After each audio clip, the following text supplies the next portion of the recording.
Hey guys, welcome to my channel, and today we're going to take a look at another horrible case with you. Two close women in his life were taken from him by criminals, and he will always be grieving for them. It's said that lightning never strikes the same spot twice, but our hero has had the opposite experience due to a horrible turn of events. Jim Larson lost two ladies he loved 7 years apart to petty thieves. Twice, men who only ever show up in people's worst nightmares tear his life apart. His sister Sonia Larson, who wanted to be a teacher, started it all. Her first year at the University of Florida had just begun. She and her roommate, Christina Powell, went to Walmart one August evening in 1990 to get some necessities. The two young women were observed and followed home by Danny Rowling, a vagabond who claimed to be possessed and acting under the direction of a demon. They were dozing off in their beds when he broke into the dorm. He repeatedly stabbed them. 5 Florida college students were killed and disfigured by Gainesville felon Danny Rowling, shocking both the victims' families and the nation at large. There were more fatalities, but in our scenario, people forget the victims and only remember the serial killer's name. Her family was deeply hurt by the death of a sister and a daughter, and Sonia Larson's terrible passing never stopped plaguing them. The Larson family could never have predicted that the terrible, violent death in their family would recur, causing them to relive the trauma in their own nightmares. Carla Larson left her kid at daycare on the morning of June 10, 1997, and went to work as a project engineer at Centex Rooney. The day at the Florida construction site was swelteringly hot. Carla informed Cindy Harris, a coworker, just before lunch that she would be running a little behind schedule because she was going to the grocery shop to get some food and beverages for a meeting that afternoon. She left work at midday and went to the new supermarket on International Drive, which is close to Osceola. Carla Larson didn't come back to work for a few hours. She never showed up for an important meeting that she was scheduled to be at. Her coworkers became alarmed and started looking for Carla on their own, following her path back to the grocery she had intended to visit. They continued to hope that she might have been delayed in returning because of a little incident, her phone dying or her car breaking down. However, the search was unsuccessful. Around 4 p.m., Carla, her car, and her presence were nowhere to be seen. Cindy called Jim Larson, Carla's husband, to inform him that Carla had not been at work since noon and had not returned from the store. Jim reported his wife missing to the Orange County Sheriff's Office over the phone. When they were both in college 8 years ago, they started dating. Jim was enthralled by Carla's beauty and charm when he was studying graphic design. He was very fortunate to have found someone as considerate, kind, and caring as she was. They eventually got married because they felt the same way. They moved into a modest house on Orlando's Stone Court. After Jim's sister passed away tragically, Carla helped him regain his desire to life by pulling him back from the brink. She comforted him and gave him encouragement to keep going and find happiness once more. After Carla earned a degree in civil engineering from the University of Florida, they went to Atlanta and then back to Florida to look for work and start a family. Jim was hesitant to have a kid with her because he didn't want to introduce a new life into a society where people like Danny Rowling preyed on the defenseless. Jim finally found some peace of mind after undergoing a lot of counseling and receiving constant support from his wife. Jessica, the Larsons' long-awaited daughter, arrived soon after. They purchased a modest home in Orlando on a peaceful cul-de-sac. They put in a home security system and sturdy locks. To ensure that his family was completely safe both inside and outside their house, Jim even purchased a guard dog. Jim accepted a position at a nearby business, and Carla was sent to work on a new amusement park project in Orlando. They found happiness in the little things in life.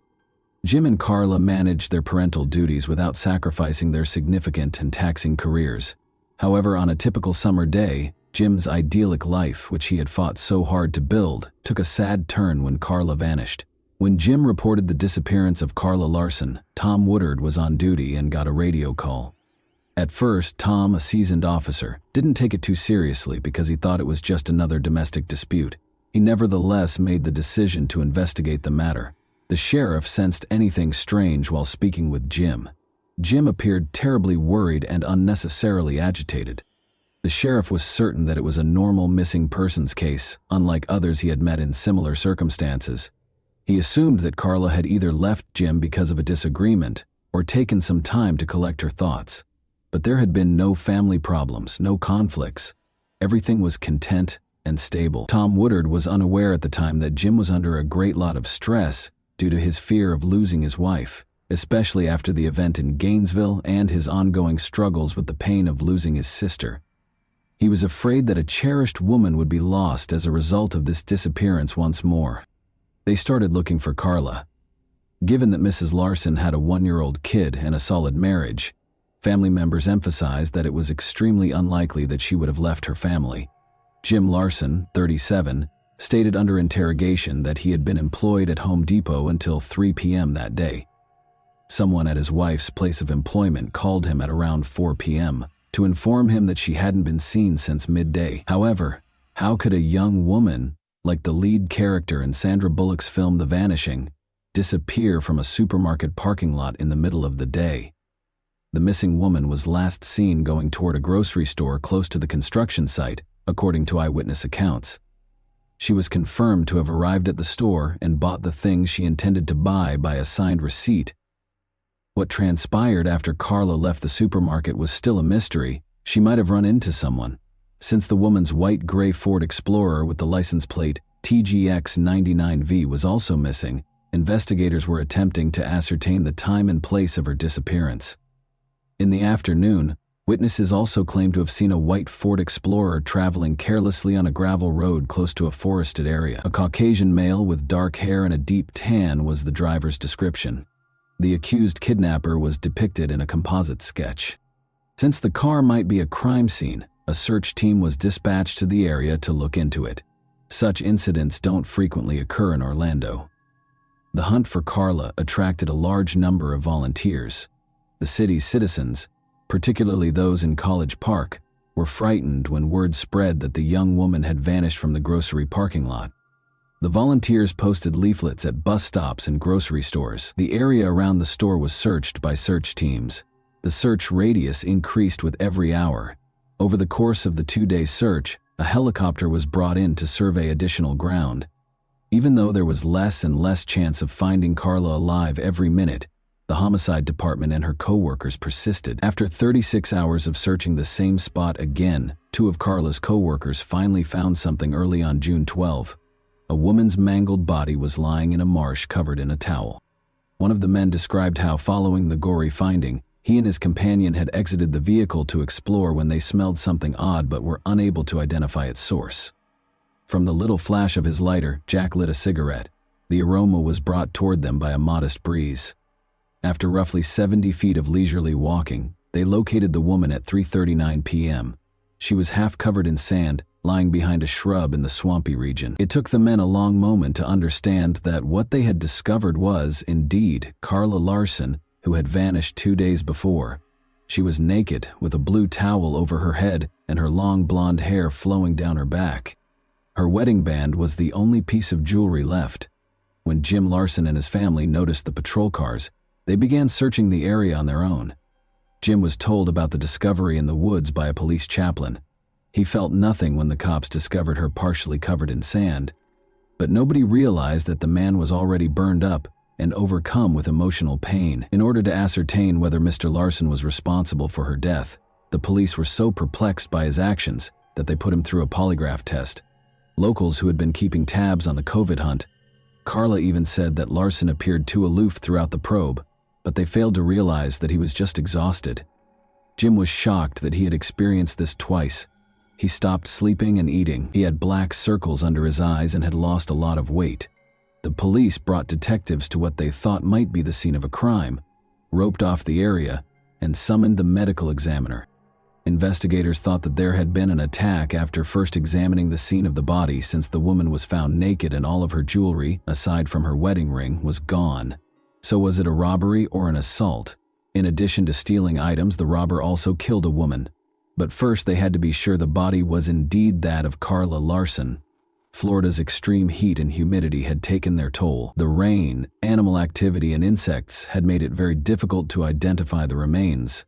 The forensic team was concerned about the DNA evidence they could gather because the body had started to degrade, changing its chemical composition. There was not much time left. However, given Mrs. Larson's car had been last seen in the vicinity, authorities were almost positive that the severely decomposed body belonged to her. Jim Larson identified the towel found on the body and verified that it was the same towel that had been in his wife's car. Her handbag and regular clothes were gone. The investigators were greatly distressed by the autopsy findings.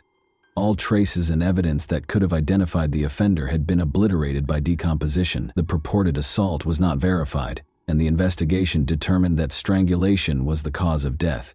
Could a car and a few pieces of jewelry really have cost a lady her life? Finding the car was the next objective, because the corpse did not lead them to the offender. It might hold the answers and hints that the public and the family were sorely looking for. It was determined that the white Ford Explorer bearing the license plate TGX 909V was missing. The press and television broadcast information about the car. The police were waiting for 2 weeks when they got an important call. 11:23 p.m. on June 26, 1997. A black truck was on fire in a Cocoa Beach vacant lot, according to a call. As the car burnt, it became evident that the black was not the car's natural color and was neither soot nor ash. Following the fire, white paint was visible in several parts of the body. Excessive spray on the tires showed that a cheap can of spray paint had been used to apply the black paint in an amateurish manner. After being taken to the police garage, the car was examined by forensic specialists. It was discovered during the inquiry that the torched truck, which was 62 miles from Orlando, was in fact white and belonged to Jim's victim. The car had been fitted with a radar detector, experts discovered. Detectives were able to locate the mount where the detector had been in spite of the fire damage, proving that the vehicle belonged to the Larsons. Finding the radar detector was the police's main priority. Before an unforeseen love triangle helped solve the case and identify her criminal in Central Florida, the inquiry stagnated. There are hundreds of cars that are similar to hers, but one woman's phone call caught the detective's attention in particular because of the strange tale she told. Angel Huggins and her family had arrived in Orlando on the day Carla Larson vanished. Despite having traveled to Orlando together, Angel clarified that she left the city without her spouse. Angel informed Orange County investigators John Linner and Cameron Wire that infidelity, violence, and drug usage had made their family vacation a complete bust. At a motel close to Disneyland on June 9, their family vacation came to an end the same evening it started. According to Angel Huggins, she was almost strangled to death by her husband, John Huggins, since she had refused to have an intimate relationship with him. He left the motel on West Highway 192 early the following morning and didn't come back until midday. John Huggins drove a white truck that was identical to the victim's car when he arrived at Angel's mother's home in Melbourne. In the midst of their divorce proceedings, Angel was enraged with John for his adultery. John had become engaged with Angel's sister when they were in Melbourne. Tammy also informed the cops that Huggins had been given permission to park the white SUV at John's friend Kevin Smith's residence for a few days. The investigators went to Kevin's house to ask him some questions because they were so intrigued by this narrative. However, his girlfriend answered the door as Kevin wasn't home. For a few days, Kim virtually proved that a white Ford Explorer had been parked in their driveway. It had been parked in her space, and she was unhappy since she had once lost control of her little vehicle while driving and collided with the Ford Explorer, denting it. The Explorer's white paint was still visible on her pickup. To determine whether the small paint sample belonged to Carla's automobile, collision specialists sent it to the lab. Since the paint from Mrs. Larson's automobile had been discovered on Kim's, this was required to demonstrate Kevin Smith's role in Carla's car's disappearance. The police had questions for Kevin Smith before they could prove his whole involvement, but they were almost certain that Carla's Ford Explorer had been parked at his residence. The person who had been operating the SUV had to be identified. Despite matching the sketch of the man who was observed driving Carla's car that day, Kevin Smith would not identify the driver. He added that he had been asked to temporarily park the automobile by his friend John Huggins. Upon inspecting the truck, Kevin discovered a radar detector inside. He tore it from the automobile and held onto it for a while, but he concealed it in the yard out of concern that he could be caught. Smith said that his friend John Huggins had driven the automobile to the parking space and that he had nothing to do with it. Kevin didn't want to betray his friend, but he was afraid the automobile might have been stolen. He was keen to demonstrate that he was telling the truth and had nothing to do with the woman's disappearance. Kevin voluntarily turned over the radar detector after he had a conversation with the cops. After more questioning by the authorities, Kevin finally confessed to locating the radar detector, erasing all fingerprints, and tossing it into the bushes close to his home.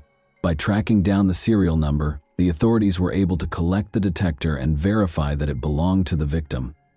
The first concrete evidence that Carla's automobile had been parked at Kevin's and that John Huggins had driven it there came when detectives verified that it had been fitted in her vehicle. Investigators now had the radar detector, a paint match, and the car, but the crucial question was still unsolved.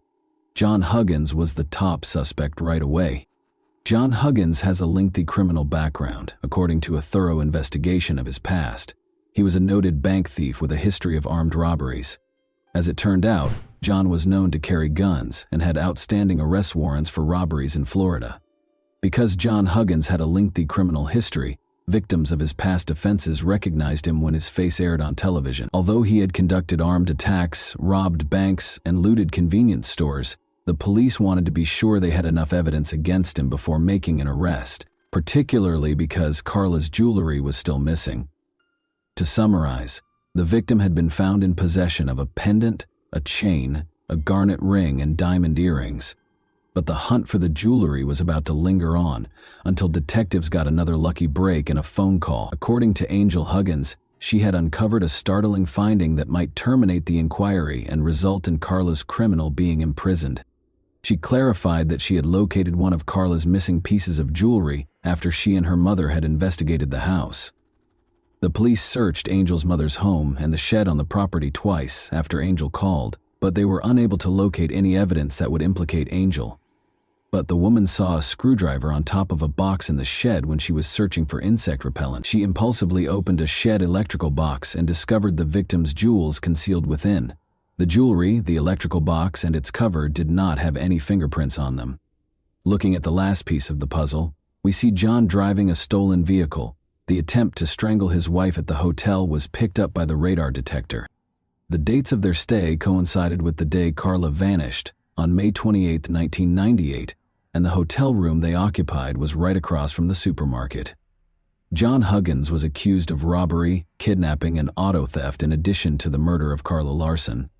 After being indicted by an Orange County grand jury, John Huggins was taken into custody in Maryland. Huggins requested that his case be transferred, and the trial court granted his request, moving it to Duval County. However, those who haven't lost two loved ones don't see the world through Jim Larson's eyes. On January 25, 1999, Larson sat in his tidy living room in a peaceful, tree-lined Orlando suburb, the kind of home that most middle-class Americans consider safe, feeling a deep void and an unrelenting, numbing pain. Because he still has a daughter to raise, he still yearns for them and perceives danger in everything. Mr. Larson now finds motivation to continue through his daughter Jessica.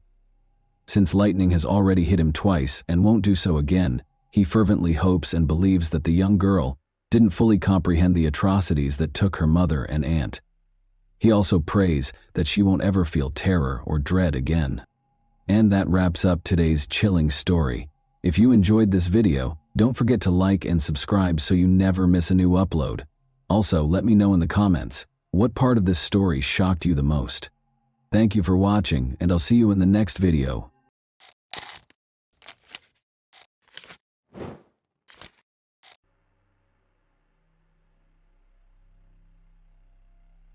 Tension rose in the Mendoza criminal courts on December 1, 2020, as people waited for the verdict. On the dark side of the room, a 32-year-old woman, the black dress with white beads around her neck, sat expressionless, her eyes burning with equanimity and restraint. She prepared to hear the verdict that would seal her fate and leave an imprint on history. Despite the fact that everyone in the room had known this woman for many years, they were now faced with a difficult mystery to solve.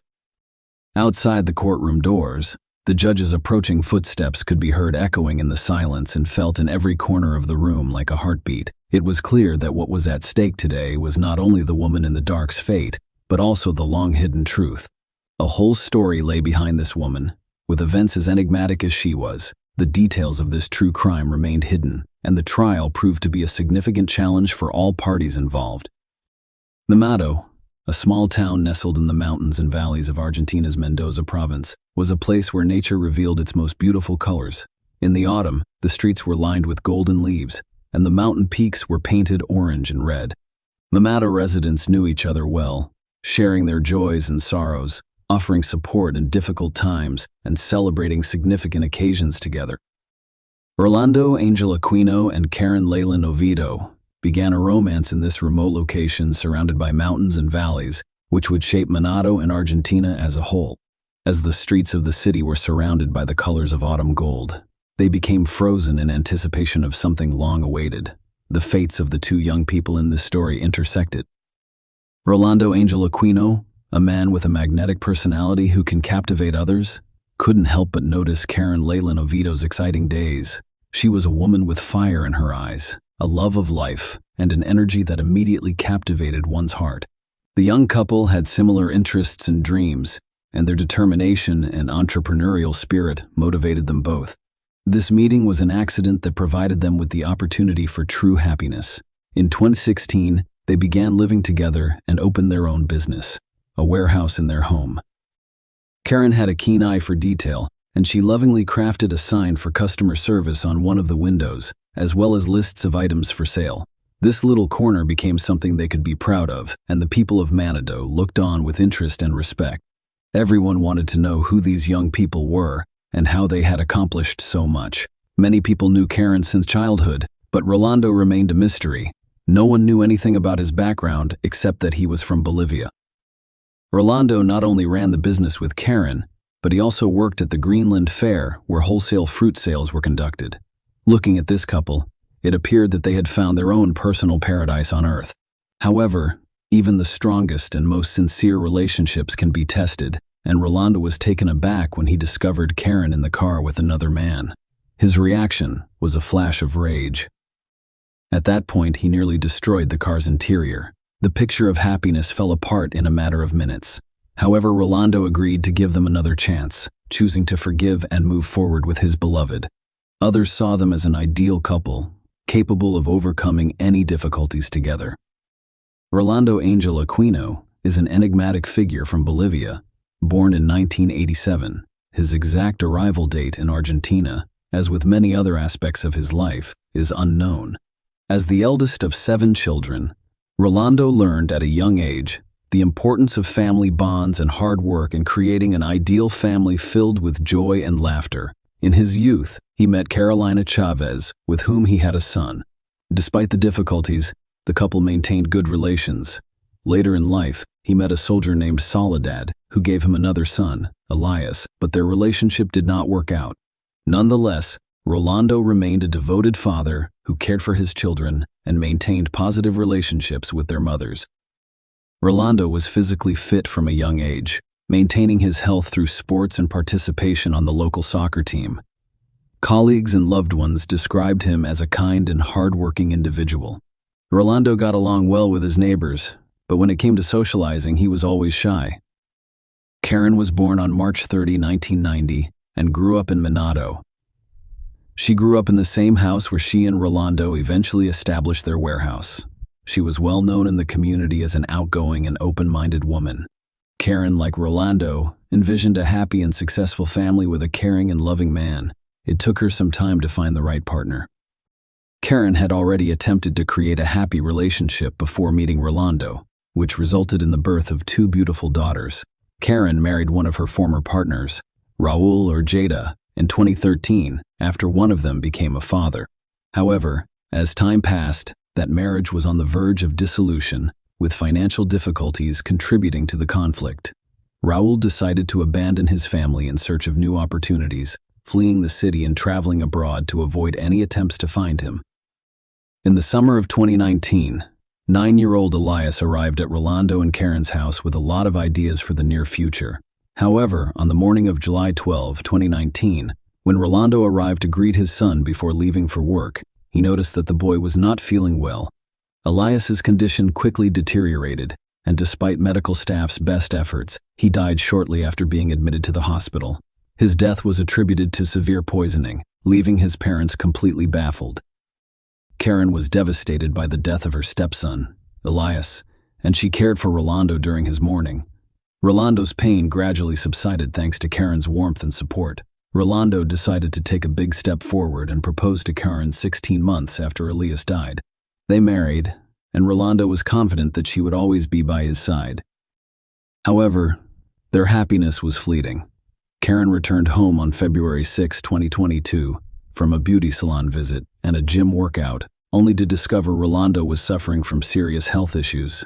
The following day, February 7, she discovered an ambulance outside their home, and Rolando, 35, was in critical condition. Despite medical efforts, he died on February 9 from severe poisoning. His sudden death raised suspicions, especially since he was a healthy, active man who participated in sports on a regular basis. Karen had been administering medication to Rolando in order to remove dark spots from his skin. Rolando's system contained a significant excess of calcium oxalate crystals, which is a sign of ethylene glycol poisoning, the primary component of car antifreeze. Authorities prioritized the investigation into Rolando's strange and unexpected death. Neighbors reported that Karen had repeatedly given her husband an unknown medication and expressed concern about Rolando's son. During Karen's interrogation, officers from the Technology Crimes Unit conducted forensic examinations and thoroughly questioned her, uncovering numerous contradictions. Karen claimed that the medication was for a skin blemish and that she had administered it via IV, but she was unable to provide the vial of the solution, which she claimed the housekeeper had discarded. Further interviews with Claudia Cortez, the housekeeper, contradicted Karen's claims. Claudia reported overhearing the couple discussing Rolando's dissatisfaction with the medication he was receiving. Karen was detained during the investigation, and her cell phone was confiscated. Rolando's family, friends, and teammates were shocked by his death, and rumors of deliberate poisoning began to circulate.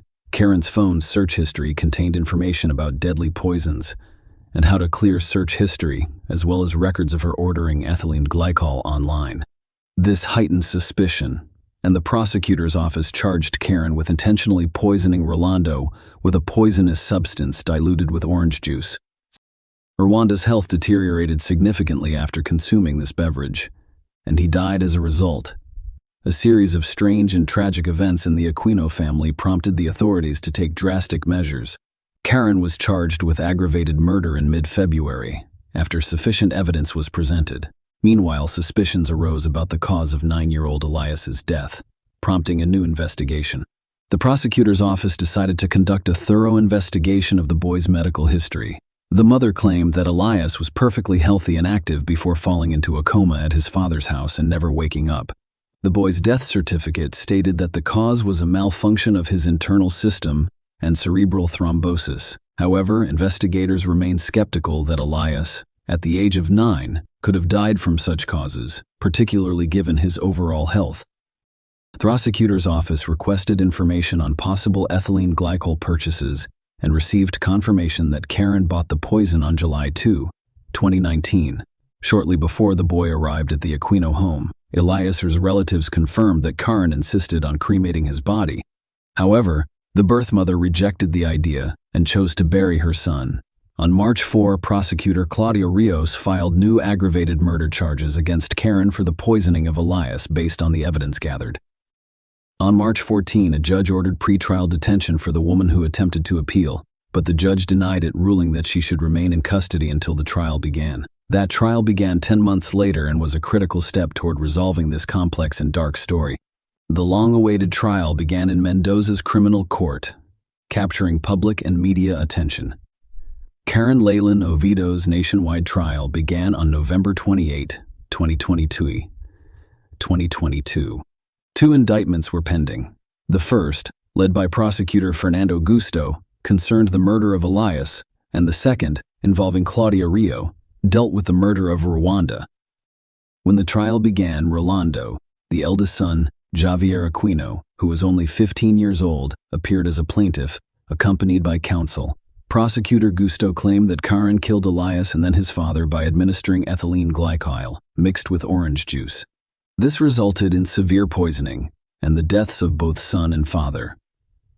Karen's defense team attempted to refute the charges against her. They argued that Rwanda was violent and abusive to their client, and that there was no credible evidence to back up the claim. The defense also claimed that Karen had no motive for the murder. Why would she kill a lion? Obviously, little Elias couldn't resist the threat. Karen's attorney stated that the house, cars, and business belonged solely to her. He also claimed that her client did not make any purchases using her phone. And why would she have looked up poison information on the internet if she had already poisoned a liar with ethylene glycol, as the prosecutor claims? The lawyer emphasized that, while the actions that resulted in the father and son's deaths were heinous, it does not give the right to indict a person until they have been fully proven guilty. The defense attempted to cast doubt on the jury by claiming that the charges against Karen were false. Karen claimed that her partner could have made the antifreeze purchase by hacking into her account. She also claimed to have an alibi for when her husband was poisoned. Karen was not at home on February 6 when he began experiencing health issues. The defendant, known to the media as the Dwayne Allen poisoner, was given the opportunity to speak after the first phase of the trial concluded. Judge Diego Liberty gave her the opportunity to speak, and Karen argued passionately that she was being accused of a heinous crime she did not commit. It was extremely painful for her to realize this, especially as the mother of 2 young daughters. The court hearing continued, and it was the turn of the witnesses to reveal new details about the case. The prosecution decided to ask Karen several questions, with Prosecutor Gusto focusing on key points. Karen later suggested that her son Rolando be cremated. Karen emphatically responded to this question, stating that she had never made such a suggestion and that the decision was not up to her. The prosecution called relatives of the deceased to testify and reveal more details about what had happened. Elias's mother, Soledad, told the court that after her son died, Rolando relayed Karen's words to her, in which she suggested that Elias's body be cremated so that both families could keep the boy's ashes. However, Soledad rejected the idea. She also shared her memories of meeting Rolando at the cemetery and learning about Karen's jealousy. According to her, Karen even slept in a separate bed, and Rolando and Karen's relationship was so tainted that they slept apart. Carolina, the mother of Rolando's first child, also testified. She confirmed that, according to her ex-husband, the couple slept separately, but Carolina had no contact with Karen prior to the incident. However, Karen called her on February 8 to inform her that Rolando was ill and in the hospital. Karen informed Carolina that her husband had probably taken medication and was feeling ill. She also asked Carolina for assistance in unlocking her husband's cell phone, claiming she suspected he was seeing another woman. Carolina was taken aback when she learned of Rolando's condition because they had only seen each other a few days before, and he appeared to be in excellent health. She revealed that when she arrived at the hospital, Karen was already there, having gone to see the doctors. Carolina was not allowed inside, so she was left waiting. Later, as she was leaving the hospital, Karen informed her that no one else was present and everyone had left.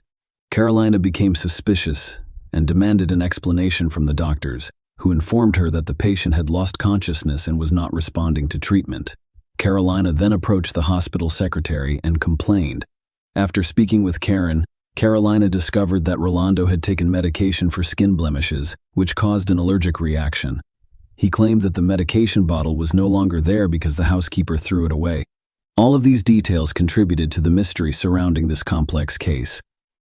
The trial continued, and doctors and experts appeared before the jury to present forensic evidence and the results of the psychological examination. This evidence revealed previously unknown details. Dr. Ivana Marinelli, a pediatrician at the hospital, described how she cared for Elias in July 2019 when he was admitted. She described how Elias was brought to the medical facility with severe breathing problems and urgently needed intubation. He also had a CT scan, which revealed a deep cerebral thrombosis. Elias underwent intensive care. The doctor confirmed that Elias's symptoms were consistent with ethylene glycol poisoning. This included impaired consciousness, restlessness, and a subsequent coma with a blood clotting disorder.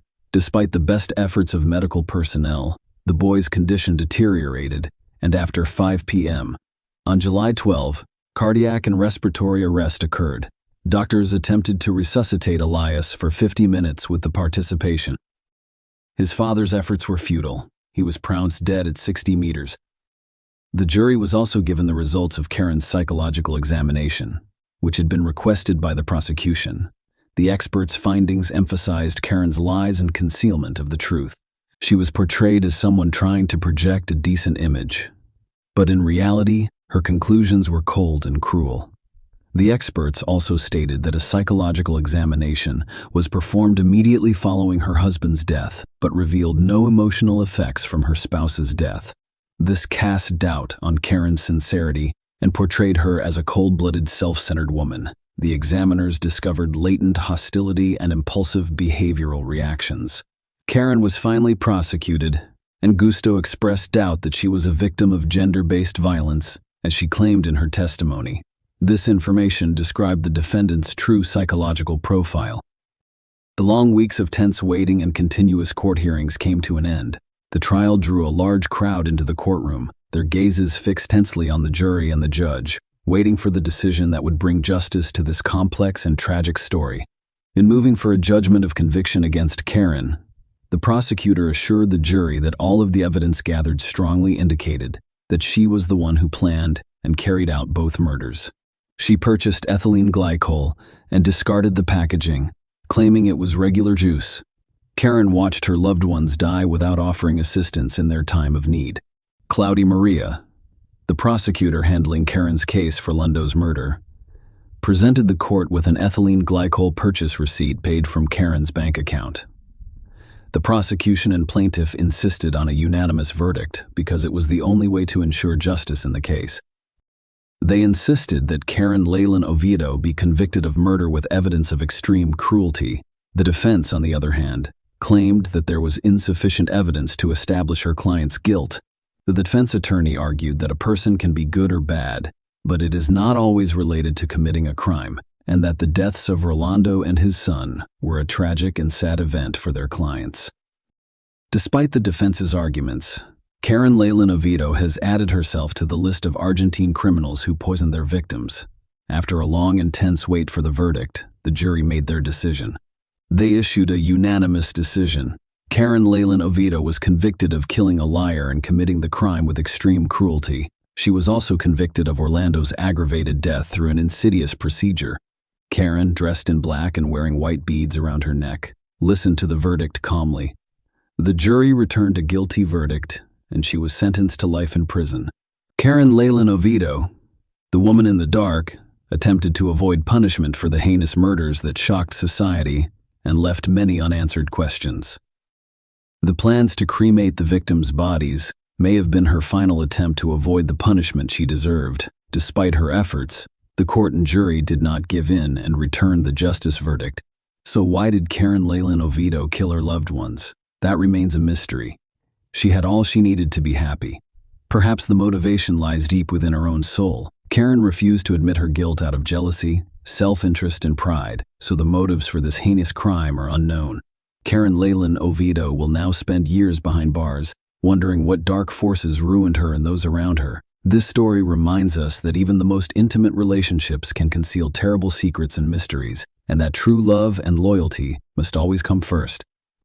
Share your opinion with us in the comments and subscribe to the channel for more.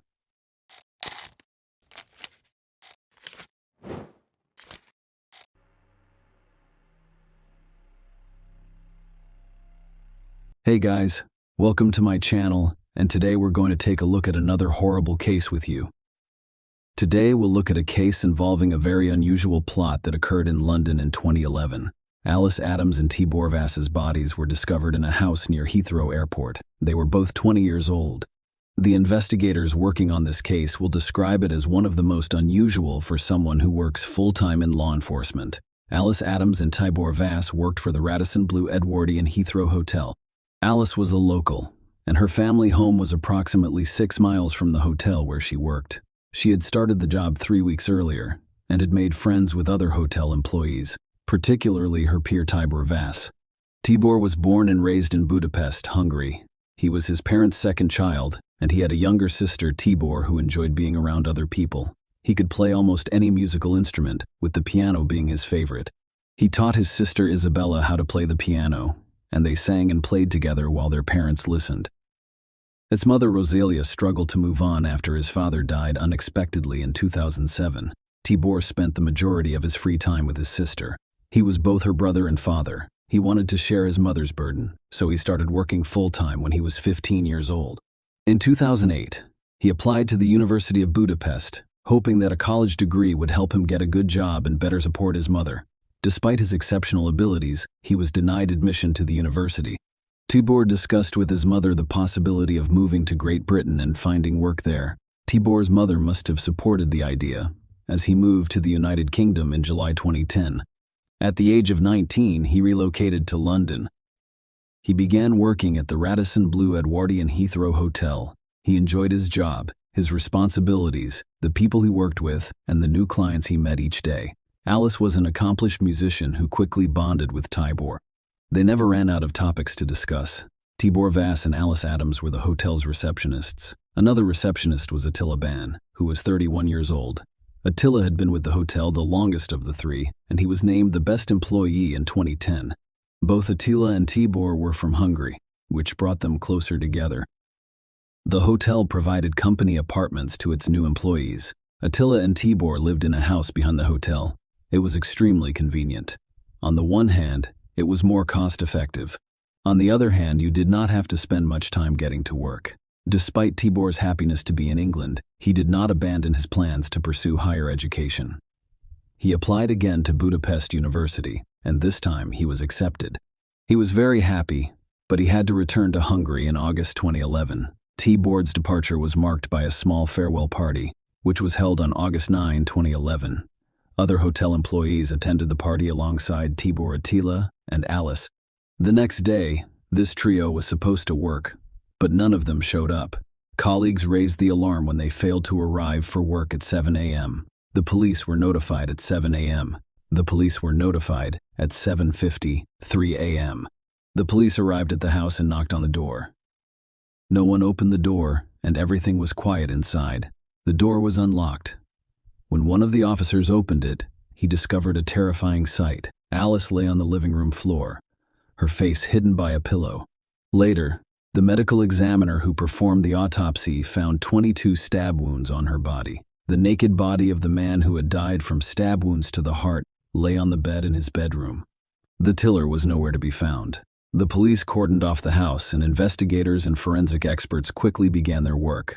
When investigators examined the crime scene, they discovered that the bed on which Tibor lay was not where he died. It was too clean.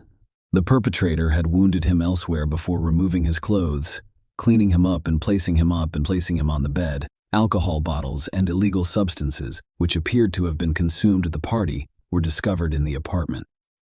Police officers searched the house, the surrounding area, and the attic but found no Attila bands. His personal belongings, including his papers, remained inside the apartment. As Attila became the prime suspect, investigators began interviewing his co-workers while experts worked the crime scene. Hotel employees claimed that as soon as Tibor started working at the hotel, Attila took him under his wing because they were both from the same country. It wasn't long before Attila asked Tibor to live with him in an apartment near the hotel. He even planned his work schedule so that they worked the same shift. Tibor was young and attractive, and he received plenty of female attention. The problem was that prior to falling in love with Tibor, Ban made no secret of his preference for male relationships. According to the hotel staff, Tibor rejected his advances, which made him unhappy. Alice had taken a job at the hotel 3 weeks before her death, and Tibor began to show interest in her, which naturally irritated Attila, who was jealous despite knowing Tibor was only interested in women. Investigators began to wonder if Attila had committed the crime out of jealousy and unrequited love. Even before police discovered Tibor Vass and Alice Adams' lifeless bodies, Ban had posted an ominous message on his Facebook page. He wrote, "I want to wake up from that nightmare." This was posted at 6:23 a.m., and several friends expressed their concerns, to which they received no response. The message convinced investigators that Attila Ban was involved in his colleagues' deaths. This was also demonstrated by the number of wounds. Alice was stabbed 22 times and Tibor twice. In addition, Alice was lying on the floor with a pillow against her face, while Tibor was on the bed. The investigators interviewed the other party members, who stated that when everyone left, only Attila T., Boher, and Alice remained in the apartment. This indicated that something had occurred between these three people in the time remaining before dawn. Allison T. Boers' deaths were reported to their families. What happened was devastating for both the Adams and Vass families. In a statement released by the Adams family, Alice's mother, Sarah, honored her daughter with the words, "My heart is broken, and my life will be forever tinged with sadness. I miss Alice so much. I'd give anything for one more Alice squeezy hug and smile. Alice's death has caused my family to experience extreme emotions such as grief, anger, and overwhelming sorrow, and it has forever changed our family. As a mother, you are supposed to protect your children, and every day and night I have to face the fact that I failed. The most difficult thing to deal with is not knowing exactly what happened to my beloved Alice that night. As horrifying as it would be to learn the truth, it would be preferable to the constant struggle in my mind to figure out the sequence of events leading up to Alice's murder. There are no words to describe what an amazing and unique personality she had, or how much love, joy, passion, and compassion she brought into so many people's lives. Her passing is a tragedy beyond words. Alice's mother told investigators that shortly after midnight, her daughter texted that she was spending the night at a friend's house. The police issued an AB for Attila ban, but he simply vanished. They attempted to track his phone, but it was detected by cell towers in the same area as the hotel. This was extremely strange. As soon as it became clear, Attila had been closer than anyone had imagined all along. The investigation team spent 2 days at the scene before leaving the house. A few hours later, the forensic team decided to return to the house and conduct additional tests. They noticed that the door they had left open had been locked from the inside. When they entered the room, they noticed Attila Ban lying on the bed. He was drunk and attempted to injure himself with scissors and a knife. He had wounds on his neck and wrists. When they asked him questions, he acted strangely and attempted to demonstrate something with gestures. He was transported to the hospital, where doctors ensured his life was not in danger. The police were perplexed when they discovered where Attila Ban had spent the previous 2 days. He had cut a slit in the base of the sofa bed where Tibor's body was discovered, grabbed a phone and several bottles of water, and climbed inside. While the cops were on the scene, he remained inside, listening and watching through the holes he had made. The primary suspect, Attila Ban, was arrested right inside the hospital. The trial started on July 9, 2012. During the trial, some details about the brutal crime were revealed. The party spiraled out of control after Alice, Tibor, and Attila were left alone in the apartment. Prosecutors accepted there was sexual activity between all three, as DNA from both men was discovered on Miss Adams' breasts, until Ban stated that he remembered the three of them being in bed and that there was a connection between them, but he had no recollection of what happened after that. He insisted that he only realized he had committed a terrible act after waking up in the morning and seeing Alice and her lifeless bodies. When he realized that his actions had killed 2 people, he made the decision to commit suicide. However, he stated that he was afraid to do it alone. So he removed his keyboard's clothing and climbed into the bathtub alongside him. Unable to hurt himself, he moved Tibor to the bed, knowing they would be sought after. He opened the divan bed's base and hid inside. While he was hiding there, he was even able to update his Facebook page. He sobbed loudly in the dark as prosecutor Richard Whittom explained the facts of the case to jurors. According to Mr. Whittom, 2 young people were killed violently and unjustly by this defendant. Although other cases have been discussed, it is difficult to find words to describe what happened in this case, other than to say that it was tragic that young people met their deaths in this manner.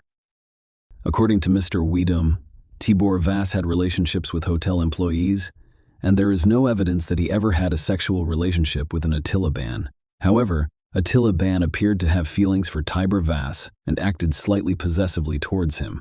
The court heard that Ban was jealous of you, and that just days before the crime, he threw a temper tantrum at his victim during a team building session when he took a picture in which Ban was not present. The situation reached a climax when the band learned that Tibor Vass had been accepted to a university course in Hungary and would be leaving Britain at the end of the month. The final straw may have been that an Attila band couldn't bear the sight of Tibor and Alice kissing, and in a fit of jealousy, killed both of them. In addition, prosecutor Richard Whittom stated in court that Attila Ban was found naked on the single bed. He had wounds on his wrist, forearm, and neck. It was clear that he had been hiding in the divan base of the double bed. He must have been present during the pathologist's visit, the removal of the bodies, and the crime scene examiner's examination of the scene. He had the foresight to effectively conceal himself and remain undetected throughout their stay on the premises. Following the case, Detective Inspector John Finch stated outside court that the police had not been negligent in not looking under the bed. He stated, "I've reviewed this with senior management several times. It was an unusual and bizarre thing for a person to do. It defies belief." He claimed that lifting up beds to look for people who were not present would result in the loss of critical forensic evidence. Tibor Vass and his mother, Rosalia, paid tribute to their son. Her statement included the following words: "Tibor was a young boy who enjoyed music and the arts, repairing gadgets and practicing freestyle tricks on his BMX bicycle, Daisy. At home, he was always creative and enjoyed experimenting with computers, such as building stereo speakers out of cardboard and old cables. He had a passion for photography and spent his first paycheck on a professional camera. Tibor was consistently friendly, helpful, supportive, approachable, outgoing, and trustworthy. He had many friends in Hungary and the United Kingdom. On August 11th, I learned that two innocent 20-year-olds, my son Tibor and his friend Alice, were murdered. I learned that his friend had taken their lives. It was impossible and devastating to believe that such an event could occur. Previous to that, it gave me comfort to know Tibor had made a good friend in London who was mature, friendly, and intelligent. His friend promised me personally that he would look after my son and not let anything happen to him. I trusted him and saw him as one of my own. That's another reason why the news of my son's murder was so heartbreaking. Throughout the police investigation and trial, I had to relive the horrors of that night, which only added to my sadness. There are no words to describe the agony and loss that our family will experience for the rest of our lives. Until he pleaded guilty, Attila Ban claimed he couldn't remember the events of that horrific night. On July 18, 2012, on August 17, after only 5 hours of deliberation, the jury convicted 32-year-old Attila Ban. He was sentenced to 2 lifetime sentences. He will have to serve 26 years in prison before he can apply for parole. Share your opinion with us in the comments and subscribe to the channel for more.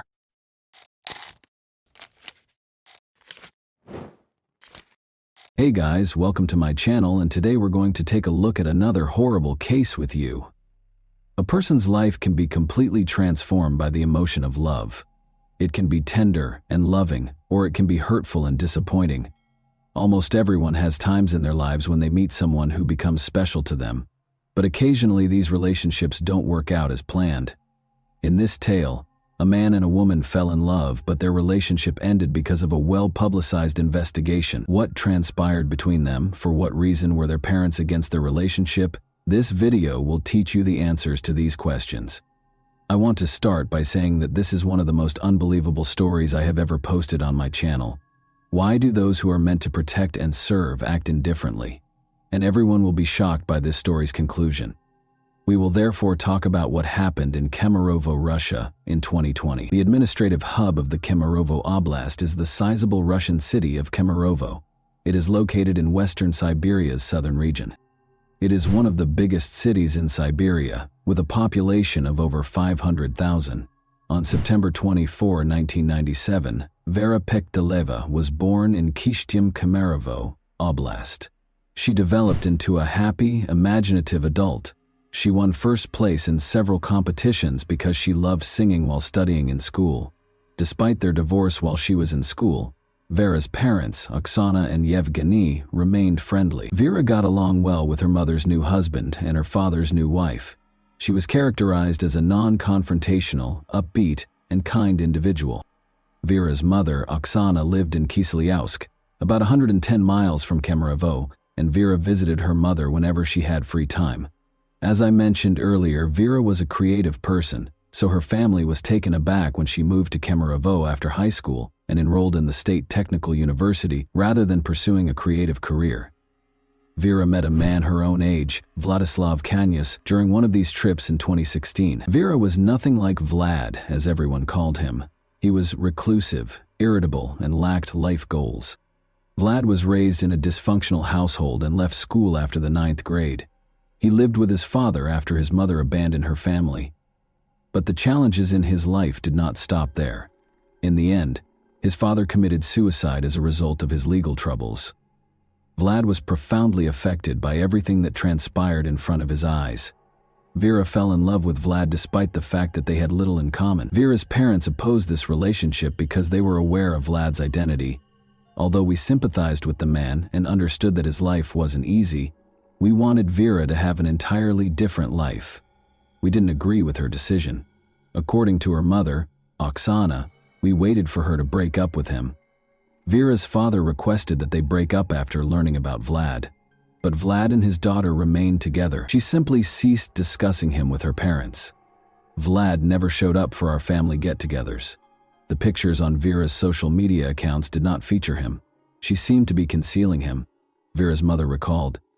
It's important to note that in 2019, Vera and Vlad moved to Kemerovo to live together. Vlad, who was unemployed and did not want to change that, loved living with Vera, and her parents helped pay for the apartment. She always had some cash in her wallet and was intelligent and attractive.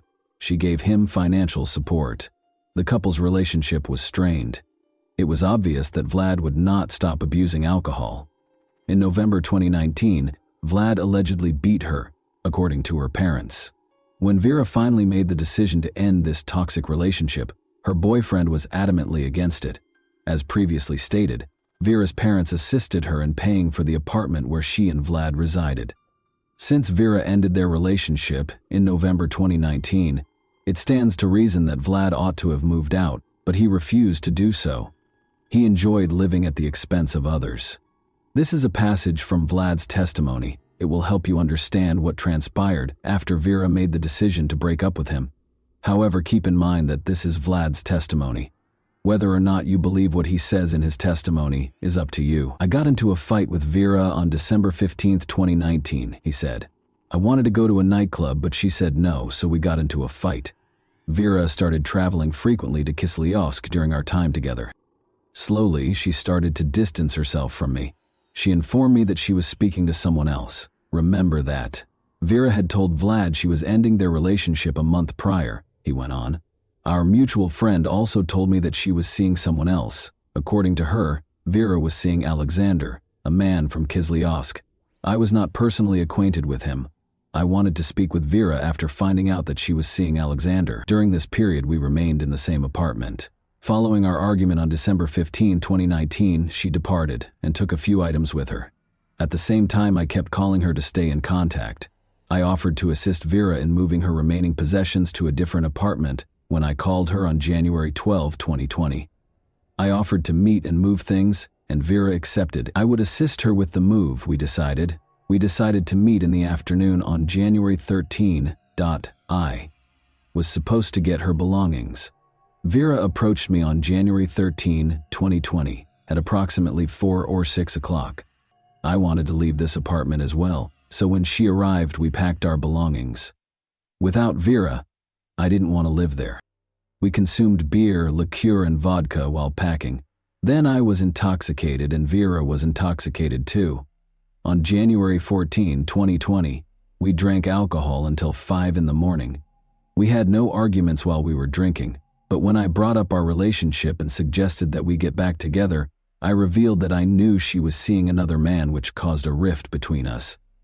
It was not to her liking. She then began to curse, insult me, and hit me. Specifically, she kicked me at least 5 times in the groin and struck me in the face with her palm at least 8 times.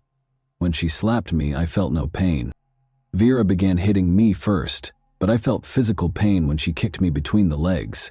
It infuriated me. She lied and claimed she wasn't seeing another man at the same time, which infuriated me.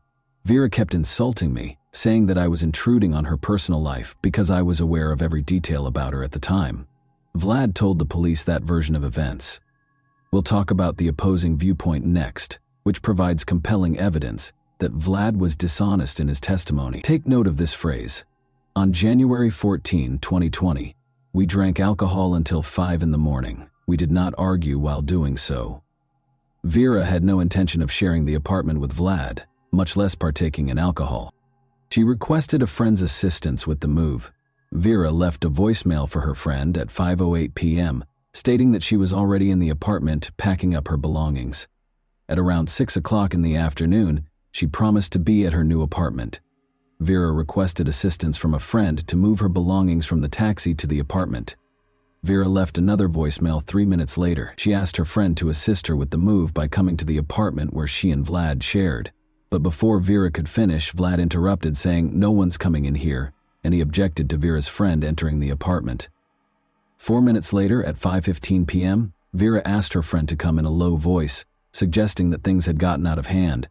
This message appears to have been a request for assistance. She purposefully spoke quietly so Vlad wouldn't hear her. Vera leaves another voicemail at 5:25 p.m., and Vlad's commanding voice can be heard once more. He advises Vera's friend to wait for Vera to text her and not to bother them. Vlad himself recorded the voicemail at 7:19 p.m. Vera was unable to use her phone from that point on. The monster and she were left alone, but we must explain what happened next. A witness described the horrific screams coming from apartment 738 as a massacre, and at around 3 in the morning, the neighbors on the same floor began to wake up. 15 people gathered in the hallway outside the apartment because the screams were so loud. Among them was Vlad's brother. Since his brother had previously threatened to kill Vera, he recalled Vlad's words and understood that they would have to smash down the door. Since the apartment's door was iron, the neighbors began searching for instruments to pry it open. People called the emergency service, and these calls eventually became part of a separate investigation, all the while hearing Vera's heartbreaking cries coming from the apartment. The police were still nowhere to be found 30 minutes later. During the 3.5 hours it lasted until 6:30 a.m., people called the police, but nobody arrived to help Vera. While Vera was fighting for her life, the witnesses called the emergency services 7 times, but no one answered. Vlad was the last person to speak to them from behind the door. "Forgive me, Vera," he said. "You have my undying love." Ultimately, the neighbors broke down the door using a crowbar they found in a nearby parking lot. Vlad was in the restroom by now, and Vera was already dead. He was inebriated.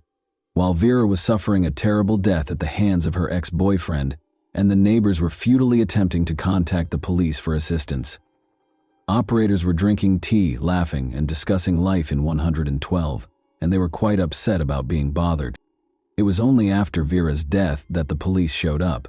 They will later allege that one car ran out of gas and that no officers were available because everyone was attending to other calls.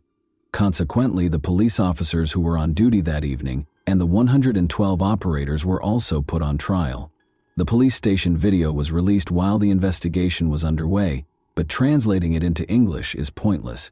I can sum it up in one word: indifference, and even without subtitles, it's obvious. Recall that Vlad stated in his testimony that he and Vera had no disputes until 5 in the morning, but the forensic analysis revealed that he had lied. 6 hours prior to her demise, Vera sustained her initial injuries, at around midnight, that is. It indicated that she had been beaten and injured by Vlad Kanyas for 6 hours prior to her passing. Her nose and ribs were broken, and she had approximately 100 injuries total, including stab wounds. Additionally, there were marks from strangulation on her neck. If you were surprised by the police's lack of action, prepare yourself. You won't believe what happened next. Over 1,000 people showed up for Vera Pexteleba's funeral, and the church was unable to accommodate them all.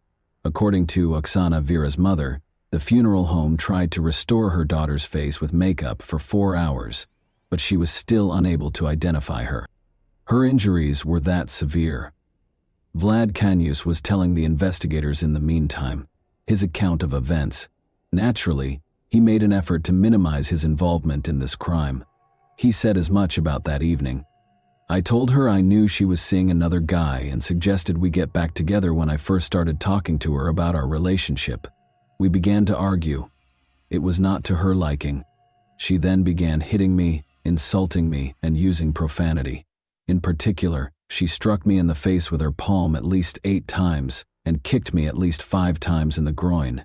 When she slapped me, I felt no pain. Vera began hitting me first, but I felt physical pain when she kicked me between the legs. It infuriated me. She lied and claimed she wasn't seeing anyone else, which infuriated me.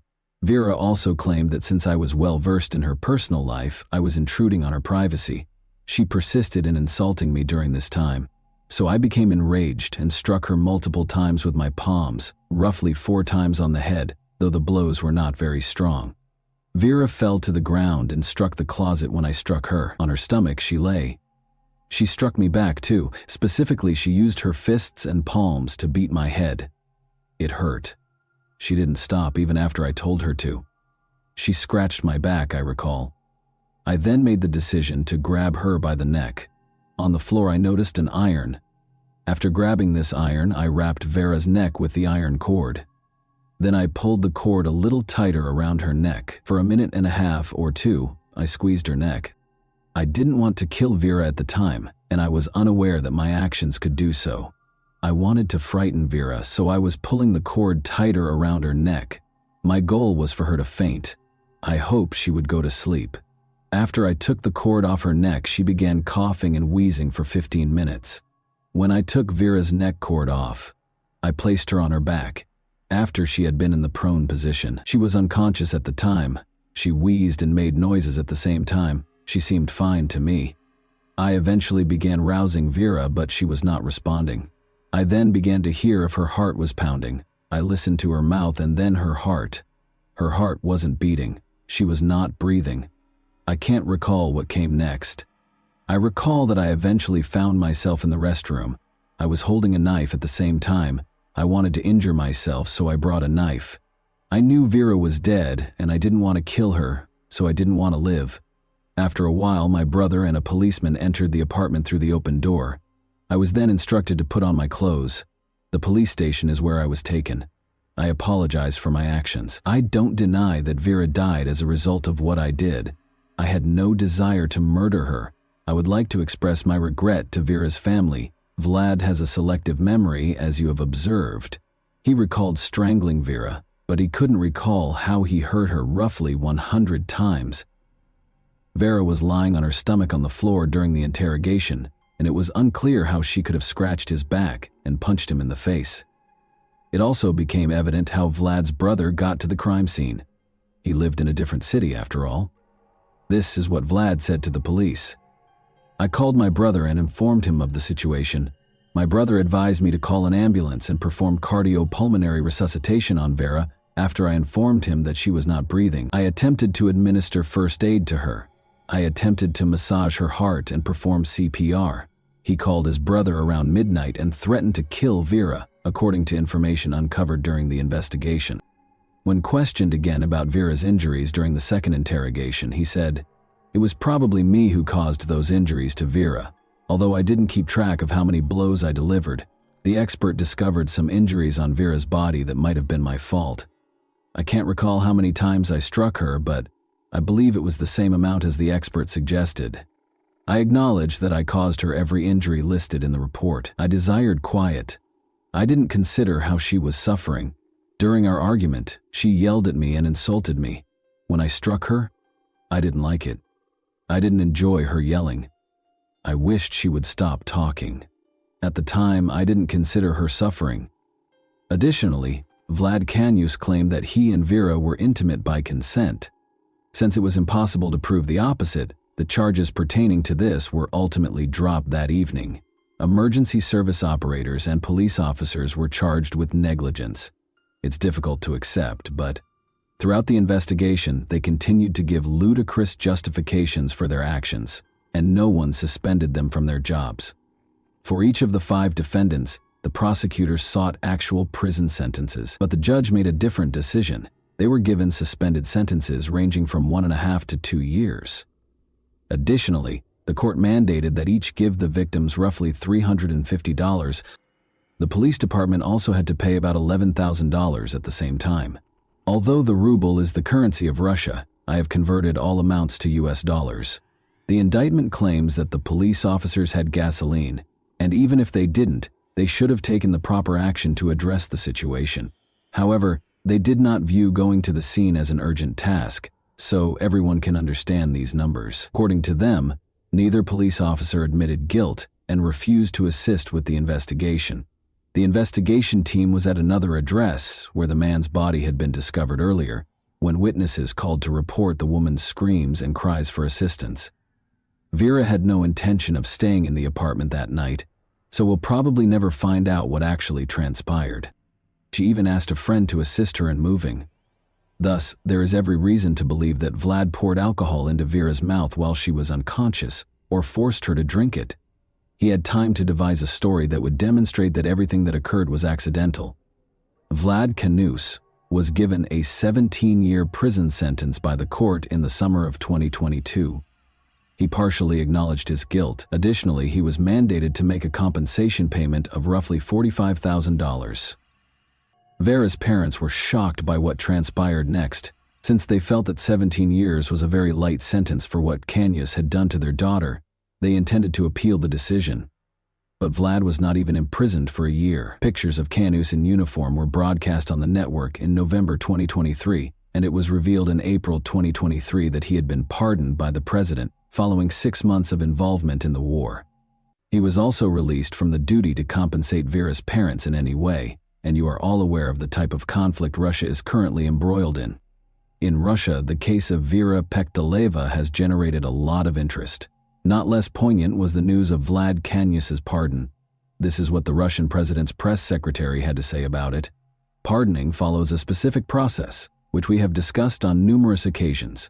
The convicted individual should first confess his guilt before the documents are sent to the president for review. This decision is made at the level of the Federal Bureau of Prisons, followed by the regional level, the federal district, the Central Commission, and finally the president. This is one method. Another is for prisoners, including those incarcerated for major offenses, to atone for their crimes with blood on the battlefield. Blood under shells and bullets was how they atoned for their sins. When Vera's parents found out that the person who killed their daughter was free and could start over, it's difficult to imagine how they felt. Such a chance will never come to their daughter. She was denied another chance. And that wraps up today's chilling story. If you enjoyed this video, don't forget to like and subscribe so you never miss a new upload. Also, let me know in the comments, what part of this story shocked you the most? Thank you for watching, and I'll see you in the next video.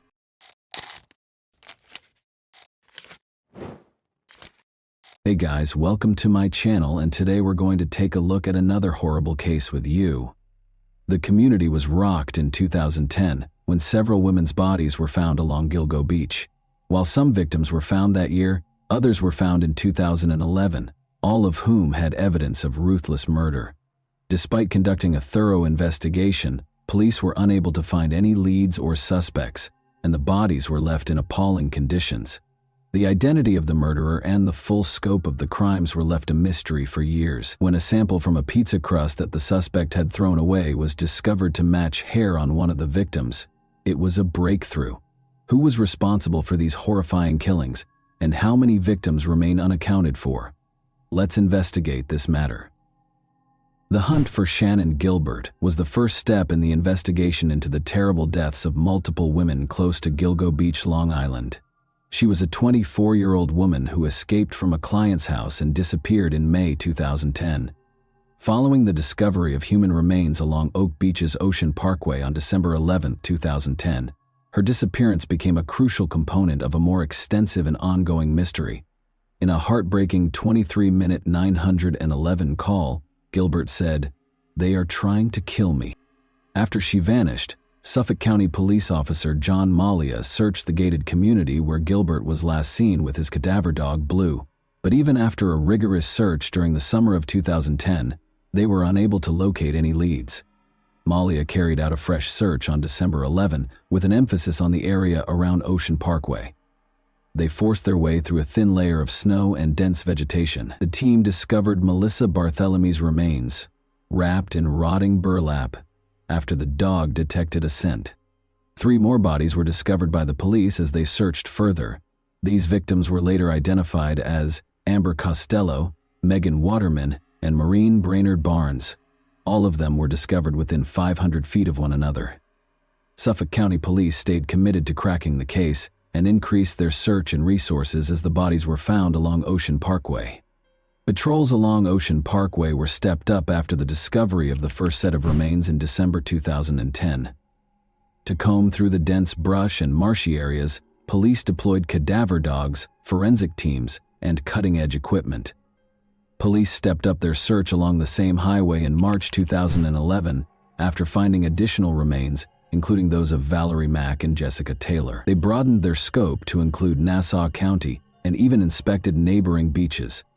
In pursuit of hints that might help them find the murderer, officers endured long hours, inclement weather, and challenging terrain.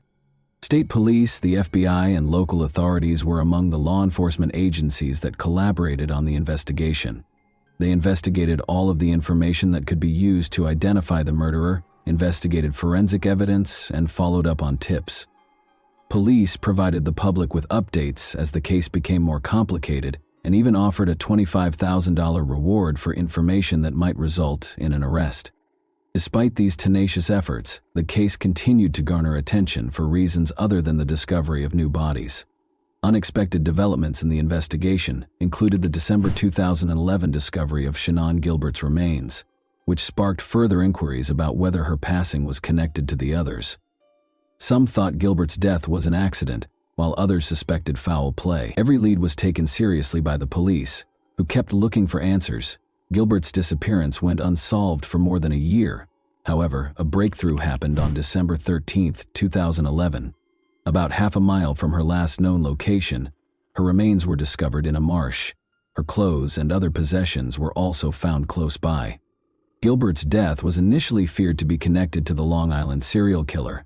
Authorities concluded after a thorough investigation, however, that her death had nothing to do with the other killings. Mary Gilbert, Shannon's mother, publicly insisted that her daughter was a victim of the same murderer who left the bodies along Ocean Parkway. In spite of this conclusion, the pressure increased as more bodies were discovered, but these were only dead ends. The police remained committed to providing the victims and their families with justice, in spite of the difficulties. Internal conflicts within the Suffolk County Police Department were one of the many difficulties the investigation into the Gilgo Beach murders faced. The department struggled for years with leadership, especially under James Burke, the former chief of police. As investigators ran into one dead end after another, these issues slowed down progress and caused frustration. With so few leads, how were they going to proceed? Only on December 10, 2015, did the FBI formally intervene to assist. Although they had helped with searches in the past, they hadn't taken over the case completely until now. How come the FBI didn't get more involved sooner? The investigation was difficult, even with the FBI's recent involvement. Police continued to encounter dead ends after years of frustration and little progress. When it seemed like there was no way to solve the case, how could they? Clearly something needed to change. Geraldine Hart, the Suffolk County Police Commissioner, took the risky decision to reopen the investigation in 2020. She released important evidence to the public on January 16 in an attempt to spark fresh leads. An image of a belt discovered close to the crime scene along Ocean Parkway was one of the items made public. Initials, either HM or WHF, were stamped on the belt, but none of the victims were identified by them. To whom did it belong? Is this the hint that ultimately reveals the truth about the case?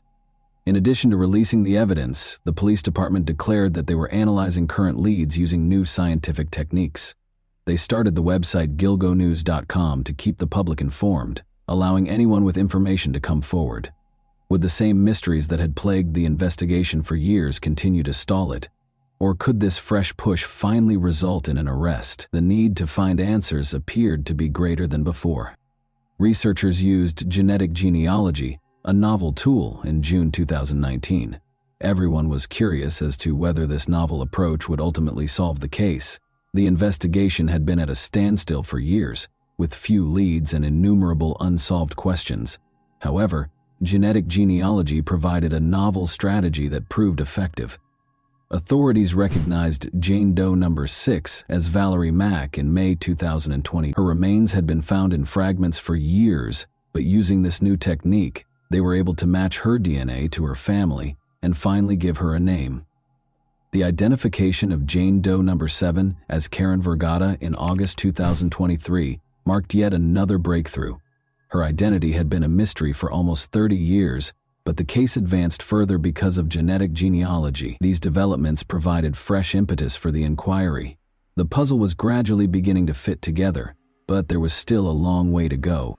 The bodies of the Gilgo Beach murder victims, found in 2010, were quickly linked to a horrific series of killings that had plagued Long Island for many years. However, how did investigators make the breakthrough when they were confronted with so many dead ends and unclear leads?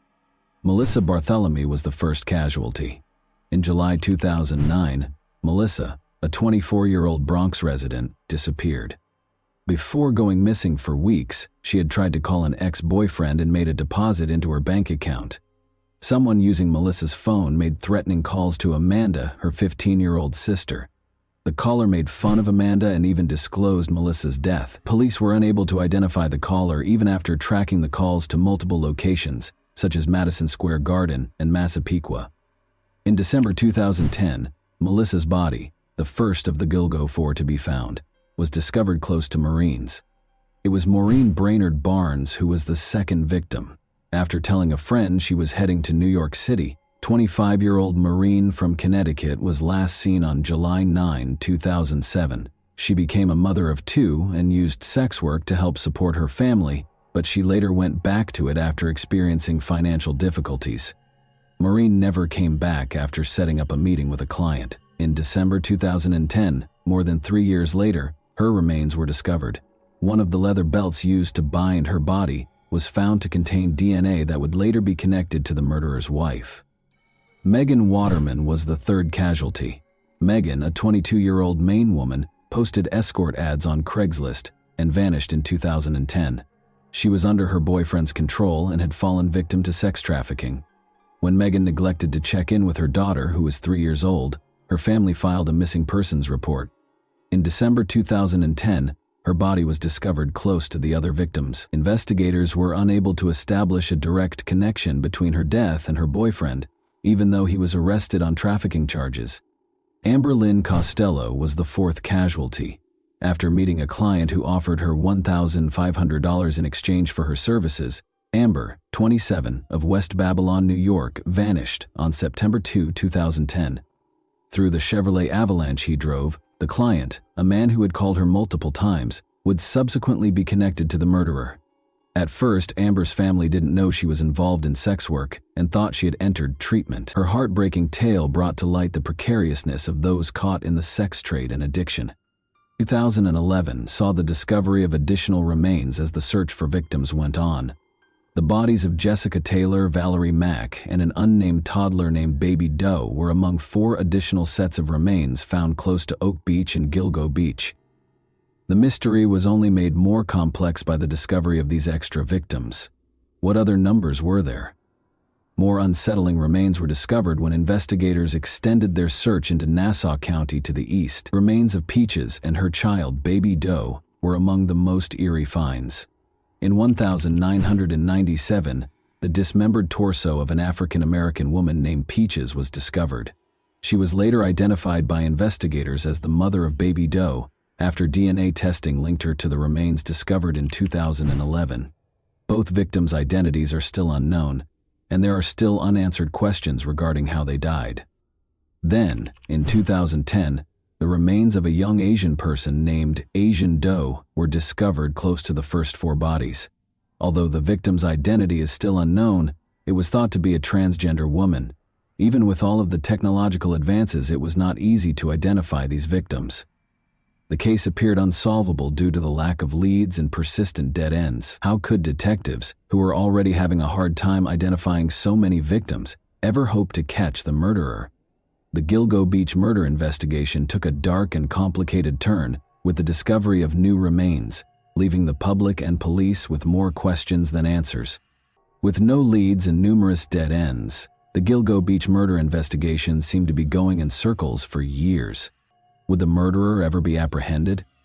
John Bittroff, a suspect, was briefly regarded as a person of interest in 2017, but Bittroff had a history of killing sex workers and was a convicted murderer. His profile was suspicious because of the parallels between his crimes and the Gilgo Beach case. He hunted and was proficient with tools like hacksaws, which matched the way some victims' bodies were dismembered. Bittroff was never charged, in spite of these unsettling ties, because there was no concrete proof connecting him to the Gilgo Beach killings. However, everything changed in July 2023. Massapequa Park architect Rex Heumann, 59, was taken into custody and accused of killing Melissa Barthelemy, Megan Waterman, and Amber Costello. Investigators searched for Heumann for almost 15 years. However, that wasn't all. In January 2024, Heumann was officially charged with Maureen Brainerd Barnes's murder after being identified as the main suspect in her death. The murders of Sandra Costello and Jessica Taylor, two additional victims who had not previously been linked to the case, were then charged in June 2020 for. After all these years of uncertainty, how did police manage to identify Heumann? The breakthrough occurred when investigators used multiple crucial pieces of evidence to connect Heumann to the case. In 2022, they located a Chevrolet Avalanche registered to Heumann close to one of the crime scenes. Then, it was discovered through cell phone records that Heumann had communicated with 3 of the victims prior to their passing. However, mitochondrial DNA testing produced what may have been the most damning evidence. The hair on one of the victims was discovered to match a sample taken from a pizza crust that Heumann had thrown away. The fact that Heuermann's wife's hair also matched samples taken from multiple victims only served to heighten the unease. Crucially, though, she and their kids were out of state at the time of the killings. Is it possible that Heumann was concealing his darkest secret from his closest friends and family members by leading a double life? Although Heuermann's arrest was a positive development, the investigation had been complicated. Although the case was a labyrinth of false starts and dead ends, Heuermann's arrest ultimately represented a breakthrough. Is he the secret to unlocking the whole mystery? Finally, the eagerly anticipated answers were at hand. Rex Heumann was charged with 2 additional murders, which was a significant development in the ongoing investigation. After months of diligent work, investigators spent a significant amount of time searching a wooded area in Manorville, Long Island, and going through the evidence gathered from Heuermann's family home. The new charges are related to the 1993 murder of Sandra Costello, whose remains were found in North Sea, Long Island in 1993, and the 2003 murder of Jessica Taylor, whose remains were found in March 2011 close to Gilgo Beach.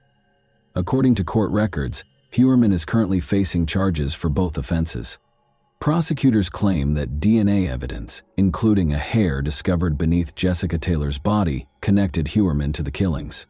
Heuermann's link to the victim was established by this DNA match, which turned out to be a significant discovery.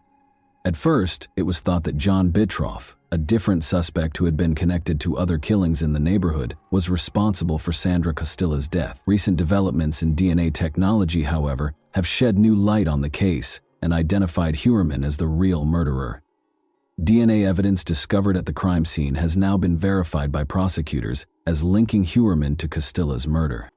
The case has advanced significantly with these new charges, which broaden the scope of Heuermann's alleged crimes and raise the possibility that his murders may have taken place over several decades.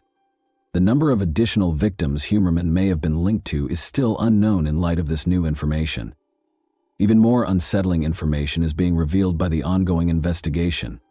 Since Rex Heuermann's criminal charges were revealed, his family is going through a very difficult time. In addition to fighting cancer, his wife is also dealing with the fallout from her husband's scandal. Due to their father's criminal history, employers are reluctant to hire Heuermann's children, who are consequently having difficulty finding employment. However, the relatives of Heuermann's victims are still in pain. The pain of losing a loved one never goes away, even though they might feel some relief when justice is done. As they look for closure for the lives lost, they find little solace in the ongoing legal process.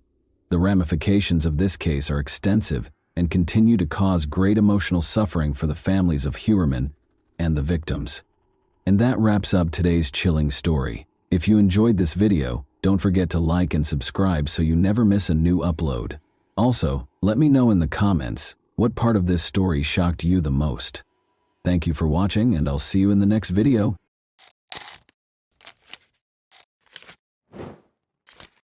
Hey guys, welcome to my channel, and today we're going to take a look at another horrible case with you.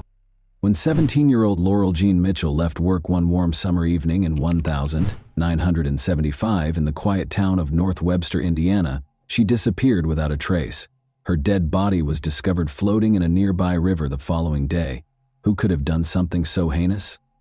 Her murder went unsolved for almost 50 years, leaving the community haunted and her family devastated. However, a discovery in 2023 finally clarified the sinister mystery surrounding Laurel's premature passing. Who was to blame for what happened to Laurel that fateful night? You might be surprised by the answers. Now, let's explore the narrative. Do you know those places where people know your name and things are a little more laid back? That's North Webster, Indiana, to put it briefly. This small town in Kosciuszko County, which is encircled by serene lakes and beautiful scenery, is a place where neighbors become family. As families enjoy the outdoors and friends pause to talk, life moves at a leisurely pace. North Webster's allure goes beyond its lake view, with Friday night lights bringing the community together. The town proudly supports its Whipco Wildcat sports teams. North Webster's love of basketball is unrivaled, even though Indiana is well known for its basketball heritage. Who knows, this hoops-loving town may produce the next Gordon Hayward or Larry Bird. But there's more to this story than meets the eye. This close-knit community has experienced its fair share of tragedy and heartache. The community's resilience has been put to the test, and severe wounds have been caused by crimes. The murder of Laurel Jean Mitchell is one heartbreaking instance. Her life was cruelly ended, leaving her neighbors, friends, and family in shock. Laurel Mitchell was born on May 24, 1958, into a loving family as the second child of Richard and Wilma Mitchell. Her younger sister, Sarah, was only 5 years behind her older brother, Bruce, who was in California serving in the Army. Every part of their home was filled with laughter and family time, as Laurel grew up surrounded by the warmth of a loving family. Through family customs and adventures, Laurel and her siblings created lifelong memories while laughing and crying. The ability to truly connect with people was Laurel's unique gift. She became well-liked in the community because of her easy charm and kind disposition. Laurel's passions were dance and music. She was a committed dance student who honed her skills at a nearby studio. She also had a lovely voice and sang in the choir at her church. For Laurel, dancing and music were more than just pastimes. They were a way for her to express herself, find joy, and celebrate life. Her future appeared to be extremely bright. As she neared her senior year at Wawasee High School, her dreams seemed to go on forever, full of possibilities and adventure. She accepted a job at the Cokesbury Inn, a quaint eatery on the shores of Webster Lake, to add even more excitement to her summer. For a teenager, it was the ideal job, and Laurel enjoyed her job. She became very friendly with her co-workers and made customers happy with her upbeat demeanor. For the Mitchell family, that August day started out just like any other. Laurel, her younger sister Sarah, and a guest got up early and got to work on their morning tasks. The kitchen reverberated with the familiar sounds of laughter and breakfast preparation. Unaware that the day would soon turn into an unthinkable tragedy, Richard and Wilma hurried to finish their tasks and got ready to leave for work. With a cheerful smile and a positive attitude, Laurel left for her shift at the Cokesbury Inn by mid-afternoon. She enjoyed interacting with her coworkers and serving customers at her job, which she loved. She added warmth to the bustling restaurant as she moved about, laughing and joking with the regulars.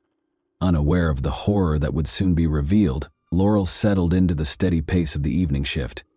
Adventureland, a nearby amusement park only 0.5 miles from her place of employment, was where Laurel intended to meet up with friends following her shift.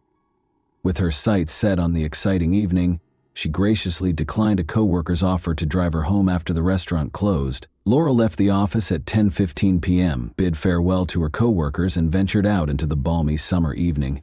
The sounds of summer filled the streets. Unaware that it would be her final moment, Laurel ventured into the darkness. Nobody saw her again after that. Laurel's parents thought she was out having fun with friends when they got home. They thought she was at the amusement park as scheduled and had no reason to be concerned. Her friends, meanwhile, believed she had left work to go home.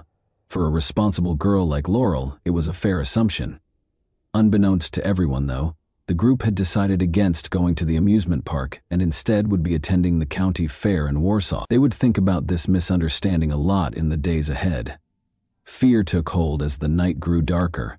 Her heart raced when she realized Laurel hadn't arrived home, when one of her friends came back to the Mitchell residence at around midnight. Being a responsible person, Laurel would never stay out past curfew without informing her family. Panic set in, and their hearts started to race. The Mitchells made the decision to wait a little while longer, in the hopes that Laurel would arrive at any moment, despite their mounting anxiety. They engaged in tense conversation in an attempt to block out the depressing thought that something was seriously amiss. But as the minutes passed, and the minutes became hours, their fear became a pervasive dread. Uncertainty weighed down the once friendly and cozy house, and shadows appeared to grow in the recesses of their thoughts. They ultimately made the decision to report Laurel missing to the police at around 4 in the morning. In the close-knit community, word of Laurel's disappearance quickly spread, causing anxiety to permeate every home. In order to find Laurel, neighbors, friends, and even complete strangers banded together and combed through streets, roadsides, and woods. As they brought ropes, flashlights, and a strong will to find any sign of Laurel, their voices filled the still night.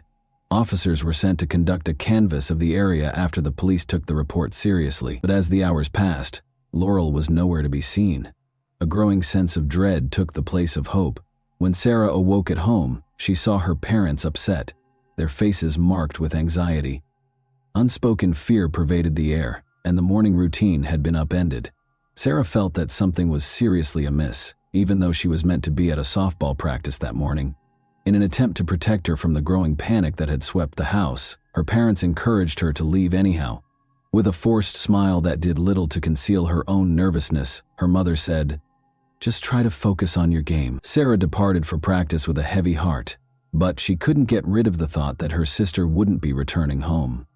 As she made her way to the field along the same route, the unsettling thought persisted. About 15 miles from Laurel's place of employment, Glenn Dixon and his son Hager started fishing on the Elkhart River.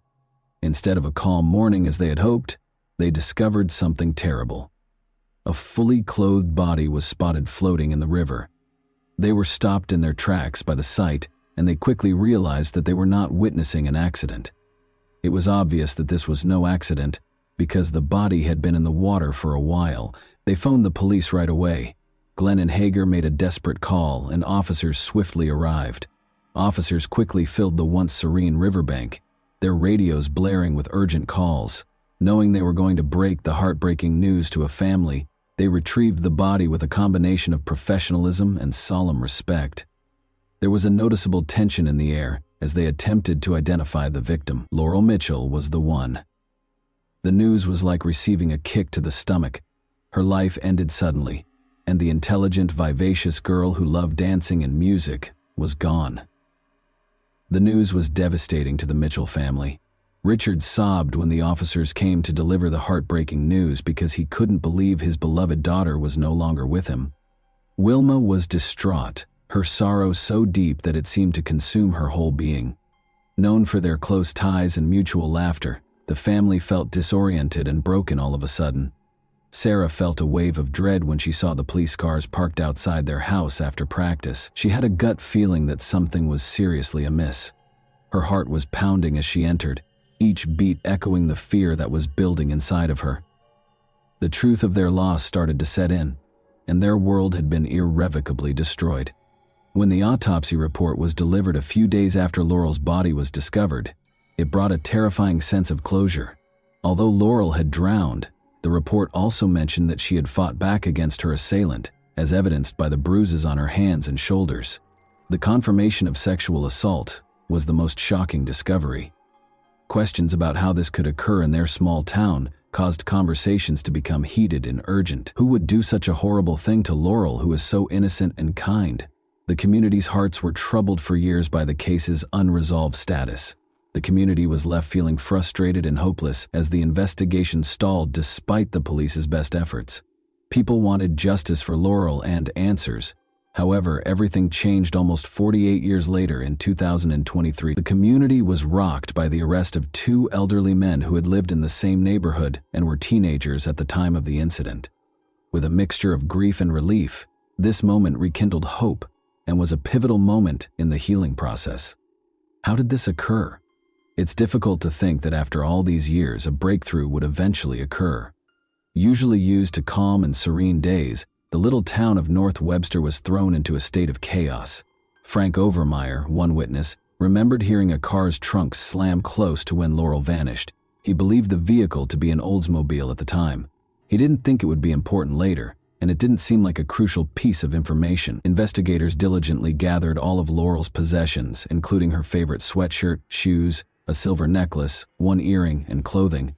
The fact that her blue jeans were discovered unbuttoned and unzipped among these items added to the mystery surrounding her passing. But nobody knew what could be done with the evidence, and the technology at the time was very limited. No one in the town would soon forget the solemn occasion that was Laurel's funeral. Friends, neighbors, and classmates filled the large church, all grieving the untimely death of a young girl. With their hands clasped together, Sarah sat between her father and her older brother, Bruce. She only remembered the excruciating pain that overcame her. She had few memories of the service itself. She was struck with the realization that her confidant, her sister, was no longer there. There was no longer any sense in the world. The case was abandoned. Weeks became months, and months became years, but no answers were found despite the community's efforts and detectives' diligent work. It seemed as though Laurel's murderer had disappeared, leaving an enduring mystery in their wake. Laurel's loving parents, Richard and Wilma Mitchell, never gave up on pursuing justice. In the hopes that someone would eventually come forward with the truth, they kept the case in the public eye. Unfortunately, their health started to deteriorate, and they both died in 2012, 4 months apart. Unfortunately, they never found out who killed their daughter. The case sat on a shelf for years, gathering dust and losing its significance. But in 2007, Captain Kevin Smith of the Indiana State Police was put in charge of the inquiry. He was committed to giving Laurel's family justice. He jumped right into the cold case, carefully going over all the interviews and supporting documentation. He did not, however, discover any new leads, just like his predecessors. Only in 2013 did a woman named Renee Sexton come forward, giving the case the much-needed bombshell it needed. She described a frightening encounter she had in 1975 with a man named John Lehman. Lehman had admitted to helping his friend Fred Bandy commit a murder. Even though he didn't give any information at the time, Renee's disclosure gave the investigation new life. The community started to dare to hope that justice might finally be within reach after this new lead gave new life to a case that had previously seemed hopeless. A year later, a man by the name of Bill McDonald provided yet another important tip. He remembered that in 1975, at a party, Fred Bandy had admitted to a crime close to the river where Laurel's body was eventually found. Fred Bandy seemed more suspicious the more detectives looked into his past. They were unaware of Bandy's problematic criminal history. Red flags were raised when he was found guilty of abusing a minor in 2001. This information was sufficient to enable investigators to delve further into his background and relationships, even though it was not proof of his involvement in Laurel's case. According to a report on July 3, 2014, Bandy claimed to have committed the crime at Mallard's Roost, a public access location next to the location where Laurel's body was discovered. The Noble County Sheriff's Department was notified on September 25, 2019, that Bandy claimed he and Lehman had killed Laurel together at a high school party years prior. In 2019, Captain Smith made the decision to take a new look at the evidence in Laurel's case. He sent Laurel's clothes for DNA testing since, by that time, forensic technology had advanced. Smith believed that the answers they had been looking for decades might finally be found thanks to scientific advancements. Forensic scientists examined the clothing in great detail for weeks. Their perseverance eventually paid off, as a male DNA profile was found on the fabric. Detectives were able to rule out a number of possible suspects thanks to this discovery, which revitalized the investigation. 2 men were the main focus of the detectives' attention: John Lehman and Fred Bandy. The investigation was now more precisely directed by the detectives, but they still required more hard proof. They went to Fred Bandy's home on December 5, 2022, in order to get a DNA sample. Unexpectedly helpful, Bandy, who is now 67 years old, gave the sample without hesitation. He obviously didn't realize how serious the situation was. On January 13, 2023, the results were given to the authorities. According to a certificate of analysis, Bandy had a 13 billion-fold higher probability than any other unidentified individual of contributing to the DNA discovered on Laurel's clothing. Before proceeding with Fred's arrest, the detectives knew that questioning John Lehman was an essential first step. They were aware of the urgency, but they also knew that more information was needed because Fred was strongly implicated in the crime by DNA evidence. It was imperative that both men face consequences for their heinous deed. Detectives learned that Fred had owned an Oldsmobile in 1975. As the investigation went on, Frank Overmeyer, a witness who claimed to have heard someone violently close a car trunk the night Laurel vanished, made an intriguing connection between this detail and his testimony. Fred Bandy and John Lehman were taken into custody and accused of first-degree murder on February 6, 2023-3. The news brought both relief and sadness to Laurel's family. The fact that justice was at last within their grasp gave Sarah and Bruce a sense of closure, but they were deeply troubled by their parents' absence at this time. Sarah felt a range of emotions when Captain Smith called her to tell her the news. Despite both men's not guilty pleas in court, the evidence against them was indisputable. The detectives' meticulous investigation, witness accounts, and DNA matches painted a somber picture of what most likely transpired on that fateful night in August 1975. Investigators thought that Laurel had been kidnapped, beaten, and then driven to the river where she was drowned by Fred and John. The courtroom was rocked by the disturbing details of the crime. Laurel's family prepared for the lengthy journey ahead, while Fred and John awaited their trial. Although justice was on the way, Laurel would not return. Sarah would always feel the anguish of losing her sister. Now that justice was at hand, the reality of it all felt almost unreal after decades of waiting for answers. The first hearing between Bandy and Lehman was originally set for Wednesday, February 8, 2023, in the Noble Circuit Court. Fred Bandy Jr., now 68, was charged with first-degree murder and was set to go on trial by jury for 5 days. Bandy's last pretrial conference was also set for July 29, 2024, at 3 p.m. However, no outcomes have been made public as of yet. On February 5, 2024, he attended another pretrial conference in Noble County, where trial dates were scheduled for October 7 to 11, 2024. John W. Lehman, his 68-year-old co-defendant, is involved in his own legal proceedings. At 1 p.m. on February 26, 2024, he had a pretrial conference. A hearing for a change of plea was also scheduled for June 18, at 11:30 a.m. in the Circuit Court of Noble. It was anticipated that Lehman would enter a guilty plea to the charges against him at this hearing, renouncing his not guilty plea. Lehman recently agreed to a plea agreement on August 15, 2024, which could drastically lower his sentence. The deal would sentence him to 8 years in a state prison in Indiana and drop the first-degree murder charge in favor of conspiracy to commit murder. However, this agreement is contingent upon a judge's approval, which will be decided at a hearing on October 11. This development could provide closure to the impacted families and represents a significant turning point in the case. The hearing's outcome, which will decide whether Lehman's plea agreement is accepted or if the initial charges remain, will be closely monitored. The trial for Bandy is still set for October. There is an unfillable void left by the tragically short life of Laurel Mitchell. But because of Captain Smith and his team's unwavering commitment, her killers will not escape punishment. For a community that has been waiting far too long, their unwavering efforts have ensured that justice is served. The impact of Laurel goes well beyond her sad destiny. She will live on as a testament to tenacity, optimism, and an inspirational spirit. And that wraps up today's chilling story. If you enjoyed this video, don't forget to like and subscribe so you never miss a new upload. Also, let me know in the comments, what part of this story shocked you the most? Thank you for watching, and I'll see you in the next video.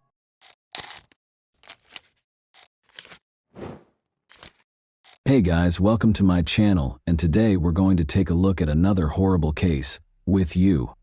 At this point, a single horrifying discovery validated the police officer's worst fears. A psychotic murderer was at large. The murderer believed he had escaped, but he was unaware that he had been captured on camera. The police discovered a lead that would turn the case around just when it appeared to be unsolvable. But the first chapter of his dark tale exposed a horror so unthinkable that it rocked even the most infamous offenders to their foundation. On April 7, 2016, at 7:36 p.m., a homeless woman in Pasco County, Florida, dialed 911. She had discovered something she would never forget while searching for cans. The suspected area was in the vicinity of Newport Richey's Woodlands. Matthew Adamo, the Pasco County Sheriff, was scheduled to look into the report. Detectives initially thought it was a homeless altercation gone wrong, but they quickly discovered they were dealing with something far more sinister. The caller, who was questioned by detectives, stated that a man's headless body was found next to a shopping center and a community of mobile homes. She immediately fled again, preventing the scene from becoming contaminated. The investigative team split up into two groups after verifying that the body was indeed in the wooded area. One was to find evidence, and the other was to secure the body. They hoped to find something gruesome that might have been captured on camera at the Metro PCS store, which was fortunately the closest location. The majority of the CCTV footage had been deleted when the staff member led them to the room where it was being recorded. Everything on the camera had been deleted because the building had just been purchased by new owners on Friday. Meanwhile, another group of police officers cleared the path to the body and secured the area. Finding the victim and making preliminary inferences were their top priorities. The investigators were on the verge of discovering something that would completely change the course of their investigation. They had an idea of who the deceased might have been as soon as they discovered the body belonged to a woman. Just over a mile from the forested area, in October 2015, 21-year-old Brooklyn Peck was reported missing. Her case was declared unsolved by the police following a protracted investigation. The hope of finding Brooklyn safe and sound had faded along with the exhaustion of the search for her. However, after 6 traumatic months, Brooklyn's family once again hoped to find some sort of closure when the recently discovered body was reported on the news. However, the coroner's report, which would be obtained once forensics had safely removed the body and performed tests, was necessary to confirm whether it was Brooklyn. However, all of that had to wait until the crime scene was thoroughly examined, and the body's ambiguous location was making things more difficult. They were eventually able to examine the body up close at approximately 9:05 p.m. The officers had no idea that they were going to come across one of the most devastating discoveries of their lives. Since she was still wearing jewelry, the investigators concluded that it wasn't a robbery gone wrong. Her face had been so severely mutilated that it was unrecognizable, and her clothing was pulled over it. Her torn stockings further raised suspicions among the police that this crime scene was more than a landfill. This was the precise location where the victim had died. They had brought her here and killed her. It was extremely unsettling to consider that another person would do this to someone and abandon them without a sense of identity, purpose, or concern. They were certain that the investigation would not be simple. The victim had endured the most terrible final moments, whether or not it was Brooklyn. In actuality, the detectives had never seen a more heinous case of sexual assault. The medical examiner's office eventually informed them that blunt force trauma to the head was the cause of death.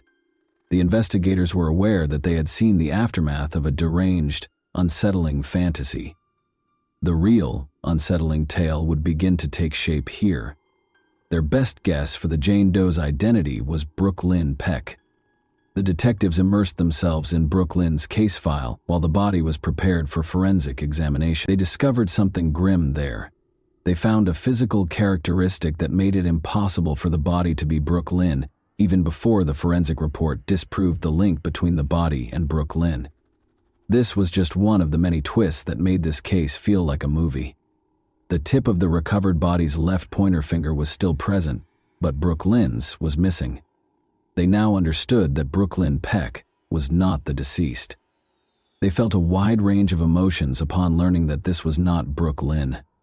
They had been hoping for some closure, so they went from being relieved and happy that it wasn't her to feeling sad that it wasn't her. The effort to positively identify Jane Doe was a complete failure. Searching through the month's missing persons reports until they discovered a good match was the next difficult task. In an effort to identify the woman, and if at all possible, provide closure to yet another family in need of answers, they launched a thorough search through recent missing persons reports. After searching through the documents, they eventually discovered a match, a woman who had been reported missing just a few weeks earlier and who looked remarkably similar to the body they had found. The detectives realized they were starting a completely new investigation after making this identification. Judith Terrianos, age 52, was the owner of the body. The family of this grandmother, who had been missing for more than a month, was in the same state of desperation as Brooke Lynn's.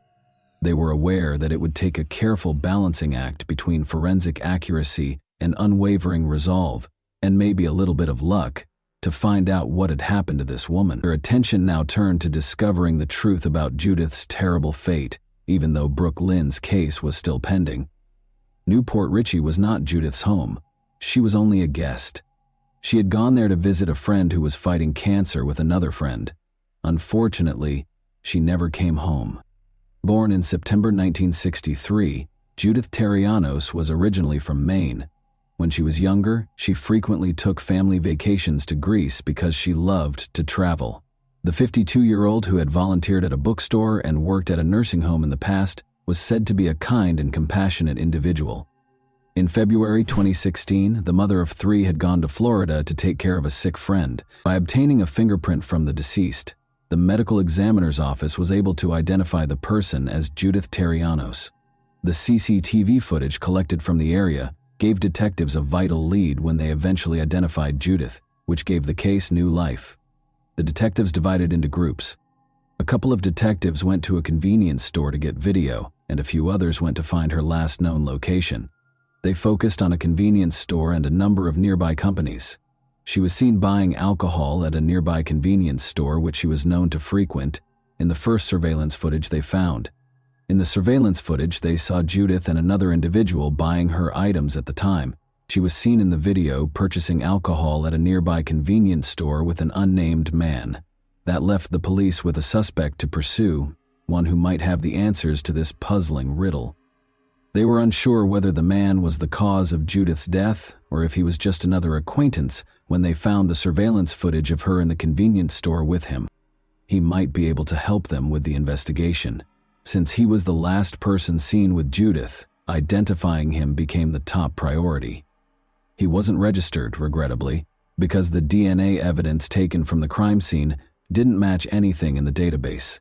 With only a description and a picture of the man, the detectives had no choice but to search the neighborhood. In the hopes that someone would recognize their main suspect, they went back to the trailer park and knocked on as many doors as they could. All of them provided hazy descriptions, suggesting that they were either unaware of what had occurred or that they were unwilling to speak with the police.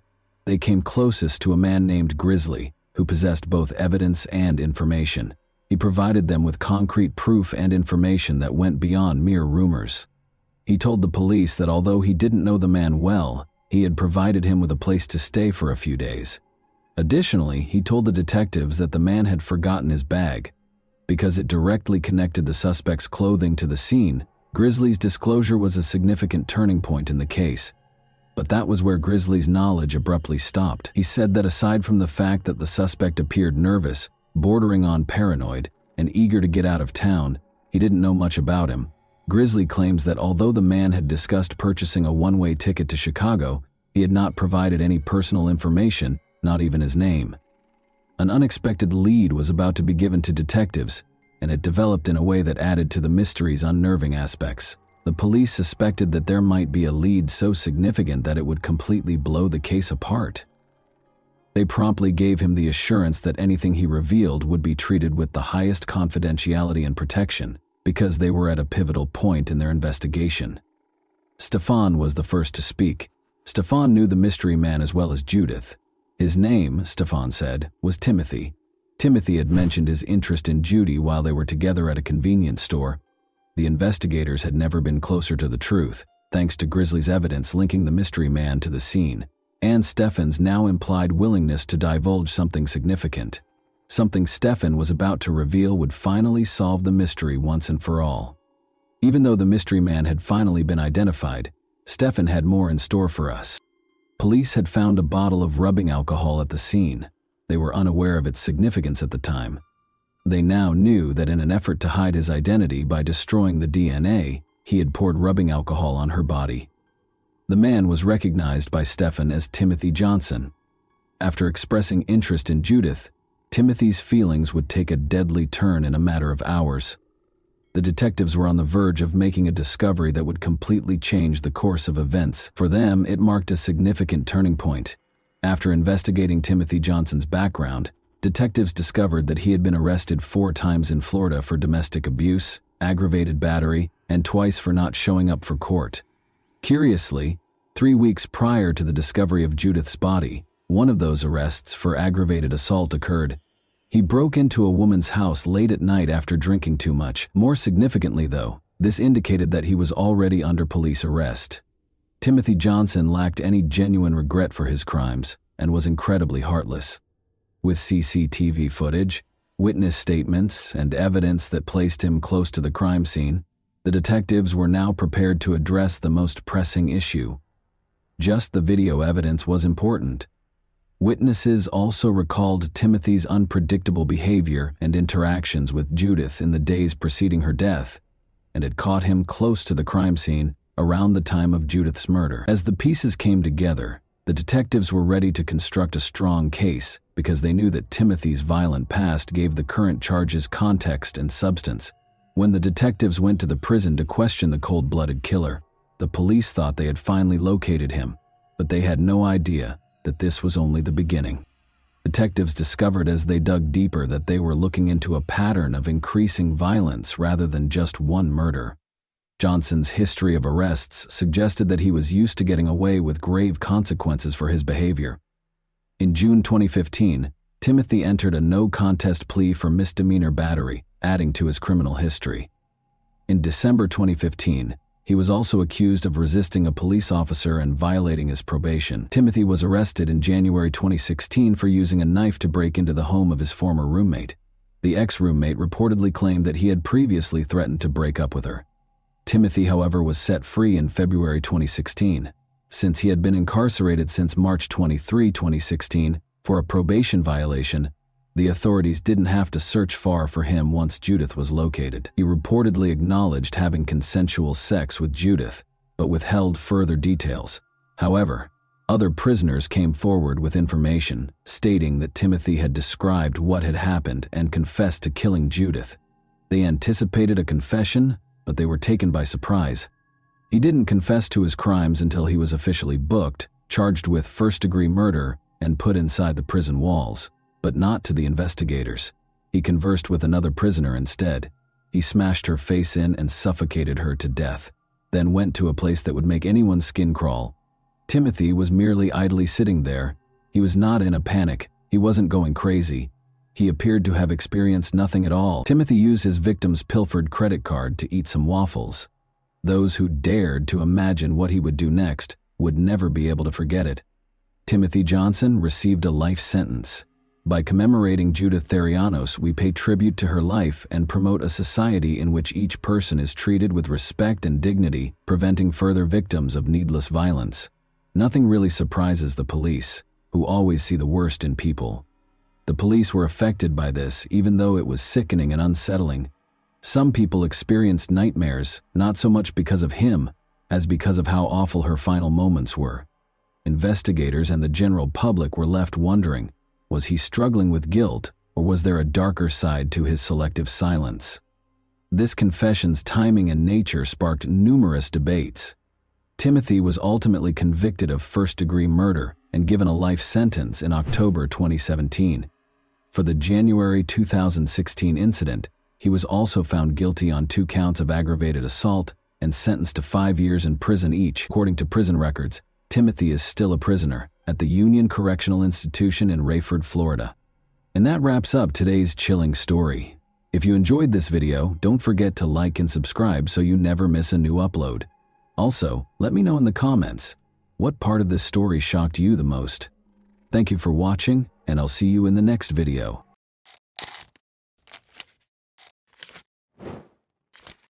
Hey guys, welcome to my channel, and today we're going to take a look at another horrible case with you.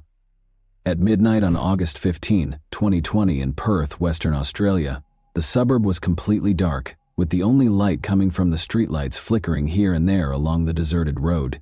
In the faint light of a solitary lamp, a home on the outskirts stood motionless and silent. Yet within, there was a muffled bustle. Loud shouts and weak shadows danced over the walls. It was more than just an argument. It was something ferocious, passionate, and disturbing, even primordial. The air was broken abruptly by a loud bang that sounded like something big hitting the wall. Then there was the clear sound of a gunshot. Time seems to stop. After that, there was a terrible quiet that enveloped the area outside the home like a dense fog. Not a soul could be seen. Although no one was around to see it, the gun's piercing crack shattered the silence of the night like a piece of glass. Perth police got a desperate contact to the emergency services just minutes after the gunfire. The shaky, terrified voice of a woman indicated that there had been a shooting and that someone had been hurt. "He is not moving. God, please assist." The woman's voice broke as she screamed. Officers showed up at the scene as soon as the dispatcher deployed a patrol unit. Minutes later, a woman standing on the front lawn, clearly shaken, was visible through the flashing lights. Her entire body was shaking uncontrollably. Her eyes were wide with fear and she was pale. The cops found the house in a state of turmoil. The body of 38-year-old James Watson was in the living room. His physique was contorted in an abnormal way. A black pool of blood had started to spread across the floor, and his eyes were wide open. The walls and furnishings were stained by the blood that seeped into the carpet. Signs of a scuffle were immediately observed by the cops. There were toppled chairs and obvious signs of impact on the walls and furniture. Before the gun was fired, the whole room was in a state of chaos, suggesting a violent altercation. A shotgun with its barrel aimed at the door was resting next to the body. Although there were no indications of forceful entry, it initially appeared as though someone had broken into the house. In order to gather evidence, officers roped off the scene and dispatched forensic and investigative teams. They could see that this was no ordinary crime. It was the result of something far more intricate. They identified the woman they discovered on the lawn as the wife of Catherine Watson James. The paramedics on the scene attempted to calm her down because she was in shock. When she was taken to the police station, she was too upset to talk clearly, and her hands were covered in blood. She was limited to saying, "I didn't mean to. I had no idea how it would turn out." Investigators started looking for solutions. Asking the neighbors questions was the first step. But before to the gunfire, nobody had heard anything out of the ordinary. Mark Ridley, an elderly neighbor, reported that he's seen Catherine and James coming home together that night. He didn't give it much thought, although they appeared nervous. His statement was removed by the police, although it yielded no important clues. In the meantime, forensic specialists inside the home discovered an unsealed envelope containing multiple documents and photos, adding to the mounting evidence that the conflict had begun long before the gunshot on the kitchen table. Upon closer examination, the investigators discovered that several of the photographs depicted intimate moments from the family's lives, even if they didn't initially appear to be very significant. These pictures might be the key to figuring out why the tragedy happened. Investigators tried to piece together what had happened that night. After a stressful dinner at a restaurant, Catherine and James went home at around 8 p.m. Nothing had foreshadowed the impending disaster, but the supper had been unpleasant, according to people who knew them. James said he had to go and take care of something at one point, but Catherine urged he stayed. She informed him that they needed to talk about something. Catherine recommended that they unwind with a drink and spend the evening in silence after they arrived home. Leaving James in the living area, she took the envelope and headed upstairs. James remained downstairs as if oblivious to what was about to happen. After a while, Catherine returned downstairs with the papers firmly grasped in her hands. She put the envelope on the table in front of him, her face expressionless, and waited for his response. James's face transformed when he saw the envelope. Despite his best efforts to maintain composure, the anxiety in the room was evident. Despite her silence, Catherine's expression spoke a lot. There was a thick quiet. Right at this point, everything changed. They got into a furious debate that swiftly turned into a yelling contest. At one point, Catherine refused to let go of the documents and clutched onto the envelope when James tried to retrieve it. A damaged chair appeared as detectives inspected the room where the shot was fired. Been employed as a weapon. Photographs and documents, some of them blood-stained, were scattered on the floor. Every piece of evidence suggested that James and Catherine were fighting over the documents. Investigators came to the conclusion that James was attempting to seize something from Catherine when the gun was discharged. Catherine had fired the shotgun, as evidenced by the marks on the carpet and the shotgun's location. Police discovered a number of fascinating things when they gained access to James and Catherine's phones. In contrast to his regular conduct, James had shut off his phone around 10:30 p.m.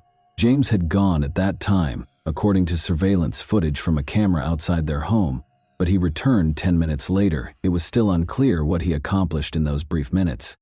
Still in a state of shock when she was taken to the police, Catherine was unable to provide a detailed account of what had happened. She said that they had begun to argue and that things eventually got out of hand. She said she couldn't recall how she got the shotgun in her hands. Although it was evident that she was under a lot of stress, detectives felt that there was more to her story. Investigators started looking into the Watsons' relationship in further detail. The couple had been married for 10 years, didn't have any kids, and seemed to lead a peaceful existence. However, Catherine became suspicious when neighbors saw that James had been spending less time at home lately.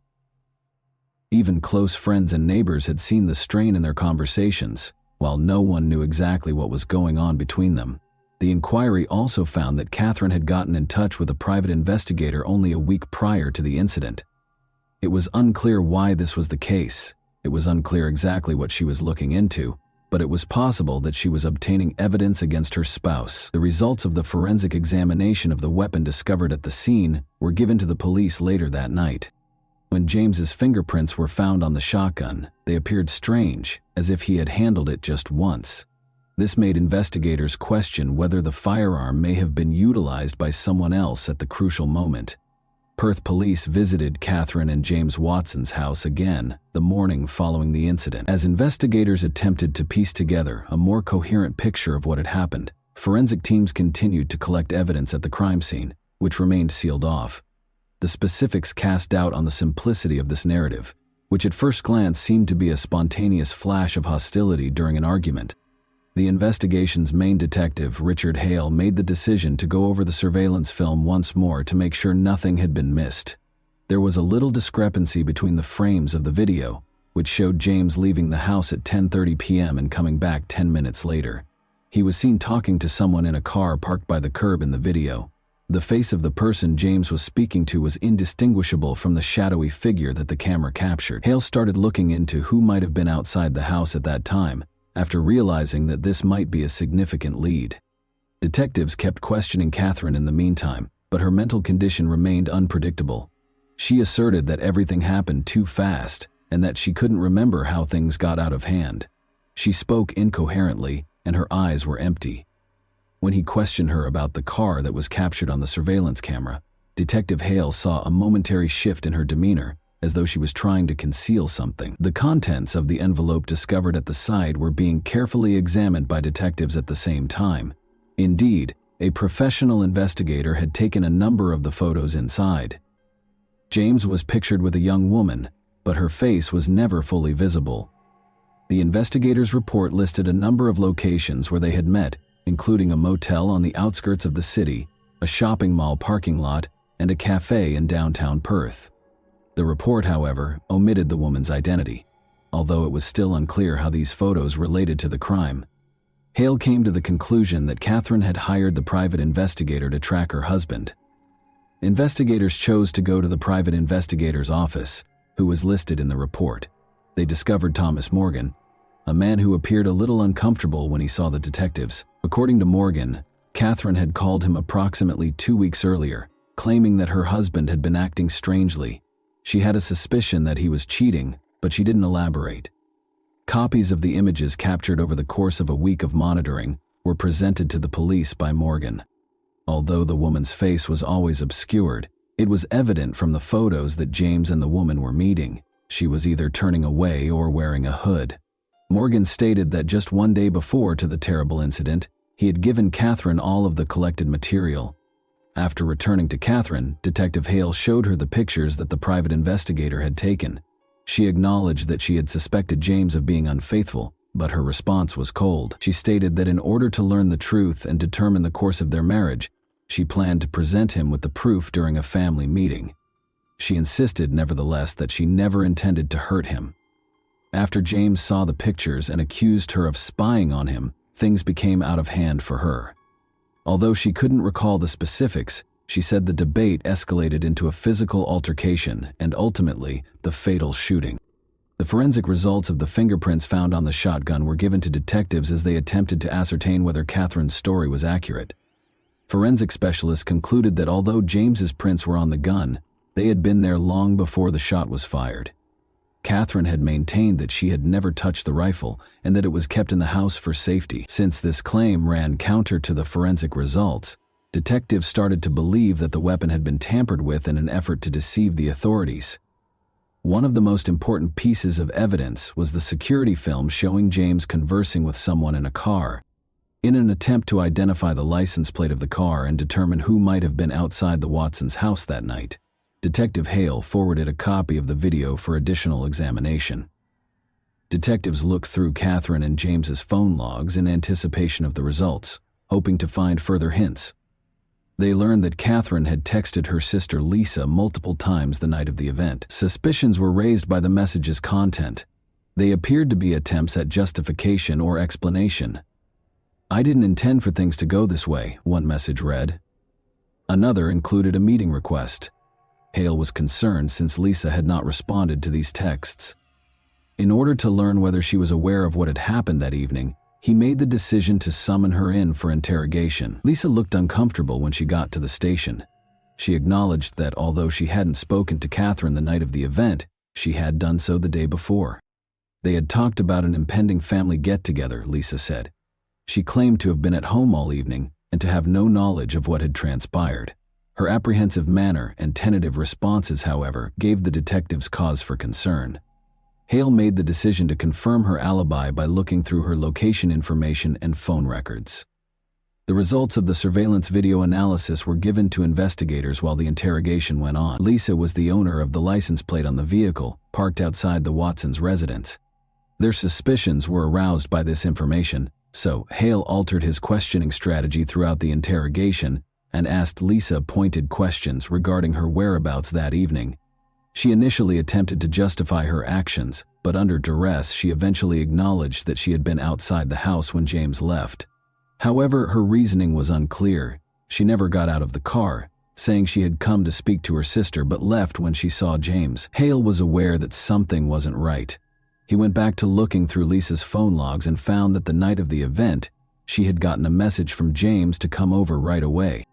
However, what could James have been talking about in private? And why would he phone Lisa when he was meant to be with Catherine? Another important piece of evidence was discovered by forensic specialists in the bedroom where Catherine claimed the argument started. Blood traces that did not belong to Catherine or James were found on the door handle. Detectives began to think that a third party had been involved in the fight as a result of this. Lisa's blood was identified through a DNA study. Despite Lisa's prior protestations, investigators now obtained evidence that she had been inside the residence. Lisa was presented with the fresh proof by the police. She attempted to excuse herself by saying she had simply come to keep Catherine safe, but she became alarmed and attempted to flee as James and Catherine began to argue. She maintained that she didn't know who fired the gun and had nothing to do with the crime. But as the interrogation went on, her tale became more complicated. Investigators were starting to feel that Catherine and Lisa could be concealing something. There were still too many unresolved problems, but they had a notion that James's potential affair might have led to a dispute between the sisters. Hale made the decision to temporarily release Lisa, requesting that she stay in town. He had the feeling that the mystery was almost solved, but that one crucial piece of information was still lacking to reveal the whole truth of that evening. Detective Richard Hale and his colleagues went back to the Watson residence the next day to conduct a more comprehensive examination. It became evident with every fresh clue that this was no ordinary crime. Hale believed that there was much more going on here than a tragic family dispute. Once more, the cops searched every room for information that could help them solve the case. They looked carefully at the pictures in the envelope. Although the woman's face was obscured and blurry in the private investigators' images that Catherine had commissioned, the detectives thought they were essential to the motivation. Because they were unable to identify her with certainty, this made the inquiry more difficult. Hale made the decision to re-interrogate Lisa, this time as a possible suspect rather than a witness, while the forensic team carried on with their investigation. Lisa agreed to cooperate despite her anxious appearance. Hale decided to present in a more straightforward manner. Given the blood analysis results on the door handle, he questioned her about why, if she had stated she never left her car, her blood was discovered inside the residence. Lisa attempted to clarify once more, but her responses lacked conviction. Although her explanation looked tenuous, she implied that she might have unintentionally scratched herself as she entered the residence.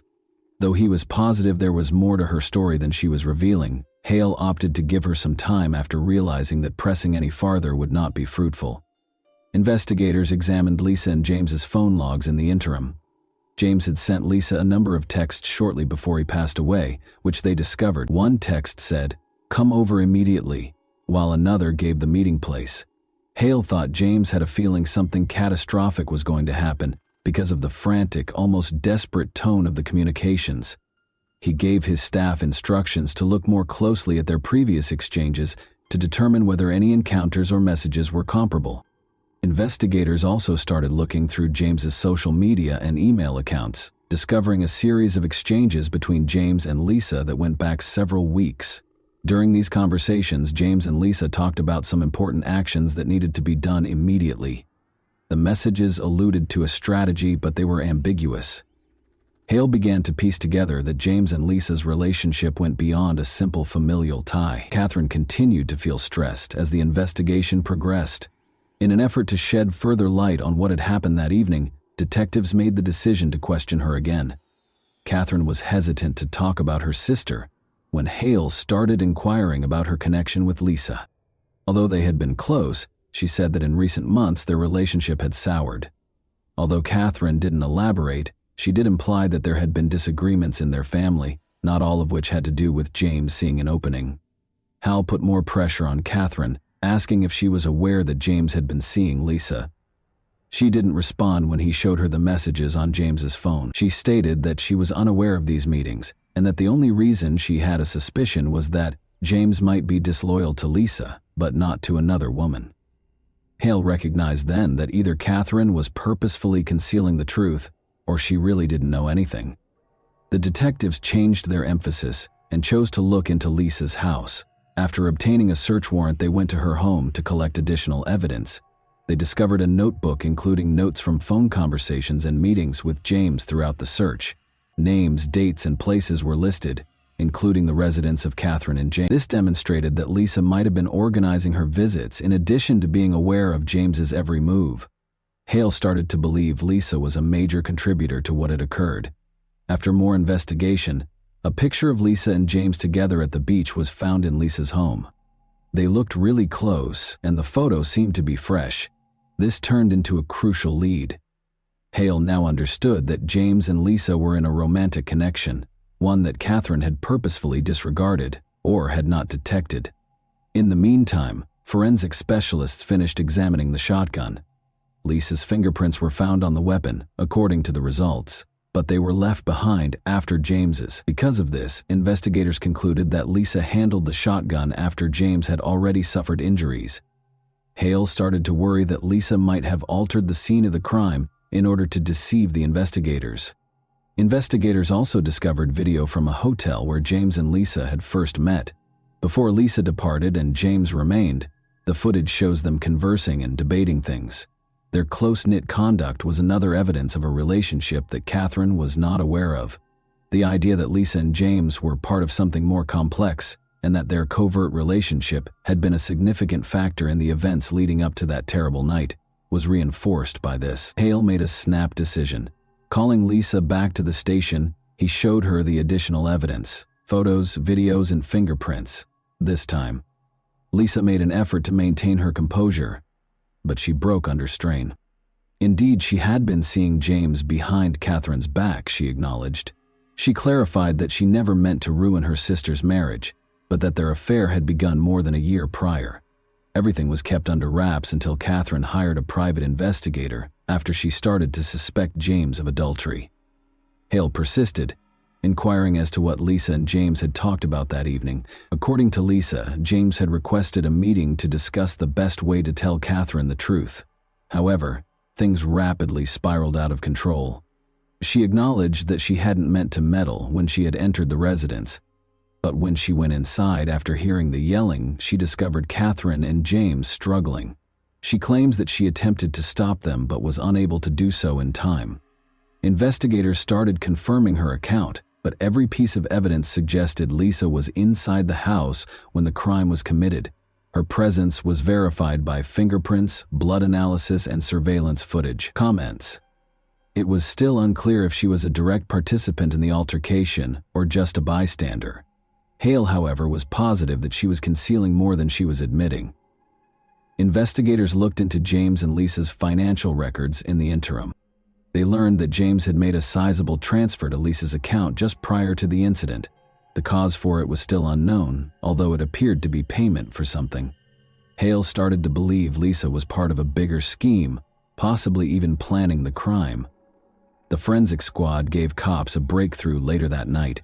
In the bedroom of Catherine and James, they had discovered Lisa's phone concealed beneath the mattress. The detectives' suspicions were validated when they discovered text messages on the phone. James and Lisa had been preparing to attack Catherine and set her up for it. Various aspects of the plan were covered in the communications, but for some reason, things didn't work out as planned. Hale ordered Lisa to be detained after realizing they had enough evidence to arrest her. Later, when she was being questioned, she backed into a corner and acknowledged that there had been a plot. She said that if she didn't assist James in getting rid of Catherine, he would expose her. She maintained, though, that the gunshot was an accident and that she never meant for things to escalate to this point. Hale was aware that he was getting close to cracking the case, but there was still a crucial question. If Lisa and James had conspired to plot everything, why did it go wrong, and who actually fired the shot? Detective Richard Hale believed that the puzzle was finally coming together. But there was still a critical point that needed to be answered. Why had James and Lisa's plan failed? And who had actually pulled the trigger? Although Lisa's confession and the evidence gathered suggested a plot, the specifics were still unknown. Lisa insisted throughout the interrogation that she was not involved in the crime and never meant to hurt James. She attempted to persuade the cops that their initial strategy was only to fabricate an event to give the impression that Catherine had assaulted James. However, she claims that as things got out of hand, she was left on the sidelines, not knowing what to do when the conflict started. Even though Hale paid close attention, he could sense that Lisa was still hiding something. He made the decision to do a last examination of the case in order to piece together the whole series of events that transpired that evening.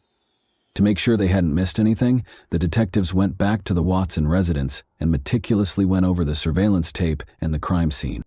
Forensic specialists discovered a little but important hint on the shotgun during the re-examination that had previously gone overlooked. Tests on a piece of hair discovered beneath the stock showed it belonged to Catherine. Hale hesitated at this revelation. Before or immediately after the shot was discharged, Catherine might have held the gun. It also clarified the confusion in her account. Perhaps she simply was unable to recall the events of those pivotal moments when emotions were running high. The cops also looked through Catherine's pre-shooting phone logs.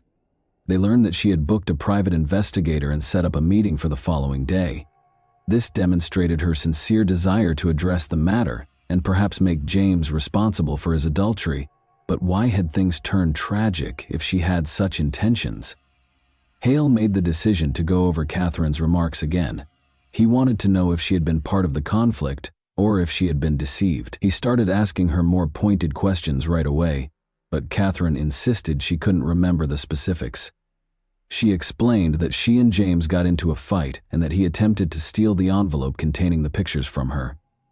Everything happened too quickly, and then everything simply vanished. Detectives discovered a surveillance camera in the living room that they had previously overlooked as the inquiry went forward. The case took an unexpected turn when it was discovered that James had installed the camera himself.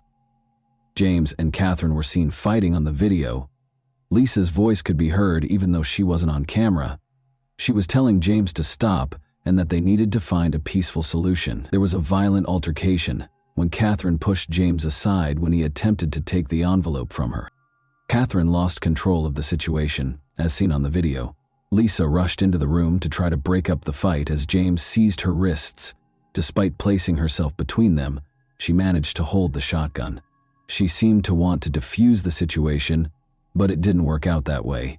The pivotal moment was caught on camera when Lisa accidentally pointed the shotgun toward James in an effort to frighten him while she was in a panic. The gun went off as James made a quick movement.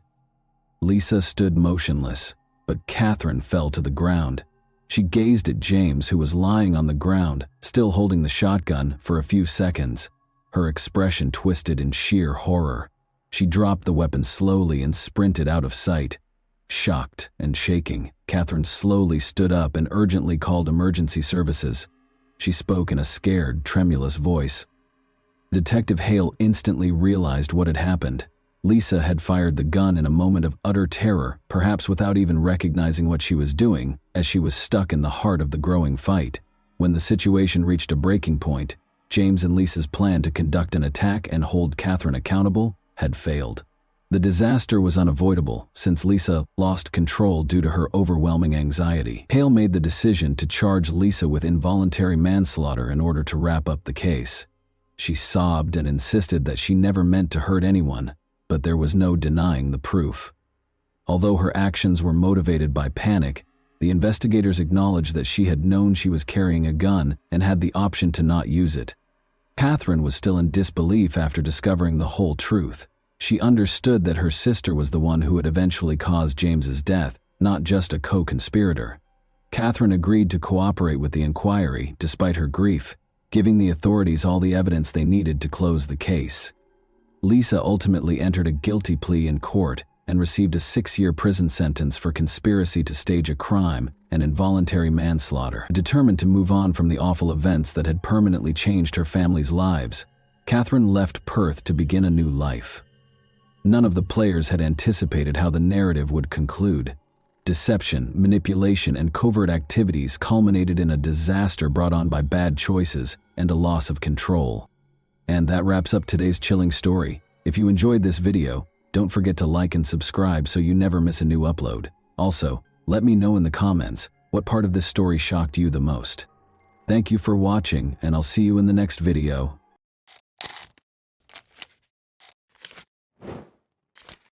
Hey guys, welcome to my channel, and today we're going to take a look at another horrible case with you. Lori Eisenberg called the Idaho authorities in February 2018 with a distressing message.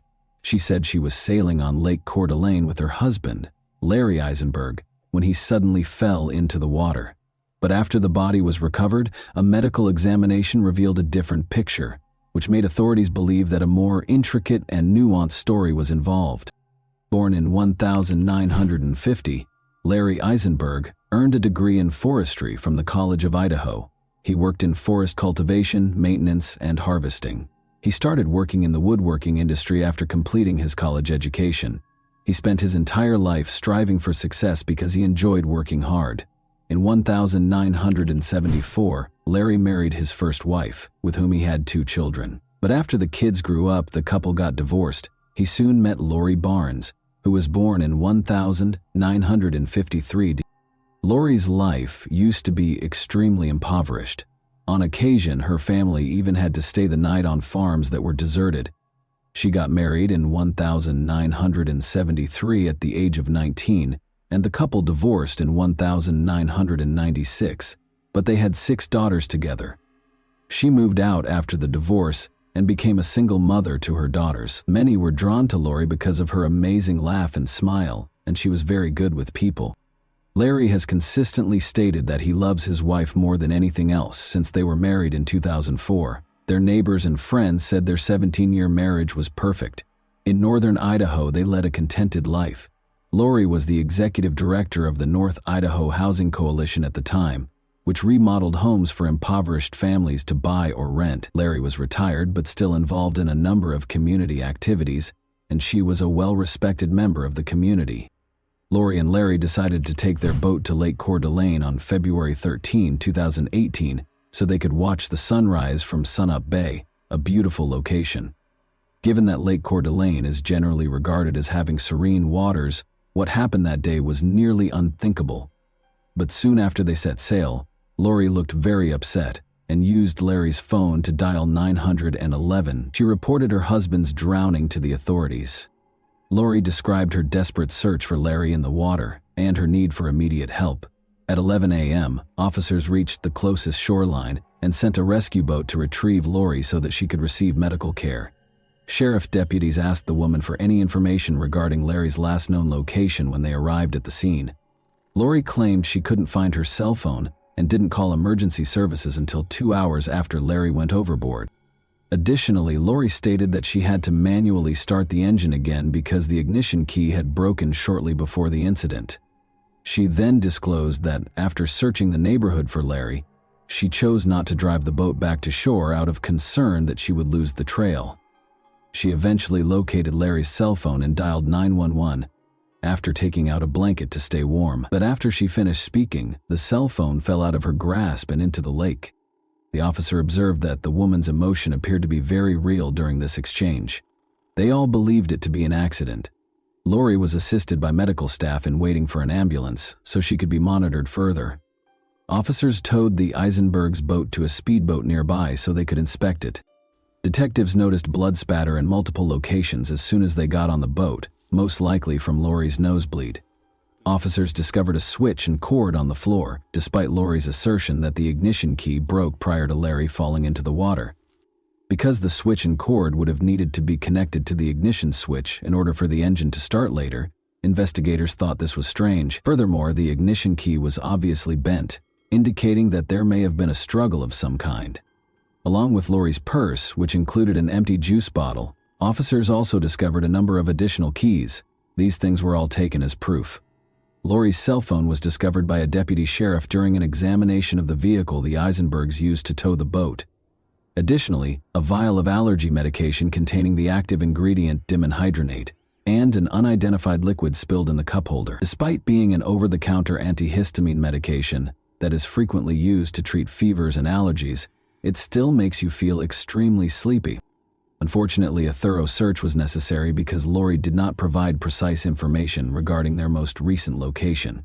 As a result, it was determined to use a group of divers equipped with sonar. In an attempt to find Larry, search and rescue helicopters were also involved in the search, but to no avail. Detectives were still unable to locate Larry, so 5 days later, on February 18, they called Lori Eisenberg and asked her to go on the lake with the sonar diving team. Despite her agreement, Lori was unable to name any particular landmarks and offered the searchers little help. The investigator thought this behavior was strange. Lori laughed and joked during the search, and occasionally broke down in tears for no apparent reason. However, this was not stressed because everyone grieves in a different way. However, Lori's suspicious behavior at her husband's house, which was 20 minutes southwest of town, prompted 2 calls to the county sheriff later that day. Police became interested after the callers, who were the Eisenbergs' neighbors, claimed that Lori's family members were assisting her in moving her belongings out of the house. On February 21, 2018, a startling discovery was made that completely changed the course of the case. Due to Lori Eisenberg's potential fraudulent activities, the North Idaho Housing Coalition, where she had worked for years, notified police officers that it would no longer be working with her. It turns out that the coalition's accountant found errors in the report and that $500,000 was missing from their budget total. That was the amount that only Lori had. Those who knew Lori Eisenberg were shocked by this news because, according to law enforcement, she was a law-abiding citizen with no prior criminal history. Larry's son made the decision to speak with the investigator at this point. He told him about Lori's peculiar actions and the potential role she played in his father's passing.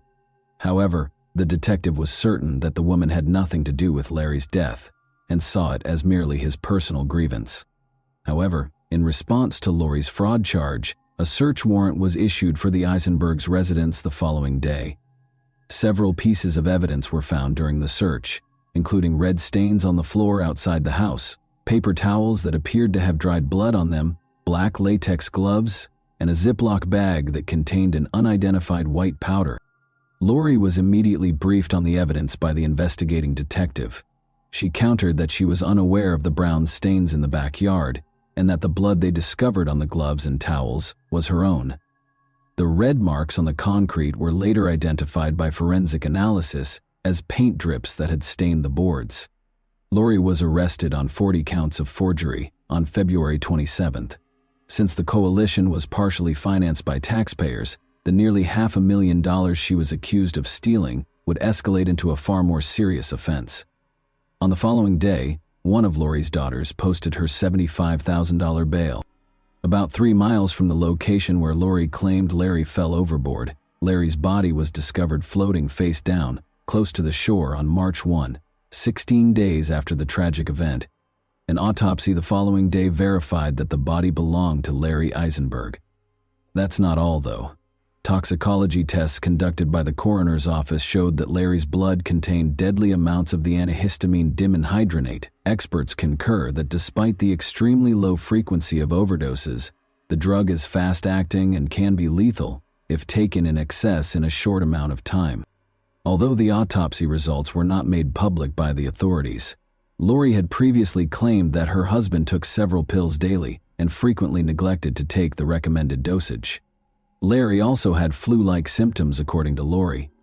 Larry only ever mentioned being sick once, in a message to his friend. But was Larry the one who sent that message? The expert analyst concluded that the last time the cell phone signal was present close to Lori's son's house was when Larry vanished into the lake, despite the fact that Larry's phone had drowned. Given that Lori said the phone fell into the lake on February 13, this was strange. Detectives concluded that Larry's death was most definitely not an accident. As a result of all of this, Lori did not show up in court for her fraudulent fraud case in late May. A warrant for her arrest was consequently issued, but she never showed up.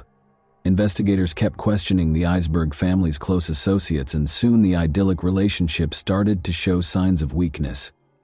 Despite their apparent happiness, Larry had been very dissatisfied with Lori's recent spending patterns and the fact that she frequently provided financial support for her kid.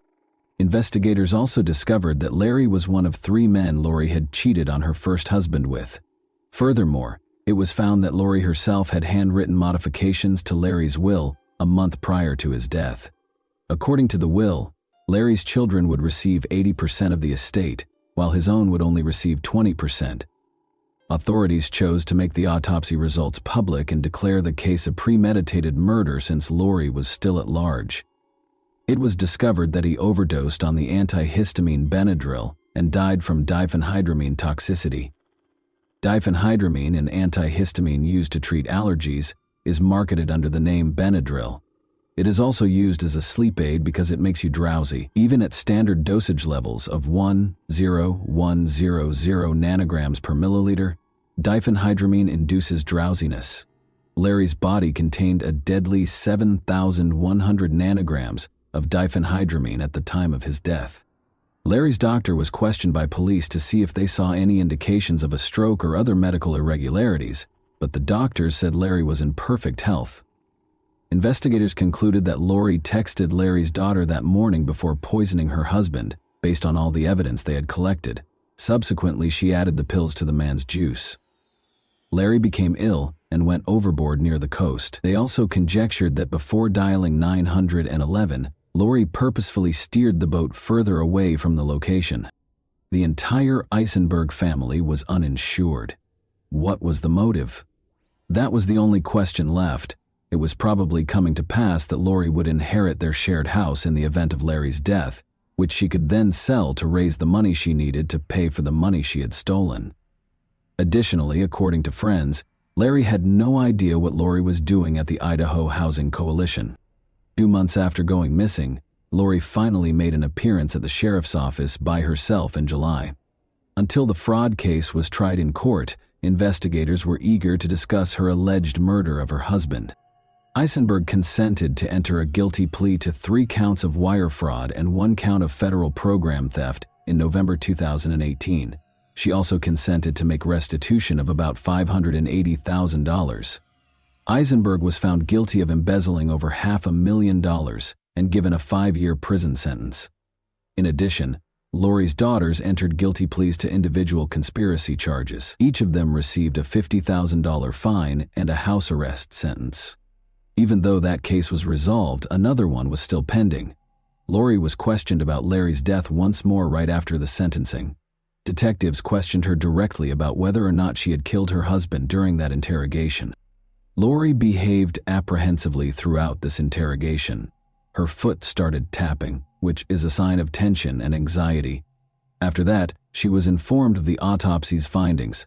The detectives persisted in pressing her with additional compromising evidence, even though she denied any involvement in her husband's death. She eventually demanded an attorney and refused to answer any more questions. Lori Eisenberg was charged by a grand jury with first-degree murder by poisoning, a capital offense, 2 years after her husband's body was discovered floating in Lake Coeur d'Alene. The COVID-19 pandemic caused her trial to be repeatedly postponed. In order to maintain her innocence and admit that she would probably be found guilty if the case went to trial, Eisenberg entered an Alford plea to a lesser charge of second-degree homicide, after initially being charged with first-degree homicide by use of poison. She entered a guilty plea to the lesser charge of second-degree murder in February 2021. Larry's daughter, Jessica McPherson, said she thought the plea agreement, which spared Eisenberg from acknowledging guilt, was a betrayal of her father's family. "The manner in which I lost my father," Lori Eisenberg, "has left a hole in my soul that I will never be able to fill. And for 3 years, that hole has just continued to get deeper and deeper at the web of lies, deceit, and manipulation that have continued to expand," Jessica McPherson said. Larry's son, Dean Eisenberg, stated, "It is impossible for me and those who are deeply impacted by the loss of such a great man and wonderful father to find closure." In an unforgettable way, he referred to his father as his best friend. "Even those who hated him loved him in a way," he stated. As her stepson talked about the man she confessed to poisoning, Lori Eisenberg wiped her eyes with a tissue. He spoke of a decent, industrious man who cherished his family, especially his wife. "I can only hope she did what she did to save him the embarrassment of finding out what his soulmate had done behind his back," said Dean Eisenberg. Lori's daughter, Amber Barnes, claimed that her mother controlled the household. "Larry dedicated his life to Lori. He loved her, he trusted her, and she killed him," Barnes stated. The pain felt by everyone who lamented Larry's passing was exacerbated by Lori's plea to Alford. "She deserves to be held accountable for her actions and be seen for who she really is," Amber Barnes stated. She saw Lori Eisenberg as a father figure and a great-grandfather who would give her children bear hugs and stroke their hair while telling them he loved them. "Our family lost 2 people that day on the lake.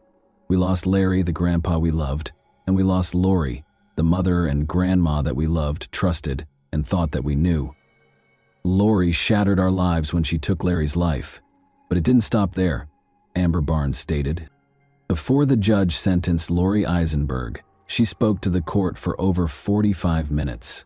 She claimed that she started stealing from the coalition because she was having financial difficulties with her daughters, one of whom she had expelled from her house when she was 15. She claimed that she felt unable to express to her husband her desire to support her daughters financially. She emphasizes that they lacked health and dental insurance. "I saw my precious little grandchildren suffering because their mothers were not able to have a double-income family and not able to provide what they needed," she said. "So what do they do when the kids get sick and have to go to the doctor?" According to her, "I got to the point where I was torn between adhering to the life and Larry's standards of life and being able to do what I thought I had to do. And so I came up with the most stupid, shameful plan ever, and that was to steal money from my employer." Eisenberg killed her husband, according to the prosecution, to avoid the additional humiliation of losing half of her assets in a divorce. Eisenberg, however, told the court that her husband wasn't supposed to consume the poisoned drink that killed him. Eisenberg claimed that she had considered suicide ever since her embezzlement was uncovered. Her words, "I knew my life was over."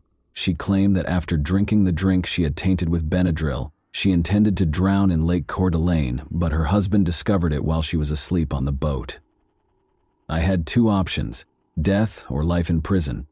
I never wanted to get away with anything. I know Larry would still be alive if it weren't for me," she replied. According to the judge, he was convinced that Eisenberg's account of what happened in court was accurate, at least the version she had chosen. "Your truth doesn't hold up in the light of all the evidence," he responded. Eisenberg was given a life sentence with 30 years fixed and credit for time served, according to the judge's ruling. Following the delivery of the sentence, Larry Eisenberg's family silently embraced it. And that wraps up today's chilling story. If you enjoyed this video, don't forget to like and subscribe so you never miss a new upload. Also, let me know in the comments, what part of this story shocked you the most? Thank you for watching, and I'll see you in the next video.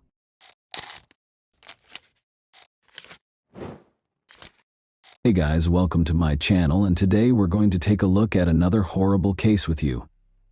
Till death do us part doesn't often last that long. Feelings of sweetness and tenderness can rapidly give way to disappointment, annoyance, and even hatred. The most sensible course of action in certain situations is to break up, if not as friends, then at least not as enemies. However, when big quantities of money and the opportunity to become wealthy quickly come into play at the expense of an ex-lover's life, an innocent person's destiny may be decided. The example of Gary Bentley is hardly unusual. Although people have been slain for much less, the murderer in this case wanted to keep $1 million and live a comfortable and easy life. Did Gary foresee what would occur? According to his parents, he did. They were trying to protect him since they felt uneasy and worried about him. However, Gary found it hard to accept that his child's mother, the love of his life, was truly capable of murder. Even though his mother was still alive, he battled valiantly to keep his failing marriage intact for the sake of his kid. But ultimately, he died and the youngster was left an orphan. What is known about Gary Bentley's early life then? On August 31, 1984, Gary Lewis Bentley was born in Louisville, a small rural hamlet in Jefferson County, Kentucky. He was the youngest of Gerald and Lisa Bentley's 2 children. From a young age, Gary and his older sister Amy had a tight and trustworthy relationship. The Bentleys owned their own farm and put a lot of effort into providing their children with a quality education and other necessities. The children helped out as well and weren't afraid to take on the physical and labor-intensive tasks involved in farm management. The family was close-knit, supportive, and always looking out for one another. Gary spent a lot of time with his father, Gerald, from an early age. They frequently went hunting, fishing, and camping together and were quite close. His father showed him where to collect edible mushrooms and berries, taught him how to handle a pistol, and gave him survival tips, including how to survive in the bush. Gary became quite interested in guns as a teenager. He eventually began collecting firearms and understood how to use them. He was best friends with his father and they went fishing or hunting almost every weekend. Gary was a true handyman who could make or mend almost anything, making him the epitome of a small-town gentleman.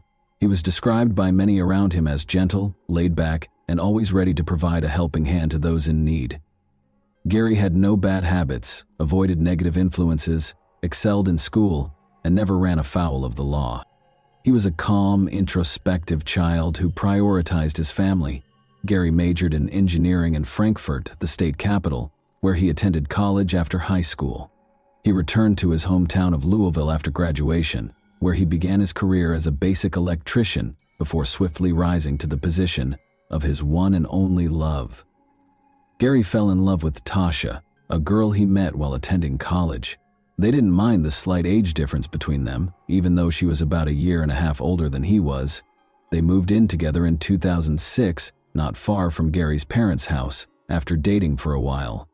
Tasha was pursuing a nursing degree when she was hired by one of the city's hospitals, where she immediately gained the respect and admiration of her colleagues.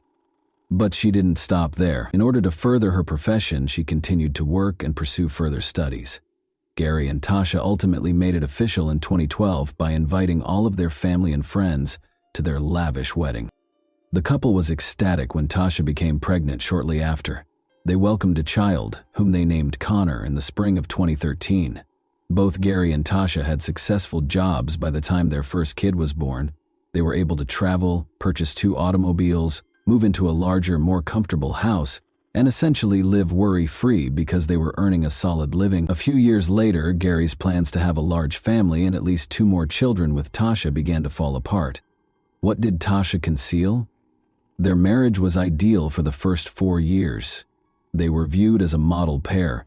They held well-respected, lucrative careers. We are excellent guests, wonderful parents, and close friends. The couple frequently invited close friends and family to gatherings they hosted at their house. When someone needed assistance or support, they were always the first to offer it. Gerald and Lisa, Gary's parents, are ecstatic with their daughter-in-law and grandchild. However, things began to drastically shift in 2016. After going through a difficult period, the Bentleys' marriage started to suffer. It all began when Tasha started experiencing issues at work, which had never happened to her before. She was often griping about the terrible working conditions, her supervisor and her coworkers. Gary tried his best to help her, but he cautioned her against quitting too soon because it would be difficult to find another position that paid well. The couple made the decision to take a trip in the fall of 2016 in an attempt to decompress and release some stress.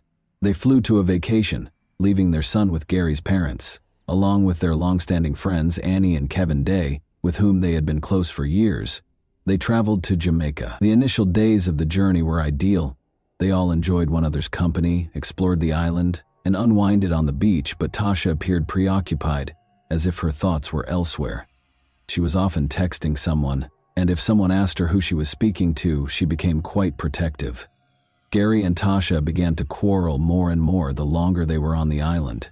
Their pals claimed that Annie and Kevin felt uneasy since the disagreements seemed to start out of nowhere and swiftly turned into heated disputes. When Gary and Tasha got into a heated dispute one day while on a yacht, Kevin attempted to lighten the mood by cracking a joke. Gary splattered beer on his face in retaliation. Kevin didn't take it personally, since he knew that Gary's response was more about the stress that Tasha was causing than it was about the joke. After feeling ashamed, Gary repeatedly apologized and said he had no idea what had happened to him with the new job. Tasha informed Gary that she had resigned from her position shortly after they got back from their trip. Gary wasn't pleased with her choice because his family's financial status may suffer if she lost such a high income. He did, however, have some funds that would enable them to survive and continue their way of life till she got another work, because he was a prudent and thrifty guy.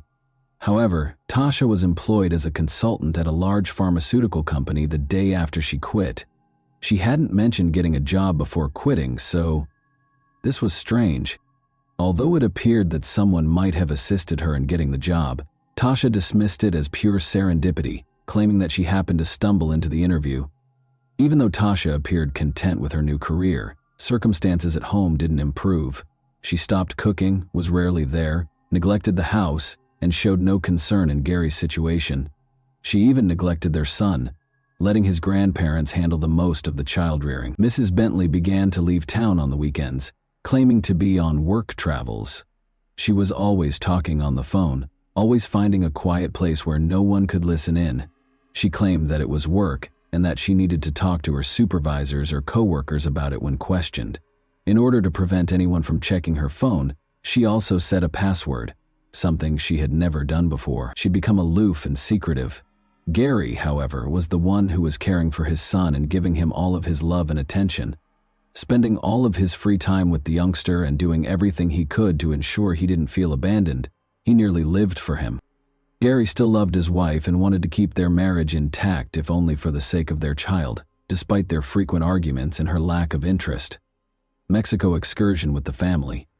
Seeing the strain in their son's family, Gary's parents made the decision to take him, Tasha, and their grandchild to one of Mexico's most stunning resorts as a surprise, in the hopes that it would provide a tranquil setting for them to re-establish contact and spend quality time together. They selected a comfortable hotel in a remote location.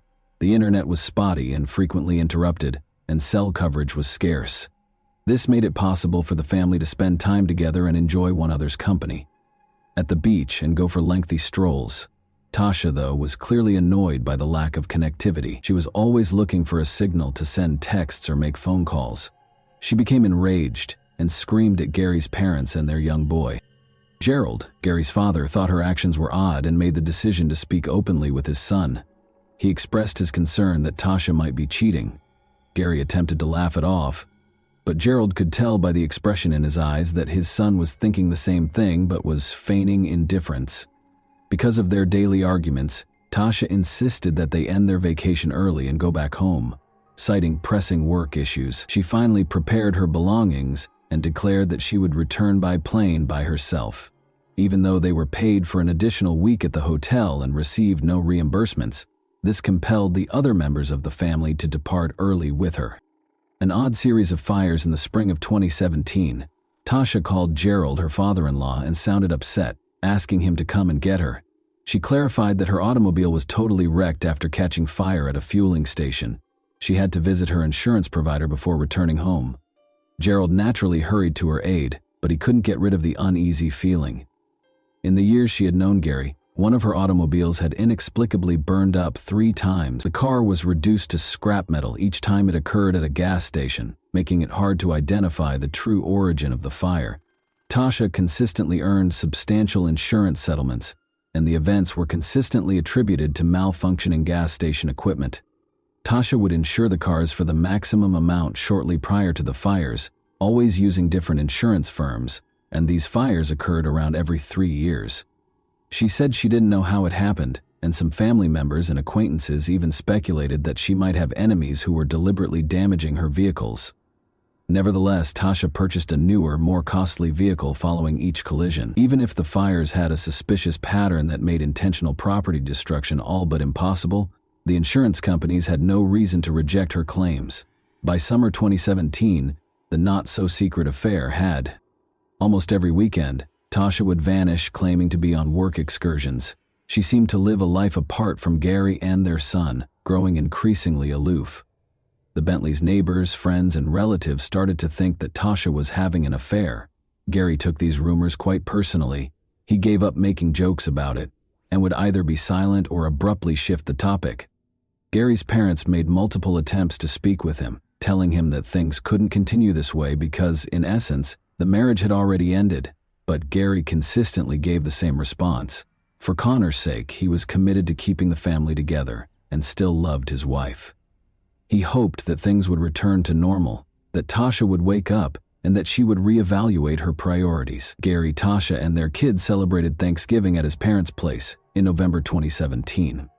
Amy, Gary's sister, arrived with her family as well. When gift-giving became commonplace, Tasha claimed to be too preoccupied with her job to purchase any, but it turned out that she had not. She promised to fix it and come back shortly after apologizing and leaving. After spending hours away, she returned with nothing, not even a gift for her son, when everyone stared at her with confusion. It would have taken her the entire night to go through the lineups everywhere, she said. Amy was unable to contain herself this time. She drew Gary forward and asked him directly whether he understood that Tasha was most likely seeing someone else and wasn't even attempting to conceal it any longer. With a gun safe in the bedroom, Gary merely replied that they would take care of it themselves. Gary called his father the next weekend to invite him over and bring some equipment. Gerald was glad to assist and arrived at his son's house with all the necessary supplies in less than 30 minutes. As previously stated, Gary had been a gun collector since he was a young man, and his home was stocked with shotguns, hunting rifles, handguns, and other firearms. He even had some rare objects strewn about in various areas. Gary, however, made the snap decision to create a safe in his home, collect all of his guns, and secure them. Gerald was a little alarmed by this abrupt decision, and inquired as to why Gary felt the need to conceal his gun collection. Gerald could tell his kid was scared of something, even if Gary didn't provide a clear response. It didn't appear like he was concerned about intruders. Tasha claimed that she came up with the idea because she was afraid and thought they would be in danger when she got home. Gerald didn't give it much thought at the time, but her words felt odd. The catastrophe, the unexplained home murder, was just a few days away. On Sunday, December 10, 2017, Tasha called her father-in-law to inform him that the garage door was open when she arrived home, and that she had been unable to get in touch with Gary all day. Concerned that burglars might have broken in, she begged Gerald to come over because she was too afraid to go inside. Fortunately, Gary was at home alone himself and Connor was safe, staying with his grandparents. Gerald ran as quickly as he could. Everything appeared to be in order at first sight. Although the garage door was open, there were no indications that the residence had been broken into. Everything appeared to be typical. There were no signs of an intruder and nothing seemed missing. Gerald repeatedly yelled at his son, but he never answered. He discovered Gary's lifeless body on the bed in shock when he entered the bedroom. Gary's body was already chilly and exhibiting symptoms of rigor mortis when Gerald attempted CPR. Still in shock that his kid had left, he dialed 911 right away. He didn't realize until later that the bedroom gun safe had been broken into and that several of the weapons were gone. The forensic results showed that Gary had been murdered by a single, close-range gunshot to the head when the forensic team arrived.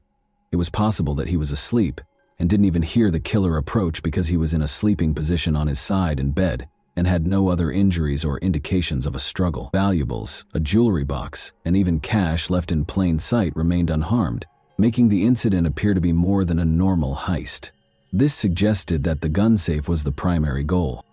Only a small number of guns, none of which were very valuable, were stolen nevertheless. These were not the murder weapon, nor were the remaining firearms. Tasha, Gary's wife, was the leading suspect from the beginning of the investigation, since she didn't appear to be a grieving widow. She carefully explained to the police what had happened during the day before she and her father-in-law discovered the dead. Second, every member of the couple's family and circle of friends attested to the fact that Gary and Tasha's marriage had been in trouble for some time and that a divorce was imminent.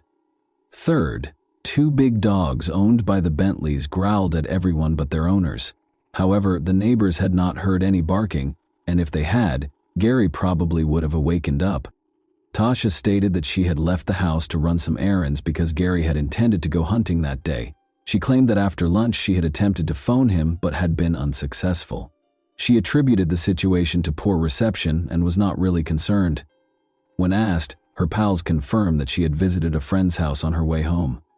The crime was committed without any witnesses. That day, nobody saw strangers or heard anything untoward. Not even surveillance footage from cameras in the area provided any helpful hints. The crime seems to have been a well-thought-out plot to fabricate a robbery in order to get $1 million insurance coverage. Tasha received a call from a friend named Annie Day, who wanted to offer her sympathies and ask if she could assist with funeral planning. Annie was shocked at Tasha's reaction. She explained that she had more important things to do and that Gary's parents were taking care of the burial. A trip to the insurance company for a sizable payoff was one of the more crucial tasks. It seems that Tasha had persuaded Gary to get $1 million life insurance policy not long before the murder. Gary accepted, though he wasn't really happy about it, to appease his wife. Tasha attempted, but was unsuccessful, to raise the compensation to $2 million, 0 cents, a few days prior to the crime. The motive was now obvious, but there was still no concrete proof that Tasha was responsible for the killing. Meanwhile, information about her 3 prior burned-out vehicles, all of which had caused significant damage, came to light. Insurance payouts. It was discovered that Tasha had previously engaged in similar insurance fraud, an accomplice or a lover. Tasha had been seeing a coworker named Anthony for more than a year, according to one of her acquaintances, and he was the one who helped her land a new position. Suspecting that Anthony might have assisted his lover, investigators made the decision to ask him about his role in the crime. Anthony said that he and Tasha had been romantically involved for a long time and that they frequently met at his house. Tasha was going to leave Gary, he said, and they were even going to celebrate New Year's Eve 2018. Anthony hurried to offer an alibi as soon as he became aware that he was being investigated as a suspect in the murder case. He claimed to have been at his parents' house, assisting them with repairs on the day of the murder. That day, they visited a number of second-hand stores, all of which were caught on camera. The murder weapon and the missing guns from the safe were still unknown, but detectives came to the conclusion that Tasha had probably acted alone, which explained why there were no traces of a break-in and why the dogs hadn't barked. Tasha's account of events. Tasha frequently added additional information, changed her tale, and attempted to place the blame elsewhere. She even brought up Gary and Kevin Day's argument when Gary flung beer in his friend's face when they were on vacation. Tasha believes that Kevin may have harbored resentment and seized the chance to exact retribution. But after being questioned for a few hours, Tasha eventually gave up and admitted, although she acknowledged killing her husband, she held Gary responsible for the incident. According to Tasha, Gary was violent toward her and their kid, and on the day of the murder, he struck their child once more. She claimed that was the final straw, and she retrieved a rifle after waiting for Gary to go to sleep. But there was no evidence to support any of Tasha's assertions. Tasha's assertions were not substantiated by any of her relatives or friends. In actuality, everyone supported Gary, praising him as the most loving parent they had ever known, and a loyal, loving husband. They maintained that he would never touch his wife, much less their beloved young boy. Tasha eventually disclosed the hiding place where she had hidden the firearms taken from the safe, including the murder weapon, a pistol, after even the child attested that his father had never harmed him or his mother. It was interesting to see that Anthony's fingerprints were on the gun. It found out that Tasha had left her lover's prints on the gun after giving it to him to hold. If things didn't work out, she intended to frame him, but she confessed before she could carry out that portion of the plan, which included trial and sentencing. Gary's murder trial started in June 2021, and the prosecution claims that money was the main driving force behind the crime. After receiving the $1 million insurance payment, Tasha sought to use some of the funds to refurbish Anthony's home, where she would soon move. Tasha Bentley was convicted of premeditated murder and trying to obstruct the inquiry on July 20, 2021. She received a sentence of 55 years in jail, with the chance of release in 2037 at the latest. Little Connor is currently being raised by his paternal grandparents after losing both his parents in a single, sad event. This crime was discussed in the American Monster episode of Investigation Discovery. And that wraps up today's chilling story. If you enjoyed this video, don't forget to like and subscribe so you never miss a new upload. Also, let me know in the comments, what part of this story shocked you the most? Thank you for watching, and I'll see you in the next video.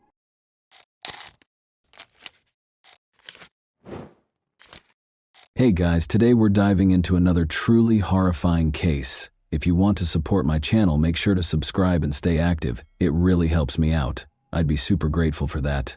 Let's get started. A young woman's lifeless body was found in the state of Morelos on the side of an abandoned road. When they discovered her, the onlookers called the police right away. The body was still. She had obvious bruising and abrasions on her skin, and her clothes were wrinkled and discolored. Authorities were unable to locate any personal possessions or documentation that would have helped identify her in the area. This signaled the start of an inquiry to clarify the events and determine the causes of this catastrophe. Born in one of Mexico City's impoverished districts on July 5, 1995, Ariadna Fernanda Lopez Diaz, despite having few finances, her early years were filled with love and affection. Her mother and her older brother Omar made up her family. Mutual support kept the small family together in spite of the lack of a father figure who was uninterested in his kids. Omar gave Ariadna constant support and became into a protector and role model for her. Because of their strong relationship, Ariadna felt secure knowing that she could always count on someone.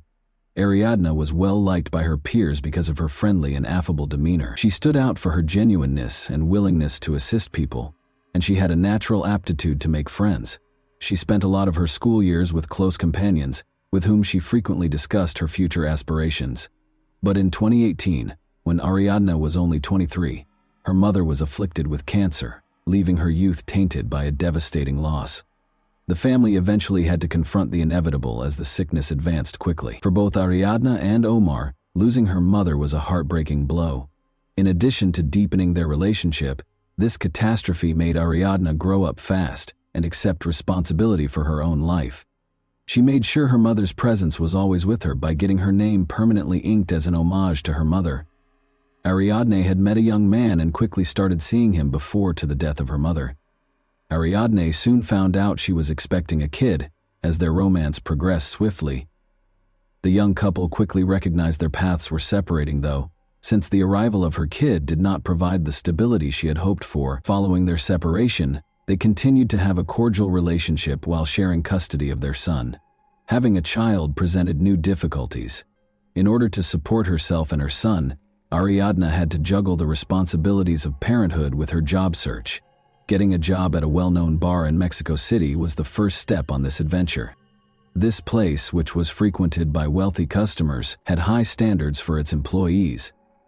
Ariadne developed her capacity to communicate with a diverse range of people here. She thrived in her position in spite of the problems, overcoming them with her charm and tenacious work ethic.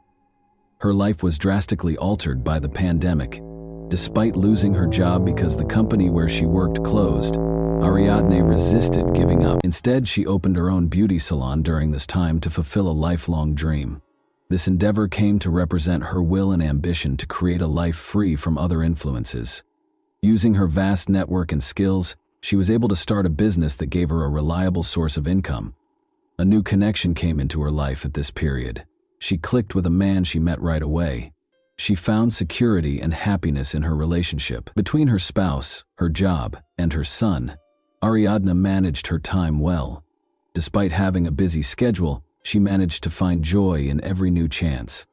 By the time Ariadne was 27, Her life had taken on the appearance of a finished puzzle, with each obstacle and accomplishment adding to a picture of tenacity and accomplishment.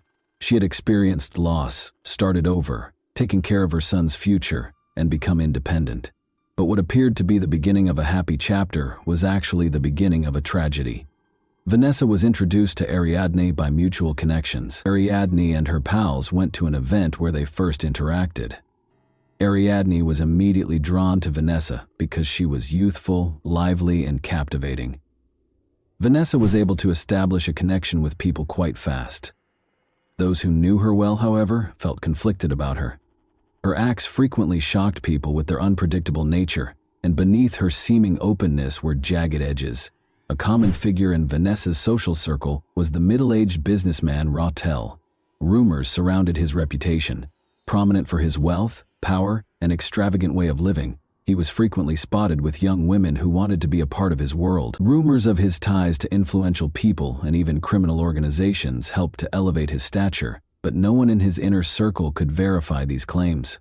Although Rautel shied away from discussing his background and business operations directly, his manner evoked both admiration and discomfort. Despite her intelligence and independence, Ariadne was not immediately aware of the differences between her new acquaintances and her regular group of friends. Eager to make an impression, Vanessa frequently spoke about her relationships with Rautel and other powerful individuals. She portrayed him as having the ability to resolve any issue. Ariadne gradually started to spend more time with them. Vanessa made an effort to earn Ariadne's trust and appeared to be truly enthralled with her. After hearing about Ariadne from Vanessa, Rautel became interested in her right away. His attentiveness and conversational skills surprised her at their first meeting. His charm and confidence were irresistible, and Ariadne was no exception to his appeal. However, a more nuanced personality lay beneath this appeal.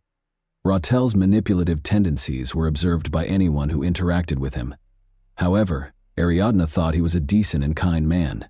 Vanessa remained essential in reinforcing the bond between Rautel and Ariadne. She created an environment of openness and trust by often inviting Ariadne to events where Rautel was present. But as time went on, strange information emerged. For example, Ariadne was cautioned by some of her friends to exercise caution when interacting with these individuals. Some were aware of Vanessa's erratic behavior and Rautel's dubious reputation. They suggested that these interactions might have unspoken dangers. Ariadne saw no threat in her new social group, even in spite of the warnings. She viewed her friendship with Vanessa as a chance to escape from her everyday obligations and discover a world that had previously been unattainable. Rautel, however, made an effort to gain her favor by being kind and generous. She found his invitations to parties and dinners intriguing and innocuous. As we know, Ariadne was seeing a young man. Nevertheless, based on the information at hand, she continued to cultivate acquaintances and occasionally accepted invitations to social gatherings. Her boyfriend didn't show displeasure with her social contacts and was a trustworthy individual. Ariadne gradually realized that her life was beginning to be impacted by her new relationships. Vanessa contacted her often, offering to arrange get-togethers and leisure activities. Rautel, on the other hand, made a greater effort to establish himself in Ariadne's life and frequently provided assistance and support in a variety of circumstances. Unaware of the possible repercussions, Ariadne was slowly but surely losing herself in their world. Ariadne accepted Vanessa's invitation to get out with friends on October 30, 2022. The event was scheduled to start at Fisher's, a well-known eatery in Mexico City's downtown. Vanessa reassured her that the evening would be pleasant, with a leisurely meal and pleasant companionship. Ariadne felt a little uneasy because Rautel was also supposed to join. She was beginning to have doubts about him, but she chose not to turn him down since she didn't want to jeopardize her friendship with Vanessa. Later that night, the group gathered at the restaurant, which was well known for its fashionable patrons and elegant interiors. It served as a vibrant background for the event. An assortment of canapés and wine cocktails contributed to the lively and joyous ambiance at the table. Rautel made himself the focus of attention as usual, toasting and telling stories. He went out of his way to demonstrate his power and engaged with the waitstaff with assurance. Vanessa encouraged him by interjecting remarks and jokes to keep the discussion going. Following their example, the other guests attempted to match the host's enthusiasm for the evening. Amidst the boisterous atmosphere, Ariadne's actions were particularly noticeable, frequently checking her phone, reading texts, and sending out comments. She didn't seem quite comfortable. She frequently kept her eyes on Rautel, as though she were trying to find some deeper significance in his words or deeds. In an attempt to divert her attention, Vanessa drew her into discussions and urged her to take another cocktail. Ariadne, however, stayed taciturn. Something was bothering her more than the surroundings based on her look. Ariadne shared a mysterious message on social media in the middle of the evening. "Would you miss me if I vanished?" Although many in her wider network thought it was a joke, this post caused anxiety among her close friends and family. But Ariadne had never written anything like this before, according to those who knew her well. Although no one could have foreseen that it would be her final post, it made an uncomfortable impact. The party made the decision to relocate to Rautel's residence as the evening wore on. Rautel himself made the suggestion, and Vanessa wholeheartedly agreed, stating that it would enable them to spend the rest of the evening in a more private situation. After some hesitation, Ariadne consented, and after Vanessa encouraged her to join the others, they all piled into Rautel's car and drove the short distance to his house. Rautel's home, which was situated in a posh area, demonstrated his prestige. The interior was decorated in a contemporary style with opulent elements. When they arrived, the party took up residence in a large living room. Ariadne became more uneasy as the evening went on, despite the music and cocktails. As she checked her phone and pretended to make calls, she moved away multiple times. Her focused and aloof manner was not unnoticed. When Vanessa noticed this, she started whispering to Rautel, which made the situation even more tense. Ariadne declared she was tired and wanted to go home closer to midnight, but Vanessa persuaded her to wait a bit longer, saying they could depart in around 30 minutes. As the evening wore on and the other guests began to go, Rautel, who was unusually silent at that time, would periodically look at Ariadne in a way that made her feel even more uneasy. Ariadne was among the last to go. Sadly, none of the gang would ever see her alive.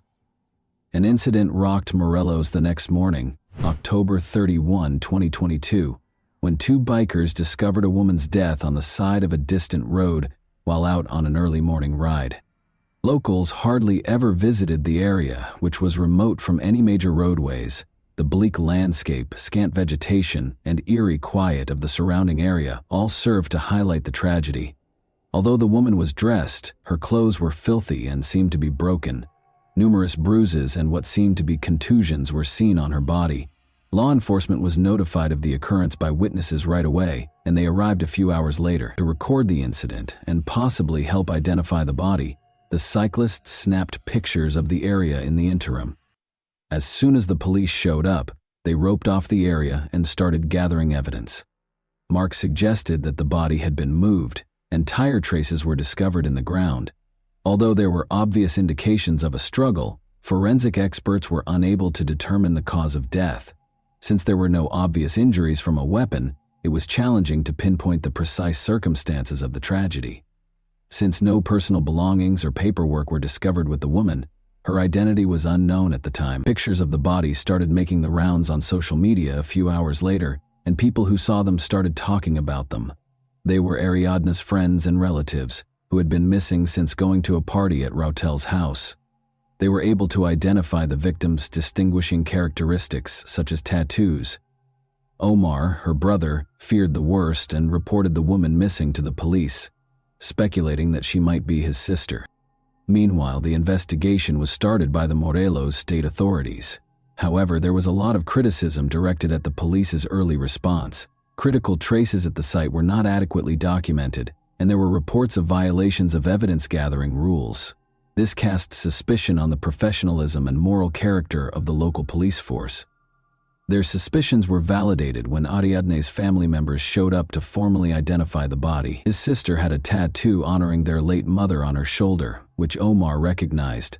Her body's condition, bruises and injuries on her arms and face obviously indicated a violent incident, made the family's heartbreaking shock even worse. But at the time, the police's official comments sounded dubious and offered no clarification. The family's first reaction was to demand justice. They started calling for responsibility for those involved in an open probe. To raise awareness of the situation, they contacted acquaintances who were active on social media that same day. A little initiative soon gained momentum and attracted thousands of participants. The Morelos police insisted that the killing might have been an accident despite the growing public criticism. Further investigation would be contingent upon the completion of a forensic examination, they said. This position simply increased suspicions that powerful people might be engaged in hiding the truth and stoked further concerns. Since Rautel and Vanessa were the last to see Ariadna alive, they were the first people investigators got in touch with. The first speculations regarding what might have happened were based on their statements. According to Rautel's original story, Ariadna called a cab to leave his residence after the party. She didn't exhibit any signs of serious distress, but she did seem a little upset, he said. He claims that once he led her to the door, she departed. Vanessa backed up his account by saying that Ariadna had actually gone in a taxi and hadn't stated where she was going. But their versions' contradictions soon sparked doubts. The absence of any proof proving a cab ride was the first warning sign. Raufel and Vanessa were unable to produce the driver's contact details or any evidence to support their claims. Investigators eventually found that none of the drivers recalled picking up Ariadna, despite the fact that multiple taxi calls had been recorded in the vicinity of Rautel's home that evening. The behavior of Vanessa was the second problem. Depending on what was questioned, her story changed. At first, she maintained that Ariadna had gone out on her own. She went on to say that they had argued at the party, which might have angered Ariadna. Additionally, in reference to the mysterious social media post Ariadna had written earlier that evening, Ariadna's friends informed police that Vanessa had messaged them in an attempt to imply that Ariadna might have hurt herself. Even though Ariadna's family and close friends initially thought the post, which was published just hours before she vanished, was a joke, investigators started to worry it might be a reflection of her actual emotional condition that evening. Vanessa's increasingly unpredictable behavior was another concerning element. She was attempting to minimize the problem and omit specifics in her texts to Ariadne's pals. She acknowledged in one text that she was scared of being implicated, but she didn't say why. Investigators' suspicions that Vanessa might be hiding important information were further heightened by these indicators. The investigation's preliminary conclusions were equivocal about the precise circumstances surrounding Ariadna's demise, but later investigations by law enforcement and outside specialists turned up important evidence. These conclusions were supported by security footage, text messages found on the suspects' phones, and 2 autopsies. According to the first forensic report in the state of Morelos, Ariadne's death was due to asphyxiation from bronchial aspiration. According to the examiner, she may have died as a result of food and drink getting into her airways. However, Ariadna's family quickly questioned this judgment. Despite the official conclusions, they drew attention to the many bruises and injuries on her body that were not sufficiently addressed in the report. Under pressure from the family and the public, her family insisted on a second exam. For additional examination, Ariadne's body was moved to a separate forensic facility in Mexico City. The first conclusions were entirely at odds with the findings of the second autopsy. Numerous injuries, including head trauma, bruises, and signs of physical force on her arms and legs, were discovered by experts, indicating that she may have tried to defend herself. These results demonstrated that alcohol was not the only factor in her death, or that it was not an accident. Authorities reclassified the case as a criminal conduct when her death was deemed to be the consequence of violent acts. Surveillance footage taken from Rautel's home's parking garage was essential to the investigation. In one video, the morning after the party, Rautel was seen taking Ariadna's motionless body to his car. He was also seen on camera packing her body into the car and driving off. These recordings turned into unquestionable proof linking him to the body's movement and eventual concealment. Investigators found communications about Rautel and Vanessa's behavior after the party after seizing their phones. Attempts to coordinate their accounts for law enforcement and defend their actions to Ariadna's pals were exposed in the texts. Rautel assured Vanessa that everything was under control, but Vanessa voiced worry about the pressure from Ariadna's family. Even specific guidelines on how to respond to inquiries without arousing suspicion were included in one reply. Vanessa frequently implied that Ariadne might have been experiencing emotional turmoil and perhaps considered self-harm in her chats with Ariadne's acquaintances. Ariadne's acquaintances claimed that she was a happy, energetic girl who showed no indications of such tendencies, which ran counter to this story. Suspicion of Vanessa's involvement was heightened by these discrepancies. Investigators came to the conclusion that the earlier allegations of an accidental death or Ariadne leaving Rautel's home freely did not match the evidence from the second autopsy, surveillance footage, and retrieved texts, which provided a better picture of what had happened. The violent nature of Ariadne's death and the subsequent concealing of her body were amply demonstrated by the evidence. These conclusions served as the basis for the accusations made against Rautel and Vanessa, who would shortly stand trial for their crimes. The first person arrested was Vanessa. Investigators found that she had been communicating with Rautel continuously. They talked about avoiding accountability in the days after the incident. The public was closely watching her arrest. Vanessa stated during her first interrogations that she was not responsible for Ariadne's killing. However, her claims were contradicted. Vanessa maintained that she was not aware of what happened following the incident because she had gone to bed early the night before. A fact check of her statements, however, uncovered up contradictions. Text exchanges revealed that she had spoken with Rautel about the specifics and was fully aware of what had transpired. In an attempt to hide her role in the crime's cover-up, investigators also found that Vanessa purposefully erased communications, pictures, and other potentially damaging material. Rautel decided to turn himself in to the police after realizing the growing evidence against him. He declared his innocence while accompanied by his attorneys, claiming that he did not hurt Ariadne but rather panicked and tried to conceal her body out of concern for the repercussions. He claims that the morning after the party, he discovered Ariadne unconscious in his house and, thinking she was dead, chose to dispose of the body to allay suspicions. But there were significant questions about his account of what happened.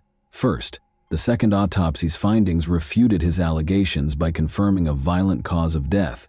Second, instead of calling for assistance, he was seen on security camera carrying the body while making obvious attempts to conceal his conduct. Furthermore, as the investigation went on, his text exchanges with Vanessa showed a concerted attempt to agree on fabricated accounts of what had transpired. Concerning information emerged regarding possible corruption between Rautel and the Morelos prosecutor's office. The state's first autopsy report had purposefully left out mentions of injuries that were obviously signs of violence. The prosecutor was accused by activists and Ariadne's family of absolving Rautel of responsibility by leveraging their position. Public indignation was sparked by these accusations. An internal affairs division commenced an investigation into potential misconduct, and Mexico City officials began reviewing the Morelos prosecutor's activities. According to some witnesses, Rautel had ties to criminal organizations, which may account for his seeming assurance in evading punishment. The case received a lot of attention and came to represent structural problems in the legal system as well as the need of public pressure in seeking justice. At least one of the suspects knew more about what happened that night than they were ready to acknowledge, according to additional interrogations and evidence gathered. However, neither Vanessa nor Rautel took direct blame.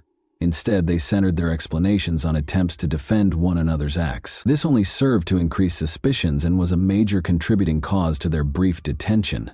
A protracted and thorough inquiry was conducted into the causes and motivations behind the tragedy that transpired that evening. It took meticulous event reconstruction, evidence analysis, and a detailed look at everyone's behavior during the party to uncover the truth. With the help of contradictory testimony, technical information, and the suspect's psychological profiles, a more comprehensive picture gradually started to take shape. Together with mutual friends, Ariadne, Vanessa, and Rautel started that fateful evening over dinner and drinks at a restaurant in downtown Mexico City. Everything appeared normal on the surface: music, laughter, and conversation, but minute nuances suggested underlying stress. Witness accounts and a review of text conversations revealed that Ariadne seemed particularly silent and distracted. Her habit of checking her phone a lot, sending messages, and taking calls was unusual for her at social events. Later on in the investigation, this fact became crucial. Her communications showed that she had been messaging a close friend to express her anxiety about the party and her worries about certain guests. The group left the restaurant and went to the hotel's residence. The property, which had security cameras and high walls around it, was often used for private parties.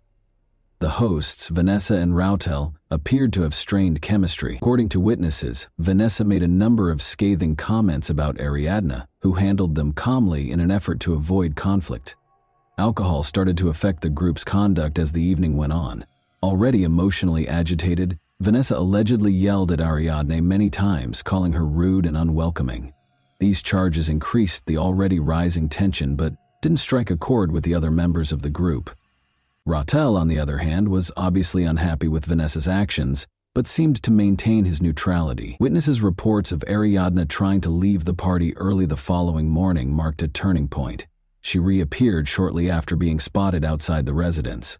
Investigators found that Vanessa persisted in confronting Ariadne throughout this period, resulting in an open dispute between the two.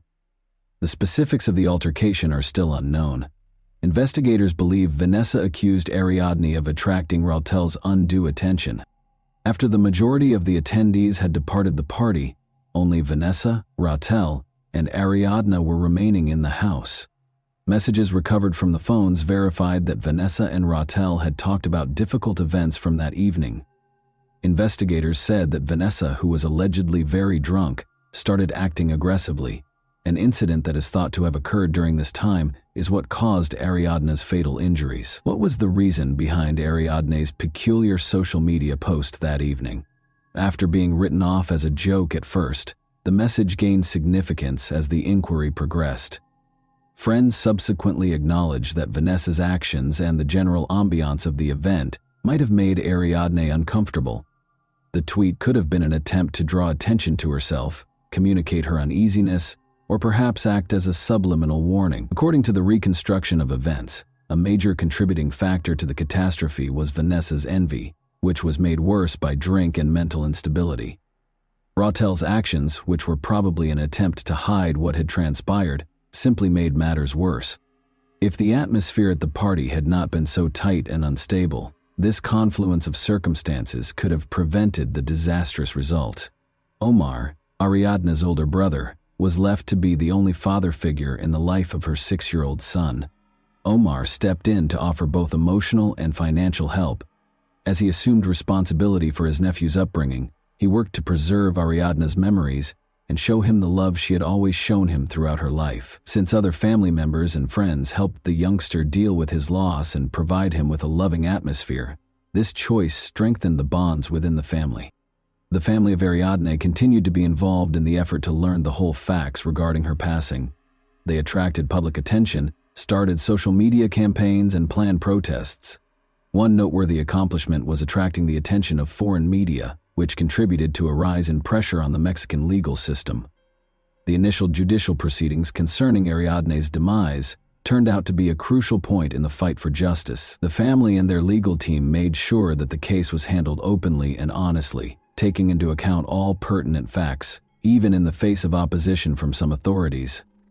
The public and media kept a watchful eye on every stage of the inquiry and trial, making it difficult for any facts to be concealed or misrepresented. Rautel and Vanessa's positions in court proceedings were the main topic of discussion at the start of the trial. Key evidence offered by the prosecution included text message data, phone call logs, and security footage. These documents showed the defendants' possible involvement in the violent acts that resulted in Ariadne's death, in addition to their involvement in hiding the body. By claiming that the tragedy was an unfortunate accident, the defense tried to refute the facts, although a number of testimony and forensic analyses seriously put doubt on that account. Determining the motivations behind the crime was one of the trial's main goals. According to witnesses who knew Vanessa well, she was impulsive and prone to aggressive conduct, which was frequently made worse by drink. However, Rautel's portrayal as having a dubious past and purported connections to criminal organizations raised further questions over his role in that night's events. However, the defendants denied any involvement in Ariadne's demise. Suspicions were heightened by the fact that their claims contradicted the evidence. The investigation and judicial proceedings in Ariadne's case are still ongoing, so a verdict has not yet been rendered. Prosecutors have charged her with femicide, a felony including gender-based violence that is thought to be an aggravating factor under Mexican law, based on the evidence they have acquired. Both suspects may spend up to 70 years behind bars if found guilty. Thanks for watching, everyone. Your support means a lot to me, and you can help my channel grow by hitting that like button, dropping a comment, and sharing this video. Your engagement really makes a difference. See you soon.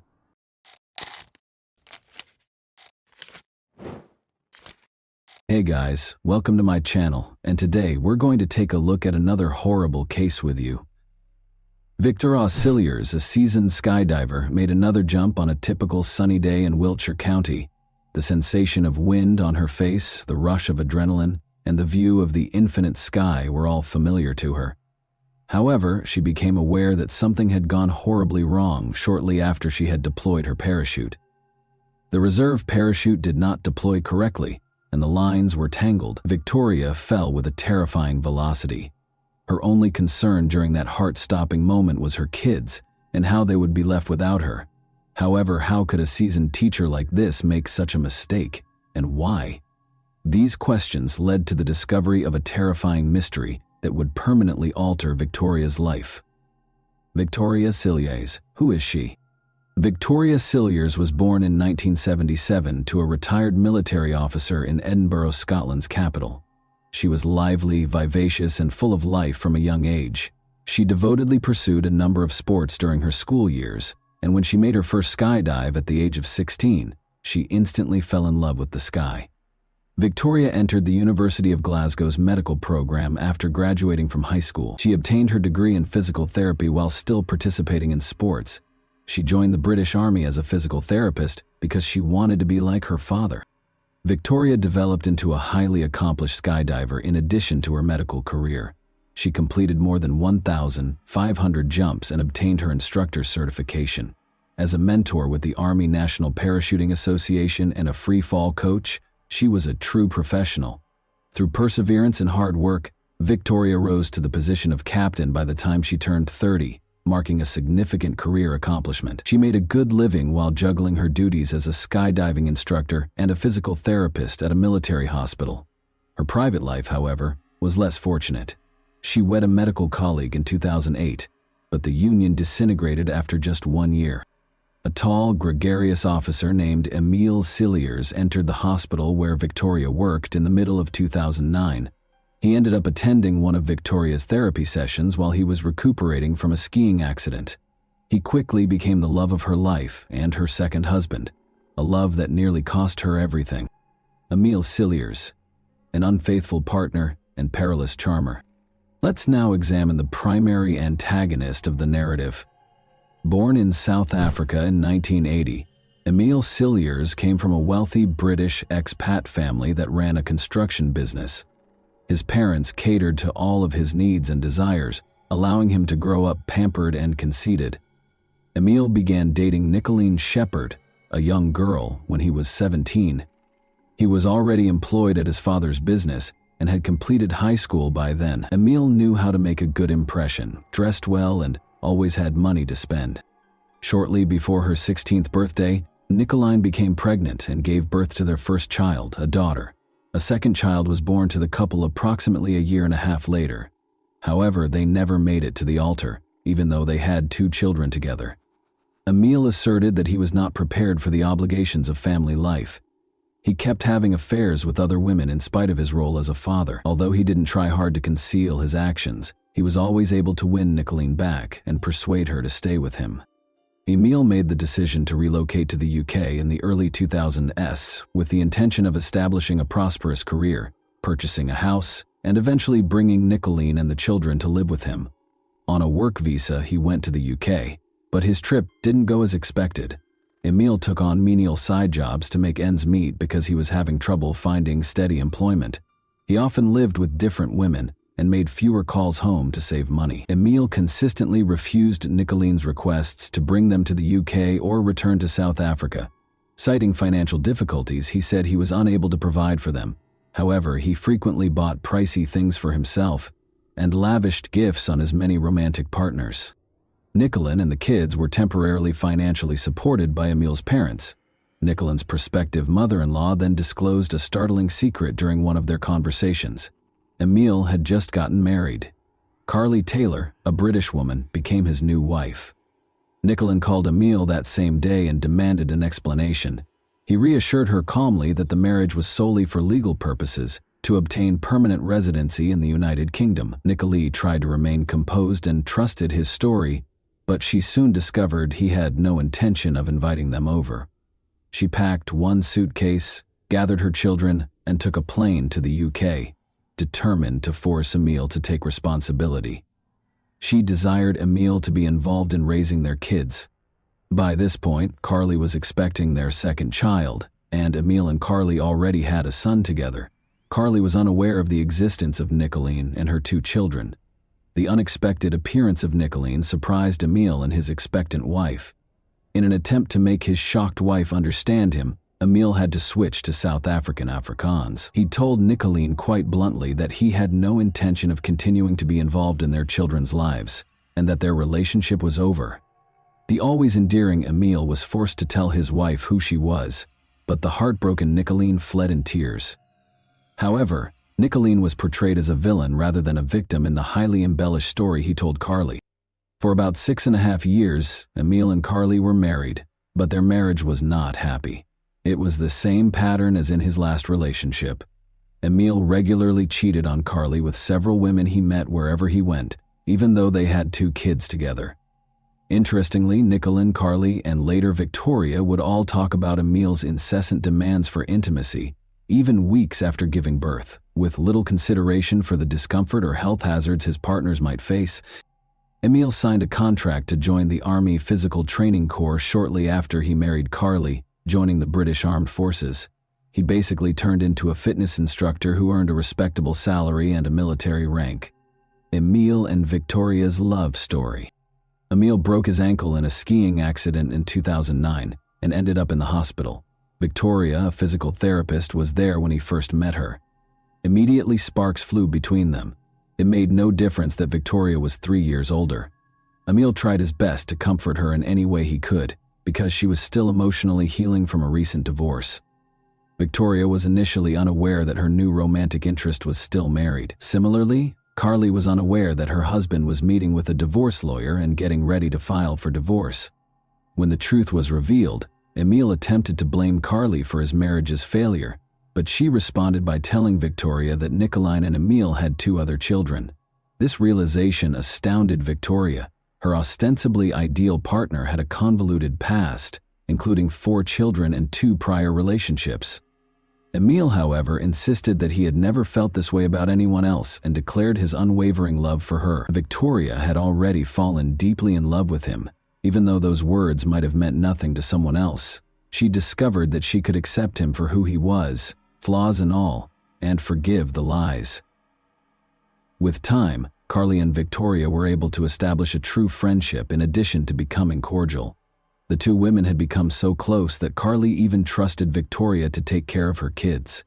Emile quickly proposed to Victoria after completing his divorce in 2010. The couple threw a lavish wedding after she gladly accepted. After her parents died, Victoria used the money she inherited from them to buy a large house in Wiltshire, where they now reside. The couple's first child, a daughter named April, was born in 2011. In 2015, their son Ben was born, expanding their family. Spending a lot of time with their children, the new parents seemed committed. Their family appeared to be content and strong from the outside. Victoria was an enthusiastic skydiver who had even introduced the sport to her husband, Emile. He became an expert in packing both main and reserve parachutes and obtained his own certification as a skydiving instructor, giving the family an additional source of income. With 2 gorgeous kids, a devoted husband who had just been promoted to sergeant, and a life that appeared ideal to their friends and family, Victoria's marriage seemed like a dream come true. However, Emile soon got tired of this seemingly perfect life.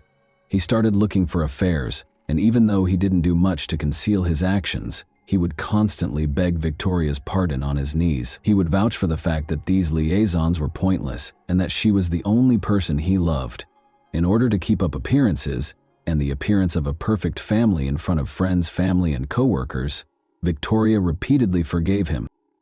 As previously stated, Victoria had been an instructor at the Army Parachute Association and had a deep love for skydiving since she was a young girl. By early 2015, she had performed more than 2,500 jumps, without any mistakes or mishaps. Naturally, Victoria had to take a break from the sport she loved so much during her pregnancy, and she missed it terribly. Her second child was born in early March 2015. Emil then shocked her on April 1st by telling her that he had reserved a tandem skydive for the two of them.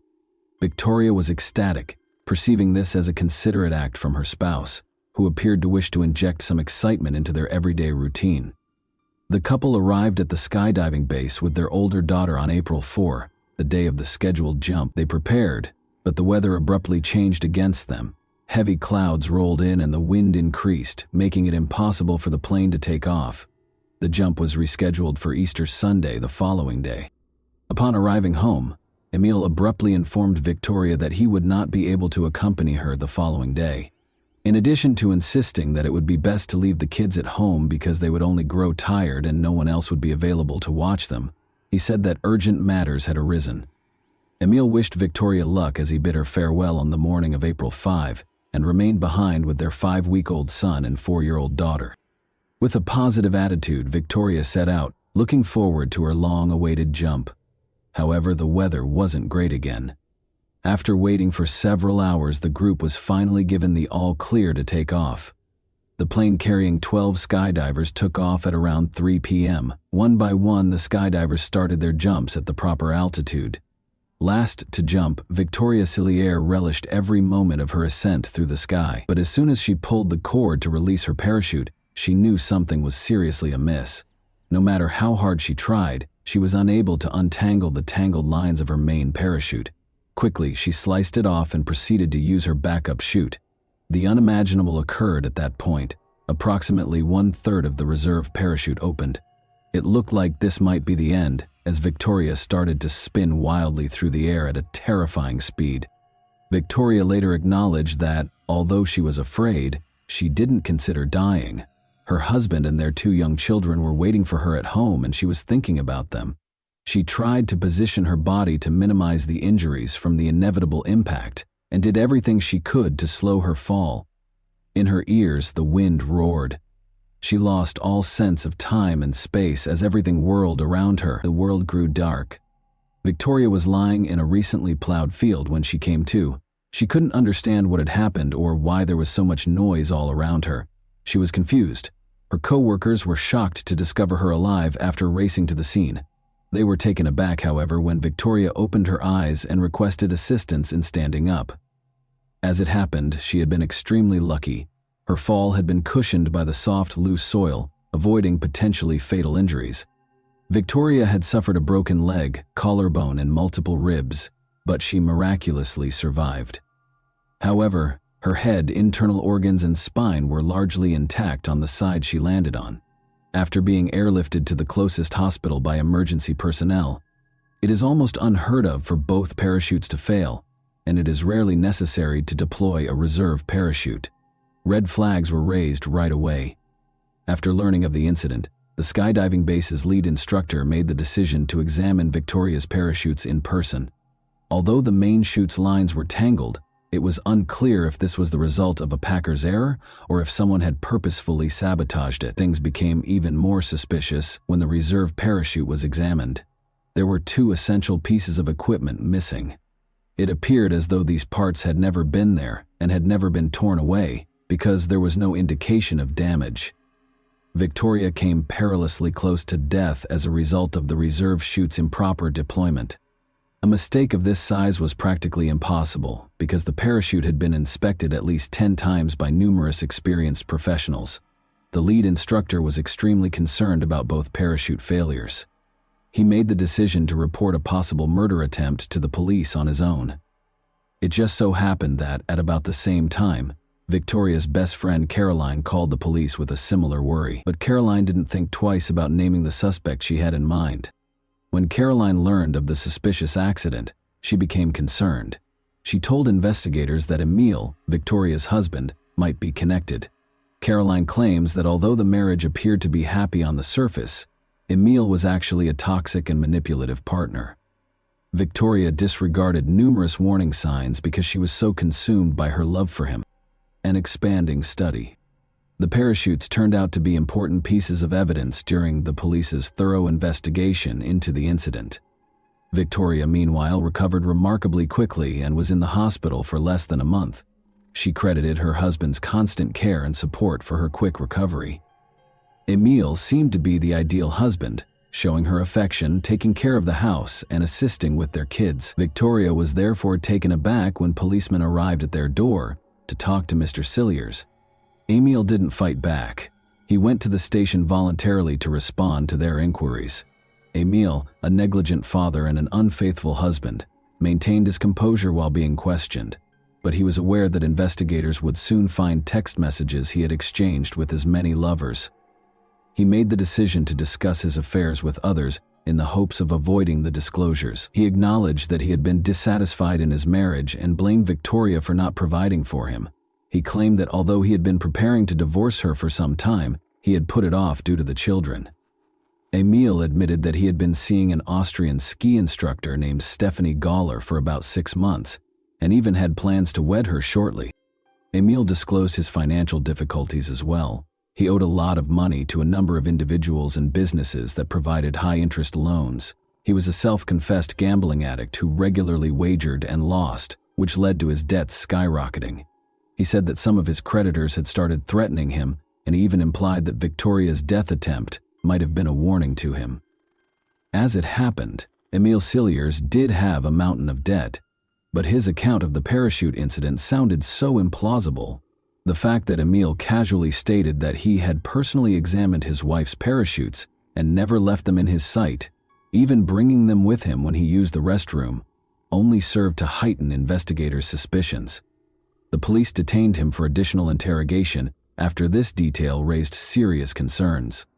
Officers conversed with Victoria at home during this time, telling her about the strange details and the suspicions expressed by the lead instructor and her friend Caroline. Victoria was shaken and in disbelief. She acknowledged her husband's extramarital affairs and financial difficulties, admitting that their marriage was far from ideal. She also disclosed that Emile had not been very enthusiastic about the birth of their youngest son and had hardly spent any time with her children. Victoria found it difficult to accept that her husband would ever wish to hurt her, in spite of everything. Emile didn't initially seem to have a strong reason to divorce his wife. First of all, despite his mounting debts, Victoria had always supported him financially and forgiven him for his infidelity, giving him unfettered access to her bank account. Emile led a comfortable life and indulged in his vices. Second, Victoria had safeguarded her resources. In her will, she left her savings account and the house she purchased prior to their marriage to her sister. Her sister would take on the role of guardian for the children in the event of her death, guaranteeing Emile would not be able to access the inheritance. Victoria feared her husband would waste everything because she knew he was not responsible for his finances.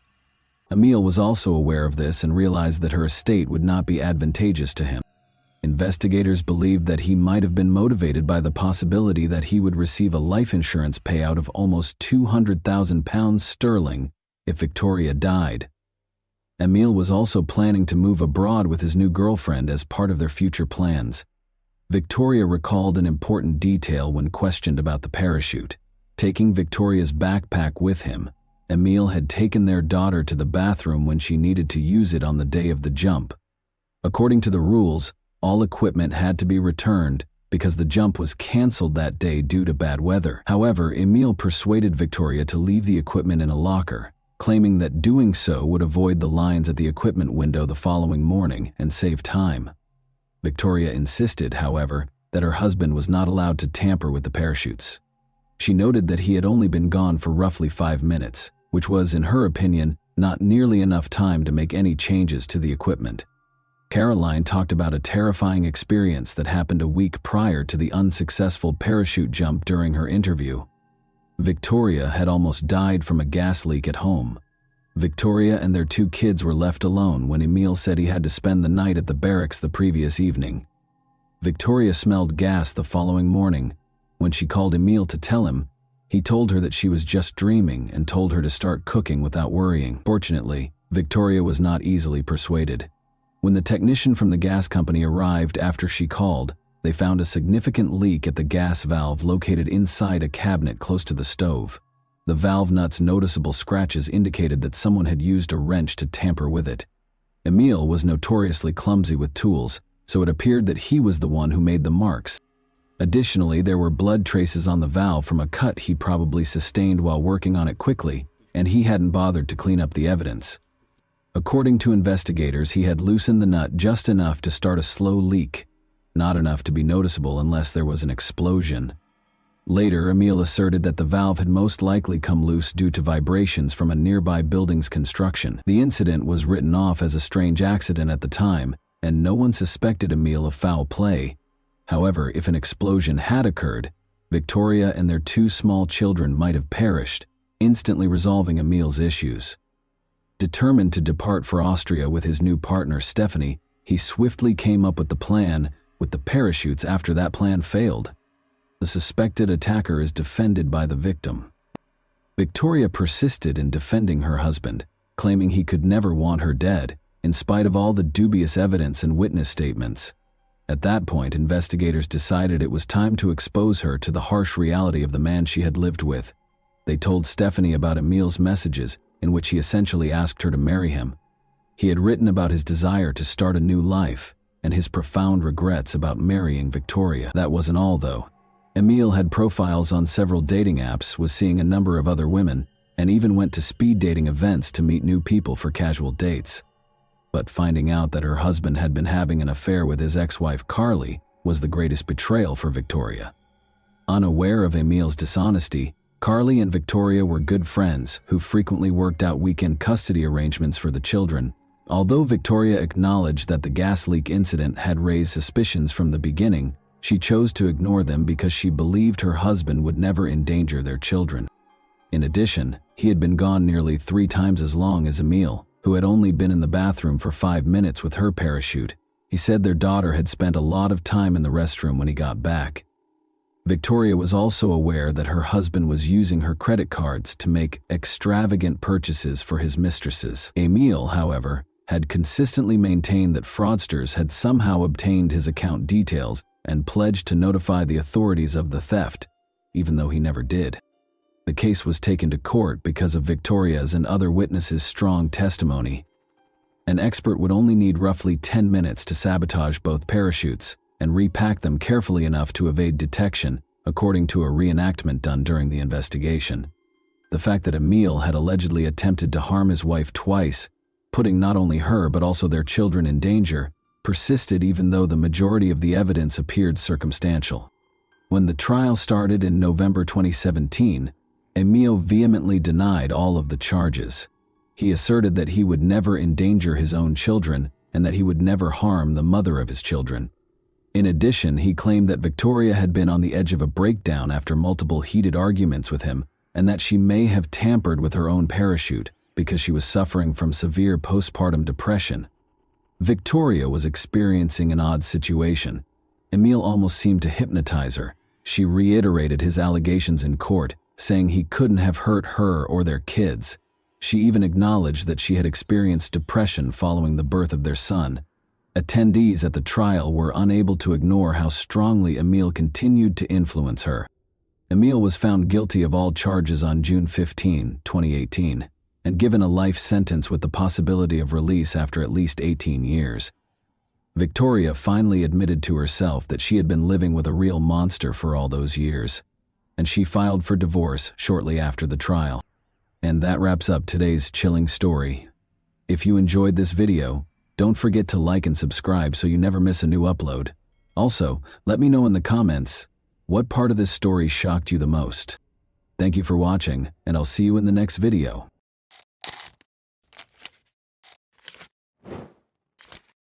Hey guys, welcome to my channel, and today we're going to take a look at another horrible case with you. Residing in the dying neighborhood. Generally speaking, those who haven't moved in a long time know their neighbors well. They are aware of whom to avoid and to what degree, as well as whom to trust. After years of cohabitation, neighbors can occasionally get closer than certain family members. When the family is traveling or on vacation, they are expected to take care of the house and property. Without thinking twice, they invite each other over and let their kids eat delicacies from these people. On occasion, though, the longtime neighbor may prove to be a true madman who has been waiting for the proper opportunity. In recent years, the Diana Garnica case has grown to be one of Argentina's most dramatic. The inquiry took a great deal of time and effort, and the culprit might have avoided punishment because the victim's body was never located. There was hardly any direct proof against him, and he refused to acknowledge his guilt. Who was the family of Diana Garnica? Early life. On March 3, 2000, Diana Abigail Garnica Cisneros was born in the town of Villa Mariano Moreno El Colmenar, Argentina, in the province of Tucumán. Being the youngest daughter and the seventh and second to last child of her parents, she grew up in a huge impoverished family. Her parents, Elizabeth Susana Cisneros and Ramon Garnica, put a lot of effort into providing for their numerous children and making their homes at least passably comfortable. Diana, the family's youngest girl, was adored by all. Her older siblings looked after her, and her parents loved her. She performed well academically, had a gift for sketching and a love of dancing from an early age. She was very close to her elder sister Sonia, who basically looked for her upbringing while their parents were at work, and she was exceptionally smart and reasonable for her age. She also never lied to her family and had no secrets from her parents. Due to the Garnica family's strong religious beliefs, the parents and kids routinely went to church and made an effort to live morally upright lives. In order to assist their parents to some extent, the elder kids also started working when they were teenagers. Each of the younger ones had their own duties and was responsible for keeping the house in order. Diana always wanted to help others around her, thus she dreamed of becoming a doctor, was incredibly responsive, friendly, and sensitive. She stated that she would purchase her parents a large home so that her mother could create the flower garden and fruit trees she had always imagined, and she intended to establish a prosperous career to support her family. Unfortunately, relocating to a different city would never allow these dreams to come true. Following Ramon's job loss due to deteriorating financial difficulties, the parents divorced in 2013. The family was compelled to relocate to Juan Bautista Alberti, which is in the same province as Tucumán. They found the transfer to be quite challenging, and at first their issues only got worse. After more than 20 years of marriage, the couple's relationship rapidly soured. After they started fighting all the time, they finally came to the conclusion that they could no longer be together. All of the children were shocked by the divorce, but the youngest ones were most affected. When Diana found out what had happened, she was devastated. A 13-year-old girl's world fell apart in a second, and she was unable to comprehend what would happen next. The father continued to provide for his ex-wife and kids in spite of their split, but he soon had another family. Elizabeth also suffered a great deal as a result of the divorce, but she was fortunate to find a good profession that paid well for the area, and her kids helped to support her. The family gradually adjusted to their new situation, became comfortable in their new house, formed friendships, and built strong bonds with the locals. A Dario named Javier Suarez resided across from the Garnica family. He was a 36-year-old man who was incredibly nice, amiable, and lovely. He was raising 4 children with his spouse, Yasmina Alejandra Villarreal. In addition, he had 1 unmarried child and 2 children from prior marriages. Notably, the Garnicas only lived in Juan Bautista Alberti for 6 months after Dario and his family relocated there. Since they were new to the neighborhood, maybe that's why they became fast friends so quickly. Suarez had previously resided in the northern Argentine province of Santiago del Estero. Dario worked at a brick factory in the area alongside his wife, 2 brothers, and a few other family members, moved within a mile of their residence. Diana and her siblings were almost the same age as his kids. They became friends, as they soon discovered they had things in common while attending the same school. Additionally, the grown-ups got along well, letting their kids come and stay together, celebrating family occasions and growing close to one another. During their first job and adolescent relationship, Sonia and Diana even took care of the smallest neighbor's kids while their parents were at work. Ramon helped his ex-wife and older children as much as he could after the divorce, but he almost stopped sending money after he had a new family. Despite offering a steady salary, the mother's job was woefully inadequate to support a large family. Even a tiny business that produced and sold their own baked goods was launched by the family, but it failed very fast. The situation got so bad that Diana had to quit school in her senior year in order to work and support her mother. In order to take care of an elderly, sick person, the 16-year-old girl accepted a job as a caretaker. Garnica believed that this experience would help her in her future career as a doctor. Even though she was young, she took her work very seriously and responsibly. She cooked diet-specific meals, complied with the suggestions created by the treating physician, closely followed all instructions, and kept an eye on the medication schedule. Diana enjoyed her work. She felt valuable and needed, worked hard to accomplish things correctly, and was admired for it. Even though she worked from dawn till night almost every day, she continued to dutifully go to church on Sundays with her mother and sisters. Additionally, she started dating a boy with whom they had previously attended school. The young couple would occasionally go through the park in the evenings, just chatting and spending time together. Diana, however, followed her mother's rigorous guidelines and routines. She always got home around 10 o'clock at night.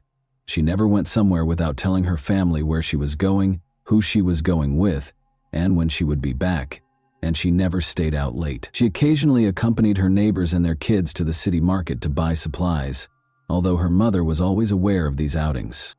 Dario looked after the neighbor's girl as if she were his own kid, spoiling her with modest presents every now and then.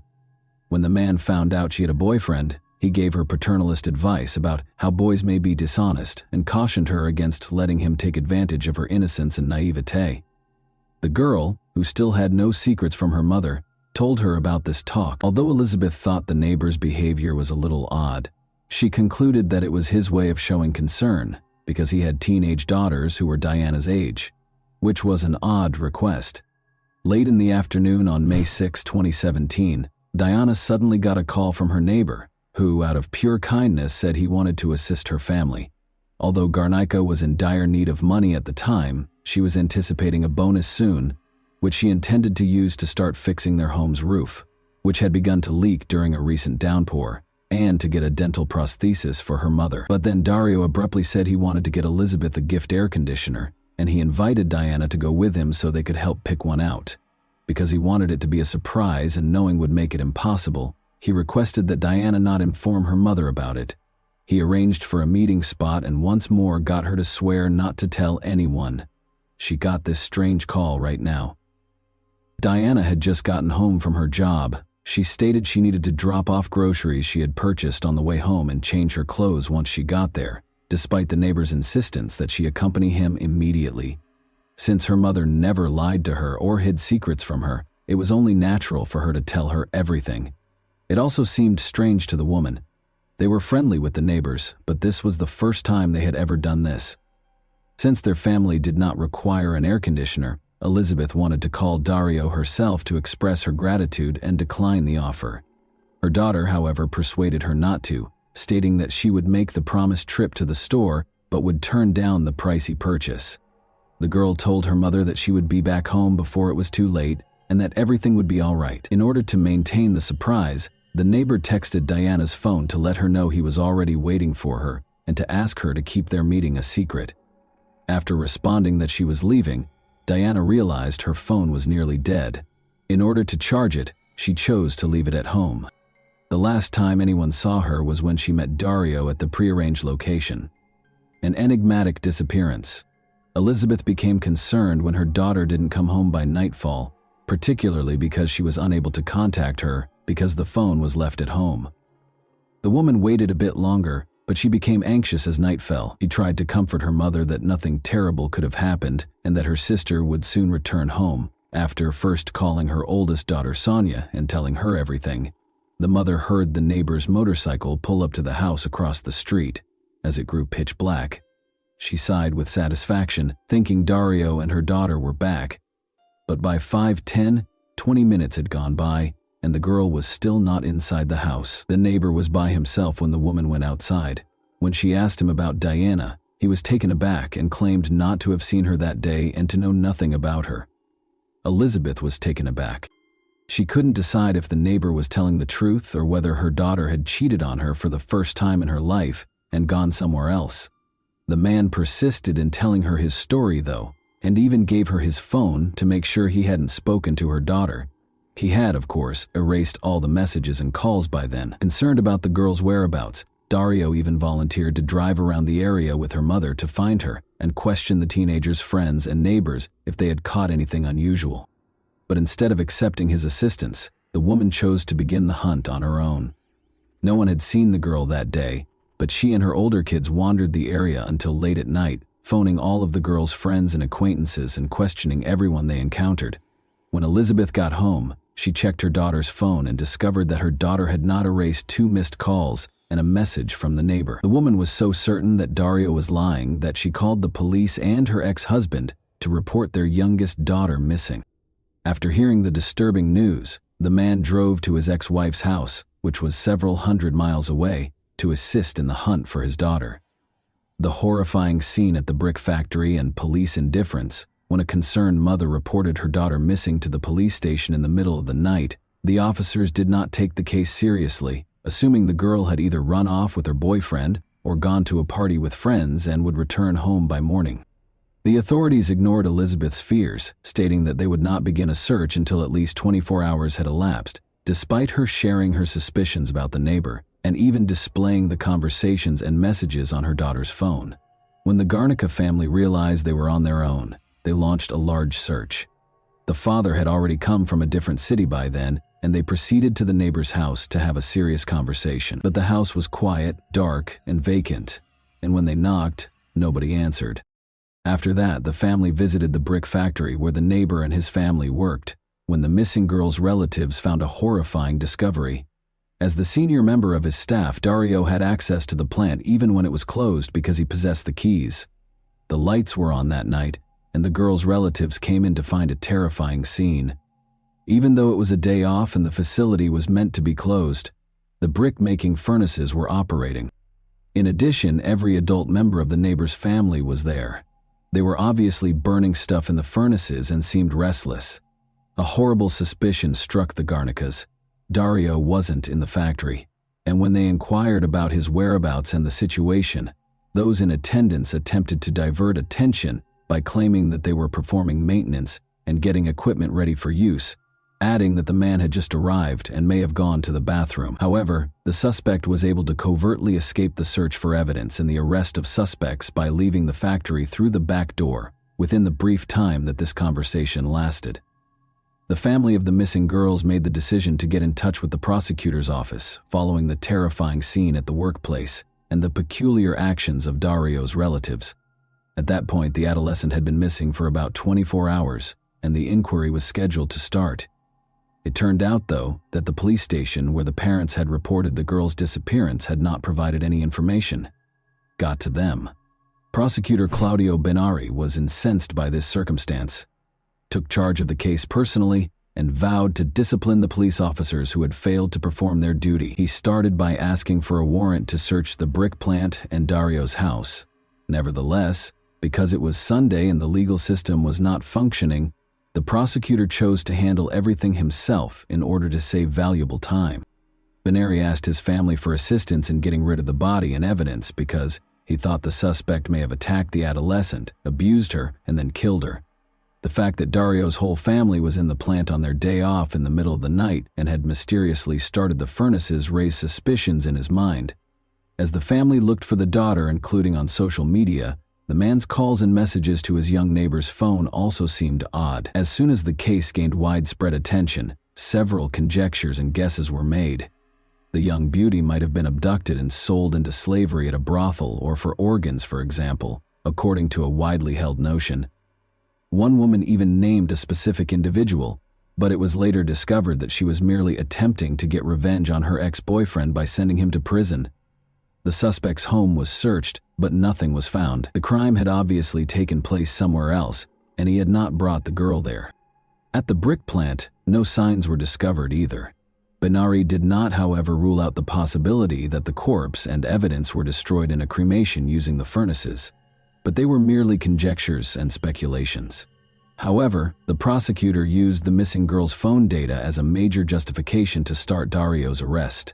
As potential accomplices, his mother-in-law, sister, wife, brothers Cesar and Marcus, and a few other family members were also taken into custody. The defendant rejected all of the claims against him during questioning, saying he had not seen the neighbor and had not spoken to her that day. Clear disparities in their claims were found, nevertheless, based on data analysis from his phone and devices that belonged to the victim and his family. While his family members were charged with criminal conspiracy and involvement, The guy was charged with unlawful detention, potential assault, and depriving the girl of her life. While the investigation into the search for Diana was underway, all suspects were placed in jail for 3 months. Her parents remained optimistic, even though the authorities initially didn't think the missing girl would be discovered alive. They increased the number of persons that participated in the search, demanded that Dario reveal where their daughter was and what he had done to her, coordinated marches and protests, and involved the media in the investigation. In an attempt to sway the inquiry and coerce the suspect into delivering a statement, the parents desperately sought meetings with the security and justice ministers at the time. Unfortunately, this did not translate into practice, even when the highest governmental levels welcomed the family of the missing girls. Despite the efforts of more than 200 police officers, assistance dogs, and specialized tools including search drones and helicopters, the search was unsuccessful. Disturbing findings in one of the kilns at a brick plant. A second examination revealed a tooth part and an odd, heavily melted metal thing. This item was thought to be the nose piercing the missing girl had on, but to verify this, specialized forensic analysis was needed, and it would take time as law enforcement awaited the findings. The man's notebooks with highly suspicious entries were discovered after a second, more extensive search at Dario's home. It became clear from these seemingly private diaries that the man was genuinely fixated on his young neighbor. When the family moved in next door to his house, everything began. She was just 13 years old at the time. The notes made it apparent that the girl drove the suspect crazy, even though he did not write anything explicit about what he planned to do with her. For years, he thought about her every day and occasionally wrote letters to the neighbor in which he strangely proclaimed his love. Investigators came to the conclusion, after going through all the notes, that the man's addiction only got worse with time and that he was unable to control his disgusting cravings. He implied that she would one day belong to him and that he would provide her permanent peace and tranquility in one of his final messages to the girl. This entry appeared to be a direct threat, suggesting that Dario may have used her before dealing with her. The forensic analysis findings were still waiting, but it appeared that the case could be taken to court based only on the diary entries because the physical evidence had vanished. Benari discovered that the evidence had just vanished as he attempted to determine the cause of the holdup. Neither the identity of the unusual metal object nor whether the toothpiece belonged to the missing girl could be ascertained by DNA analysis. The police officers in charge of protecting the evidence were promptly dismissed and placed under arrest for criminal negligence and potential aid to the suspects after the prosecutor made the decision to categorize information regarding the investigation's advancement. Following this heinous crime, federal authorities took immediate control of the investigation. Furthermore, it quickly became apparent that several of the documents discovered at the suspect's house had vanished as well. The final letter, in which he pledged to provide the girl eternal rest, was one of them. The case might just collapse in the absence of these pieces of evidence, and the offender and his associates might not be held accountable. 3 months later, however, no steps were taken to help identify the location of the missing physical evidence. Although the suspect's incarceration period had ended, it was dangerous and clearly threatened to result in a loss to take the case to court without important evidence. The child's phone data and the testimony of a random bystander who saw the suspect and the missing girl strolling together down the street on the day she vanished were all that was left. The court only partially approved the defense's request, which called for Dario's attorney to have the entire investigation ruled unlawful, his client released immediately, and the search results revoked because they were carried out without a special order. All of his relatives were freed because no particular charges could be brought against them, but the primary suspect was still in detention. But Dario was also freed in May 2019, 2 years after the girl vanished. The body had not been located, no new evidence had surfaced, and the investigation had not advanced during that time.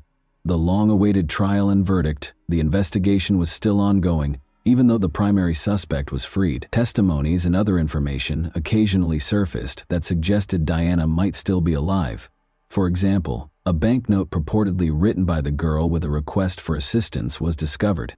Only in June 2021, however, was it determined through handwriting analysis that the missing girl's writing was not hers. Prosecutor Benari was able to finally take this difficult case to trial, more than 4 years after the daughter vanished. But the Garnica family was growing more and more discouraged as the proceedings were continually postponed because of the global pandemic.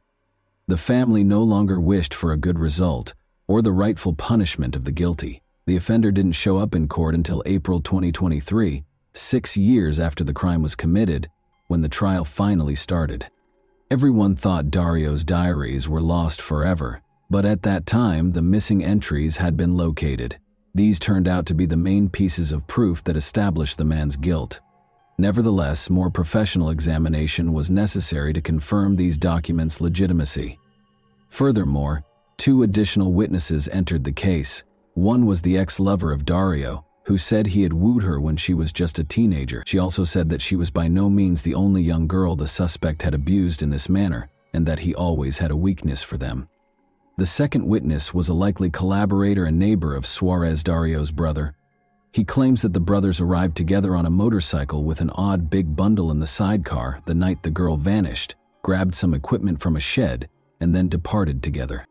Because Suarez was always erratic and violent, the witness had been silent for a long time out of concern that he may hurt his family. The defendant, who said he would never hurt the adjacent girl since he considered her to be his daughter, never acknowledged his wrongdoing. However, a guilty conviction was rendered based on the limited evidence. The missing girl's body was never located, and the events of that terrible day were meticulously reenacted. This proved that the man had seduced the adolescent, taken advantage of her, killed her, and disposed of her remains, likely with the assistance of his family. Dario was convicted of kidnapping and exploitation on May 2, 2023. He was given a life sentence without the chance of release for taking Diana's life. No other family members, including his brother Suarez, could be held responsible. And that wraps up today's chilling story. If you enjoyed this video, don't forget to like and subscribe so you never miss a new upload. Also, let me know in the comments what part of this story shocked you the most. Thank you for watching, and I'll see you in the next video.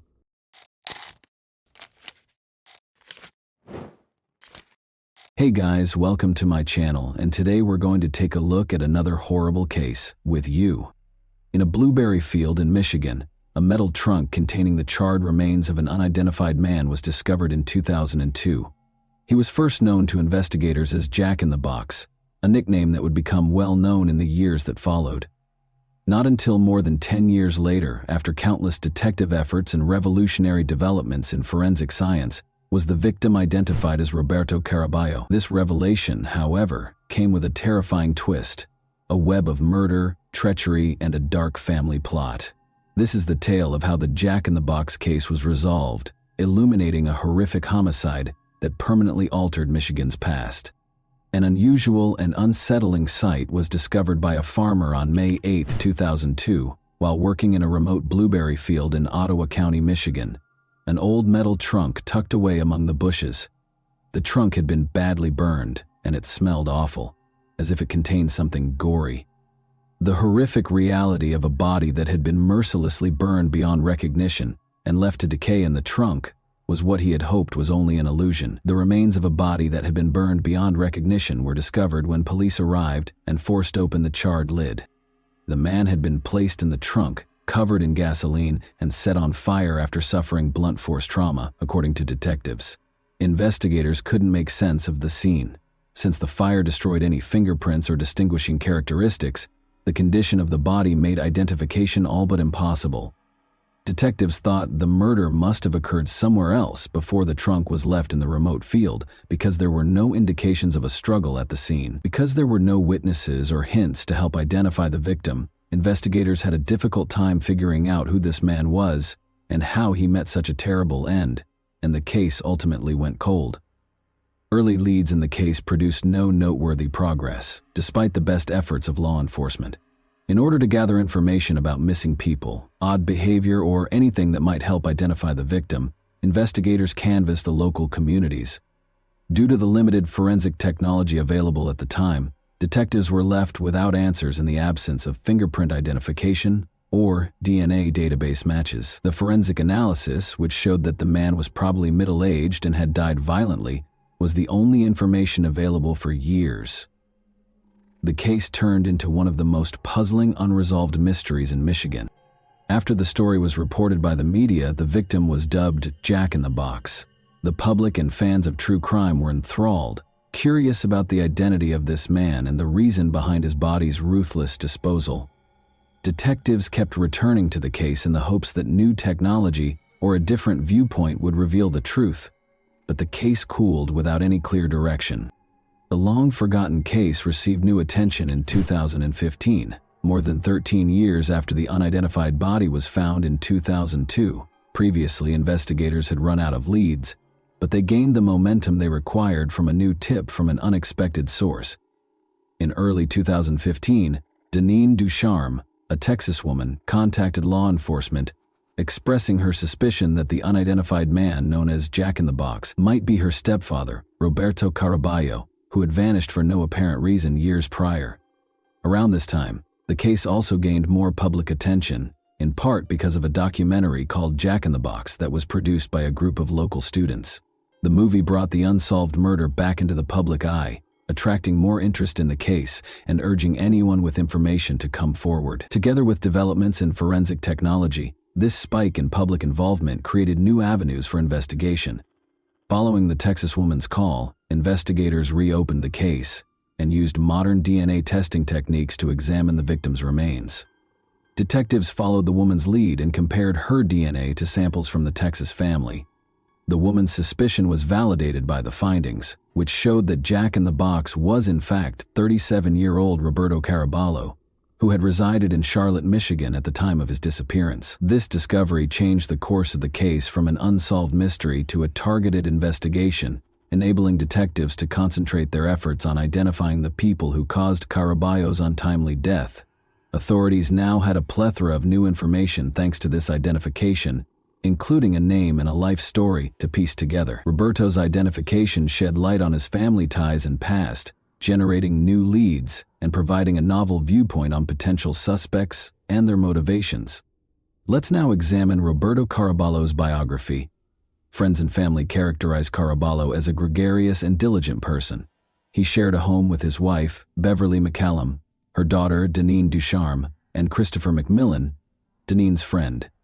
However, his relationship with Beverly was said to have been turbulent at the time of his death.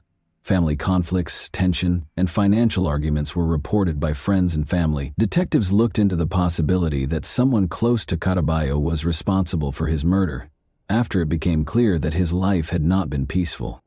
Authorities focused on Caraballo's immediate family after his identity was established, especially his wife, Beverly, her daughter, Deneen, and her friend, Chris McMillan. Prior to his body being transported to the Ottawa County field, the investigation found that Caraballo had been murdered in the basement of their Charlotte, Michigan home.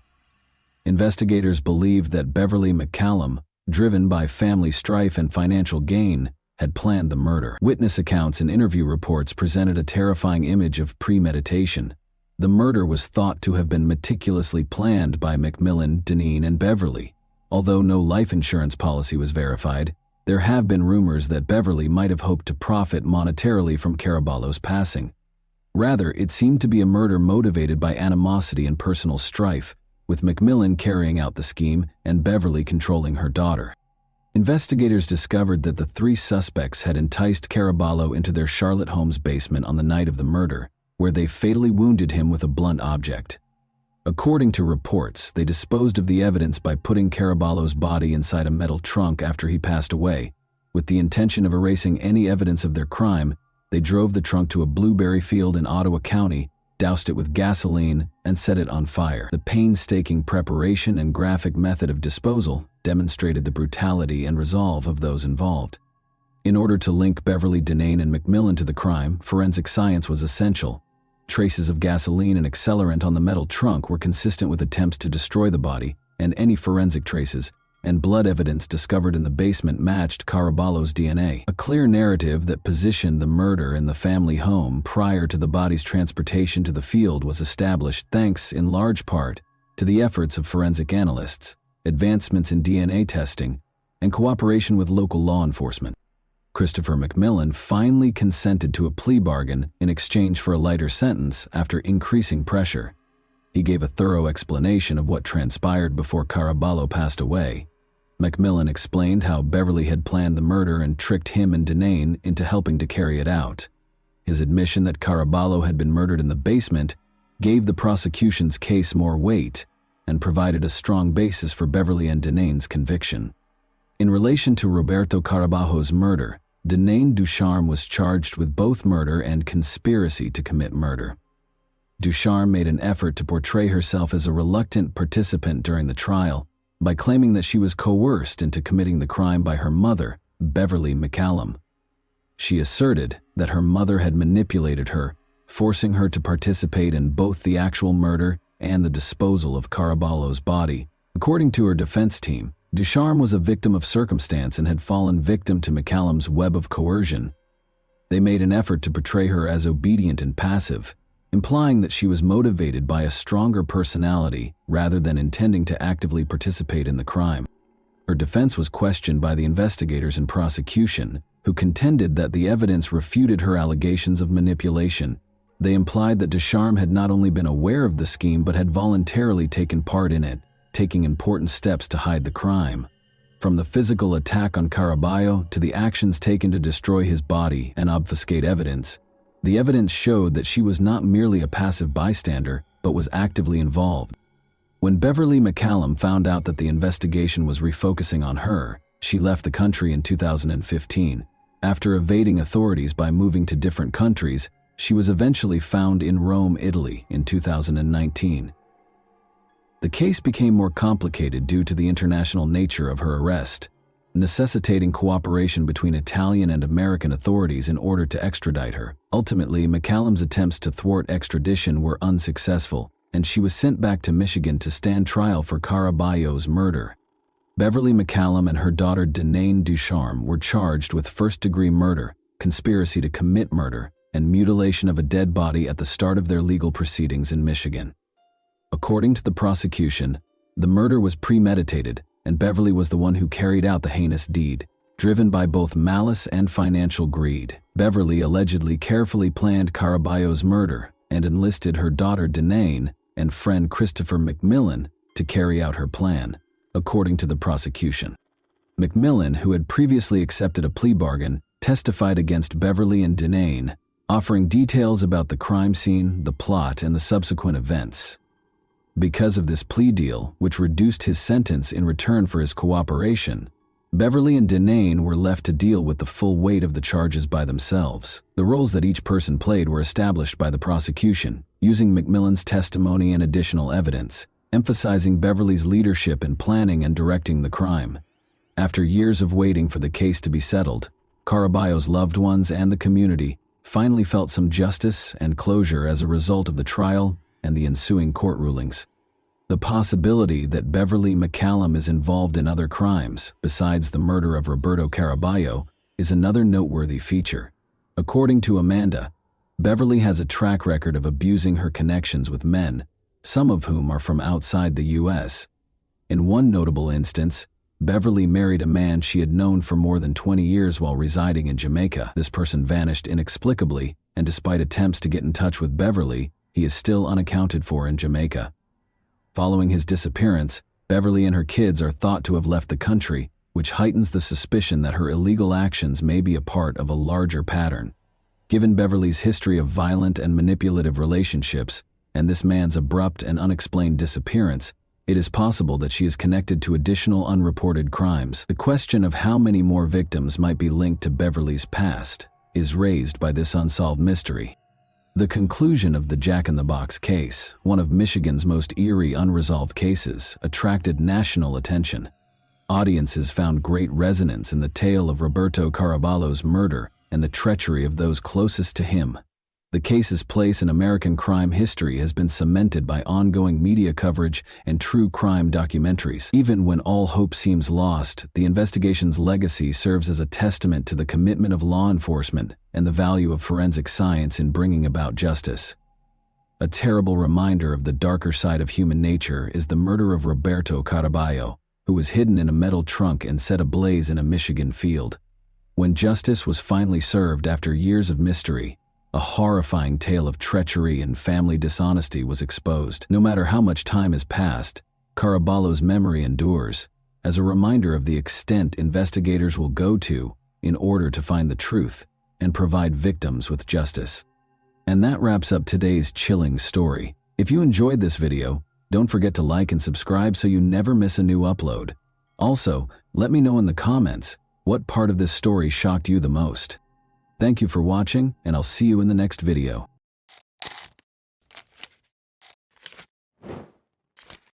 Hey guys, welcome to my channel, and today we're going to take a look at another horrible case with you. Ashley Parlier, a 21-year-old from Battle Creek, Michigan, argued with her parents on June 12, 2005, and then fled the house. Everyone, including relatives and friends, was suspected for years after she vanished without a trace and was never seen again. For more than 10 years, the case produced no results. The police were looking for answers about the Parlier family for 18 years until they finally found them. Where has Ashley Parlier disappeared to? Was there a possibility of foul play? Today we're examining Ashley Parlier's case, which lasted until 2023 and involved 18 years of age. Without further ado, let's begin the narrative.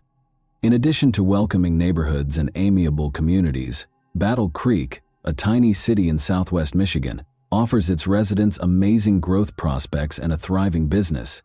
Located between two states and a major highway, Battle Creek is known as the cradle of the cereal industry and attracts a lot of tourists because of its picturesque downtown.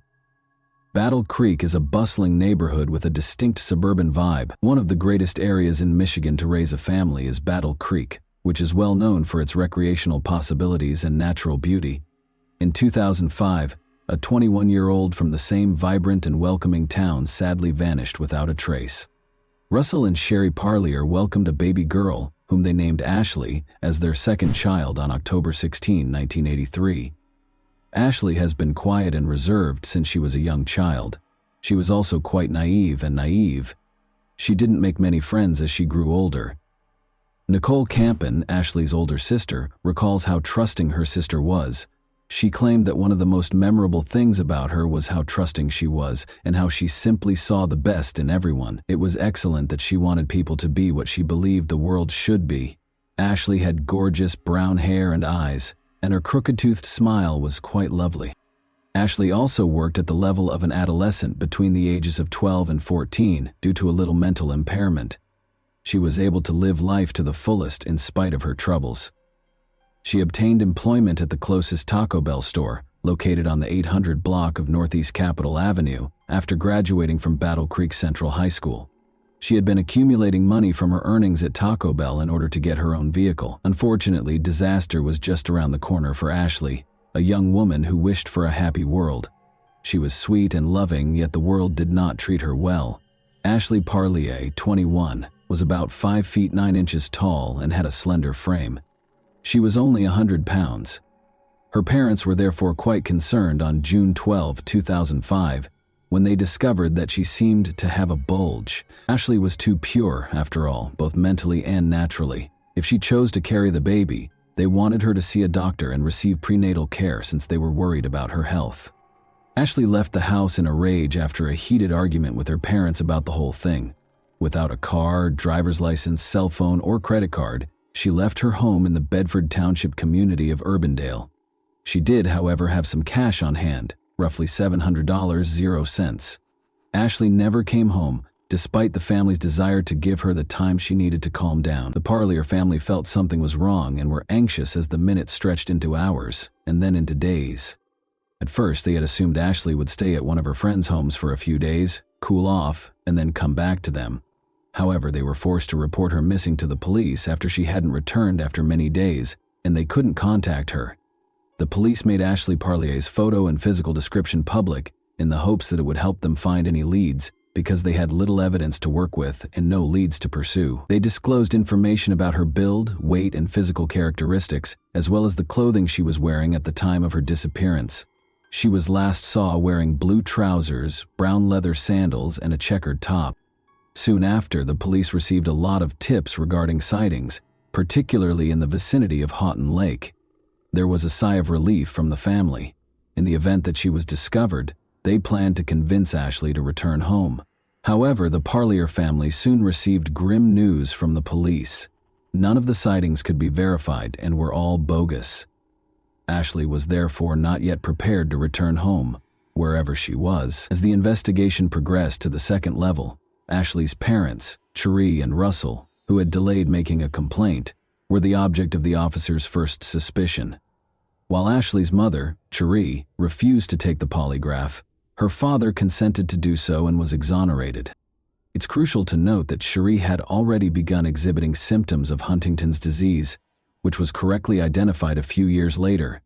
Nicole, Ashley's sister, explained that since Ashley had never done anything like that, not returning home for this long was undoubtedly uncommon behavior.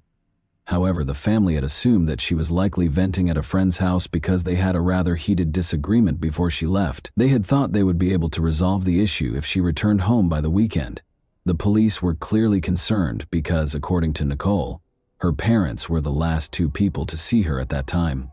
She continued, "Again, we are a small-town Michigan family. We never thought that this would be a 16-year ordeal of trying to figure out where a daughter and sister is." In the months prior to her disappearance, the police also attempted to look for her then-estranged partner. At the time of the interrogation, Ashley's family thought she was carrying his child, even though they had split up. Another girlfriend of his was pregnant as well. Although the cops were unable to locate any evidence against him, he was not ruled out as a suspect.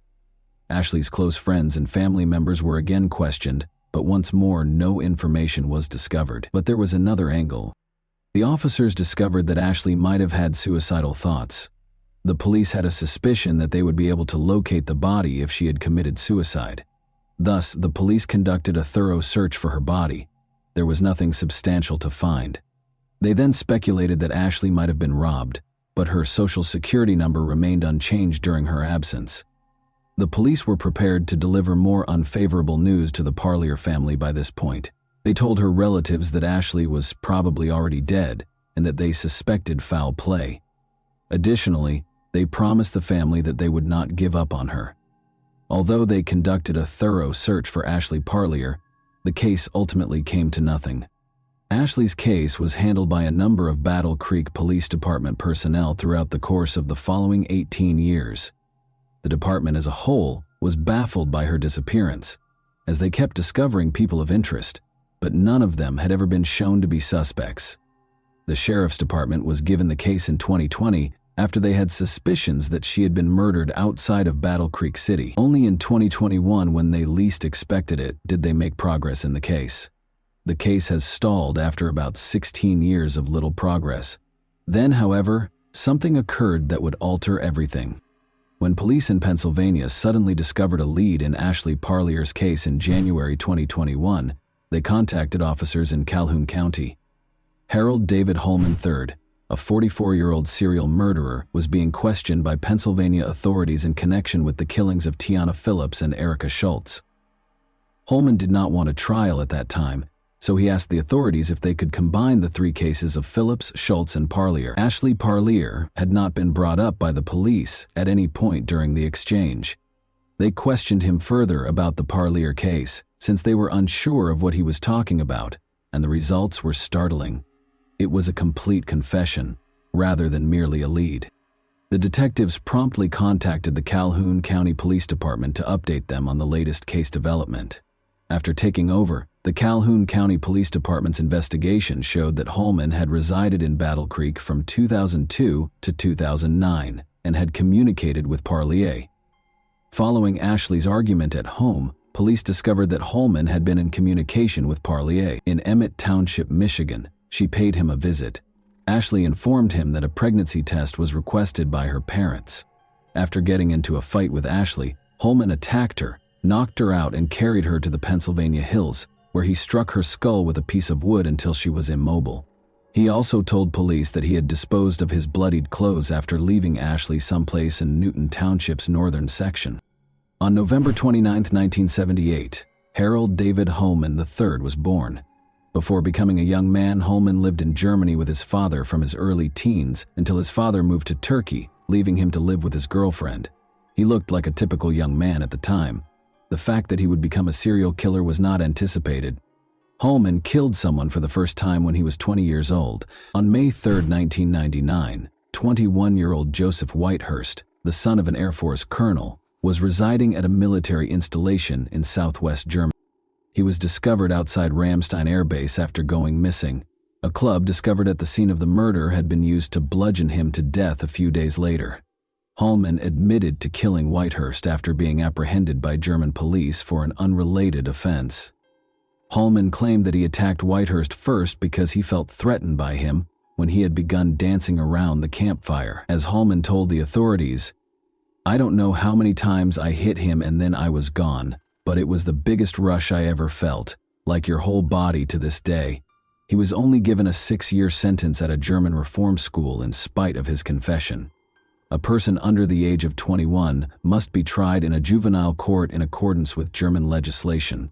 Furthermore, Hallman received a less sentence because he was also diagnosed with schizophrenia at the time. After that, he returned to America and worked as a truck driver in Emmett Township, living close to Battle Creek, Lakeview, and the Fairfax Addition. Around this time, he appeared to play a significant part in Ashley Parlier's 2005 disappearance. Tiana Phillips, a mother of 2 children, vanished on June 13, 2018. 3 years later, when he was eventually arrested and being questioned by the police, he said that he had wanted to kill again rather than specifically kill Phillips. Erica Schultz knew a man online as Dave, and she wasn't sure if she would ever meet him. Erica went missing on December 6, 2020. Because Erica was a habitual person with autism, the police looked through her phone records and linked Hallman to her murder when she failed to appear. "Killing Erica Schultz was like just another day in the park for me," he said nonchalantly in his confession. He was discovered with a self-inflicted wound beside railroad tracks in Duncan, Pennsylvania, at the time of his arrest. He felt that in order to atone for his misdeeds, he had to die. Hallman confessed to killing Schultz and Phillips when he was in the hospital getting treatment. He confessed to killing Phillips, whom he had slept with, in a letter to his estranged wife while he was incarcerated. To emphasize that he would never do such a thing with her, he stated that he wished to confess to the crime. His ex-wife was clearly alarmed and took the letter to the police. She added that she had not believed Hallman when he had previously claimed to have killed a lady. He was a serial killer due to the commonality of his acts. His victims had all vanished. They were all injured in the head. After attacking them and rendering them unconscious, he completed the task. He did not bury the remains. Instead, he disposed of them in isolated locations. Actually, Schultz and Phillips were killed on the same day. In the cases of Tiana Phillips and Erica Schultz, Hallman has been accused of abduction, criminal homicide, and abuse of a corpse. Detective John Pignatch of the Calhoun County Sheriff's Department stated that Hallman was not a temporary resident and did not have a permanent address in Pennsylvania in 2021. He attributed all of this to his family and a failed marriage. According to him, there are alphas and non-alphas. That's simply the case. A master and a slave, or whatever you want to call them, are present. That's how life is constructed. He had to seek that dynamic in extramarital affairs because his wife refused to yield to him. He studied serial killers after Parlier's passing. He always said that he remembered every murder, including specifics of what he did to each one, when asked which one he remembered the most. He needed to be removed from the streets right away because police were certain he was a serial killer. Hallman actually acknowledged that he would have killed again if he hadn't been apprehended. In his confession, Hallman made it clear that he had met Ashley Parlier, who had been with her parents, in a bowling alley. The confession in the court document also made clear that he struck up a conversation with her, which later resulted in a deeper relationship when she argued with her parents. After phoning Hallman, she went to his house. Ashley told him that she was being forced to obtain a pregnancy test by her parents. He admitted to being the father of the child Ashley was expecting. Their subsequent dispute infuriated him and he knocked her out. Then, on the night of June 13, 2005, he killed her by repeatedly beating her in the head. He described it as an overgrown meadow 10 miles from the town in the middle of nowhere, Michigan. There was a small house nearby, perhaps a garage, but it was deserted. We took a seat. I was absorbed in my own universe as I sat there. Ashley was just out in the back. When he located a suitable location while sitting with Ashley's comatose body beside him, he made the conscious decision to kill her there. Then it occurred, he added. I was sitting there and no cars drove by. The longer I sat there, the more I thought, this is a good place as any. I removed her, brought her to the location, and completed the task. He struck her and saw her perish. He went home and showered when he was certain Ashley was gone. He later disposed of his clothes at Meijer, an American supercenter, where he was employed at the time. The fact that he pursued the case for years and years is even more startling. At one point, he even went to see if Ashley was still alive, but all he discovered were bones. He came forward and apologized to the Parlier family after being questioned further. Hallman denied that it was premeditated. "I don't want that to happen with Ashley," he stated. "I regret Ashley's murder more than any of them," he continued. It should be mentioned that he had already killed several people when this confession was made public in recent years. Ashley's sister, Nicole, was puzzled and unable to contain her emotions after learning that Hallman had claimed that Ashley had approached him for assistance. She was appalled that Hallman had killed Ashley in cold blood in spite of this information. Hallman killed her because he thought that things had gotten out of control. On the one hand, he claimed that he was intoxicated for 3 weeks in a row because he felt terrible for killing her. He wanted to put the incident out of his mind. However, he clarified that the entire killing procedure gave him an adrenaline high that was unmatched by anything else. Nicole was discouraged to learn that his apologies was merely a pretext for flaunting his horrible behavior. She claimed that their ignorance was quite difficult. "My mother's depression and loss caused her Huntington's disease to worsen rapidly. My dad was the same way. As a mom myself, I understand their struggles. What kind of individual could do it is difficult to comprehend. I could never comprehend having such a strong desire to harm someone."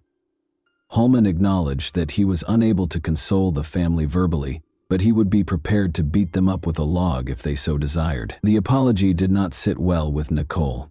Along with losing her sister, she also lost her parents, who passed away in sorrow and bewilderment. It was true, she thought, that Hallman killed more than simply Ashley. There were more persons Harl Hallman had murdered than only his immediate victims. The loved ones of many of his victims had died, and they were unaware of what had become of them. Nicole created a social media page called Bring Ashley Home, which she used to connect with the other Pennsylvania victims' elder sisters. They think they have formed buddies and are united by their shared misery. She stated that when Nicole presents her victim impact statement on behalf of the entire Parlier family on April 10th during Hallman's trial, the 3 older sisters of the other Pennsylvania victims will accompany her. She said, "We're going to remember our sisters, and we're going to remember Ashley and Tiana and Erica and not him. We're going to remember how they were good people who loved and were caring, and he's just going to rot." Ashley had been out of the house for 18 years after a fight with her parents. After what occurred to her, she never went back home. Her return home was a top priority for the police. Throughout the years, they looked everywhere for solutions. The police therefore asked Harold Hallman to show them where he had left Ashley's body once he came out with the confession.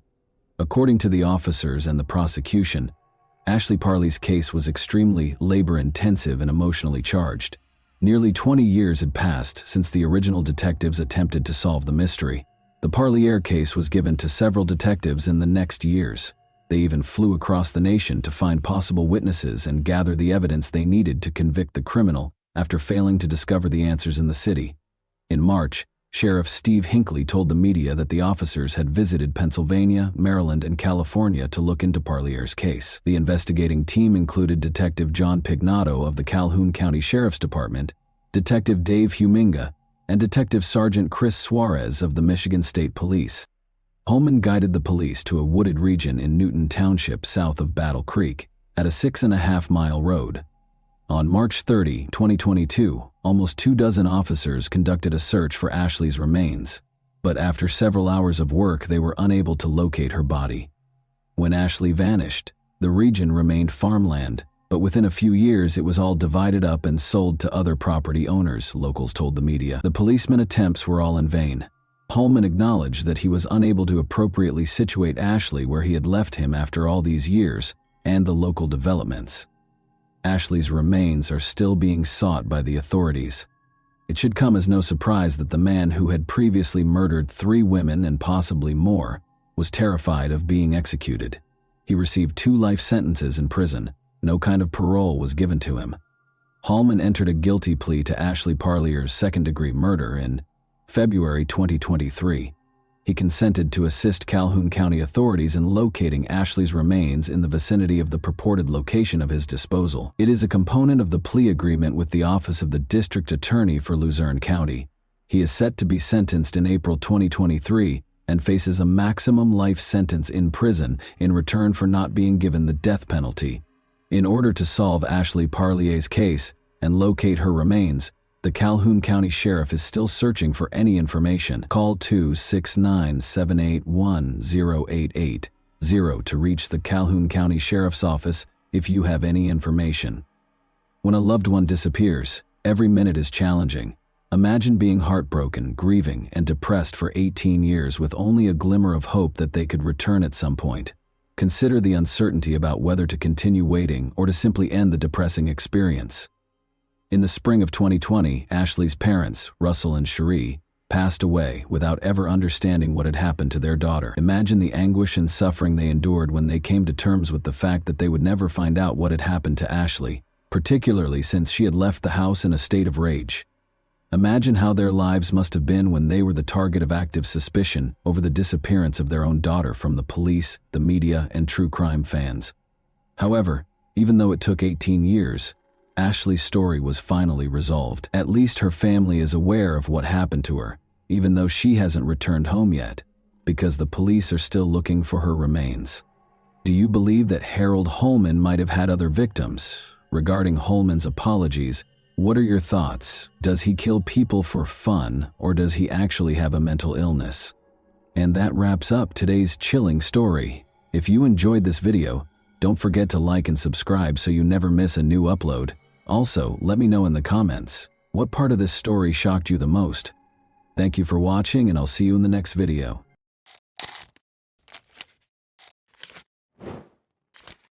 Hey guys, welcome to my channel, and today we're going to take a look at another horrible case with you. Doug Estes, then 33, went out that afternoon with his stepson and a buddy on November 17, 1990, a Saturday and the second day of firearms deer hunting season. The bodies were found by Estes' stepson. The ideal day for a hunt was November 17, 1990, but before they could catch a game, Jim Bennett and Doug Estes' lives were cruelly taken in Kalamazoo County, starting a domino effect that would last for more than 30 years. There were 2 hunters who were suspected and 2 hunters who were killed. A concealed clue that held the secret to solving the mystery was latent amid the enigma. What was the hint that prevented its discovery earlier? Why did it take the investigators so long to find out the truth? The way of life in Kalamazoo County, Michigan, throughout the thriving 1990s, was characterized by a strong work ethic, solid interpersonal ties, and a common dedication to advancement. There were 223 of 411 people living in Kalamazoo County, Michigan. A diverse range of people with varying goals were present, with one crime defining its history. The 1990s unfurled as a transformational decade against the backdrop of this dynamic county. On November 17, 1990, a relatively warm day in Kalamazoo County, the fatal day occurred. The hunters were headed to the Fulton State Game Area in hopes of catching a good game. Bobby Brown and Doug Estes, his stepfather, were among them. The group believed that splitting apart was a smart move and went in different directions. In order to identify the deer's movement, Doug, Bobby, and the others were intent on listening for even the smallest noises. Due to the fact that winter days were usually peaceful, the group and the locals were alerted a few minutes later by the sound of 2 gunshots. Just down the street from her home, Helen Knopfs and her son heard a car scream into a ditch. Could this have something to do with the recent gunfire, or was it just a coincidence? The fact that gunshots were common in the vicinity did not change the fact that the timing and closeness could not have been coincidental. Knopfs and her son were inquisitive and worried as they walked up to the automobile and noticed a sweaty man behind the steering wheel. His expression was unpleasant, and he appeared anxious. She offered to call a tow truck for him because Knopfs believed he needed assistance, but he declined, claiming that a deer had unexpectedly crossed the road and left him in the ditch. There was something wrong, even though the justifications appeared sincere. After all, people used to come here and hunt deer. Knopfs believed he was being calm, which was strange, yet he seemed eager to go out. The man in the automobile wasn't even looking for assistance when she offered to call the cops. He said he didn't want to involve the police because he was sure someone else would fix his car, and then he drove off. However, the gunfire echoes were still audible. Since the sound originated from the direction he traveled, Bobby Brown assumed that his stepfather had captured the deer. He continued in the same direction, almost eager to congratulate him, and discovered Doug lying on his back in a pool of blood on the ground. It was such a strange sight that Bobby's initial reaction was whether Doug was pulling a practical joke. There had been 2 gunshots, but he could not believe what he was seeing as reality set in. Doug might have been shot twice as a result, but he was only wounded by 1 gunshot. The alternative was that someone actually attempted to kill him by firing 2 shots at once and missed one. However, while Bobby searched the area in a panic, he saw something else that was unbelievable. Another body was lying face down. He hurried over to the other man's corpse and rolled him over, but he was obviously dead. He had first checked for Doug's pulse, but there was no hope. Bobby was powerless to help. He promptly alerted the police and raced out to seek assistance. The police responded quickly to examine the disturbing events that transpired on that fatal day, setting the stage for a thorough inquiry. Bobby had previously told the officers about the 2 bodies and they confirmed their presence. Their first task was to identify the victims, and before long the police were able to identify them. Bobby had already identified his stepfather Doug as he had phoned the police, and the other man was Jim Bennett, a nature enthusiast who was hunting alone that day. Jim Bennett and Doug Estes were both struck in the back with their hunting licenses at close range. The males had been shot with separate guns, which was strange. According to one version, they shot each other because they thought they were the deer they were searching for. The first problem was that they were nearly impossible to strike because they had both been shot in the back.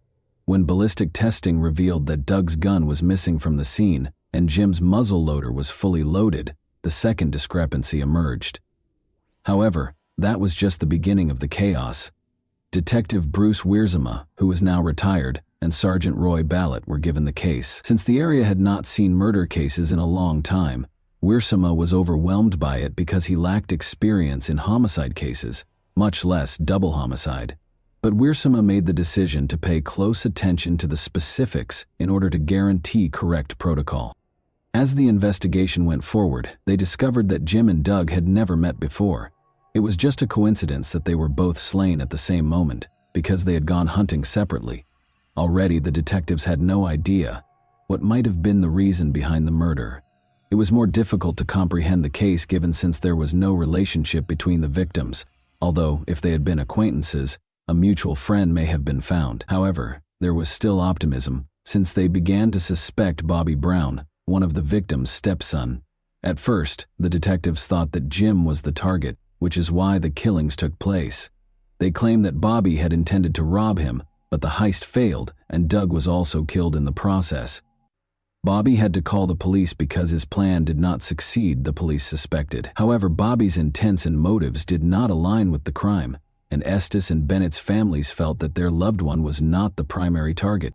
The detective's suspicion radar was always on, regardless of what the families stated, in case they overlooked any evidence.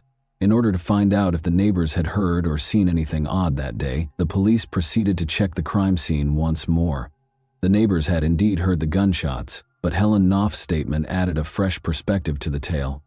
She assisted the officers in drawing a composite of the man whose vehicle went into the ditch. The detectives spoke with other neighbors because, although the mystery man was starting to be suspected, there was no evidence connecting him to the crime.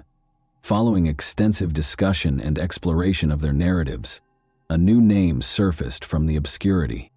Jeff Titus, who was born in 1952, owned the land directly behind the Fulton State Game Area, where it served as a boundary. Prior to joining President Richard Nixon's security detail, he was a police officer in the U.S. Marine Corps. He then got a job at a VA medical center as a security guard. He loved hunting and being outside in addition to his professional activities, but he was fiercely protective of his land. When hunters would wander into his lands, he would become enraged. Could Doug and Jim have crossed the boundary into Titus's territory and enraged him? The cops wanted to know where Titus was when the murder occurred. That same day, the investigators brought him in for questioning in the evening when he was free. It turns out that Jeff Titus was himself hunting deer. He had gone off with a friend to an elderly couple's home at Battle Creek, which is over 27 miles from the Fulton Game State area, Titus and his friend went to Burger King and then drove back home after a few hours. The narrative began to diverge at that point. It had finally been discovered that Doug Estes' lost rifle was fully loaded. Titus was involved.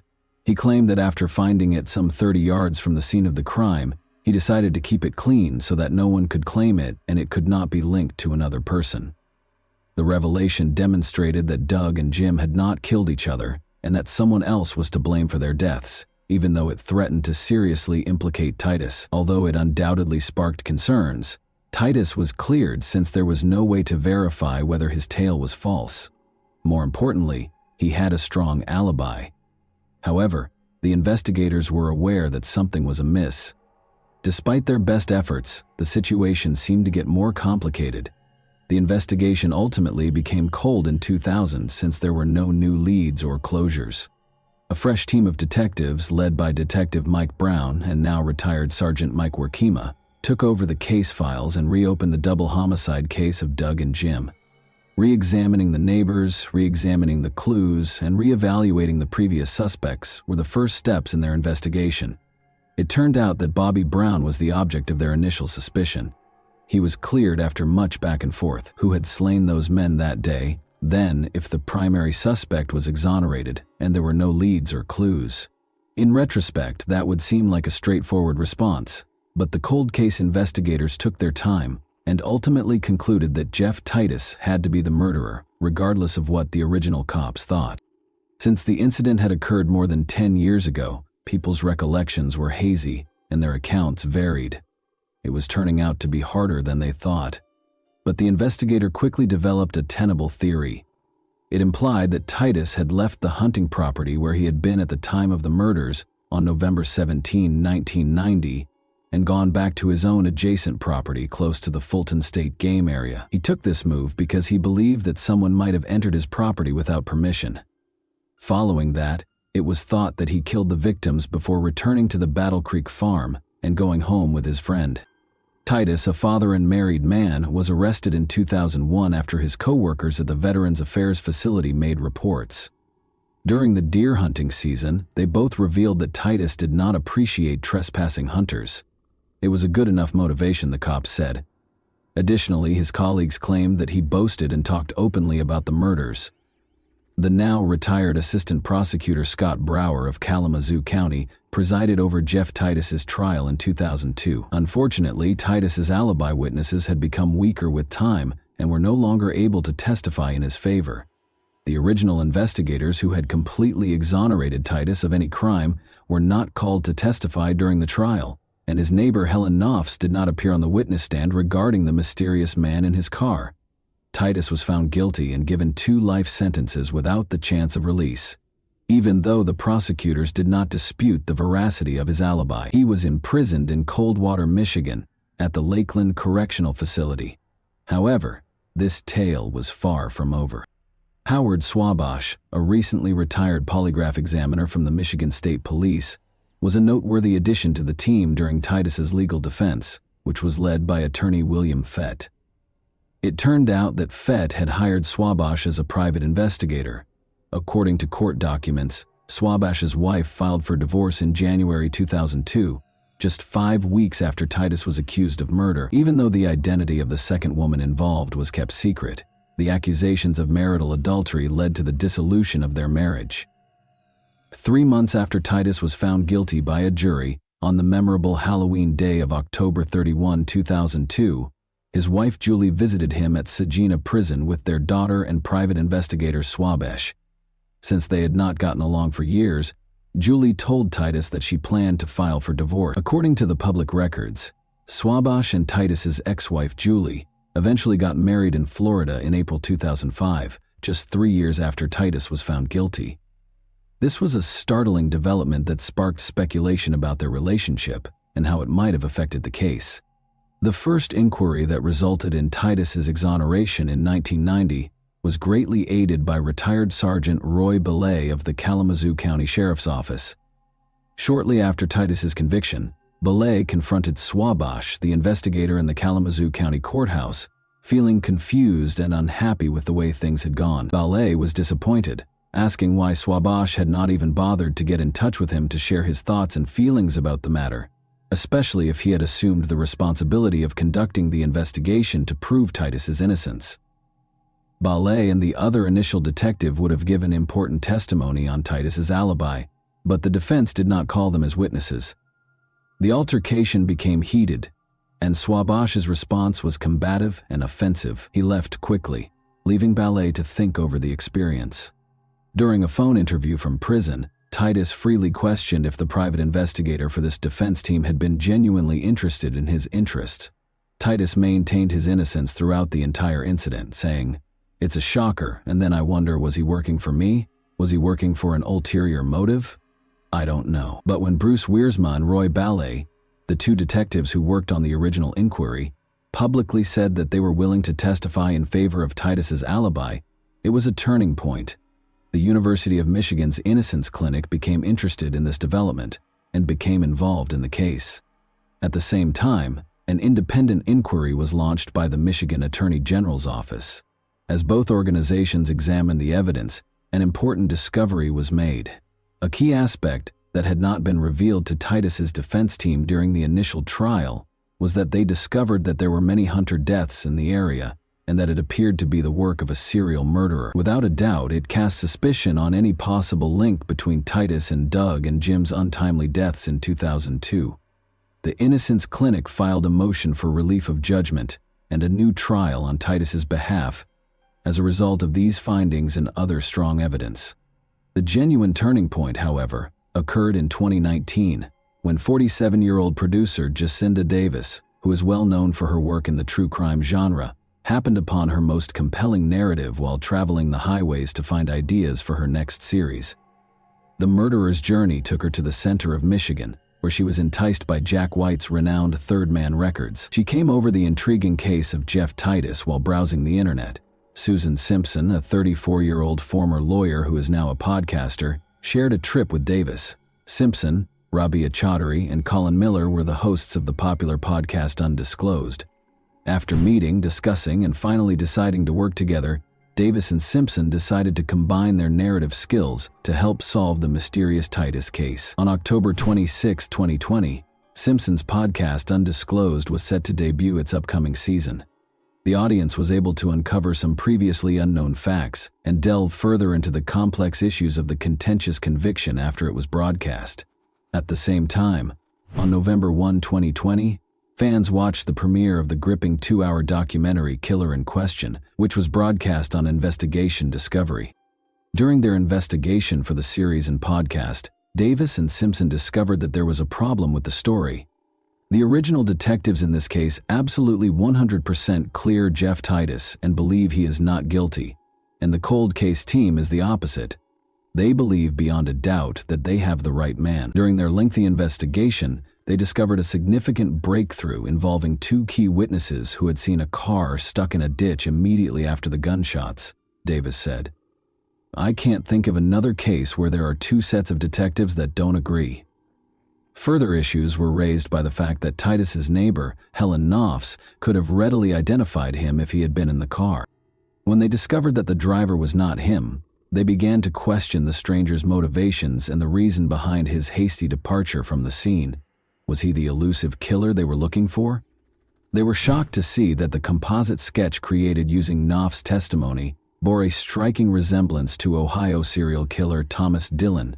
Dillon has previously targeted outdoor enthusiasts, hunters, and fishermen. When he was finally caught in 1993 for killing other hunters, Knopfs herself had even recognized him from a police lineup, according to FBI reports. Both Simpson and Davis were full of optimism that their accounts might inspire others who might have important information about the Estes and Bennett killings to come forward. Simpson noted that the simple act of sharing these stories frequently has a cascading effect, encouraging people to come forward with insightful information that may be added to the ongoing investigation. Davis agreed with them. She admitted that memories might evolve with time, with little information occasionally disappearing. Original memories, however, usually survive on their own. Both investigators had their own judgments about Titus's guilt as they dug more into the case. After initially being dissatisfied by the evidence, Simpson found strong corroborations that supported the original investigators' conclusions. Simply put, the evidence against Jeff Titus was insufficient. The Michigan State Attorney General's Office's Conviction Integrity Unit has been thoroughly reviewing Titus's case since 2019. Since none of the motions filed by the Innocence Clinic had been approved throughout the ongoing inquiry into this potential erroneous conviction, Jeff Titus was forced to serve 2 life sentences at the Lakeland Correctional Facility in Coldwater Branch County, Michigan. Despite the challenges, the Innocence Clinic worked to get Titus released from the facility in 2021 because of the COVID-19 outbreak, which resulted in several of the Lakeland inmates testing positive for the virus. They requested a bond release under extraordinary circumstances. Regretfully, the district judge who administered their plea thought it was unjustified. The podcasters Davis and Simpson were the first detectives to discover a possible connection between Dylan, the serial killer, and the 1990 killings.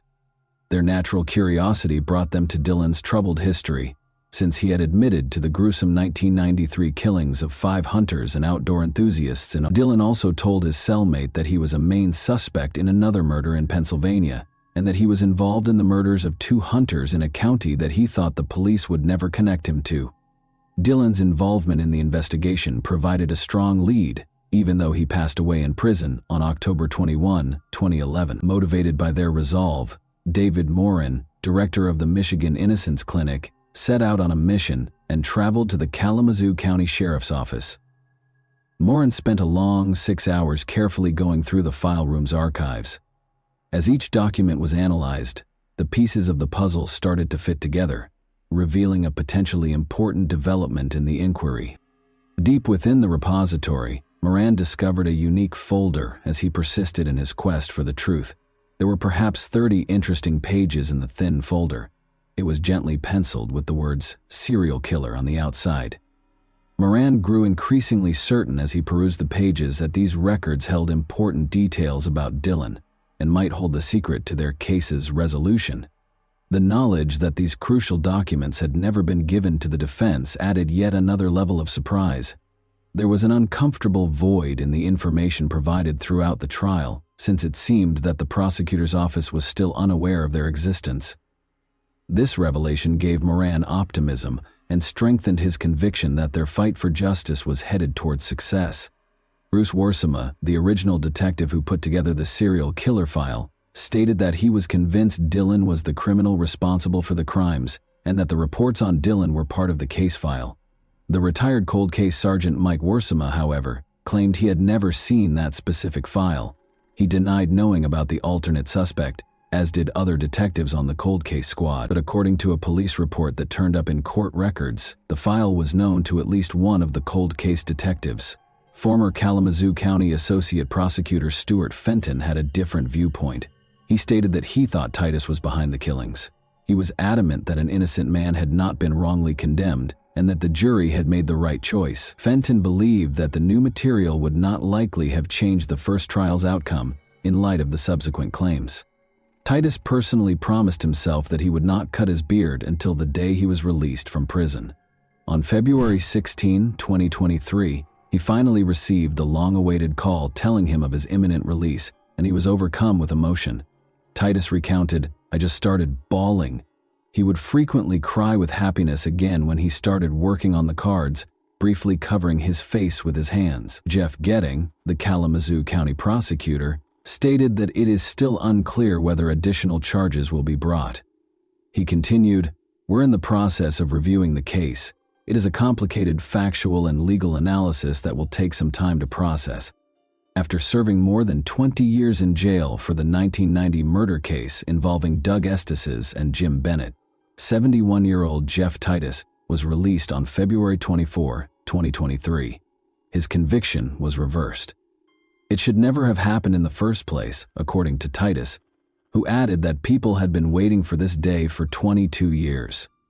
The moment of being released from jail produced a wave of feelings that Titus found difficult to express. "I'm just ecstatic and overjoyed to finally be out where I can get out and do something.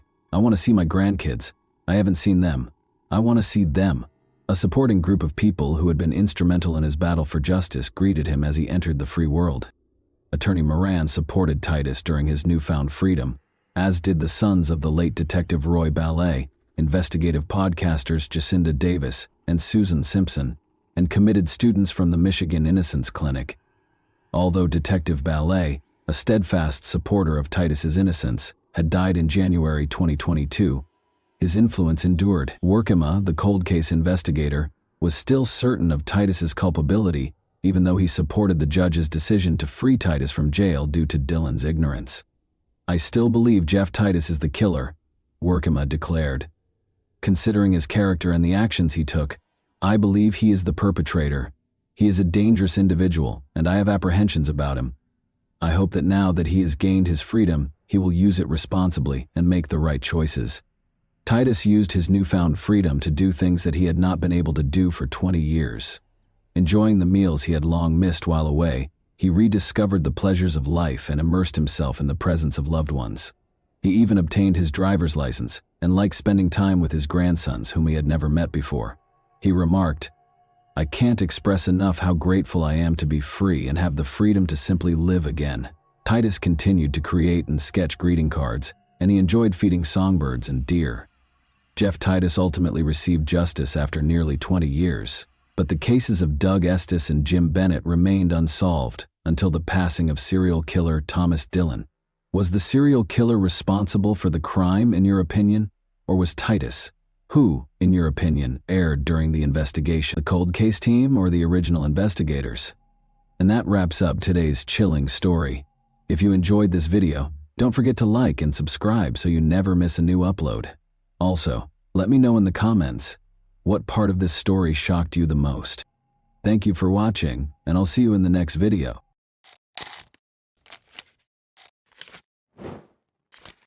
Hey guys, welcome to my channel, and today we're going to take a look at another horrible case with you. 3 8-year-old boys, Steve Branch, Christopher Byers, and Michael Moore, vanished while riding their bikes in West Memphis, Arkansas, on May 5, 1993. The following day, their bodies were discovered. However, the investigation took a convoluted and fruitless turn after receiving a false tip about local teenagers. How did misdirection in the case permanently change the course of justice? And what actually happened to these boys? Would justice be served to the victims, or would the case go unresolved? John Mark Byers called the West Memphis police at 8 p.m. on May 5, 1993 to report his son Christopher missing. The officer was informed by him and his spouse Melissa that Chris had not been seen since approximately 5:30 p.m. while he was in the yard working. 2 more parents called in with similar concerns within the next 90 minutes. Steve Branch left for school that day, and Pamela Hobbs said she hadn't seen him since. Around 6 o'clock in the evening, according to Dana Moore, her son Michael had gone out with friends, but had skipped dinner at home. A search was conducted in Robin Hood Hills, where local children frequently played, after 3 missing boys were reported missing. No sign of the boys was discovered that night, despite a thorough search. Chief Inspector Gary Gitchell took over the search the following morning, May 6, 1993. Officer Steve Jones noticed a black tennis shoe floating in a ditch close to the Blue Beacon car wash in the early afternoon. Within 15 minutes, Sergeant Mike Allen found the bodies of 3 young boys who had been murdered in Robin Hood Hills: Steve Branch, Michael Moore, and Chris Byers. In a drainage ditch, the 3 boys were discovered naked, their hands and feet bound with their own shoelaces. Nearby, their clothing was discovered entangled in mud and tree sticks. Christopher Byers suffered from severe genital injuries, including mutilation. Moore and Branch died from multiple injuries and drowning, while Byers' official cause of death was multiple injuries. Because there was insufficient evidence, the police's initial suspicion of rape was later refuted by expert testimony. A pair of pants recovered from the scene contained trace amounts of sperm DNA. Byers' injuries, according to the prosecution, were caused by a purposeful knife attack and castration. However, defense experts contended that rather than a human attack, the injuries on the body were probably caused by animals after they died. The only victim with drugs in his body was Byers. Ritalin, a drug for ADHD, was prescribed to him in January 1993. Nevertheless, the initial autopsy report misidentified the medication as carbamazepine and noted a dosage that was less than what was recommended. Surprisingly little evidence was found at the crime scene on May 5, 1993, despite the heinous nature of the crime. The absence of blood and fibers perplexed the police, who also observed that the area appeared to have been cleaned. They had to deal with a well-known case that attracted national attention, but they had few leads to help them find the person or people responsible. Terry Hobbs, Steve Branch's stepfather, broke down in tears as Gitchell came to the group of people gathered at the edge of the woods to break the terrible news. The town was shocked by the crime's savagery, which prompted an immediate investigation. In this instance, the notion of a satanic connection emerged for a number of reasons. The community was horrified by the gruesome details of the crime, including the castration and the placement of the bodies. The crime scene's remote location further heightened the anxiety. Media reports frequently contributed to the widespread fear of satanic rituals in the United States in the early 1990s. Many communities were especially vulnerable to these fears, particularly those with strong religious convictions. The combination of local beliefs, the graphic nature of the crime, and media coverage made people believe it might be connected to a cult, even though there was no concrete proof of satanic activity in West Memphis at the time. More rational explanations, like the possibility that the boys were harmed by a person they knew, were frequently eclipsed by this suspicion. Chief Inspector Gary Gitchell's announcement that the police were looking into a number of theories, including cult activity, fueled the fire. This preliminary inquiry sparked controversy, resulting in erroneous convictions and posing significant doubts regarding the validity of the evidence and the participants' intentions. 3 young men, Jason Baldwin, Damian Eccles, and Jesse Miskelly Jr., were soon identified as suspects by investigators, and the pursuit of answers permanently altered their lives. A local teen with a problematic past was Damian Eccles.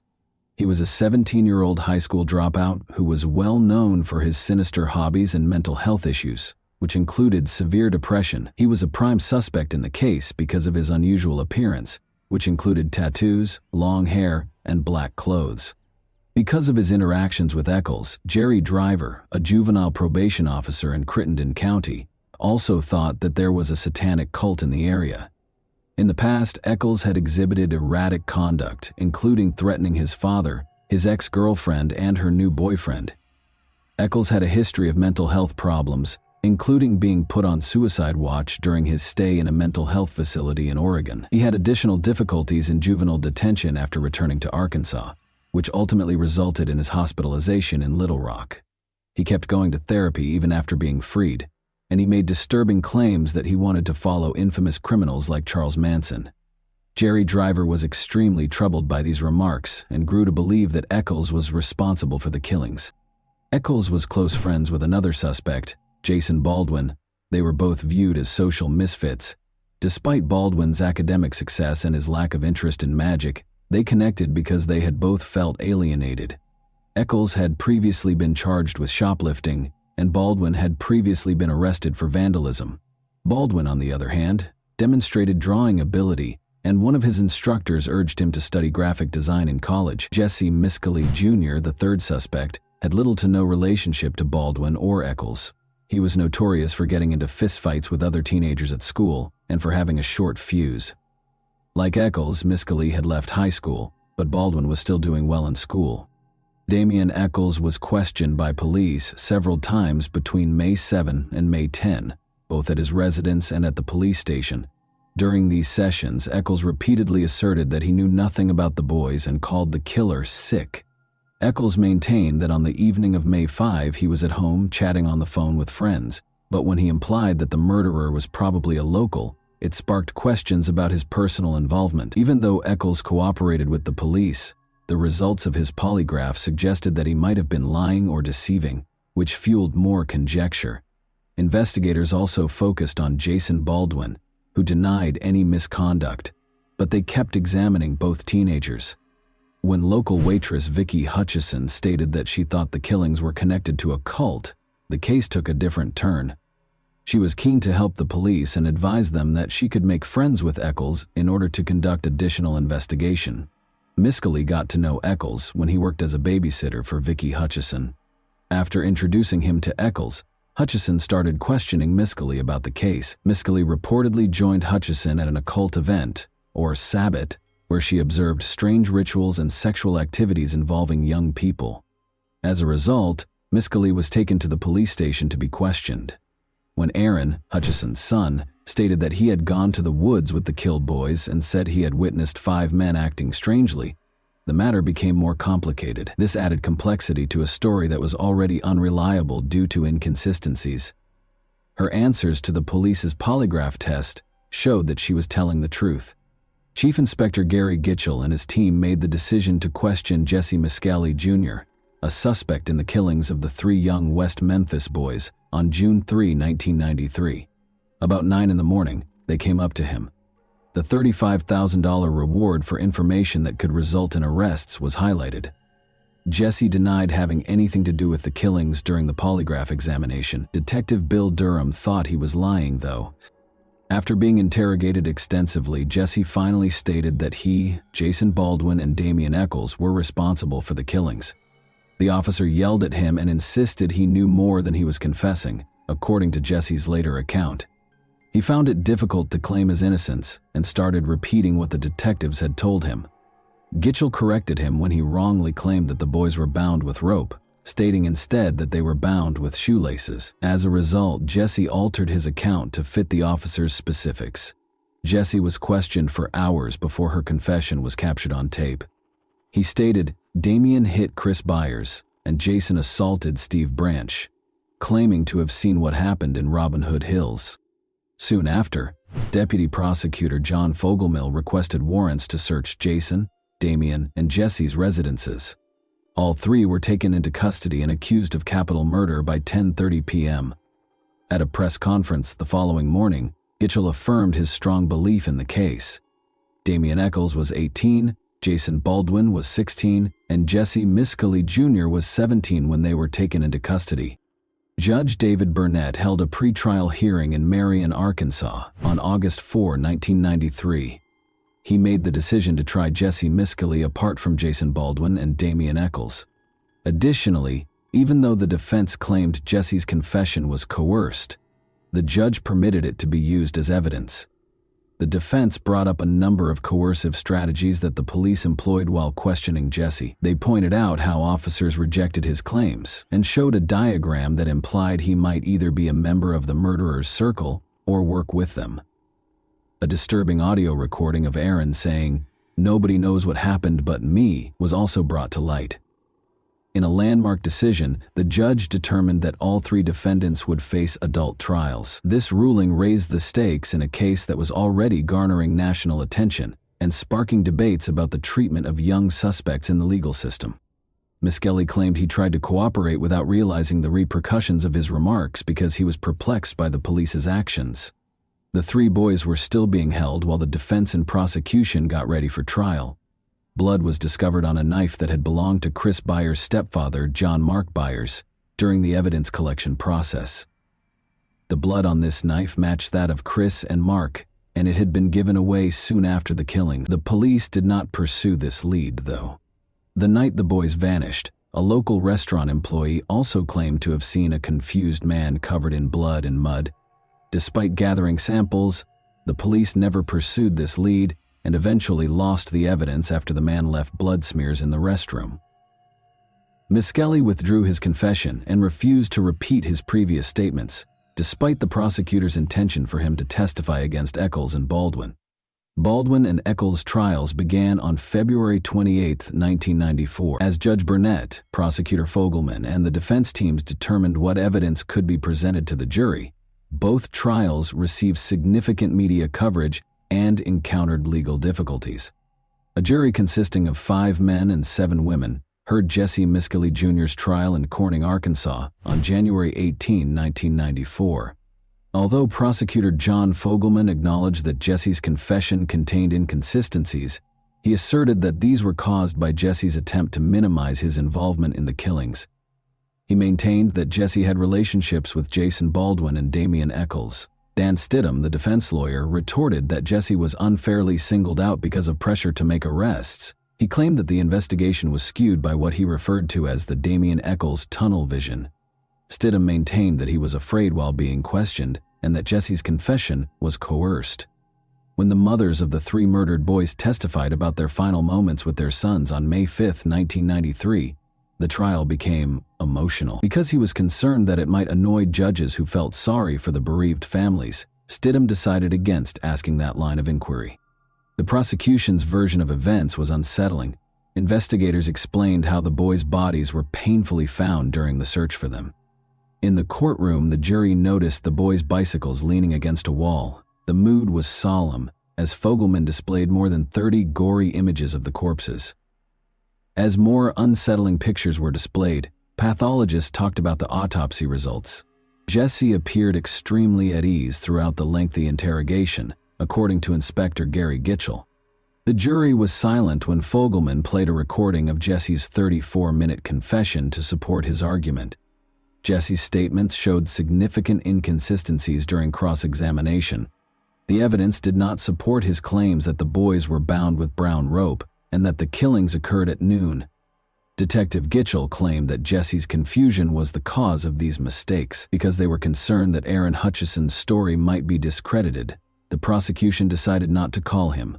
Vicky, his mother, was called instead, and she talked about her quest for justice. She maintained that her concern for the boys drove her, not the $35,000 reward. Jesse's statements revealed some serious contradictions during cross-examination, particularly with regard to the dates of the murders. Aaron Hutchison, a crucial eyewitness, was not called to testify by the prosecution. Rather, they introduced his mother, who spoke about her attempts to get the boys justice. Regarding tangible proof, Jesse's involvement in the crime was not demonstrated by any signs. Regarding certain fibers discovered close to the bodies, a crime lab specialist testified. She subsequently explained, though, that those fibers might have originated from more than just Jesse. Stidham was worried about Jesse's low IQ, so he decided not to have him testify. Rather, he called a polygraph examiner to discuss false confessions in an attempt to raise reasonable doubt. The judge permitted the examiner to describe the pressures that can cause someone to make a false confession, but he decided that the polygraph results could not be used. In his defense testimony, social psychologist Dr. Richard Offshee discussed how Jesse's confession was impacted by police pressure. He was permitted to explain, in spite of the prosecution's objections, that Jesse made a false statement as a result of the pressure he was under, particularly because he had low self-esteem. The prosecutor brought up the fact that Jesse had not been physically hurt by the police during cross-examination. This gave Stidham the opportunity to highlight how Jesse's confession was impacted by the type of questioning, and how psychological pressure played a significant role in what transpired. In his closing remarks, Fogelman referred to the defense's arguments as distractions and advised the jury to believe the detectives and disregard allegations of coercion. The prosecutor emphasized that Jesse's confession was unambiguous, but Stidham cautioned that it would be a grave error to execute an innocent person. The following day, Jesse lowered his head as he walked into the courtroom. He was devastated when the jury convicted him of first-degree murder. When the judge asked him if he had anything to say, he simply replied, "No." The trial brought up serious issues with the legal system, with many people thinking that an innocent person was punished. He was given a life sentence without the possibility of parole. The emphasis on coerced confessions sparked calls for improved questioning techniques and fresh data, which prompted a re-examination of Jesse's punishment. In Jonesboro, Arkansas, the trial for Damian Eccles and Jason Baldwin started 2 weeks after Jesse Miskelly Jr. was sentenced. Dan Stidham, the defense lawyer, declared that Jesse would not testify, leaving the prosecution with scant evidence.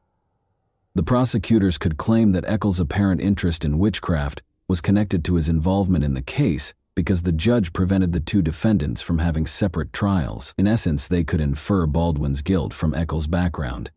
John Fogelman, the prosecutor, asserted that they would demonstrate the defendant's guilt for killing the 3 boys. Eccles' lawyer contended that there was no proof of guilt, while Baldwin's lawyer highlighted his client's good character. To talk about the boys' final moments, the prosecution called the detectives and the victims' parents. The judge rejected the defense's request for a mistrial after detectives brought up Jesse's confession. Ridge further asserted that Damian implied he was engaged in supernatural activities by mentioning demonic forces. To bolster their argument, they displayed objects from Damien's house, including a dog skull and occult books. In his testimony, medical expert Dr. Frank Peretti mentioned a knife discovered close to Damien's home that matched the victim's wound. However, it was later discovered that the victim's stepfather's knife might also match. The defense sought to expose contradictions in the prosecution's claims and emphasize the paucity of credible evidence connecting Eccles and Baldwin to the crime. They stressed that the evidence was only suggestive and called in experts and witnesses to discuss false confessions. The jury found both defendants guilty of capital murder in spite of efforts to provide an alibi and cast doubt on the validity of the police investigation. Jason Baldwin received a life sentence without the possibility of parole after the jury found him guilty. In contrast, Damien Eccles was given the death penalty, more precisely a lethal injection. This result generated a lot of public interest and raised questions about the fairness of the trial. The West Memphis Three's defense teams diligently sought to appeal their sentences shortly after their trials, pointing out mistakes in the trial and introducing fresh evidence. Vicky Hutchison acknowledged lying under duress from the police, and the jury foreman was charged with misconduct during the trial, which might have affected the outcome. A new hearing resulted from new DNA evidence that connected Chris Byers' stepfather, Terry Hobbs, to the crime scene. There was broad support for the case. Devil's Knot, written by Arkansas reporter Mara Leverett, focused on the failure of justice, while Paradise Lost, a documentary directed by Bruce Sinofsky and Joe Berlinger, was released in 1996. Johnny Depp, Natalie Maines, and Eddie Vedder were among the celebrities who expressed their support. Following several unsuccessful appeals, the Arkansas Supreme Court scheduled a hearing for the new evidence on November 4, 2010. After realizing that this evidence might not establish their innocence, Eccles' new attorneys negotiated with the Attorney General to forego the hearing and proceed with new trials. They suggested an Alford plea, which limited the defendants' ability to seek damages for their erroneous convictions, but permitted them to enter guilty pleas to lesser charges while retaining their innocence. Jason Baldwin reluctantly agreed to the plea in order to spare Eccles from being executed. After serving 18 years in prison, all three men were released on August 19, 2011. However, there was no compensation for their time served and no additional investigation into the initial murders, so their case remained unresolved. After it was initially lost, Eccles' lawyers requested access to the crime scene evidence for DNA testing in July 2021. The majority of the evidence was later found to be undamaged. The Arkansas Supreme Court's decision on April 18, 2024, that people who accept an offered plea still have the right to request a new trial under a particular act, and permitted Eccles to undergo new DNA testing, sparked discussions about justice, the validity of eyewitness testimony, and how societal anxieties can influence court rulings. The case serves as a reminder of the issues with the legal system and the continuous fight for people who were wrongfully convicted and imprisoned. And that wraps up today's chilling story. If you enjoyed this video, don't forget to like and subscribe so you never miss a new upload. Also, let me know in the comments what part of this story shocked you the most. Thank you for watching, and I'll see you in the next video.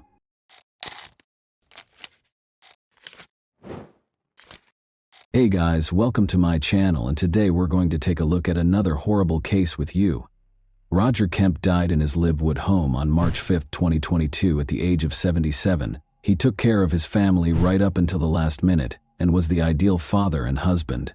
But until his passing, Roger was plagued by a single recollection from 20 years ago.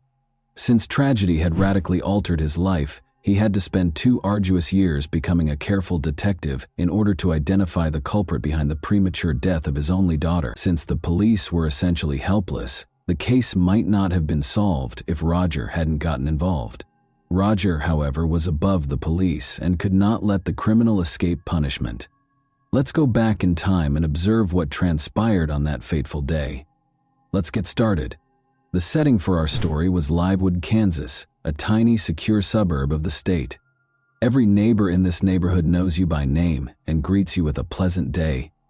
On June 18, 2002, 19-year-old Alexandra Kemp's morning began as usual. Her dad had left for work. Her mother was preparing a delectable meal, while her younger brother was still in bed. Alexandra was rushing to get to work, so she didn't drink her coffee. After completing her first year of college, Ali, as her loved ones nicknamed her, spent the summer vacations back in her hometown. She was hired as a lifeguard at a public outdoor pool where her brother and boyfriend were already employed. Ali quietly examined the surroundings and cleaned the auxiliary facilities on that day when there were hardly any guests. Ali went into the pump room and turned around when she heard a voice she didn't recognize. He rushed her and began tearing at her clothing until she gestured for him to leave the restricted area and pointed to the door. He was much stronger than Ali, who struck him in the face. She attempted to scream, but he put his palm over her mouth and drowned out any sound from the running pumps. A second later, Ali was unconscious. After a while, her brother Tyler arrived at the pool to cover for her. He was unable to locate her, but he did spot her personal stuff on a table. He called her by name and looked everywhere, but Ali did not answer. The young man called their father, Roger, in a panic, and Roger hurried to the pool, dropping everything. Roger was relieved to see that Ali was not in the pool after he and Tyler thoroughly examined the area. Roger entered the pump room and noticed a flashlight shining on a large piece of tarpaulin in the dark. He saw a foot protruding from beneath the sheet, followed by a pool of blood on the floor. At the sight, the father yelled and threw off the tarp. He dropped to his knees in an attempt to rouse her, but she was not responding. Roger Kemp reported his daughter's fatal injuries to the emergency services at 5:29 p.m. The father attempted to resuscitate his daughter during the conversation. Blood still trickled from the wounds he had caused, but he covered her lovingly with his jacket. During their conversation, Roger begged her to stay. However, the girl was not conscious. Ali Kemp, 19, was pronounced dead at the hospital after the deceased was transferred there immediately. She never returned, but I hope she was still awake and could hear me. According to Roger, a pool of blood was found close to Alexandra Elizabeth Kemp's multiple blunt force head injuries that occurred soon after she arrived at the neighboring hospital. She had a ripped top. Her neck showed evidence of strangulation, and she was without pants or undergarments. Her nails were ripped off and several of her fingers were fractured, indicating that she had been severely beaten before being deprived of her life. Items were scattered haphazardly in the pump room where Ali's body was discovered. It became evident that Ali and her attacker had engaged in a heated battle, during which she persisted, but he outmatched her in strength. The victim's body was sent for forensic analysis after her life was deemed over, and the murder scene was carefully examined. Regretfully, neither the pump room nor the pool's grounds contained the weapon used in the crime. However, investigators had to figure out why a blood-stained container of ointment that was typically stored in the first aid box was discovered at the crime scene so strange. For examination, the ointment tube and its cap were gathered. In my 35 years of service, this was probably the most horrific crime that could occur in the Livewood community, said Police Chief Craig Hill, who examined the crime scene and offered his sympathies to the parents of the deceased Ali Kemp.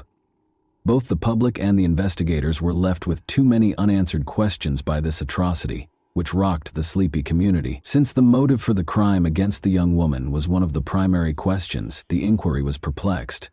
Robbery was initially thought to be the motivation, but since her pocketbook and everything in it were undamaged, this notion was totally disproved. After obtaining the forensic examination report, it was determined that Ali had not experienced intimate partner violence, despite the second alleged motivation being an attack. Even seasoned investigators found the incident weird and intriguing because there was no motive for it, let alone either of these two. Therefore, who had the right to brutally end the life of a young woman whose life had only begun? On October 11, 1982, Alexandra Elizabeth Kemp was born in Livewood. Ali, the Kemp family's only daughter, was the much-anticipated first child. She grew up in the picturesque, tree-lined suburb of Livewood with her parents and two brothers in a loving household. She received honors when she graduated from high school, was chosen as the most attractive girl in the 7th grade, and loved poetry and soccer. In 2002, Ali followed her aspirations and enrolled at Kansas State University. Her family and boyfriend were waiting for her when she returned to her hometown of Leawood after completing her first year of university. 4 blocks from her family's house, she accepted a position as a member of the service staff at the neighborhood pool. Her brother and boyfriend were already working at a local pool, and it was a great job. Ali was therefore a young, bright woman who could not have had any adversaries because she was raised in a loving and caring environment. To obtain a more comprehensive picture of the day of the crime, investigators spoke with Ali's friends and acquaintances and kept investigating several ideas on the assault. Phil House, Ali's boyfriend, was one of the initial suspects. Ali and he had been dating for more than 5 years by 2002. He had known Ali from school. The police had to treat Phil as a suspect even though it didn't seem like he had any motive to hurt Ali. Under interrogation, Phil clarified that Ali had taken his place at the pool at 2:00 p.m. before leaving for another work. He stayed until 4 p.m., after which he was playing video games at a friend's house when he got a call informing him that Ali was in the hospital. Colleagues and acquaintances with whom Phil had been playing games verified his alibi. But he did provide the police with important information. As it happened, Phil was unable to answer when Ali contacted him at 2:52 p.m. because she did not answer the phone when he contacted her again at 3:44 p.m. Authorities surmised that Ali met her terrible end at this time. This hint did not help the police discover the perpetrator, despite their determination to solve the case as soon as possible. As there should have been enough on a summer day at a public pool, there was optimism in the testimony of possible witnesses. However, the pool was nearly empty that day due to unfavorable weather, and the hunt for any hints or testimonies was moving very slowly. A few days later, it was determined that 2 workers from a lawn care firm were in the parking lot on the day of the incident. After re-interviewing the pool personnel and the neighborhood, when they were taken in for interrogation, they reported seeing an automobile circle the parking lot at approximately 2:40 p.m., occasionally pulling away and then coming back. The suspect vehicle, a beige 1980 Ford truck, was well described by them. The authorities now had a crucial piece of information, even though they were missing the car's license plate number. But one of Ali's pals provided even more useful information. A description of the suspected culprit was aided by the testimony of Laurel Wynn, a friend of Ali's.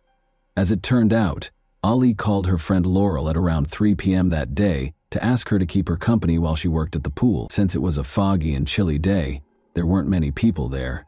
After some time, Laurel's automobile finally pulled into the pool parking area. There was no answer when she called Ali.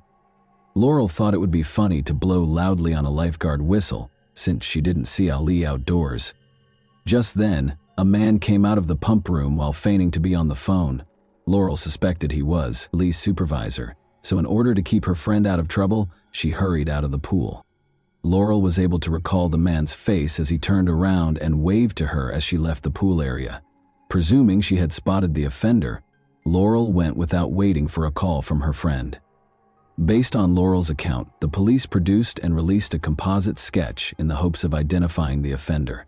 This led to the creation of an extremely precise sketch of the alleged culprit. Local television aired the sketch and the description of the suspicious car. The likelihood of finding and apprehending the offender was definitely improved by this publicity. And it's true that the police got a ton of reports from folks who thought they saw this man. This brought the investigation's first suspect, a young guy named James Drider, to light. Drider looked a lot like the composite sketch and had an old Ford pickup. He worked as a mechanic at a tiny auto repair business in Olata, which is about a 20-minute drive from Livewood. Police contacted the believed culprit at his place of employment after acquiring his address. James, however, had an alibi and strongly denied any involvement in the incident. James Drider was removed from the list of suspects, despite his close likeness to the composite, since his manager verified that he was at the auto business on June 18 because he was at work all day. The hunt went on. Roger persisted even as the path cooled over the course of several months. He pursued new leads while investigators worked on each one. Roger carried out his own research with tenacity. His frequent visits to the police station included a variety of suggestions for apprehending the offender. Roger's persistent efforts earned him a spot on America's Most Wanted, where he not only told Ali's story, but also displayed the composite sketch of the suspected criminal. Both local and national television networks carried the well-liked program. Police stations were inundated with fresh communications. Every message was carefully examined, but for different reasons. Almost instantly, every fresh suspect was thrown out. Phil House, Ali's 5-year boyfriend, also helped. He started a virtual quest by contacting college students via email. A reward of $50,000 was offered for any information that led to an arrest, and he encouraged them to view the America's Most Wanted show that focused on Ali's case and look at the composite sketch. The case came to a standstill once more in spite of all attempts. But cops learned something new about the once familiar James Drider 6 months after Ali was killed. As it happened, news organizations in nearby Colorado covered the hunt for a man who had committed 3 assaults in January 2003. Ryder, who had been ruled out as a suspect in Ali's murder and was now sought for assaults, was identified by Roger from the wanted sketch. The police were certain they had identified their suspect despite the driver's alibi on the day of Ali Kemp's murder, but they still needed to establish James's involvement. Investigators were unable to match DNA since the man was not in the database because he had no past convictions. In order to compare this person's DNA with that recovered from the crime scene, they needed to examine him once again. James Drider was by this time evasive and nearly impossible to find. 3 weeks passed before the cops located him at a Utah gas station. When Drider didn't pay for his fuel, the employees arrested him and called the police. James Drider was charged with 3 assaults and may have been responsible for Ali Kemp's death. Police were dismayed to discover no similarities between his DNA sample and the sample taken from the crime scene. Ali Kemp was not killed by James Drider, a serial killer. This was a significant setback, because police had to start the case afresh after it had come so close to catching the suspect. Days stretched into weeks, and weeks into months, and the police still had no fresh leads in the case of Ali Kemp. Roger, Ali's father, tried everything in his ability to find his daughter's attacker, even though the police's interest in the case gradually diminished after 2 years. Despite having few choices, he kept in touch with USA Today, which released the composite sketch of the suspected suspect. Roger looked frantically for a man with a big face and a hint of baldness. He put up wanted signs all around the city. As a loving father, he wanted to preserve his daughter's narrative in the public memory in addition to apprehending the offender. Roger then had a simple yet excellent idea one day. He noticed a billboard at the entrance to the city. He realized that this billboard was seen every day by hundreds or possibly thousands of individuals. The composite sketch might be placed on it, why not? To rent the billboard, he got in touch with an advertising firm. After hearing Mr. Kemp's tale, the company's management offered to place the poster for free on 8 billboards along the highways close to. Roger's efforts eventually started to pay off, with an estimated 10,000 people viewing his billboards each day. Police began to get reports of persons who looked like the drawing 2 years after Ali Kemp was killed. A young man called Benjamin Appleby was among the many tips that came in as a result of the billboard, television commercials, and a larger prize. Ted Hoover was the name of this person who resided in Bantam, Connecticut. The 29-year-old man lived under the alias Hoover in order to evade being charged with a personal crime. Beginning in 1997, he possessed a Ford truck that was the same beige color as the car the suspect was thought to be driving. As it turned out, Ted Hoover was employed in 2002 to do pool maintenance, especially at the pool where Ali was killed. Equipped with this knowledge, detectives visited Ted Hoover's residence to interrogate him. He acted unsure and clearly anxious during the chat. Ted was asked to submit a DNA sample at the conclusion of the conversation in order to be removed from the suspect list. He attempted to avoid this request by making excuses, but it was obvious that he was unprepared for it. He first requested some time to reflect and asked that samples be held until he could consult with his attorney. The investigator called Ted Hoover's attorney the following day, who told him that Ted was against willingly giving the police a DNA sample because he did not want his DNA included to the national database.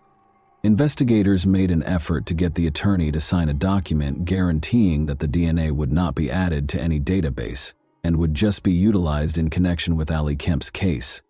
The attorney asked to take a moment to tell his client of this. 2 days later, though, the attorney replied that his client was still opposed to giving the police his DNA. The investigators were certain that this person had a secret. They recalled having a conversation with Ted Hoover at the location of Ali's death many years prior. He did not appear suspicious at the time, but the police had questioned him in relation to Ali's case without making the breakthrough they were hoping for. The detectives were forced to get an order for the mandatory collection of Ted Hoover's DNA, and when they returned to his home on March 24, 2004, they discovered it was deserted. The man was gone. During the search, Ted Hoover was formally listed as sought on suspicion of killing Ali Kemp, but Roger remained involved. He went back to the tried and true strategy of posting posters on billboards in nearby states. He bought more than 500 billboard ads. In Colorado, Oklahoma, Arkansas, Missouri, Iowa, and Nebraska, Ted Hoover's face was on exhibit. Since the entire billboard campaign now cost over $100,000, 0 cents, Roger Kemp had to spend all of his funds and even sell the house his family had occupied for more than 20 years in order to pay for such a big manhunt. And it wasn't for nothing. Missouri notified the police in August 2004 that someone had recognized the individual from the billboard. The report did note, however, that this person was now going by Benjamin Appleby instead of Ted Hoover.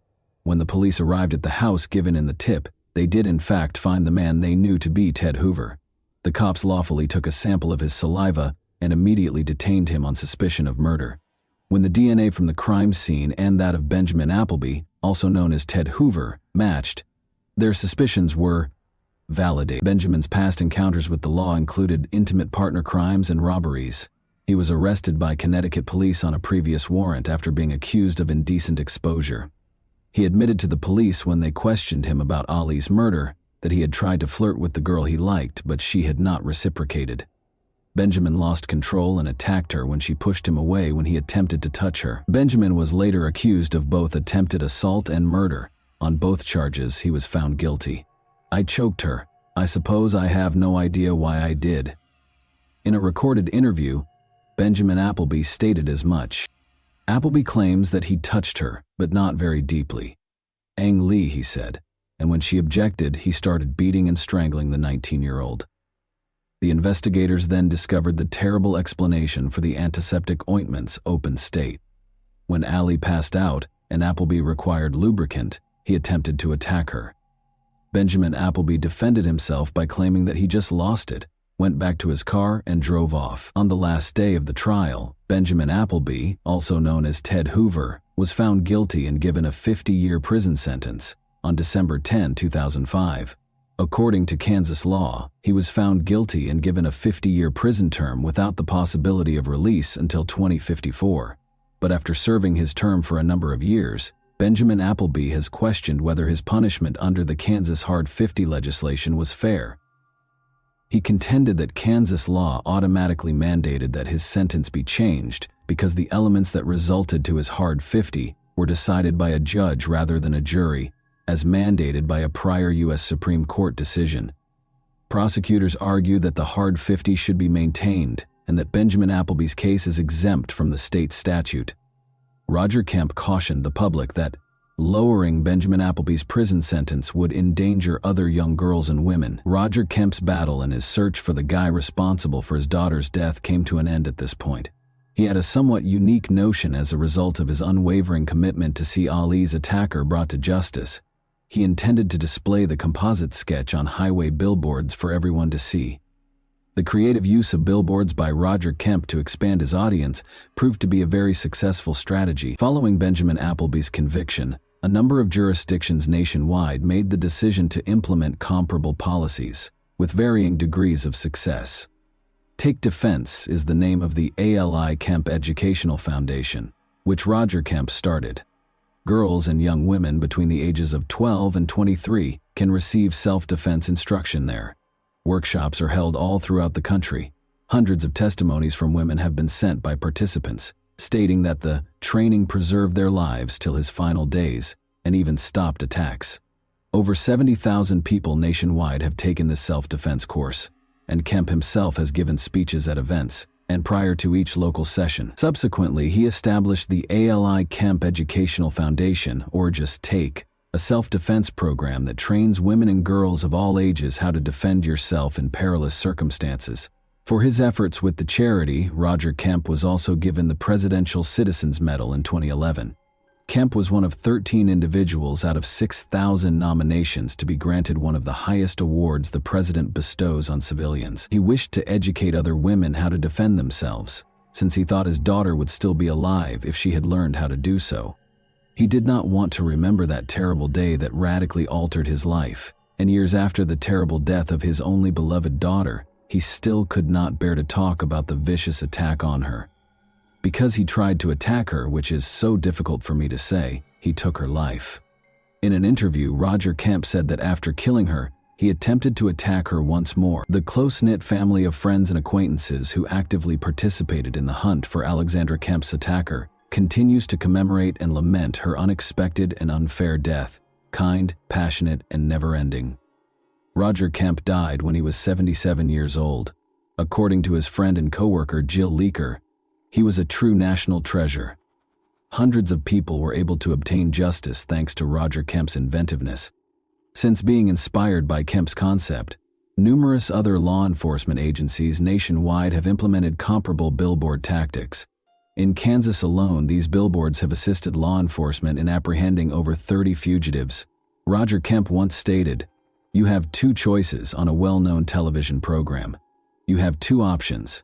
Either get out of bed and fight the battle I decided to wage, or stay in bed and cover your head." He honored his promise that I would never allow him to win. He saved the town from a vicious criminal who undoubtedly would have done the same thing again thanks to his efforts. Bravo to a genuinely strong person and a caring, devoted parent. And that wraps up today's chilling story. If you enjoyed this video, don't forget to like and subscribe so you never miss a new upload. Also, let me know in the comments what part of this story shocked you the most. Thank you for watching, and I'll see you in the next video.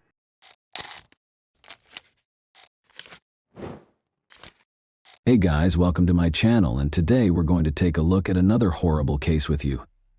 French television producer Sophie Toscan de Plantier was brutally murdered in December 1996 outside her vacation home in West Cork, Ireland. Although the investigation got off to a good start, the case ultimately ended because the police were misled by false witness statements. No one has been held responsible for her untimely death, even after all this time. What went wrong in this well-publicized investigation, and why does Sophie's murder continue to plague her family and the neighborhood? Let's investigate the specifics of this enduring enigma. On July 28, 1957, Sophie Toscan du Plantier was born in Boulogne-Billancourt. She was born into a wealthy French family that appreciated the arts and raised in the energetic city of Paris. She developed an early interest in the film industry and later became a television producer. She wed Daniel Toscan du Plantier, a well-known figure in French cinema, in 1991. They became a vibrant couple and reared Sophie's teenage son Pierre-Louis from her first marriage. He had a particular place in her heart because he was her only child. They had a close relationship based on mutual respect and trust. Sophie made it a point to be actively involved in his life, from supporting him at events to helping with school projects.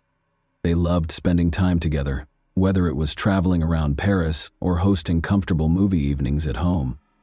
Sophie's and her husband's lives were frequently in the spotlight in the busy city of Paris, where they both worked in the film industry.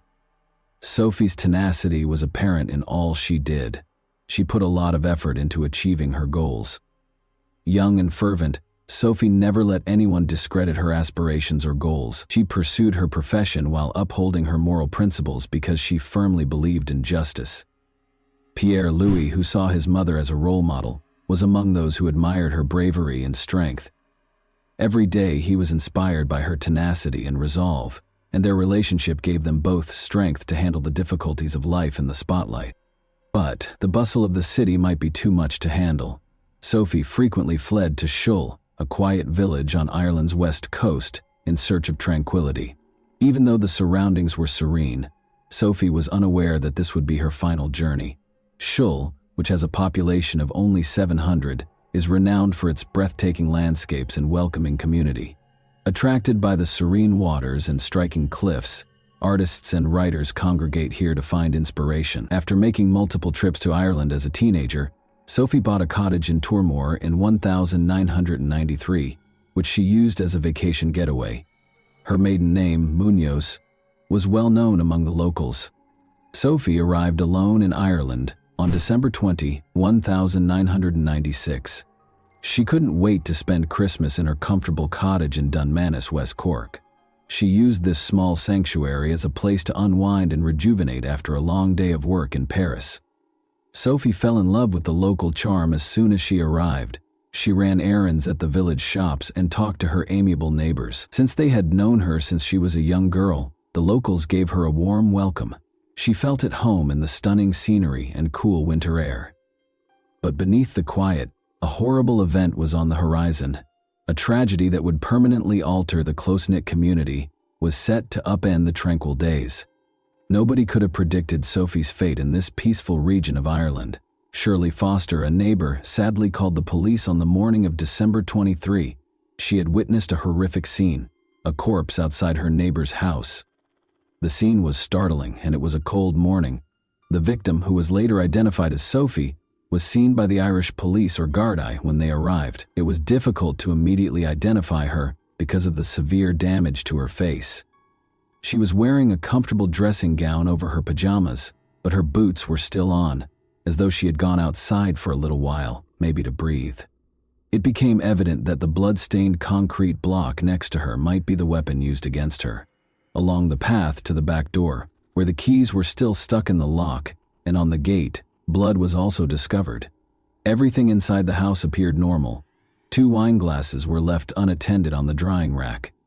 Whatever had occurred seemed to have happened outside in the bitter cold. She was attacked shortly after leaving the pub, most likely in the early hours of December 23, according to forensic experts. Given how violently she died, there were immediate concerns about the attack's motivation. The small village of Shul and beyond were rocked by the discovery of Sophie Toscan Duplantier's body. A once tranquil location swiftly became a crime scene, garnering significant media coverage from France and Ireland. It was a difficult task for investigators to piece together the circumstances surrounding her death while the public and media watched closely. Together with forensic teams, local law enforcement stepped in an effort to locate any forensic evidence that could aid in identifying Sophie's killer. They painstakingly gathered evidence from the scene. In an attempt to create a timeline for Sophie's final hours, investigators spoke with locals and customers at the local pub. But their task was made even more difficult by the lack of immediate suspects. Early on in the investigation, one of the major problems surfaced. It took 28 hours after the body was found for Dr. John Harbison, the state pathologist, to reach the scene. Due to this considerable delay, important evidence may have been contaminated or washed away by the rainy weather. This sparked questions about the police investigation and whether it would result in answers or remain unsolved. The Gardaí came under fire for improperly managing evidence during this period. While in their custody, a number of items, including a blood-stained gate, disappeared. More questions were raised, even though they later stated that the gate was thrown away because it wasn't useful as evidence. Although the police investigation was poorly managed, an investigative report found no evidence of high-level corruption. Public concerns were heightened by the fact that the investigation's records had been altered and that some pages were missing. The results of the final examination of Sophie's body were unsettling. She had fought back, as evidenced by the numerous defense wounds and scratches on her hands. She had also taken severe hits to her face and back of her head, leaving her hardly recognizable. Unfortunately, it was impossible to pinpoint the exact moment of her death because her body had been exposed to the cold for so long. Clarity was scarce at the actual crime scene. There were no signs of a struggle inside the cottage, except for some blood traces on the back door and gate. Sophie appeared to have gone outside for a specific purpose because she was wearing her boots over her pajamas. The keys left in the back door suggested that she may have gone outside for a moment, or that someone in the kitchen may have trapped her there. On the counter were 2 wine glasses. They could have been used by Sophie the day before, so their presence did not prove that someone else had been in the cottage. In general, there weren't many hints left at the scene. Only one blood sample from the collection was found to be unrelated to Sophie. Although DNA testing was still in its infancy at the time, it turned out to be the investigators' only meaningful lead. Given the scant evidence, the police started tracking Sophie's whereabouts ever since she moved into the cottage. By contacting local businesses and talking to anyone who might have seen her, they attempted to piece together her last days. As the investigation progressed, it became evident that finding answers would be difficult. The small village of Shul was rocked by Sophie's murder. The fact that a married mother was murdered just before Christmas added to the shock of the first murder in almost a century. The locals couldn't believe such violence could occur in their peaceful neighborhood. The villagers gathered to grieve and support one another, and they stayed up to pray in Sophie's honor. This sad incident sparked important conversations about safety, particularly for women, and the value of being vigilant even in quiet rural communities. The media significantly influenced public perception of the case as the investigation went on. There was a moral panic brought on by the coverage. The murder of Sophie was widely covered by the media as a change from a multicultural safe village to one that is now afraid. Crazy theories about what transpired were frequently included in the stories. Others offered strange theories, such as the idea that Sophie was killed by a horse, while others conjectured about French hitmen. Two London-based crime podcasters made the decision to delve deeply into the case and produced a multi-episode series that attracted the interest of major networks like Netflix and Sky Atlantic. This renewed interest sparked crucial conversations about how crimes against women were portrayed in the media and the necessity of responsible reporting, even though these documentaries frequently concentrated on sensational elements and the question of who did it. For researchers, these developments brought up two important questions. First, how closely did the sensationalized stories that frequently accompany cases of violence against women resemble the recent media coverage of Sophie's case? There was also the question of whether documentaries and podcasts could offer a more serious examination of these crimes, going beyond sensationalism. Some important details that helped tell her story were discovered by the police as they investigated her last days. Sophie was seen shopping and chatting with amiable locals in Shul the day after she arrived. One store owner saw something strange. Sophie was being watched intently by a man wearing a black coat and hat while she was shopping, and he followed her after she left. Sophie made the decision to walk to 3 Castlehead the night before her body was found. The ruins of Dunlough Castle can be seen along this lovely track, which also offers breathtaking views. A local legend about the White Lady, the ghost of a bride who tragically threw herself off a cliff, is another reason for its notoriety. When people saw her, they assumed that something horrible was going to occur. Sophie said she saw the White Lady while out for a walk. She later told her friends about this terrifying experience, even admitting that the idea of having met a ghost frightened her. She returned to a nearby pub for tea after seeing her friends, where she engaged in conversation with the locals. Although it seemed like a typical evening, nobody could have predicted how it would turn out. Daniel, Sophie's husband, was in Paris when she last spoke to him. Around midnight, they received a phone call that was probably full of love and encouragement, but a horrible thing happened after that call. Sophie was murdered sometime between midnight and the time her neighbor discovered her. This demonstrated how urgent and intricate it is to comprehend the events leading up to her terrible destiny. Daniel Toscan, Sophie Toscan Duplantier's husband, was the first person the police looked at as a suspect in her murder. Sophie had learned that Daniel was having an affair, and the couple had made the decision to split up. Strangely enough, Sophie had recently made the decision to break up with the man she was seeing. To alleviate the stress of her separation, she decided to spend the holidays by herself in Shul prior to her trip. Daniel and Sophie's lover were in France on the evening of December 22, not in Ireland. There was a lot of gossip in the little town of Shul as the police started their investigation. People in the area thought that tourists might have been involved in Sophie's murder. But according to the police, the murderer was probably a local who knew the routes to her isolated cottage. Police continued their investigation, concentrating on a man named Ian Bailey, who was born in Manchester, England. Ian was born on January 27, 1957, and in the early 1990s, he relocated to Ireland. He sought a more tranquil life after a challenging divorce and worked as a freelance journalist, occasionally publishing under the name Ian Bailey. In addition, he worked on fish farms and had a market stand where he sold poetry and pizza. From 1992 on, Ian and his partner Jules Thomas resided in Goleen. Despite his enjoyment of life in Shul, he was perceived by many residents as conceited and intrusive. The couple hurried to the crime scene to collect information for a story after learning that Sophie's body had been discovered on December 23, 23 p.m. Ian was adamant about writing about the murder, the first in Shul in a century, even though the police advised them not to divulge any information. Sophie's tragedy garnered international media attention because she was a well-known person. Ian started writing about Sophie's relationships and other aspects of her life. According to the article, Sophie's Tangled Love Life, she had been inviting different men to her cottage. Sophie's family promptly made it clear that she was only seeing one man, and that they had broken up with him prior to her trip. This clarification caught investigators' attention and sparked additional rumors. Some neighbors insisted they had met Sophie, despite Ian's claim that he didn't know her well. He persisted in speculating that Daniel was responsible for the murder, implying that he did so to protect himself from financial loss in their divorce. The violent nature of the crime, according to the police, did not align with this theory. A crucial piece of information was revealed on January 11th.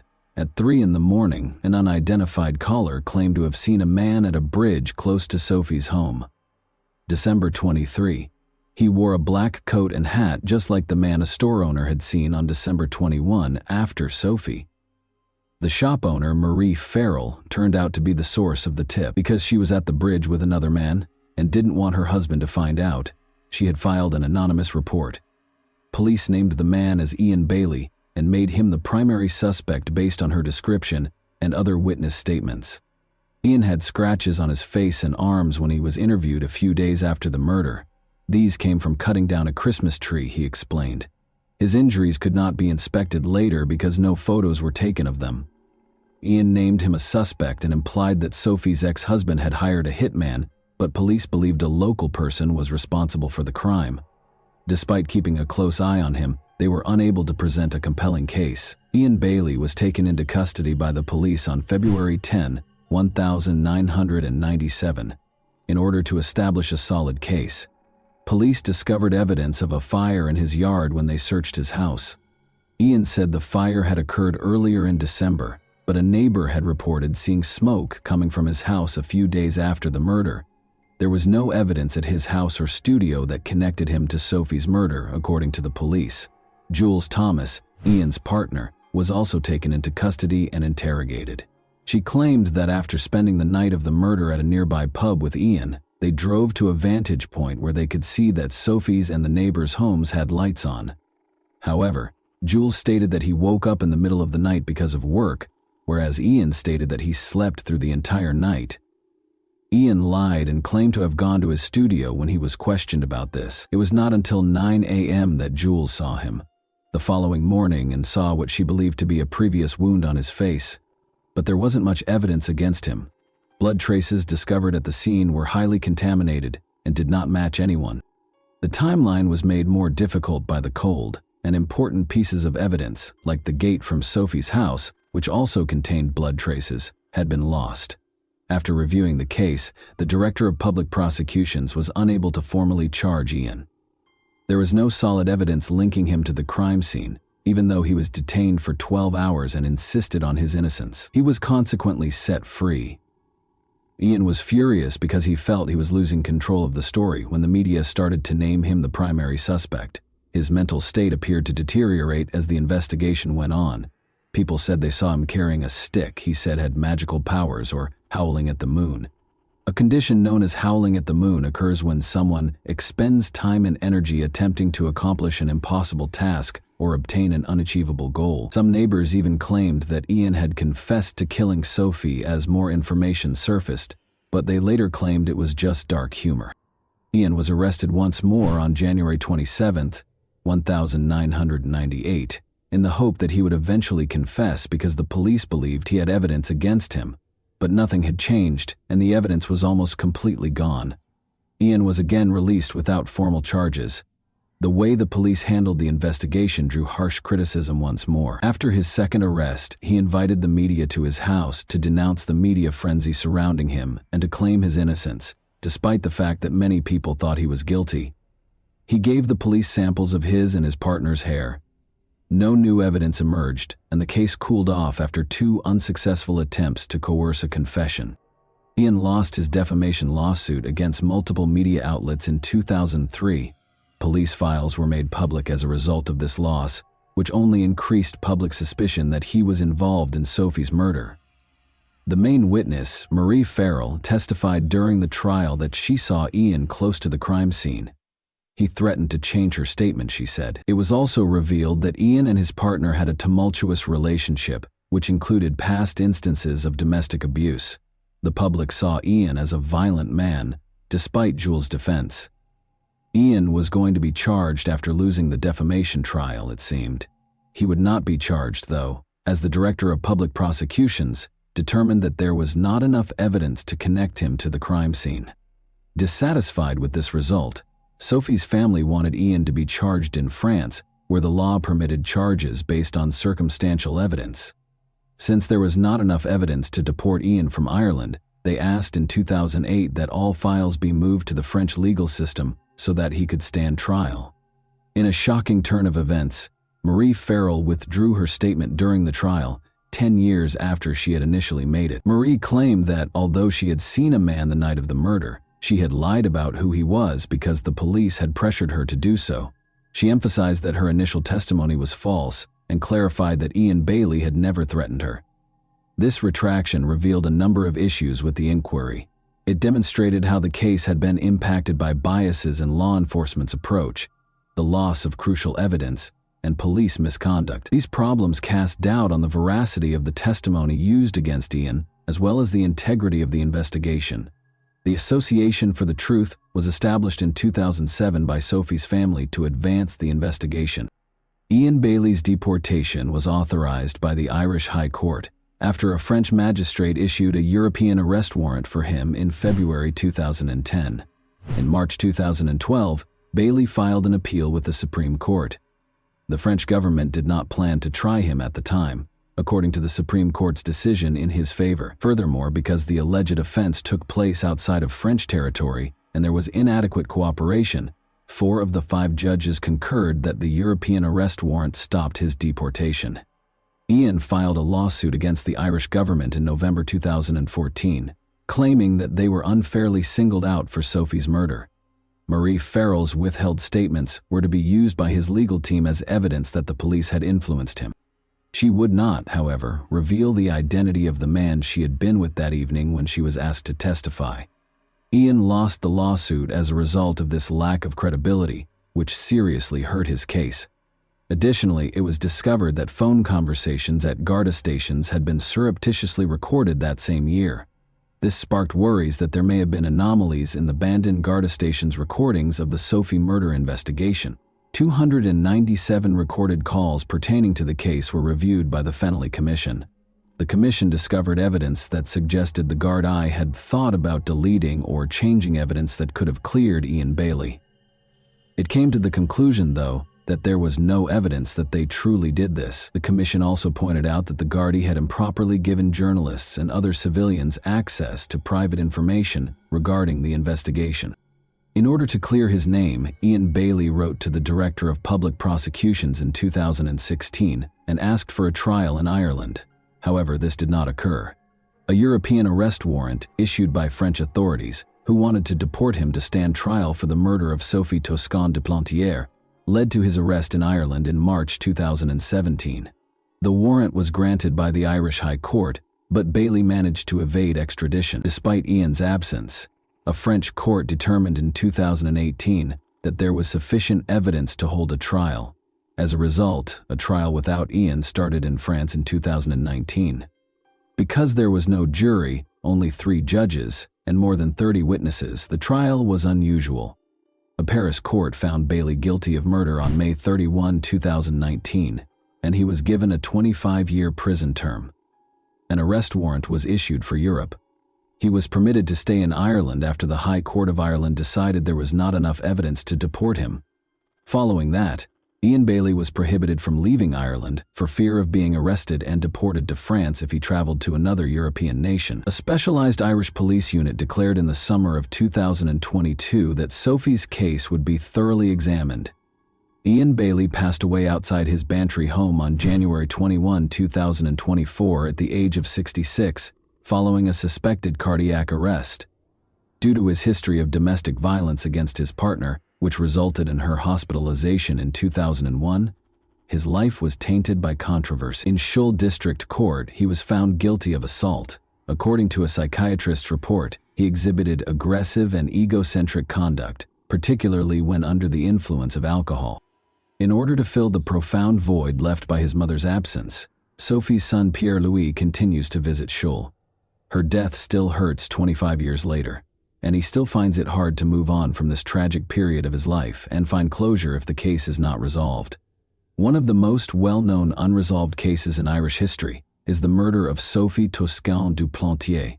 Complicated witness statements and her family's intense grief have complicated the investigation. The pursuit of justice feels far from over, even with the appearance of fresh leads. And that wraps up today's chilling story. If you enjoyed this video, don't forget to like and subscribe so you never miss a new upload. Also, let me know in the comments what part of this story shocked you the most. Thank you for watching, and I'll see you in the next video.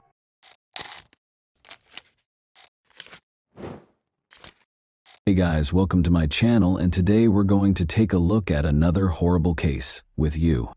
Faith Hedgepeth, then 19 years old, was discovered dead in her Chapel Hill apartment in 2012. When authorities started their investigation, they soon encountered a wall of uncertainty and dead ends. They were diverted by conflicting accounts from her closest friends and family, odd 911 calls, and false leads. Investigators were frequently left with more questions than answers. When a seemingly promising lead turned out to be a dead end, the case became colder as time went on and important pieces of evidence stopped making sense. The identity of Faith's killer remained a mystery despite constant efforts. Why did the inquiry stall so significantly, and who was responsible for her brutal death? Let's investigate this case. Unaware of the tragic turn their day would take, Rosario and her companion Marisol Rangel arrived back at their flat just before 11 a.m. on September 6, 2012. They called for Faith as they walked in, but the place was oddly silent. Uncertain of what to anticipate, they approached Faith's bedroom with trepidation. They were stunned by what they discovered. Faith's corpse was on the ground, partially wrapped in a blanket and covered in blood. 3 years after Faith was brutally killed in an apartment she shared with a friend by a killer who is still at large, there are still many unanswered questions and speculations surrounding this case. Shocked, Rosario called 911, her voice shaking as she described what she had found. Once vibrant, Faith was gone, leaving the friends to wonder forever, who could have done this, and why? We must examine the final hours of Faith's life in order to comprehend what transpired to get to this point. Around 5:45 p.m. on the evening of September 5, 2012, Faith went to a rush event for Alpha Pi Omega, a Native American sorority at the University of North Carolina. She met Rosario after departing at 7:15 p.m., and the two of them studied at the library until almost 9 p.m. Around this same period, Faith texted her father about her plans for the future. He still has the final voicemail he ever got from her saved. After returning to the flat at around 11:30 p.m., they went out once more, landing at The Thrill, a nightclub, at 12:40 a.m. They danced and socialized for around an hour and a half. Their departure was captured by security cameras. Since Rosario wasn't feeling well, they made the decision to return to the flat, arriving just as Faith's Facebook account was accessed. Faith's phone sent a text message to Rosario's ex-boyfriend Brandon Edwards at approximately 3:40 a.m. "Hey B, can you come over here please? Rosario needs you more." You know. Please let her know you care." 3 minutes later, the same phone sent another message that contained the word "than," which was thought to be a correction for a typo in the first message. The last known activity on Hedgepeth's phone was this text exchange. After that, Rosario attempted to get in touch with Edwards and then collegiate soccer player Jordan McCrary, but neither of them answered. Rosario thought Faith was asleep when she left the flat at 4:25 a.m. She stayed at a friend's place until the next morning.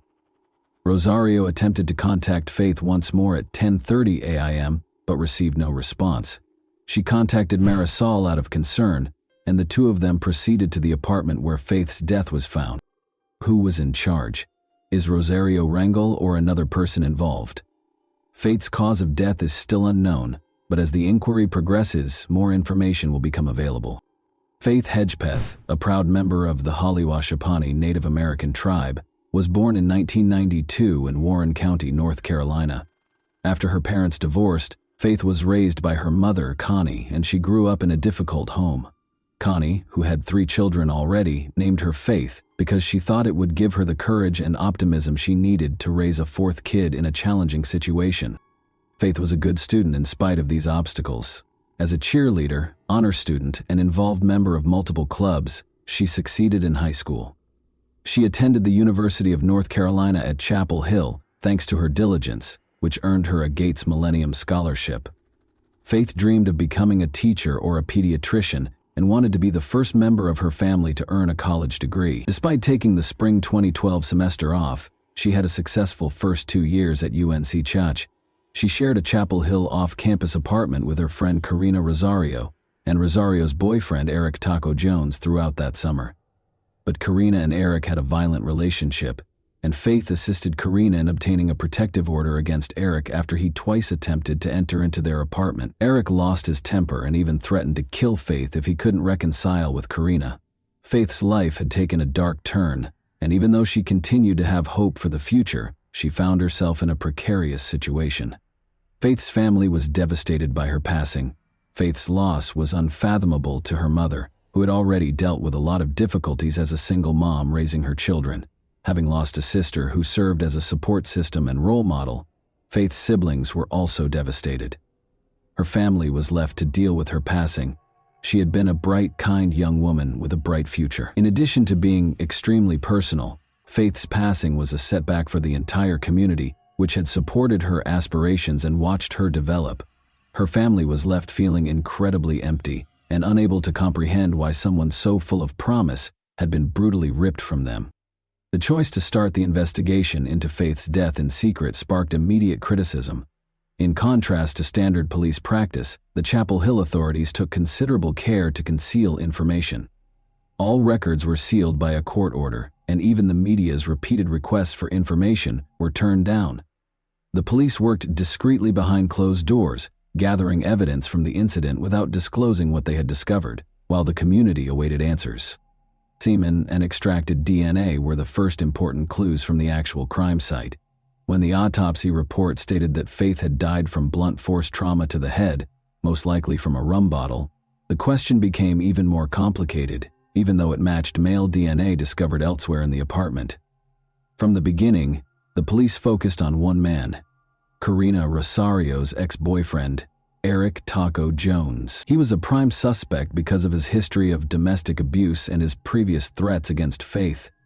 "Forgive me for what I am about to do," Jones had even warned in a text message to a friend the night before the murder, and he later shared the same statement on Twitter. He altered his Facebook banner to a haunting precursor to what appeared to be an admission of guilt 3 days after Faith's death. "Dear Lord, forgive me for all my sins and the sins I may commit today." Police were unable to directly link Jones to the crime in spite of these warning signs. He provided a DNA sample, but it did not match the evidence gathered at the scene. No matches were found in additional DNA testing from other individuals, including those who had visited the local nightclub where Faith and Karina had spent time. After Jones was formally ruled out as a suspect, the inquiry appeared to come to a standstill.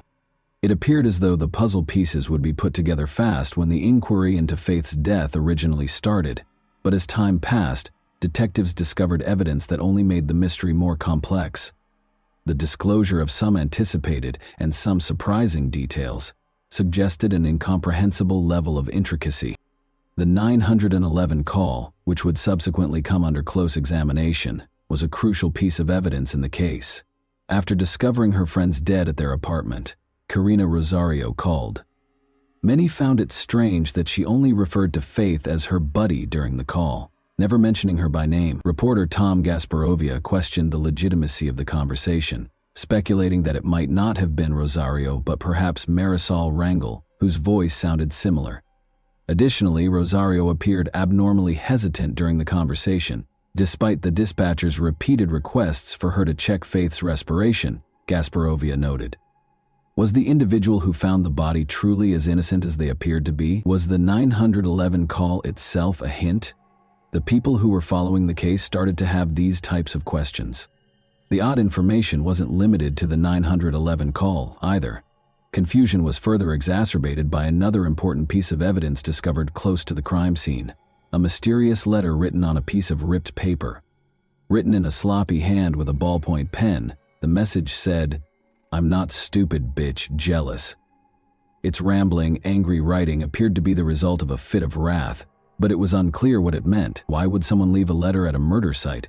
The ripped piece of paper seems to have come from a takeaway bag from Time Out, where Faith and Karina had eaten at that evening. However, was the note a spontaneous outburst or a private communication to Faith? When forensic specialists examined the note, they discovered that the handwriting was erratic.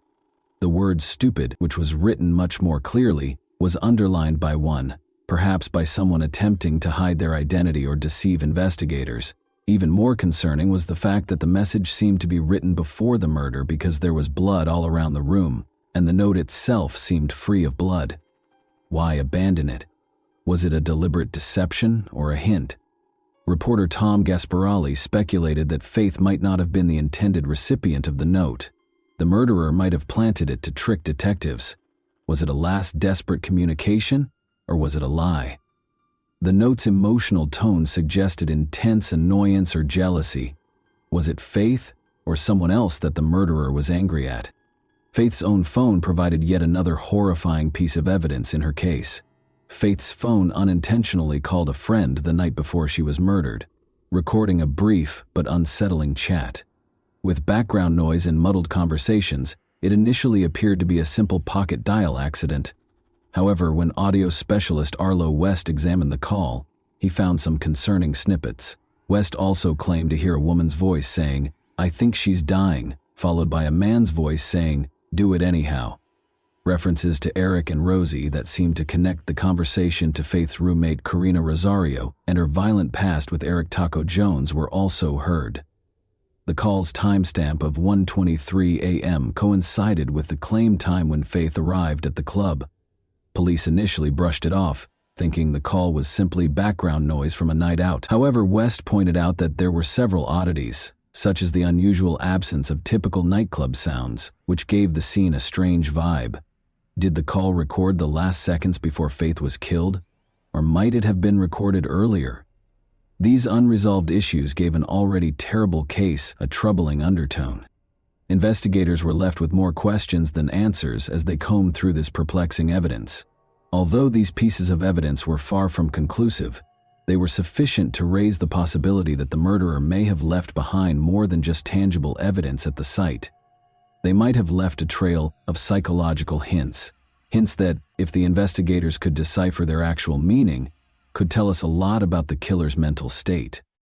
The public's annoyance increased while the case went unresolved. A $29,000 0 reward was given by the university, the Halawashaponi tribe, the local Crime Stoppers chapter, and the apartment complex where Faith had resided for any information that resulted in an arrest. It was believed that the reward would lead to a tip that would completely unravel the case. However, months and weeks went by with no improvement. There was still no breakthrough when Governor Bev Perdue increased the award by an additional $10.00. The probe was conducted in secret in the interim. The UNC student newspaper, the Daily Tar Heel, petitioned for the release of the secret documents in November 2012.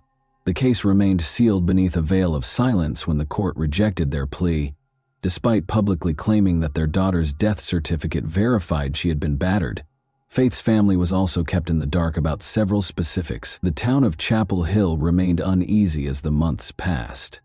The FBI has created a profile of the male DNA recovered from the scene by January 2013.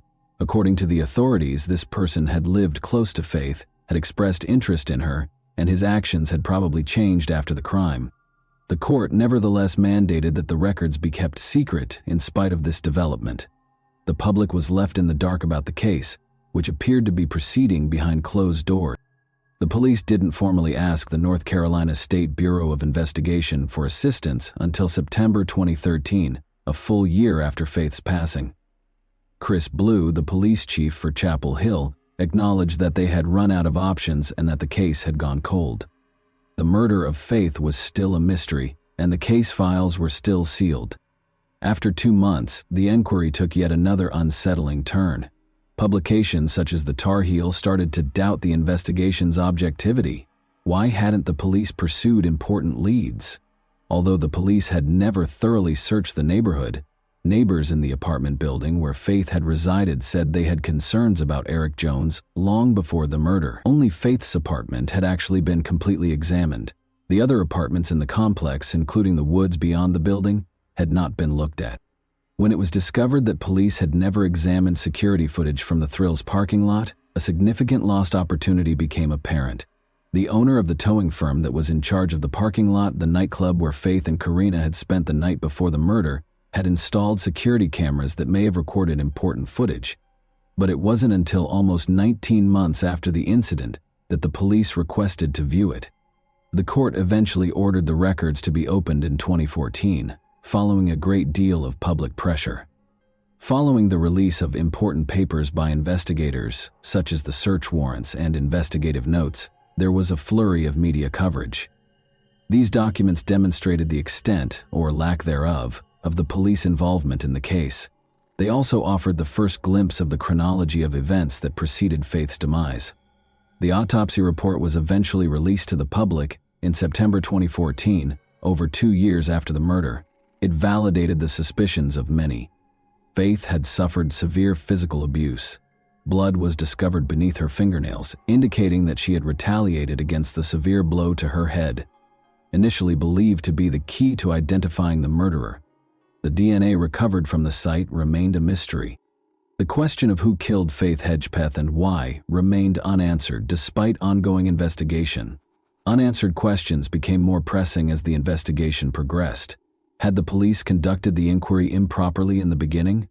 The most disturbing of all was the identity of the man whose DNA was discovered at the scene, and the reason behind Faith's murder. For years to come, these questions would still exist. Faith Hedgepeth's death remained a mystery for years, with many speculations but no conclusive solutions.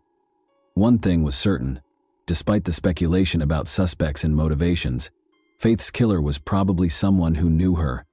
According to Chapel Hill police, the murder was committed by a member of her UNC Chapel Hill social circle rather than at random. Investigators interviewed more than 2,000 people over the years, obtained 750 people's DNA, and reduced the number of potential suspects to 10.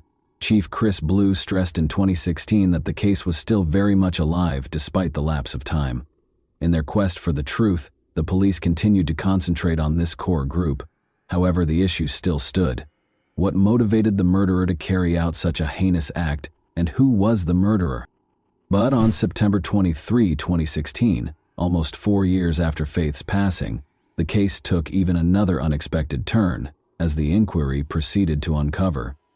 Unexpectedly, the Chapel Hill police announced that they had teamed up with Parabon Nanolabs, a genetic testing business that had created a device that could create physical representations of suspects using their DNA. This public image provided a unique look at the unidentified culprit and was solely based on the DNA profile found at the crime site. It wasn't a perfect portrait, of course. It was predicated on phenotyping, which is the process of predicting physical characteristics from an individual's genetic makeup. Snapshot: Parabon's technology uses DNA to forecast skin tone, freckles, eye and hair color, and even the shape of a person's face. The president of the organization indicated that, while their system could provide a remarkably high level of detail regarding a person's possible appearance, it was unable to forecast a person's height or weight. A man of mixed ancestry, mainly Native American and European with some Latino heritage, was the image produced by DNA analysis. In addition to having origins in Mexican, Colombian, and Iberian civilizations, he was probably dark-skinned, black-hailed, and freckle-free, with faint indications of South American and African heritage. The forecast provided a very accurate likeness and was made with over 80% confidence. Investigators were able to see a potential suspect for the first time thanks to this picture, but it also made them wonder, who was this person? Why had the police failed to identify them? And how did their DNA get to the crime scene? Notwithstanding this recent development, journalist Tom Gasparoli hypothesized in 2017 that the murderer might be a distant acquaintance of Faith's who harbored animosity or resentment toward her. When authorities began concentrating on Faith's roommate, Karina Rosario, this theory gathered traction.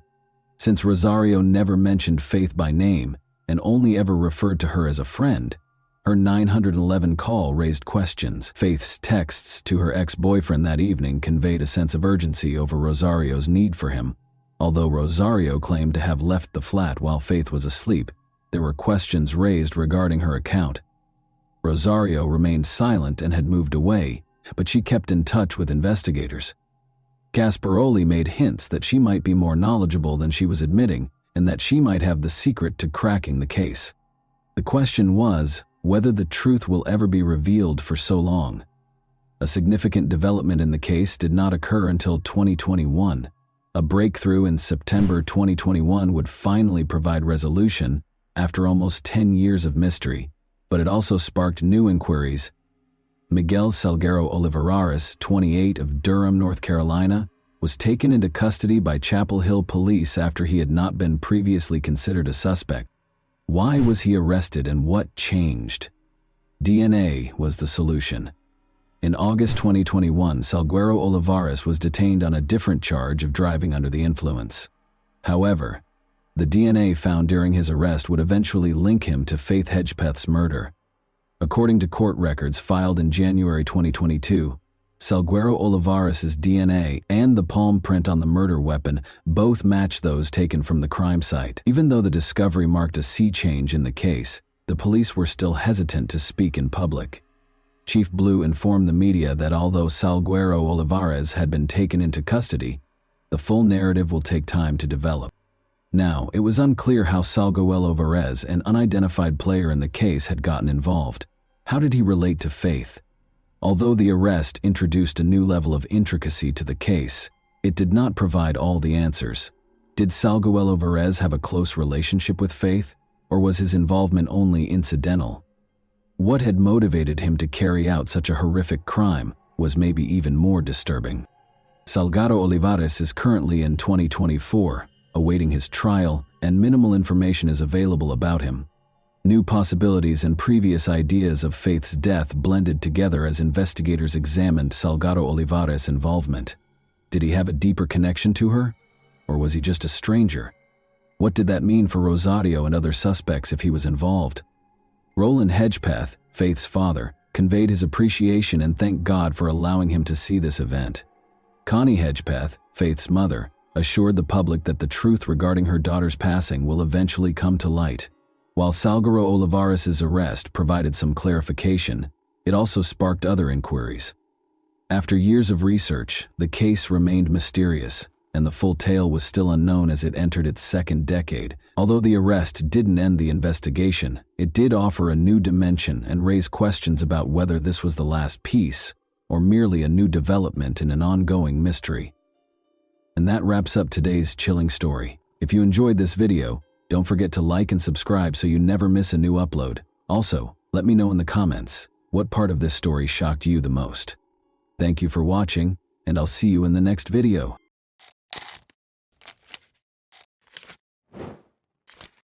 Hey guys, welcome to my channel, and today we're going to take a look at another horrible case with you. Even if the opposite of goodness might occasionally have irreversible effects, people nonetheless carry out nice deeds without waiting for gratitude in return. In our tale, a selfless deed committed years before led to death as well as a radical transformation in the lives of all the heroes. On March 2, 2018, at 4:45 a.m. EM, a woman called Travis County, Texas police officers to ask for assistance. She claimed that the likely shooter was still inside the house when she heard multiple gunshots while hiding in a closet.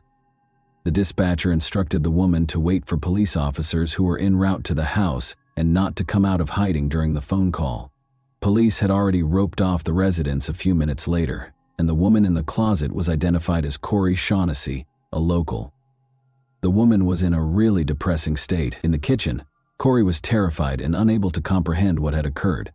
Her husband, Theodore Shaughnessy, was lying close to the table in a pool of his own blood. Take a seat back because we are working together to investigate another unfortunate case today.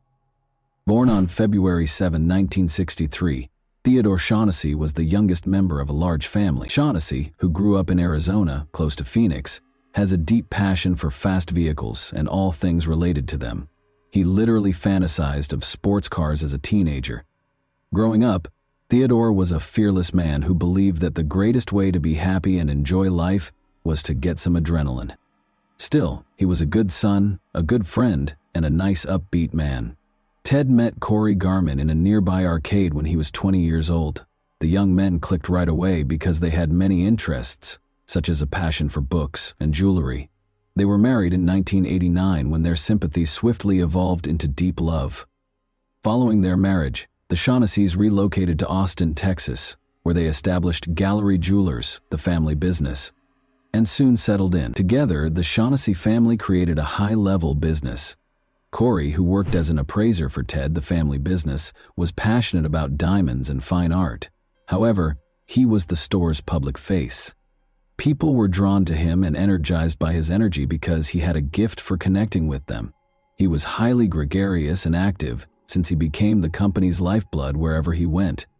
This trait was very beneficial to his business since it allowed him to communicate with clients and partners in a common language and work out the best terms for everyone. The family fortune was eventually believed to exceed $8 million, 0 cents, due to the business's considerable success. Yet Theodore never wavered in his generosity or consideration for others. He frequently donated to charitable foundations and purchased food for the less fortunate. The couple bought a lovely new house close to their store as the family business grew.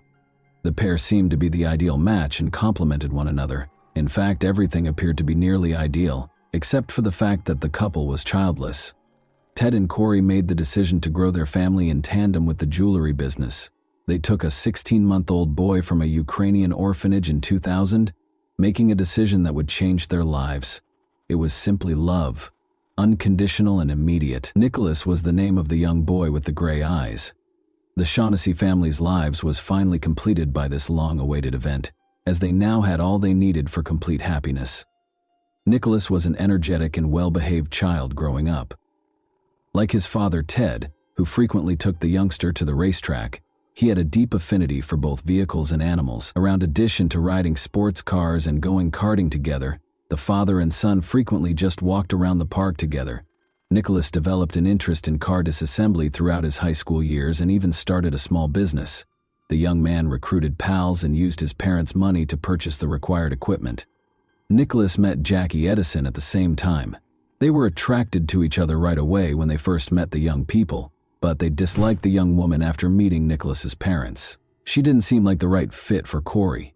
However, nobody stopped youngsters from dating in order to stay in touch with Nicholas. Jackie eventually gained their approval and began spending so much time at the Shaughnessy home that they allowed her to move in. Jackie left his parents in August 2017 to begin a new life in College Station. His parents provided financial assistance for him as a day trader while she was in school. Every weekend, the young guy traveled the 2 hours to Austin to see his parents, whom he was quite connected to and tried not to distance himself from. Nothing in his life appeared to be a sign of trouble, and everything seemed to be going smoothly. Ted and Corey were awakened by their dog's persistent barking at 4:30 a.m. on March 2, 2018. Since the animals frequently responded aggressively to tiny creatures that would inadvertently come onto the family home's yard, this was typically a common occurrence. Ted made the decision to investigate, but Corey believed there was nothing to be concerned about and that the dogs will stop barking in a short while. He proceeded to inspect the house after arming himself with his .40 caliber handgun. Corey quickly fell back asleep after resting her head on the pillow. However, she heard a gunshot in the kitchen a few seconds later, followed by several more rounds. Fearful, Corey reached for her revolver, which was normally by the bed, and left the bedroom to assist her husband. However, as she was leaving, she noticed that her favorite dog Bart had been shot at the doorway. A dark, ominous figure suddenly materialized in it. Fearing that he would be discovered and killed, Corey shot randomly, directing all 6 bullets toward the door, unloading the revolver and hiding in a closet. Fortunately, Corey managed to reach for her cell phone and notify emergency authorities that someone had broken into the residence. She claimed to have heard groans coming from the room and to have shot one of the assailants. The terrified woman repeated to the operator that she heard someone groaning, but she wanted to make sure because she didn't know who was making the noises. She was calmed down by the dispatcher, who advised her to wait for the police and not leave the shelter. She was notified that the cops had reached the residence 15 minutes later. Eventually, the groans subsided and the house fell into a funeral silence. After exiting the closet, Corey made his way to the front door. She noticed her spouse in a pool of blood as she passed the kitchen. Shells littered the area around him, and he appeared to be lifeless. She was so terrified that she went to the door and opened it, but nobody was there. It just so happened that the officers were in the incorrect house. The officers on her neighbor's doorway were attempting to determine which side of the street the gunfire were coming from because of the peculiar precinct arrangement of this neighborhood. After settling down, they hurried to the Shaughnessy residence. A trembling Corey, her life utterly destroyed, was waiting for them on the doorstep. She had no idea what had transpired. After entering, the police officers made every effort to soothe the woman. Corey reported the attack to her son over the phone. She went for Austin right away with Jackie, and they got to her parents' house at about 8 in the morning. Theodore Shaughnessy, 55, was shot many times in the head, back, and thigh, and died as a result. Friends, family, and acquaintances were appalled by what had occurred. Nobody had any idea that they could have homicidal adversaries who could be shot at close range in such a heartless manner in the middle of the night in their own house. In order to assist Corey and help with the inquiry, Nick and Jackie remained in the house with her after the tragedy. The crime scene was inspected by law enforcement. The discovery of 2 distinct kinds of shell casings in the .40 and .38 caliber indicates that 2 distinct firearms were used in the shooting. Although there were no indications of forced entry, the offenders must have entered through the far bedroom's open window, which caught attention when the safety netting was taken down. The first fingerprint was discovered here by the forensic team as well, and it was submitted right away to the lab for analysis. A number of neighbors were questioned by police on the Shaughnessy family and whether they saw anything unusual. Police were informed by a neighbor that the Shaughnessy's residence had previously been the target of a burglary, because they are the owners of a jewelry chain. In addition to swabbing Corey's hands for gunshot residue, the police also removed her pajamas for inspection.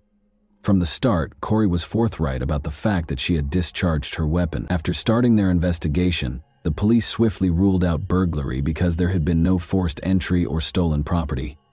They turned their focus to the murder inquiry and discovered that, with the exception of the door leading to Nicholas Shaughnessy's room, every door in the home was still in place. The door had been opened, and a search of the room showed that a .40 caliber pistol drawer on a dresser was missing a firearm. Detectives concluded it was the gun used to kill since it was the only missing item from the residence, and its caliber matched one of the guns used in the massacre. Corey, Jackie, and head Nick all agreed to lend their support to the investigation in any way they could. Nick claimed he hadn't been in Austin for around a month, but he and Jackie also consented to the police searching Corey's cell phone. Additionally, all 3 consented to respond to inquiries at the station. Simply put, the police wanted to learn as much as they could about the family and the day's events in order to pursue the criminals. It was still unclear to investigators whether the murder was a targeted crime, a random attack, or a poorly executed heist. Since there was no unidentified prints at the site, they had to consider whether Corey Shaughnessy, the only victim still alive, could have been a suspect. She was the only one in the house, after all. The fact that Corey was left alive by the gunman was the only thing the authorities could focus on. They also thought it strange that nothing was taken from the house, and that the gunman had been there for 17 minutes prior to the shooting. Amy Meredith, an assistant prosecutor who investigated the scene of the incident, was positive Ted Shaughnessy was acquainted with the assailant. Additionally, she was positive that the house was too large and too dim for a few lone robbers or jewelry thieves to rapidly navigate. Because detectives thought she had a motive, Corey Shaughnessy was being questioned more and more. Officers discovered that Ted's $1 million 0-cents policy had Corey as its beneficiary. There was no proof against Corey, but their house and business were also quite valuable. However, Corey wasn't the only member of the family that raised questions. Suspicions were also raised against Shaughnessy's son, Nicholas, who was almost 100 miles away from the tragic scene at the time of the crime. He was agitated on the morning of the disaster, and investigators saw one significant point. He questioned him, and then proceeded straight to a first-floor side window that was wide open. It was his room's window. In order to examine that window in detail, which was not visible from the front of the home alone, he proceeded to that side of the house. The crooks entered through that identical window. However, Nick had not heard anything from the investigators regarding the thieves using that window at that time. Ultimately, if he was not involved in its creation, how would he know the point of entry? When investigators looked more closely into Nicholas's financial background, they found that he had been having financial difficulties for a while before the crime. One significant discovery was that Nicholas had borrowed $30,000, 0 cents for the firm, from his mother, who had just sent him a note asking him to pay back the debt. He also owed $20,600, 0 cents to a neighbor. One possible reason to conduct the crime was these financial pressures, but when it was revealed that Nicholas was the only recipient of a $2 million 0 cents insurance claim in the event that his parents did not die, the probe took a more significant turn.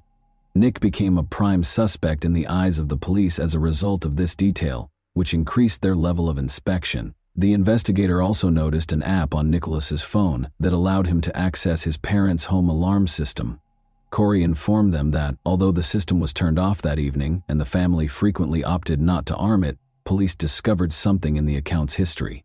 According to Corey, they only activated the alarm when they weren't at home.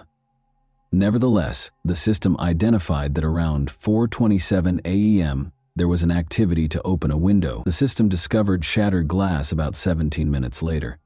The marriage certificate between Nicholas and Jackie was another unexpected discovery during the house search. The more closely the police investigated, the more embarrassing evidence they discovered that Nick and Jackie were, in fact, preparing to kill Shaughnessy's parents. It turned out that they were secretly married in August 2017 and didn't reveal their marriage until after the murder. Phone records revealed that Nick was lying when he claimed to have been out of Austin for a month, even though he recalled that he was more than 100 miles away at the time of the crime. Ted's cell phone use was captured in Austin on February 28, 2 days prior to his murder. Investigators questioned whether he had been in town for last-minute planning.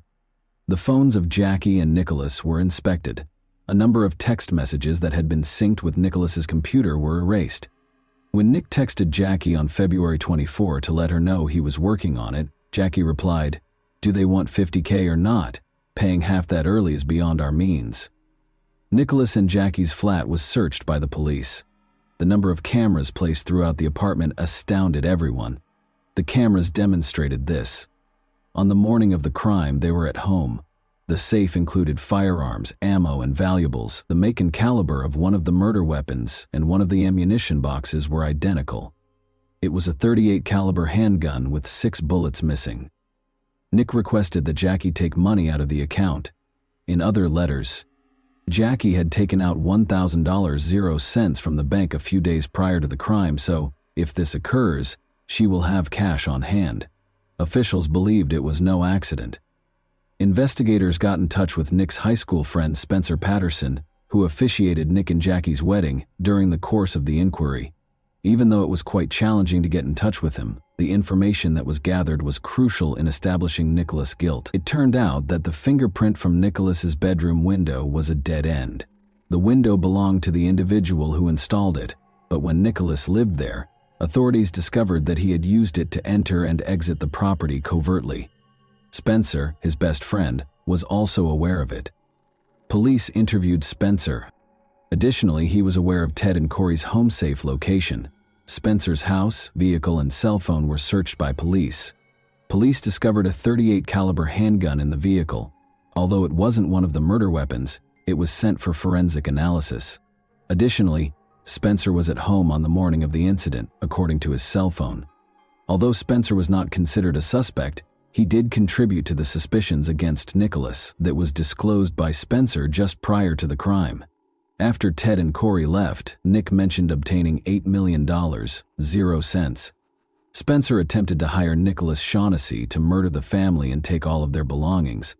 The disguise was unnecessary because they would all perish, according to their communication.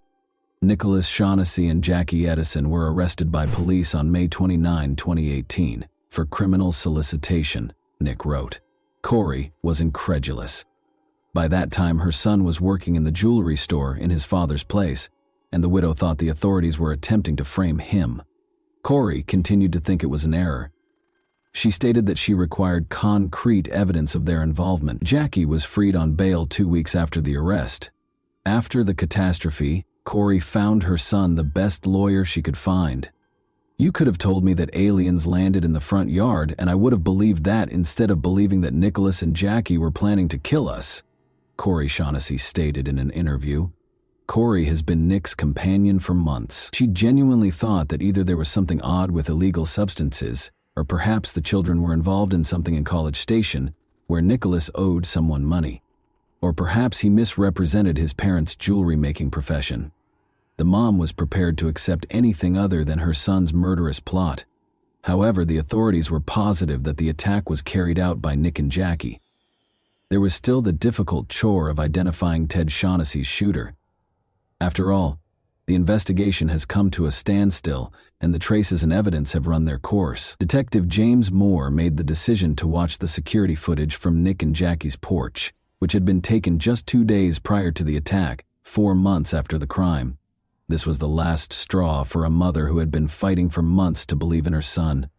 Too much had transpired to suggest that Jackie and Nicholas were involved, and Corey was horrified to learn that she had harbored the same individuals who had plotted Ted's and her murder that night for months. The case took a significant turn when surveillance footage from the house's front porch was discovered.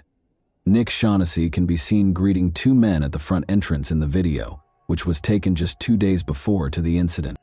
Anderson is printed on a green t-shirt that one of them is sporting. To find the individual on the tape, detectives hurried to the Anderson Window Company. Although he wasn't home that day, his wife swiftly attracted their attention by answering the door. His name was Cameron Vosmek. She claimed that her husband had been approached to kill someone for money a few months prior by a man named Johnny Leon. But Cameron had refused. Vosmek was not considered a suspect by the police. During his subsequent interrogation, Johnny Leon acknowledged that Nick had attempted to hire him for $100,000, 0 cents, but that he had turned him down. After being taken into custody, he disclosed that he had driven to Austin with Nicholas just days prior to the incident. He claimed that they had stopped in front of Shaughnessy's residence. After walking to the residence, Nicholas returned and stated he was unable to enter. After that night, Johnny said he had nothing to do with the incident, but his cell phone indicated that he was in Austin the morning of the crime. Johnny provided the second shooter's cell phone number, but not his name. Arian Smith was a man he had communicated with. Smith asserted that his girlfriend could give him an alibi and that he was with her. According to his lover, Arian abandoned her in a motel room early on the morning of the crime. She called him multiple times after he departed in her car, but the boyfriend did not pick up. After the crime, Arian's girlfriend informed authorities that he had been carrying a .40 caliber handgun for a few days. The firearm was found in Smith's family. Arian Smith was taken into custody. Additionally, police found that both guys had prior arrests. Actually, they had previously been arrested together for illegal narcotic trafficking. Capital murder charges were brought against Nick Shaughnessy and the 2 suspected murderers. The new district attorney, Jose Garza, took over as assistant district attorney in the spring of 2021 after Amy Meredith resigned. His office offered the criminals a chance to avoid a potential death sentence by entering a guilty plea to a lesser charge of murder and serving 35 years with the possibility of parole. Smith and Leon concurred. Corey offered to accept the plea deal in a letter to Nicholas. A 35-year sentence with the possibility of parole in April 2021 would be imposed. In exchange, Nicholas agreed to be released on his 36th birthday. Nicholas Shaughnessy entered a guilty plea and received a sentence of 35 years in prison during a hearing in April 2021. After completing 20 years of his sentence, he will be eligible for parole. Johnny Leon and Arian Smith received sentences of 35 years in prison, with the chance of release. Arian Smith reported to the police that he heard gunshots coming from the bedroom and a woman sobbing after they had shot Ted. Smith claimed that he pleaded with Leon to leave the house and not kill Corey. They departed in order to avoid being shot from prison. Nicholas wrote his mother letters. After 2 years in prison, Corey was finally permitted to see her kid. The .40 caliber revolver belonged to Ted, so even though Corey knew a lot about the case of Nicholas and Jackie, she was still unsure of who had used it. Nicholas admitted to giving Arian Smith his father's gun in a private conversation. Corey was finally able to accept that Nicholas was actually connected to the case when this was revealed. Nicholas and Jackie's desire to have us killed was unthinkable to my husband, me, our family, or any of our friends. Jackie made an effort to minimize her role in the crime's planning.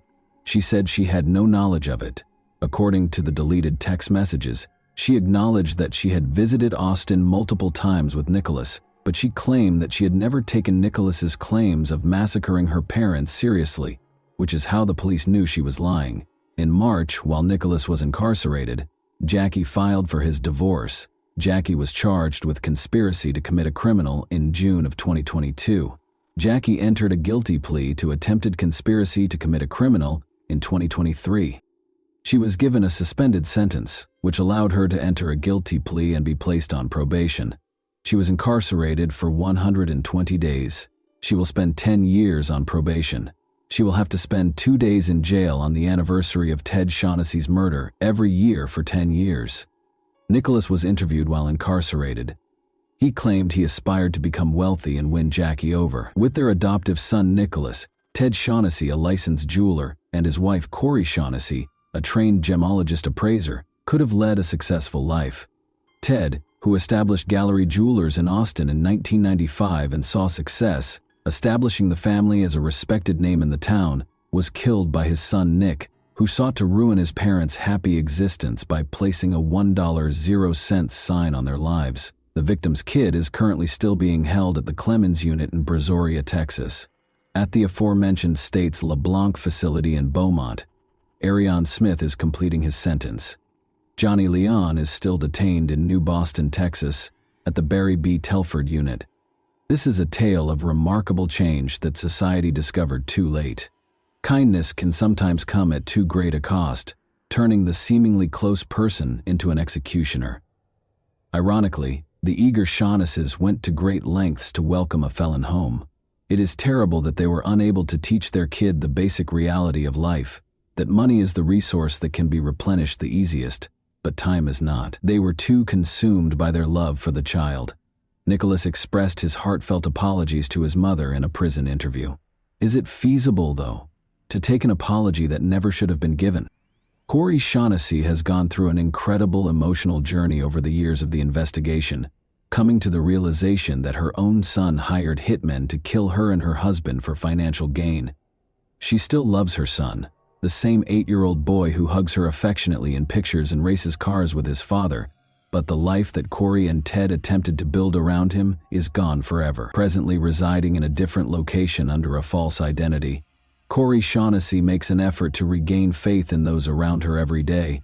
Indeed, a terrifying concept haunts us throughout our story. Many people are far from what they seem at first glance. You lived in your own house with the 2 individuals who attempted to murder you? And that wraps up today's chilling story. If you enjoyed this video, don't forget to like and subscribe so you never miss a new upload. Also, let me know in the comments, what part of this story shocked you the most? Thank you for watching, and I'll see you in the next video.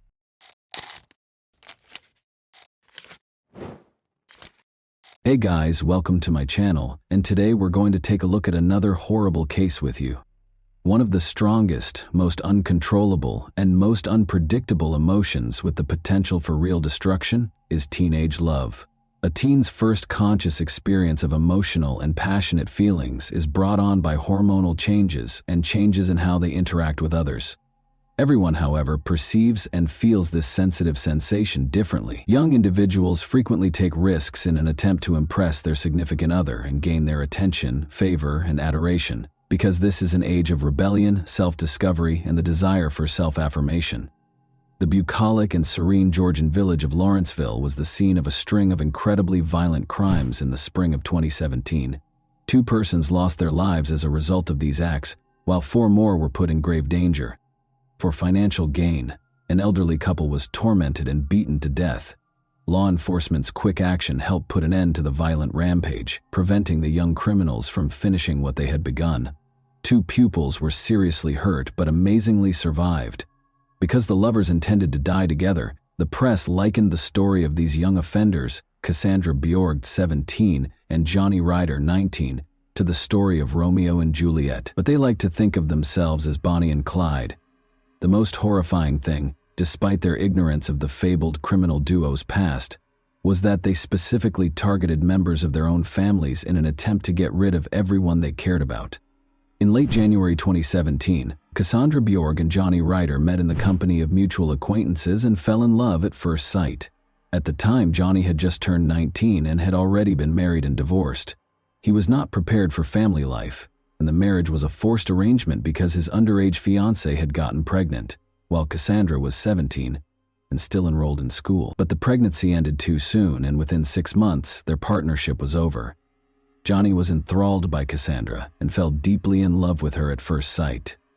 Despite her small stature and good looks, Cassandra was a fierce, unbridled energy ball.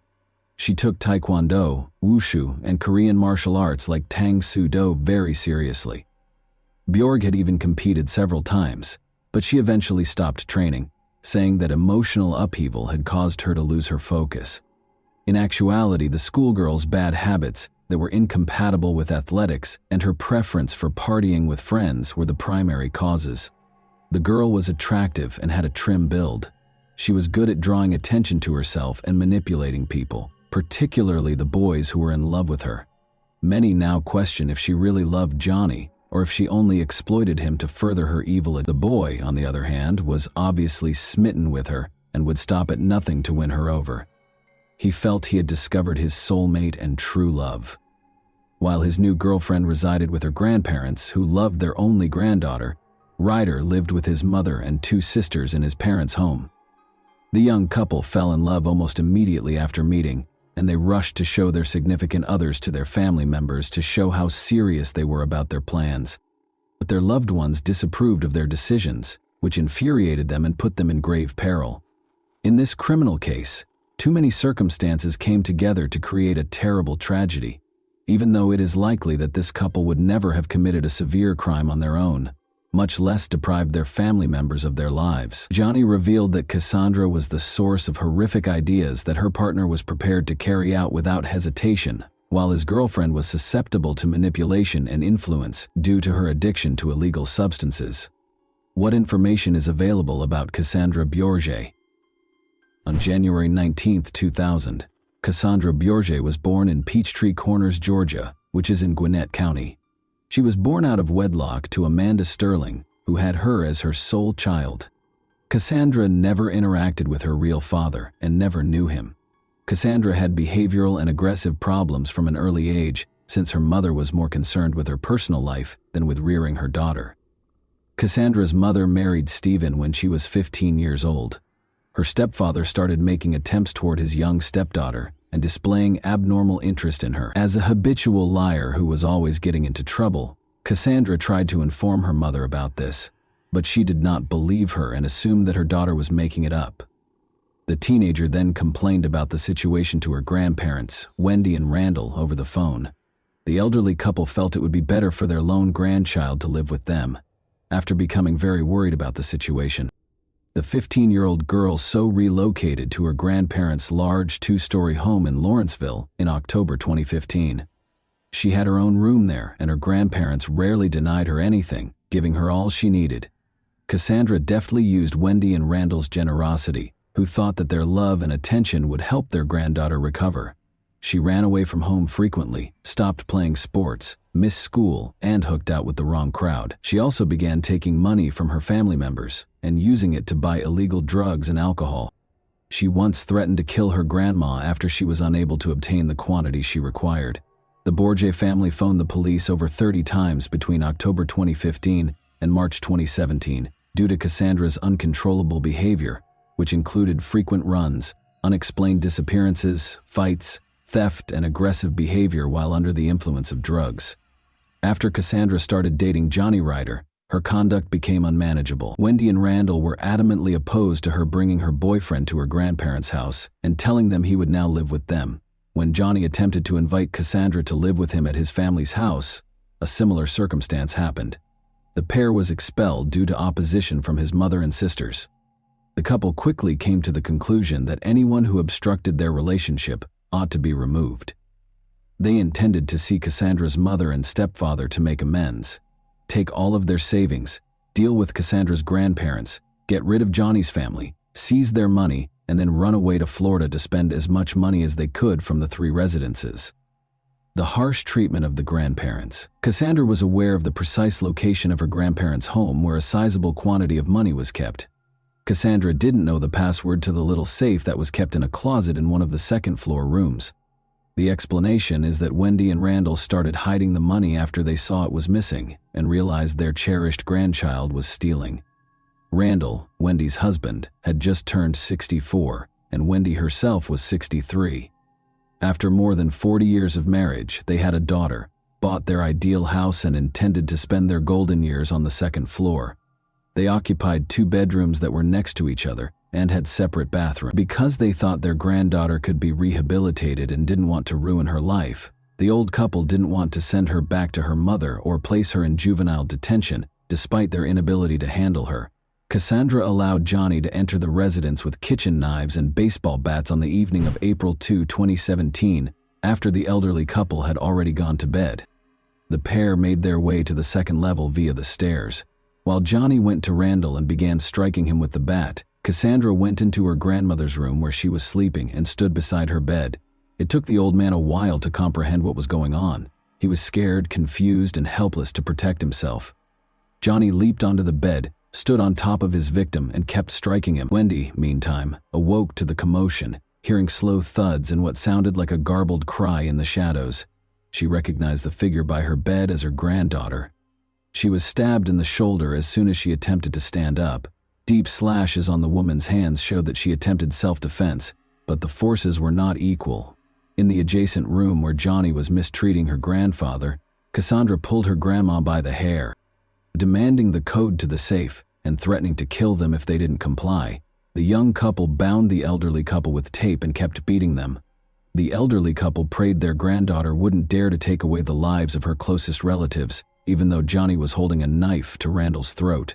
But when Cassandra Command's boyfriend began stabbing Randall in the stomach a minute later, Wendy screamed, pleading with them to stop, and revealed the code to the safe. In order to open the safe, Cassandra hurried to her grandmother's room right away. Then, with a victorious yell and a few fat envelopes of cash, she ran back to show her accomplice that they had succeeded. But the old couple's agony didn't stop there.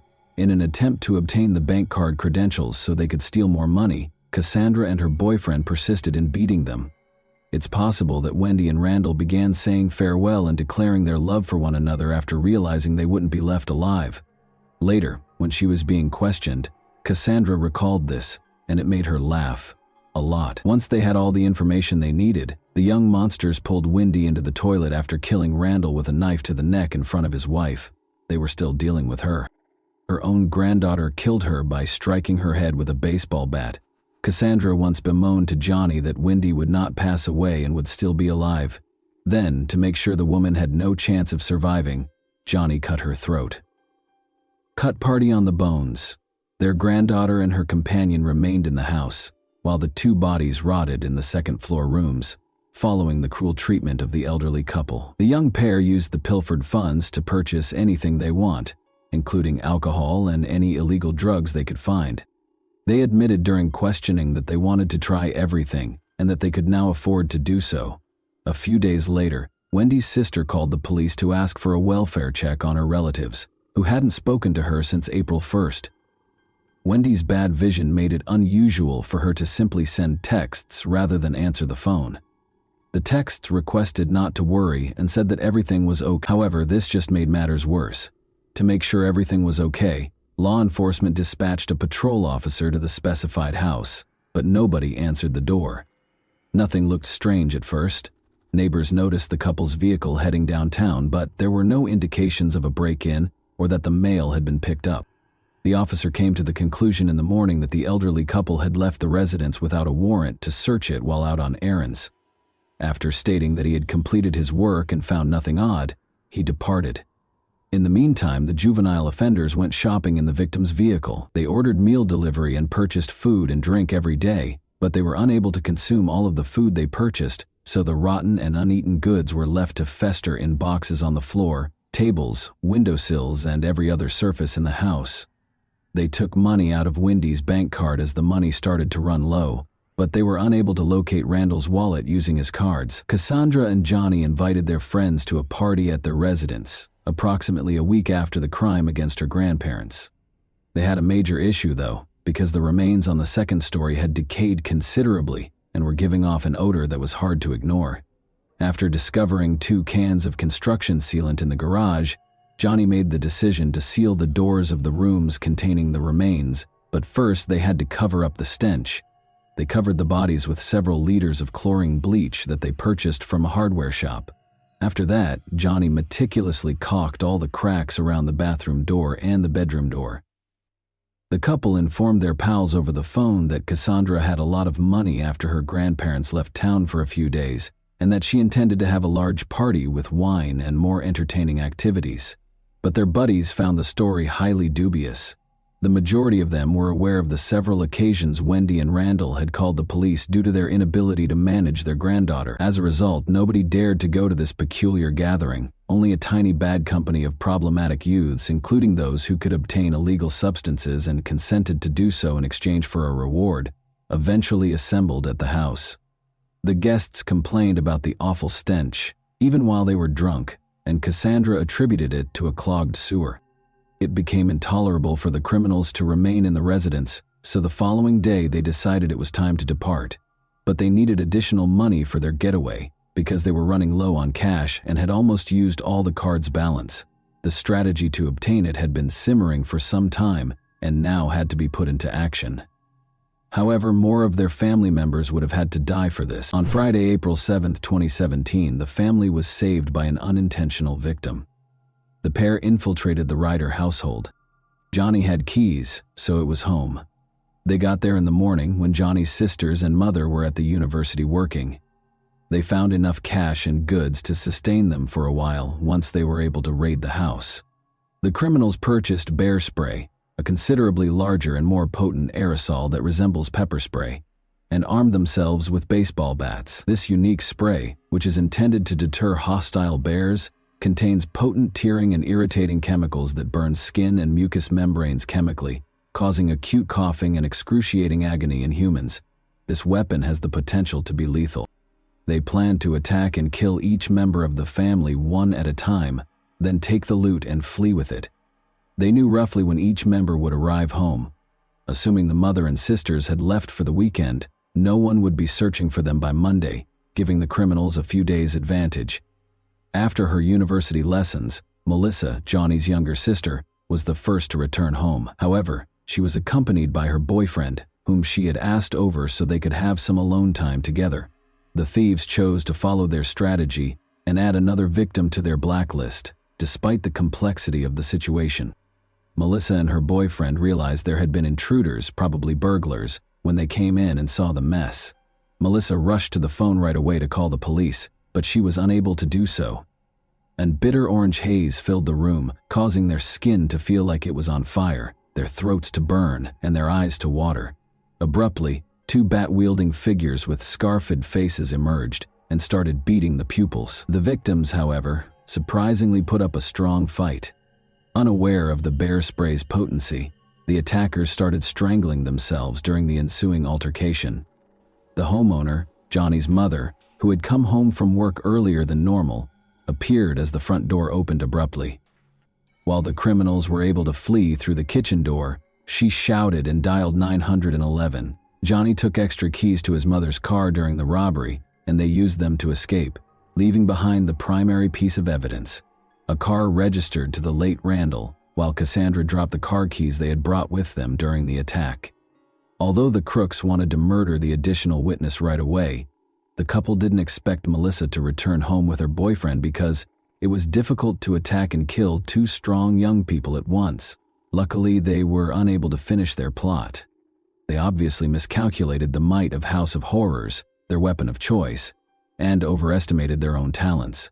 Although both attack victims lived, they were admitted to the hospital with various levels of wounds and chemical burns. The abandoned vehicle in the backyard, which did not belong to the Ryder family, piqued the interest of the responding law enforcement authorities. They identified the legitimate owner of the vehicle by looking through the registration plates. It soon became apparent that the car's owner had phoned the police earlier that week, but no one had come to the door. Officers went straight to Randall and Wendy's house, and this time, after failing to receive a response, they pried open the door and went inside. They were instantly struck by the smell of rotting, which was obviously coming from one of the bedrooms upstairs. The floor and bed were stained with blood, and the closet was open, exposing an empty safe. The door had been sealed with construction adhesive, making it hard to enter the other bedroom, and taking time and effort to pry it open. The decomposing body of an elderly guy with his hands bound behind his back and obvious marks of extreme torture was on the floor when the cops eventually made their way inside. Additionally, the bathroom door was sealed, making it more difficult to break in. The homeowner's wife's remains were discovered. She had clearly been beaten and tormented before having her neck cut, which is how she died. Empty beer bottles littered the house. The sink was piled high with filthy dishes, and there were garbage boxes and containers of ruined takeout food all over the place. She became the main suspect in this case because police had been to the residence dozens of times over the previous year and a half and knew that the murdered couple had a granddaughter who often ran away, acted aggressively, and got into trouble. However, dangerous guests, where can I locate the youngster who is accused of such a horrible crime? Upon learning of what had transpired at the Borgi residence, the injured rider's relatives instantly implicated Cassandra, claiming that Johnny might be her accomplice because he was enamored with her and might follow her example. The automobile in which the young robbers and offenders fled was also listed as wanted. In order to wash away the bear spray residue and ease the excruciating burning, the couple went to a store after leaving the site and purchased 5 liters of milk.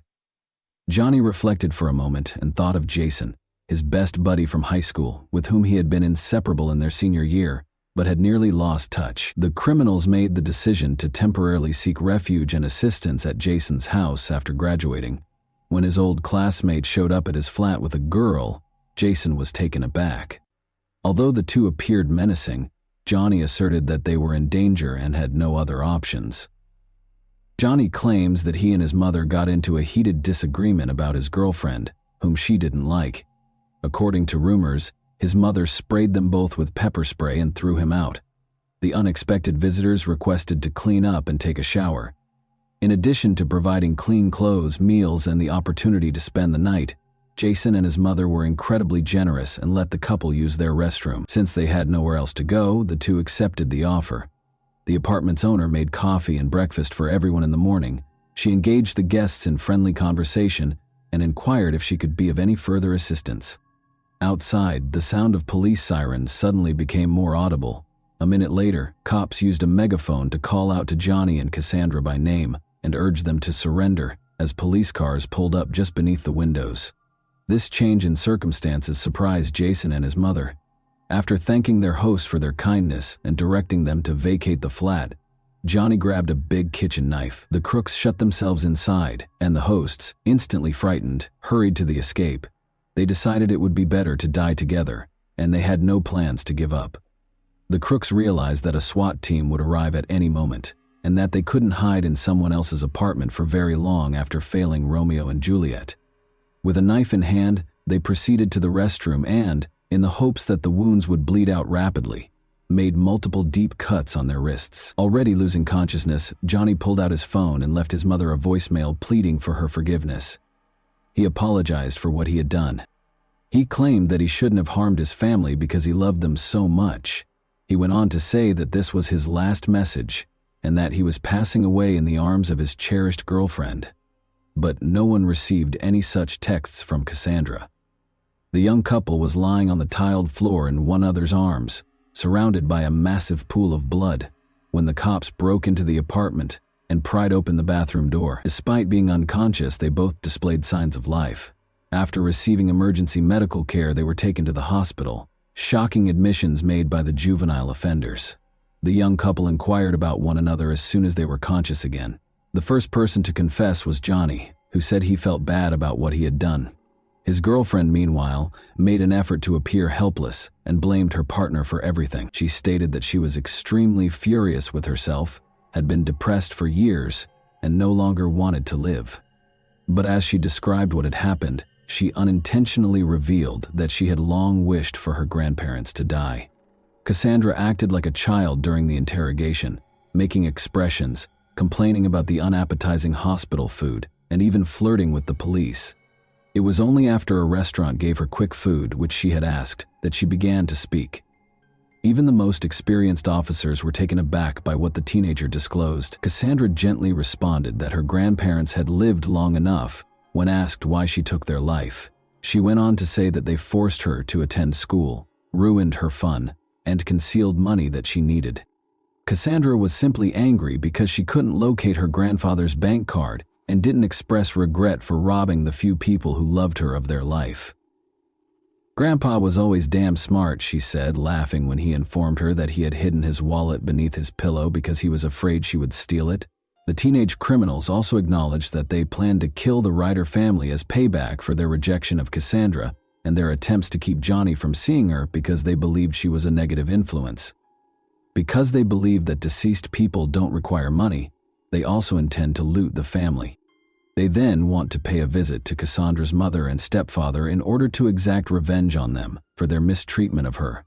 This couple planned to spend their money and enjoy life by the sea in Florida. The couple reconnected in the courtroom a few months after the abortive attempt on their lives. They constantly argued, criticized one another, and even used slurs, giving the impression that there was no longer any love or passion between them. Both ultimately entered guilty pleas to the robbery, the assault on the students, and the offenses against the elderly couple. Both Johnny Ryder and Cassandra Bjorgi were given 2 life sentences, with the possibility of parole after the court found them guilty on all counts. Cassandra said she had nothing to repent for, but after 60 years, Johnny showed sincere regret and apologized to everyone he had harmed. And that wraps up today's chilling story. If you enjoyed this video, don't forget to like and subscribe so you never miss a new upload. Also, let me know in the comments, what part of this story shocked you the most? Thank you for watching, and I'll see you in the next video.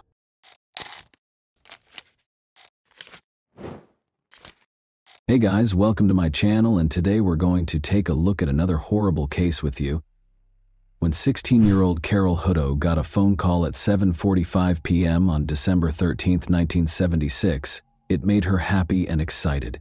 She hurriedly informed her mother, Norma Hutto, after the call that she would return in roughly 30 minutes after visiting a nearby store that was just a 10-minute walk away. Her mother had no idea that it would be the final time she would see her cherished daughter. After that, Carol never came home. It took 24 agonizing years for the truth to be revealed after interrogation. Who might have made the enigmatic call? What caused Carol to vanish without a trace? We'll examine the 1976 cold case of Carol Hutto, a mystery that remained unsolved for an incredible 24 years. Carol vanished from Largo, Florida, a vibrant city renowned for its sunny weather and welcoming community. With a population of more than 82,000, this city in Pinellas County offers a combination of urban conveniences and stunning natural surroundings. Largo offers a wealth of enjoyable activities and a rich history. Both local residents and visitors find it to be a welcoming environment. However, a crime that occurred here in 1976 altered everything. Let's go back in time to February 6, 1960, when Edward and Norma Hutto welcomed a lovely little girl into the world in the small Florida town of Largo. Carol Dean Hutto was her given name. Everyone in the family lavished her with love and care because she was the youngest. Carol was adored by her classmates at Largo High School, where she grew up, thanks to her kind and compassionate disposition. Carol came from a large family. Although not much is known about her half-brother Jerry Arent Hutto, it is evident that Carol and Jerry had a unique and intimate relationship. Jerry always made an effort to grant his sister's wishes because he loved her very much. Jerry's strong sibling bond was demonstrated by his willingness to do everything Carol asked for. In addition to Jerry, Carol had 2 sisters, Melinda Darlene and Pamela Beal Hutto, and 2 brothers, Maurice Barnett and Frank Hutto. Carol was a girl who made her mother and her family happy. Attending exhilarating NASCAR races and amazing wrestling fights were among their favorite hobbies. Her mother remembers her as a devout Christian who was selective about who she hung out with. Unfortunately, Carol never had the opportunity to live out her aspirations, despite having a big heart full of adventure. Carol Hutto, her mother Norma, and her half-brother 17-year-old Jerry Irwin were at her Corvette drive home on December 13, 1976. It all appeared to be a typical evening. They were all having a good time, laughing and telling jokes. Jerry was getting ready for a date, while Norma was busy making dinner for the family. But as the house phone began to ring, their evening took an unexpected turn. When Norma went to answer the phone, she saw that it was Carol's buddy. She gave Carol the phone, and they spoke to each other for a few minutes. However, Norma abruptly canceled the call when she returned. Curiously, Carol's mood abruptly changed after the call. Norma noticed that she was getting really enthusiastic and pleased. Carol rushed to her room, straightened her hair, and looked in the mirror to see how she looked. After 15 minutes or so, she informed her mother that she was going to a neighboring store, which was only 10 minutes' walk from their home. Carol was almost out the door before Norma could ask the store what she wanted, but Carol promised herself she would return shortly before she left. Jerry, Carol's half-brother, likewise said goodbye to Norma and left the house for his date. Carol could generally walk there and return in 20 minutes or less because the store wasn't that far away. Norma therefore anticipated that Carol would return home in 30 minutes, but an hour had gone by and Carol had not returned.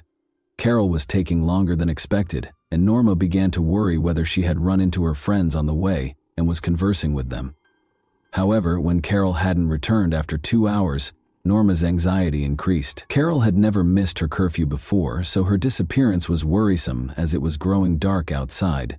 When Jerry got home at around 10 o'clock at night, Norma, who was rather worried, asked if she had seen Carol. But Jerry had no idea where she was, and neither did Norma.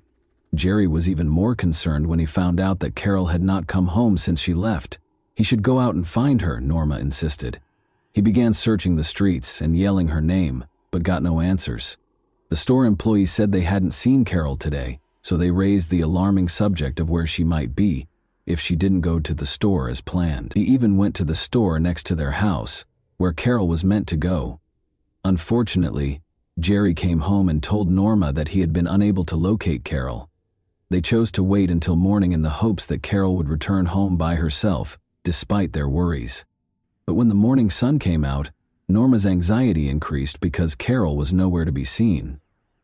Norma made the decision to report Carol missing to the police without further delay, but the police told her that they couldn't declare Carol missing because it had been less than 24 hours since she vanished. At this point, they also thought about the likelihood that Carol had fled her house. However, Norma was not prepared to believe that Carol would ever run away from her family or leave her house by herself. She was convinced that her daughter had suffered a terrible fate. Norma and Jerry didn't want to wait for the police to take action because of this. They made the decision to act independently and actively look for Carol on their own. In order to find out if anyone had seen Carol the night before, they went around their area and spoke with neighbors. No one had seen Carol returning home that evening, although most of the neighbors recalled seeing her when she left at around 8 p.m. To see if Carol had spoken to anyone or visited any of her friends' homes, Norma and Jerry also went to each one, but they were unable to locate her. Norma was profoundly impacted by Carol's abrupt departure, and the community as a whole rallied to lend a hand in any way they could after learning that their little Carol was missing. Meanwhile, Carol was being vigorously sought for by the police. To find out if Carol had gone to any of the doors that night, they looked both close to and farther away from her home. Regretfully, nobody was able to verify that they saw her at any of those places. The store Carol was intended to visit had a security camera outside, which the police observed. But after watching the video, they were unable to discover any proof that Carol had been at the store the night she vanished. It was difficult to follow Carol's travels since security cameras were not as widely used as they are now, and only a small number of stores had them installed. However, a fatal discovery was made very quickly. Under strange circumstances, Carol's half-brother Jerry discovered her dead body on the evening of December 14, 1976. Desperate to find Carol, he had been scouting the area alone. He followed his search till he came to a building that was still under construction at the end of the block. This structure was beside a lake at 418 Imperial Drive. The body of Carol was found there, according to Jerry. How exactly he had found her in this particular location was still unknown. Carol's partially undressed body was discovered floating in the ocean. For Jerry, this was a startling and extremely unsettling sight. After reporting the discovery to the Largo police right after, he had the challenging duty of going home and telling Norma the devastating news.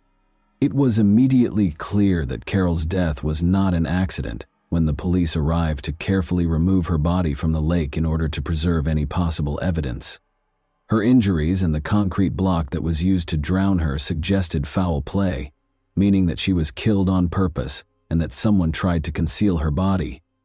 Her body was dumped in the lake after the authorities concluded that the attack had most likely taken place in the abandoned construction house. Carol's watch was a key piece of evidence. It was stopped at 10:36 p.m., suggesting that the murder occurred sometime between 10:30 and 10:45 p.m. Some disturbing details emerged when Carol's lifeless body was sent for a comprehensive autopsy. Carol was strangled, which probably caused her to lose consciousness but did not immediately cause her death, according to the coroner's findings. She had also had a serious injury after being struck in the head by a hefty item. In addition to the upsetting discovery, Carol's thigh was severely burned. An even more horrible detail was revealed in the medical examiner's report. Carol was still alive when she was tossed into the water and smothered with a huge slab of concrete. She stayed aware despite the terrifying situation and eventually passed away from drowning.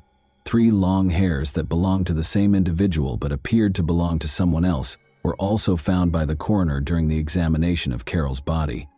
A 4th hair was discovered on Carol's blue jeans. It was unidentifiable and might have belonged to the murderer. This finding could have been a significant development in the case. However, the hairs were carefully stored away, awaiting the development of more sophisticated techniques that could assist identify the person guilty for Carol's unfortunate death, because there was nothing that could be done with them at the time due to the limitations of medical science in the 1977. Because Jerry Irwin, Carol's half-brother, was also outside on the night Carol was killed, the Largo police briefly focused on him. The police found that Jerry was finished 30 minutes earlier than he said, notwithstanding his claim that he was on a date. They began to question what he was doing during that interval. Why didn't he come home sooner?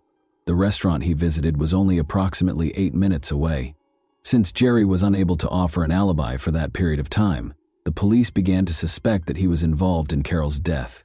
He was the focus of their investigation, but no conclusive proof was found. There was no evidence that Jerry could have harmed Carol.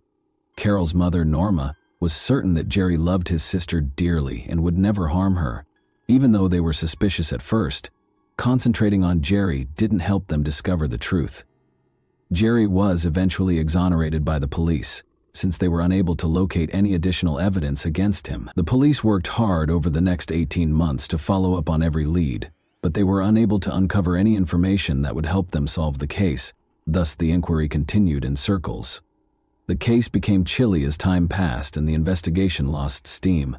The Hutto family was left with burning questions as a result of this. What actually happened to Carol on that pit bull night? Who was to blame for her passing?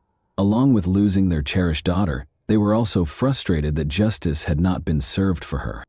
The murder of Carol remained unsolved for over 2 decades until a chance event in March 1994 gave the investigation a new perspective.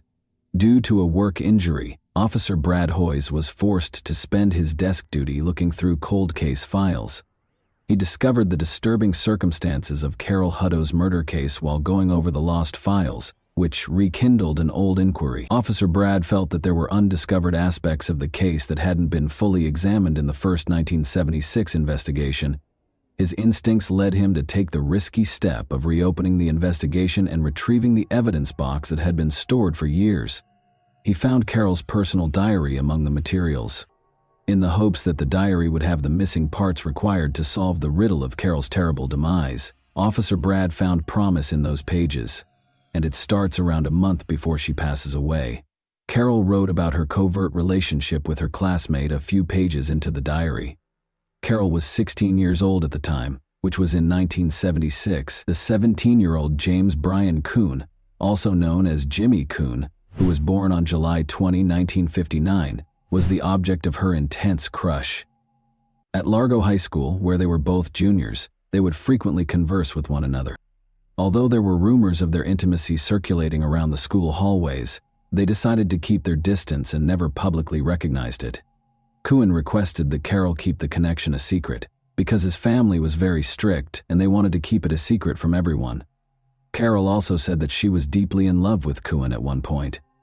When she finally reached the line, "I met Jimmy at the lake," it was just too personal, you know. I mean, her body was discovered there, and we think the murder was committed directly next to the house. Kuhn was also one of the people that showed up at Carol's burial looking truly sad, and not at all like a suspect in 1976 when the case was first being investigated. As a friend of Carol, Kuhn was also questioned.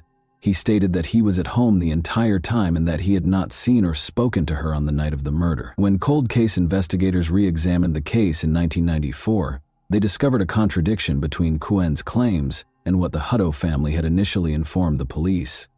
They disclosed that Carol had gotten a call from none other than Jimmy Kuhn on the fatal evening of December 13, 1976. Kuhn had a daughter by this point, and he was 34 years of age. After graduating, he went on to serve in the United States Navy, where he was highly successful. His service as a submariner assigned to the U.S. Naval Submarine Base in Connecticut shaped his military career. Detective Sergeant Mike Short, 43, of Largo, was personally involved in the case. He assumed the lead in looking into Carol's murder after learning about the case because he and Kuhn had gone to the same Largo High School. He was accompanied by Lieutenant John Carroll, now Deputy Chief of Largo. They took a risk by unexpectedly traveling to Connecticut, where Kuhn, an 11-year veteran of the military, was stationed. Kuhn's story took a significant turn during this encounter. In a reversal of his previous claims, he acknowledged that he had seen Carol the night before she vanished. He acknowledged that on the night Carol vanished, he had been with her. That admission was important.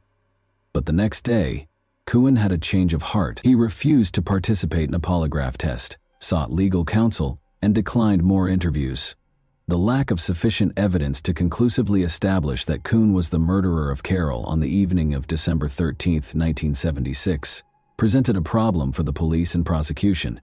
Since Kuhn might be exonerated for anything less than first-degree murder, it seemed improbable that he would be found guilty of first-degree murder, given the statute of limitations.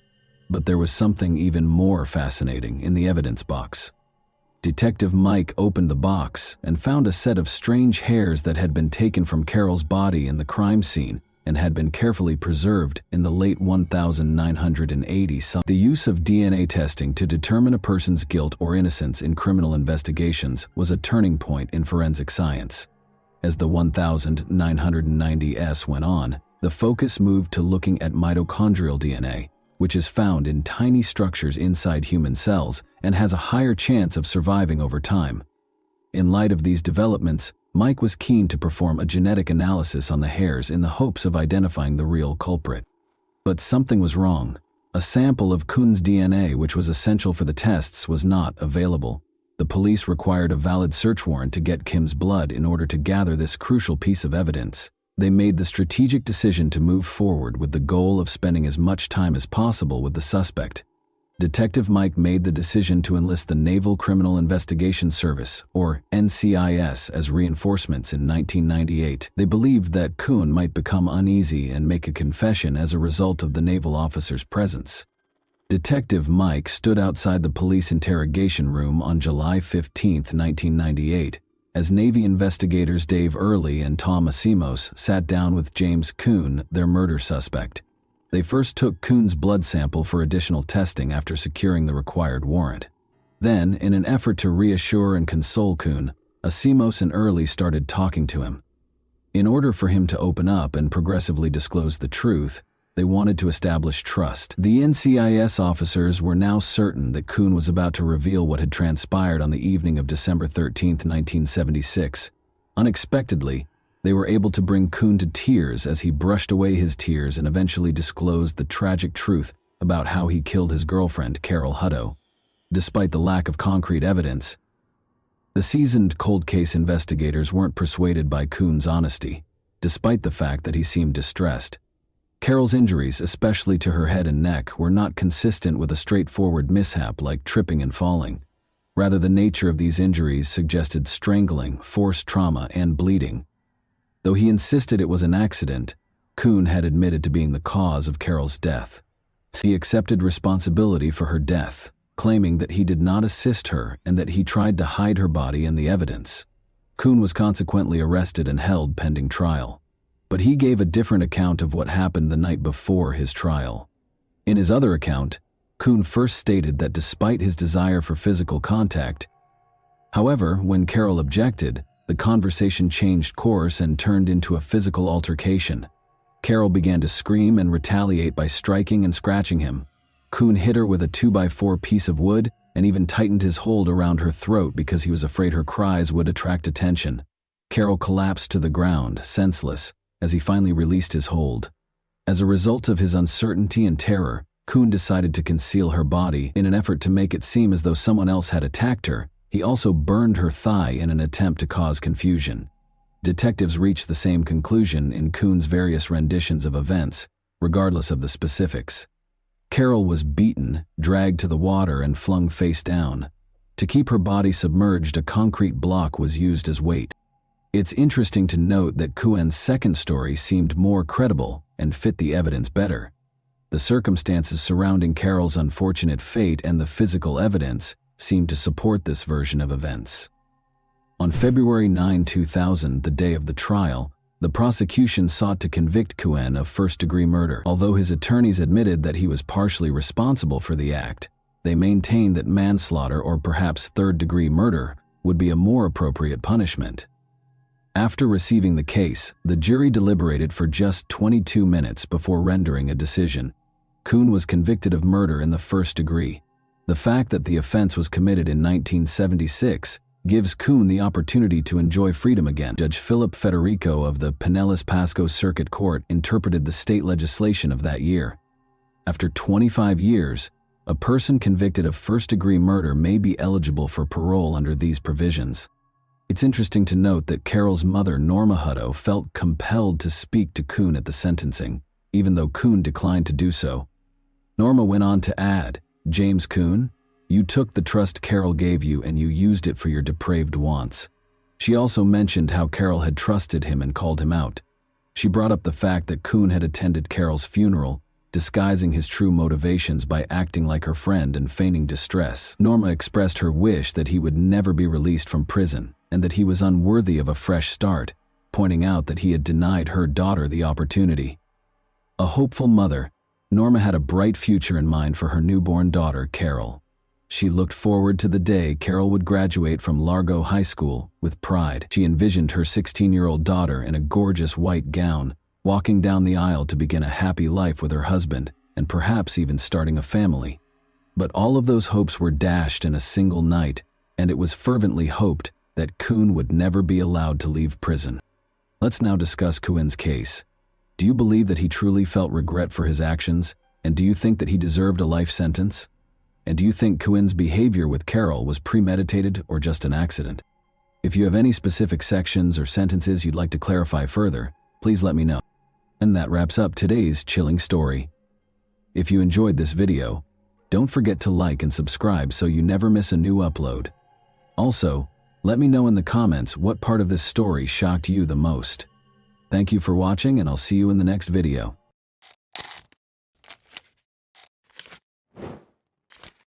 Hey guys, welcome to my channel, and today we're going to take a look at another horrible case with you. This video shows 47-year-old Fiona Beale, a primary school teacher at Eastfield Academy in Northampton, dancing sloppily in front of the pupils.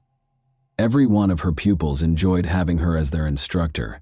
She was a committed educator who wished to make the most of her students' school time.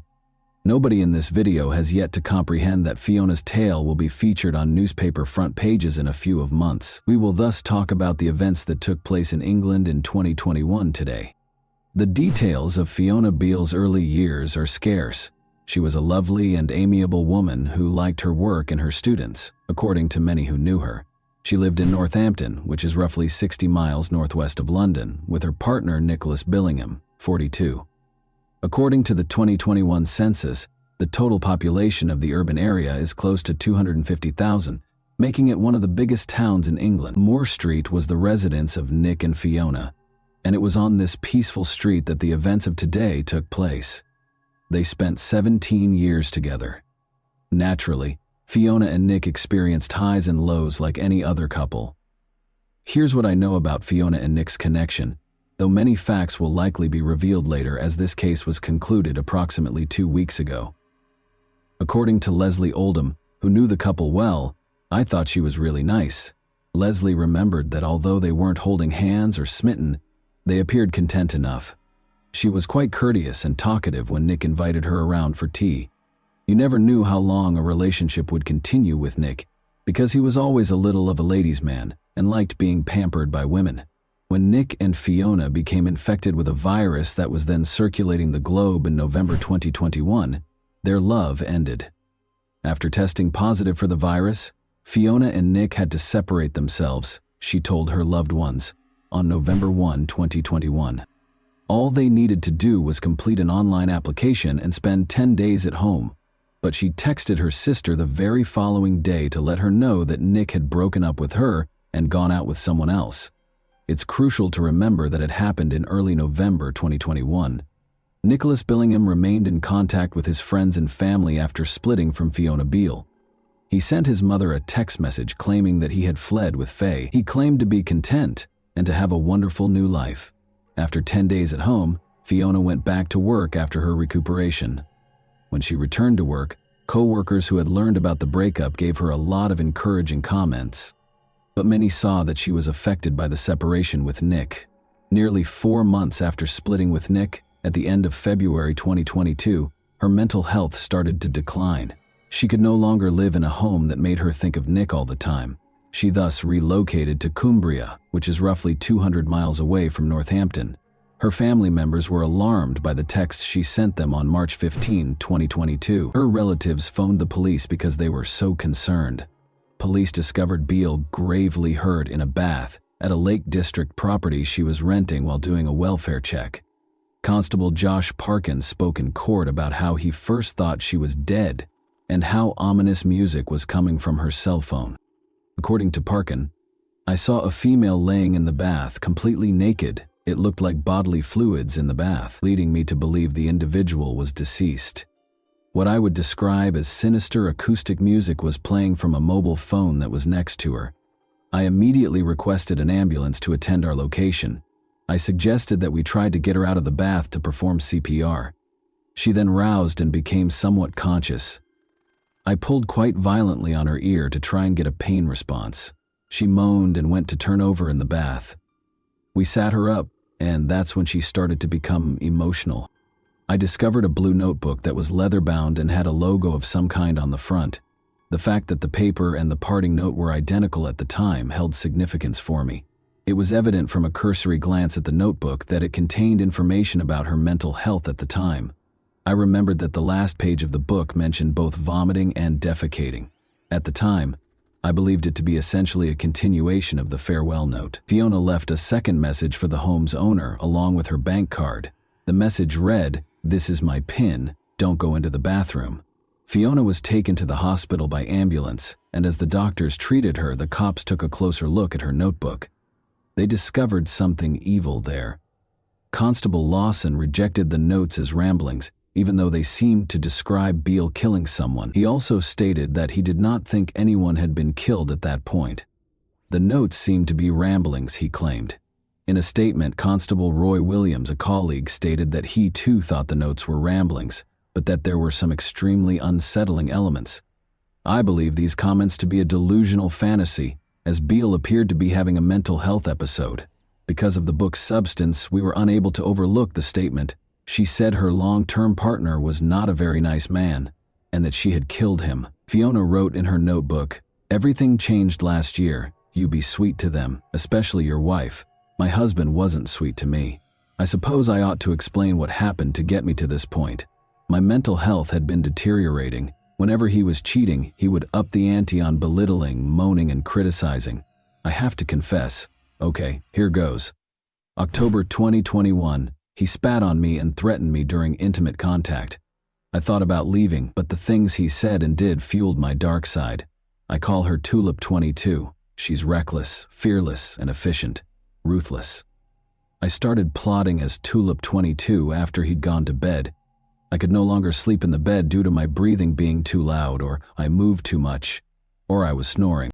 Another notebook entry mentioned that Nick had been nasty and mean for 17 years, and that she decided she couldn't let him get away with it because of his disgusting behavior on Halloween. Another entry stated, "That night I planned pandemic rules, meant I had a guaranteed 10-day isolation period from positive symptoms.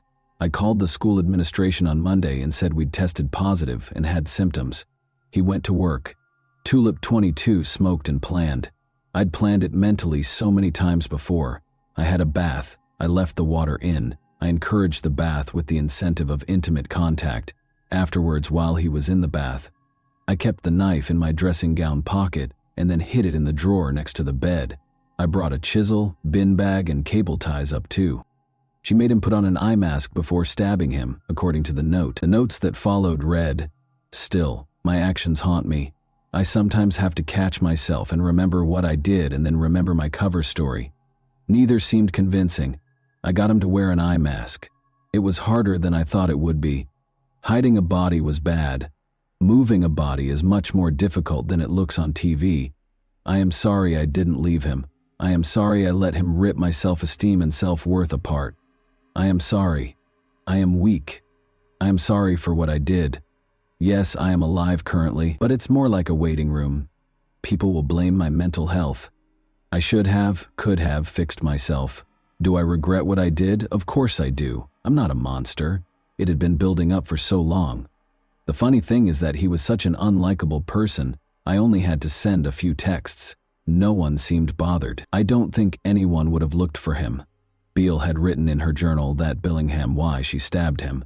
Recall that Nicholas Billingham vanished on November 1, 2021, and he only used text messages to communicate with his loved ones after that. The police visited Fiona Beale's residence on Moore Street, where she and Nick resided, the day after they finished reading her notebook. In their hasty inspection, they found nothing out of the ordinary, but when they came back the following day, they discovered a few things, such as a mattress in the cellar that was noticeably covered in blood when it was moved. More evidence was discovered when the police returned to Moore Street on March 19. A body was discovered buried in the backyard by forensic investigators and specialized search teams, which included a cadaver dog. Buried beneath bark, chippings, soil, wooden sheeting, concrete building blocks, bricks and planks, plastic bags, rubble, mortar, polystyrene, laminate flooring, and pieces of fabric and vinyl recovered from a constructed structure concealing the body. Billingham's remains were discovered wrapped in carpet. The eyes were covered with a sleep mask. On the inside, the words, "This is my morning after face," were printed. According to the police spokesperson, he was not given any dignity or opportunity to die because of the way he was wrapped in cables, hose pipes, plastic bags, and construction debris. It displays complete disdain. One day after the body was found, a post-mortem was performed. It has been determined that he was killed by a single stab wound to the right side of his neck, which cut the esophagus and trachea and crossed the right jugular vein. Moderate force would have been needed for this. It is impossible to rule out severe force. Fiona Beale was taken into custody by the authorities on March 22, 2022, and accused with killing Nicholas Billingham. When Nick's family learned of his passing, they were crushed. Fiona's use of Nick's phone to text them and his buddies startled them. One of these texts was shown to reporters by Nick's mother, Yvonne Valentine. "Nick has been taken from us far too early and will always be in our hearts," said Nick's family in a statement. "We've been overwhelmed with offers of kind support and words of comfort from so many beautiful people, and know that he will be sadly missed by all his friends, family, and loved ones. Our heart aches for Nick. He was a gorgeous little boy, and we have so many cherished memories of him growing up, and we're so proud of the man he became." Fiona Beale's co-workers and her students' parents were shocked to hear that the adored teacher had a darker side. "We are particularly mindful of the impact this news will have on the children, and we'll be doing everything we can to support both pupils and staff as we work through this difficult time together. This is an appalling tragedy that will shake our school community to its roots, and it's at times like this that we must rally around each other, support each other, and be kind to each other." The administration of the school where Fiona worked issued a statement saying, "We were shocked and saddened to hear that one of our teaching staff has been charged with a very serious offense and is now remanded in custody."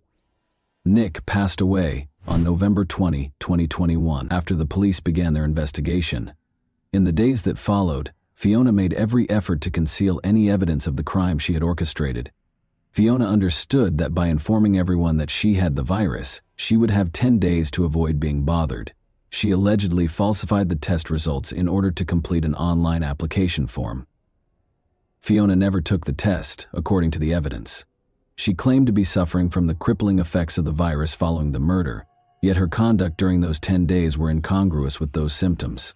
Using her deceased partner's and subsequently her own Amazon account, she purchased a number of cleaning supplies, including for Venetian blinds, a new mop and bucket, ultra-heavy-duty bin bags, a new mattress, bedding, clothes, wall art, and mirrors.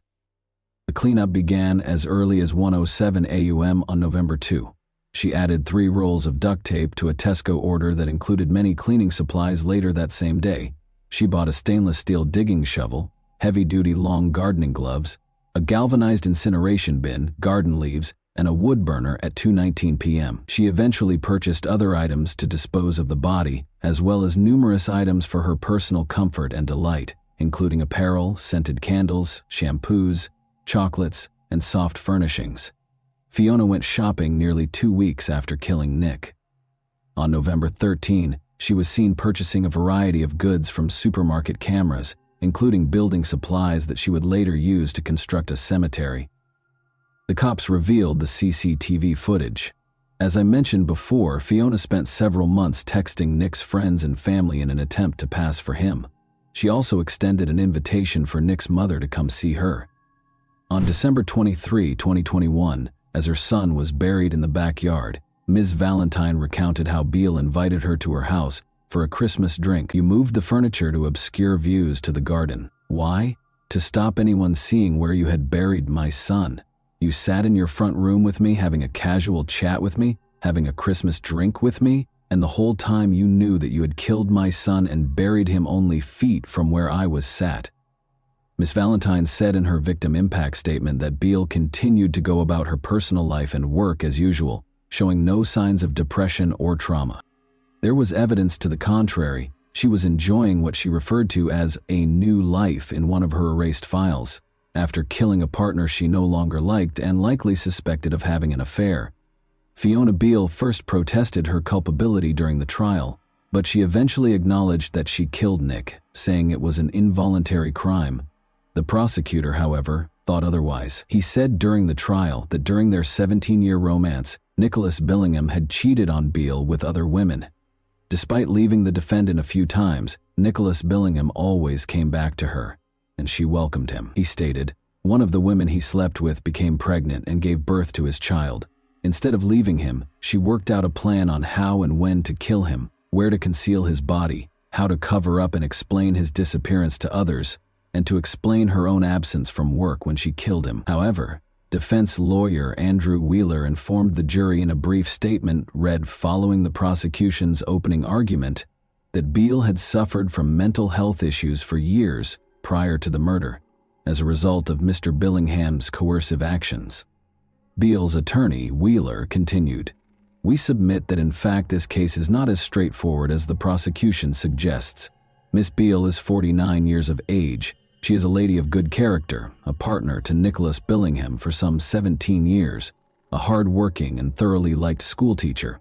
In essence, a lady about whom you will hear many good things as you listen to the evidence." Wheeler next asked the jury, "How does that person go on to kill? There is no dispute in this case that she unlawfully killed Nicholas Billingham. What this case is really about is her state of mind. You will hear that she has, over the years, struggled with her mental health. As you will hear, the defense lawyer described Nicholas Billingham as psychologically controlling and wearing her down over time. She was worn down till she was practically broken over the years. We surrender to you." Many of the specifics of the actual act itself are difficult for Fiona Beale to remember. The teacher continued to work as usual, even traveling to London with the class, according to the court. However, Beale started messaging the head teacher frequently to claim she was sick a few weeks after her capital visit. When the worried head teacher called Beale's mother after receiving the texts in March, she disclosed that Beale had informed her that she was leaving on a school residential trip. After that, the head teacher reported her missing to the police. She was located by Cumbrian police at a rental address close to Kendal. But Beale informed the officer that she didn't want her family to know her precise whereabouts and that all she needed was some peaceful time. Fiona Beale eventually modified her initial statement and completely accepted her guilt, but not before Beale sent a message to her family saying, "I'm so sorry, I love you all very much." The officer then sent the message to Beale's mother, and 3 days later, they went to the lodge. She then described her personal and professional life to the jury at Northampton Crown Court, claiming that Billingham had made cleaning a major point of contention between them and had thrown a dinner plate against a wall twice. Beale said that she was administered antidepressants while attending college. She claimed that when they first started dating, Billingham, who was working as a builder with his stepfather, was incredibly kind and considerate. Little by little, Billingham had changed. "I remember when we were in a flat," Beale said in the opening statement to the court. "I had left a cloth with cleaner on it, and it stained a worktop. It didn't seem really serious, but then cleaning became a huge issue throughout the years, and rather than laughing things off, I would get told off."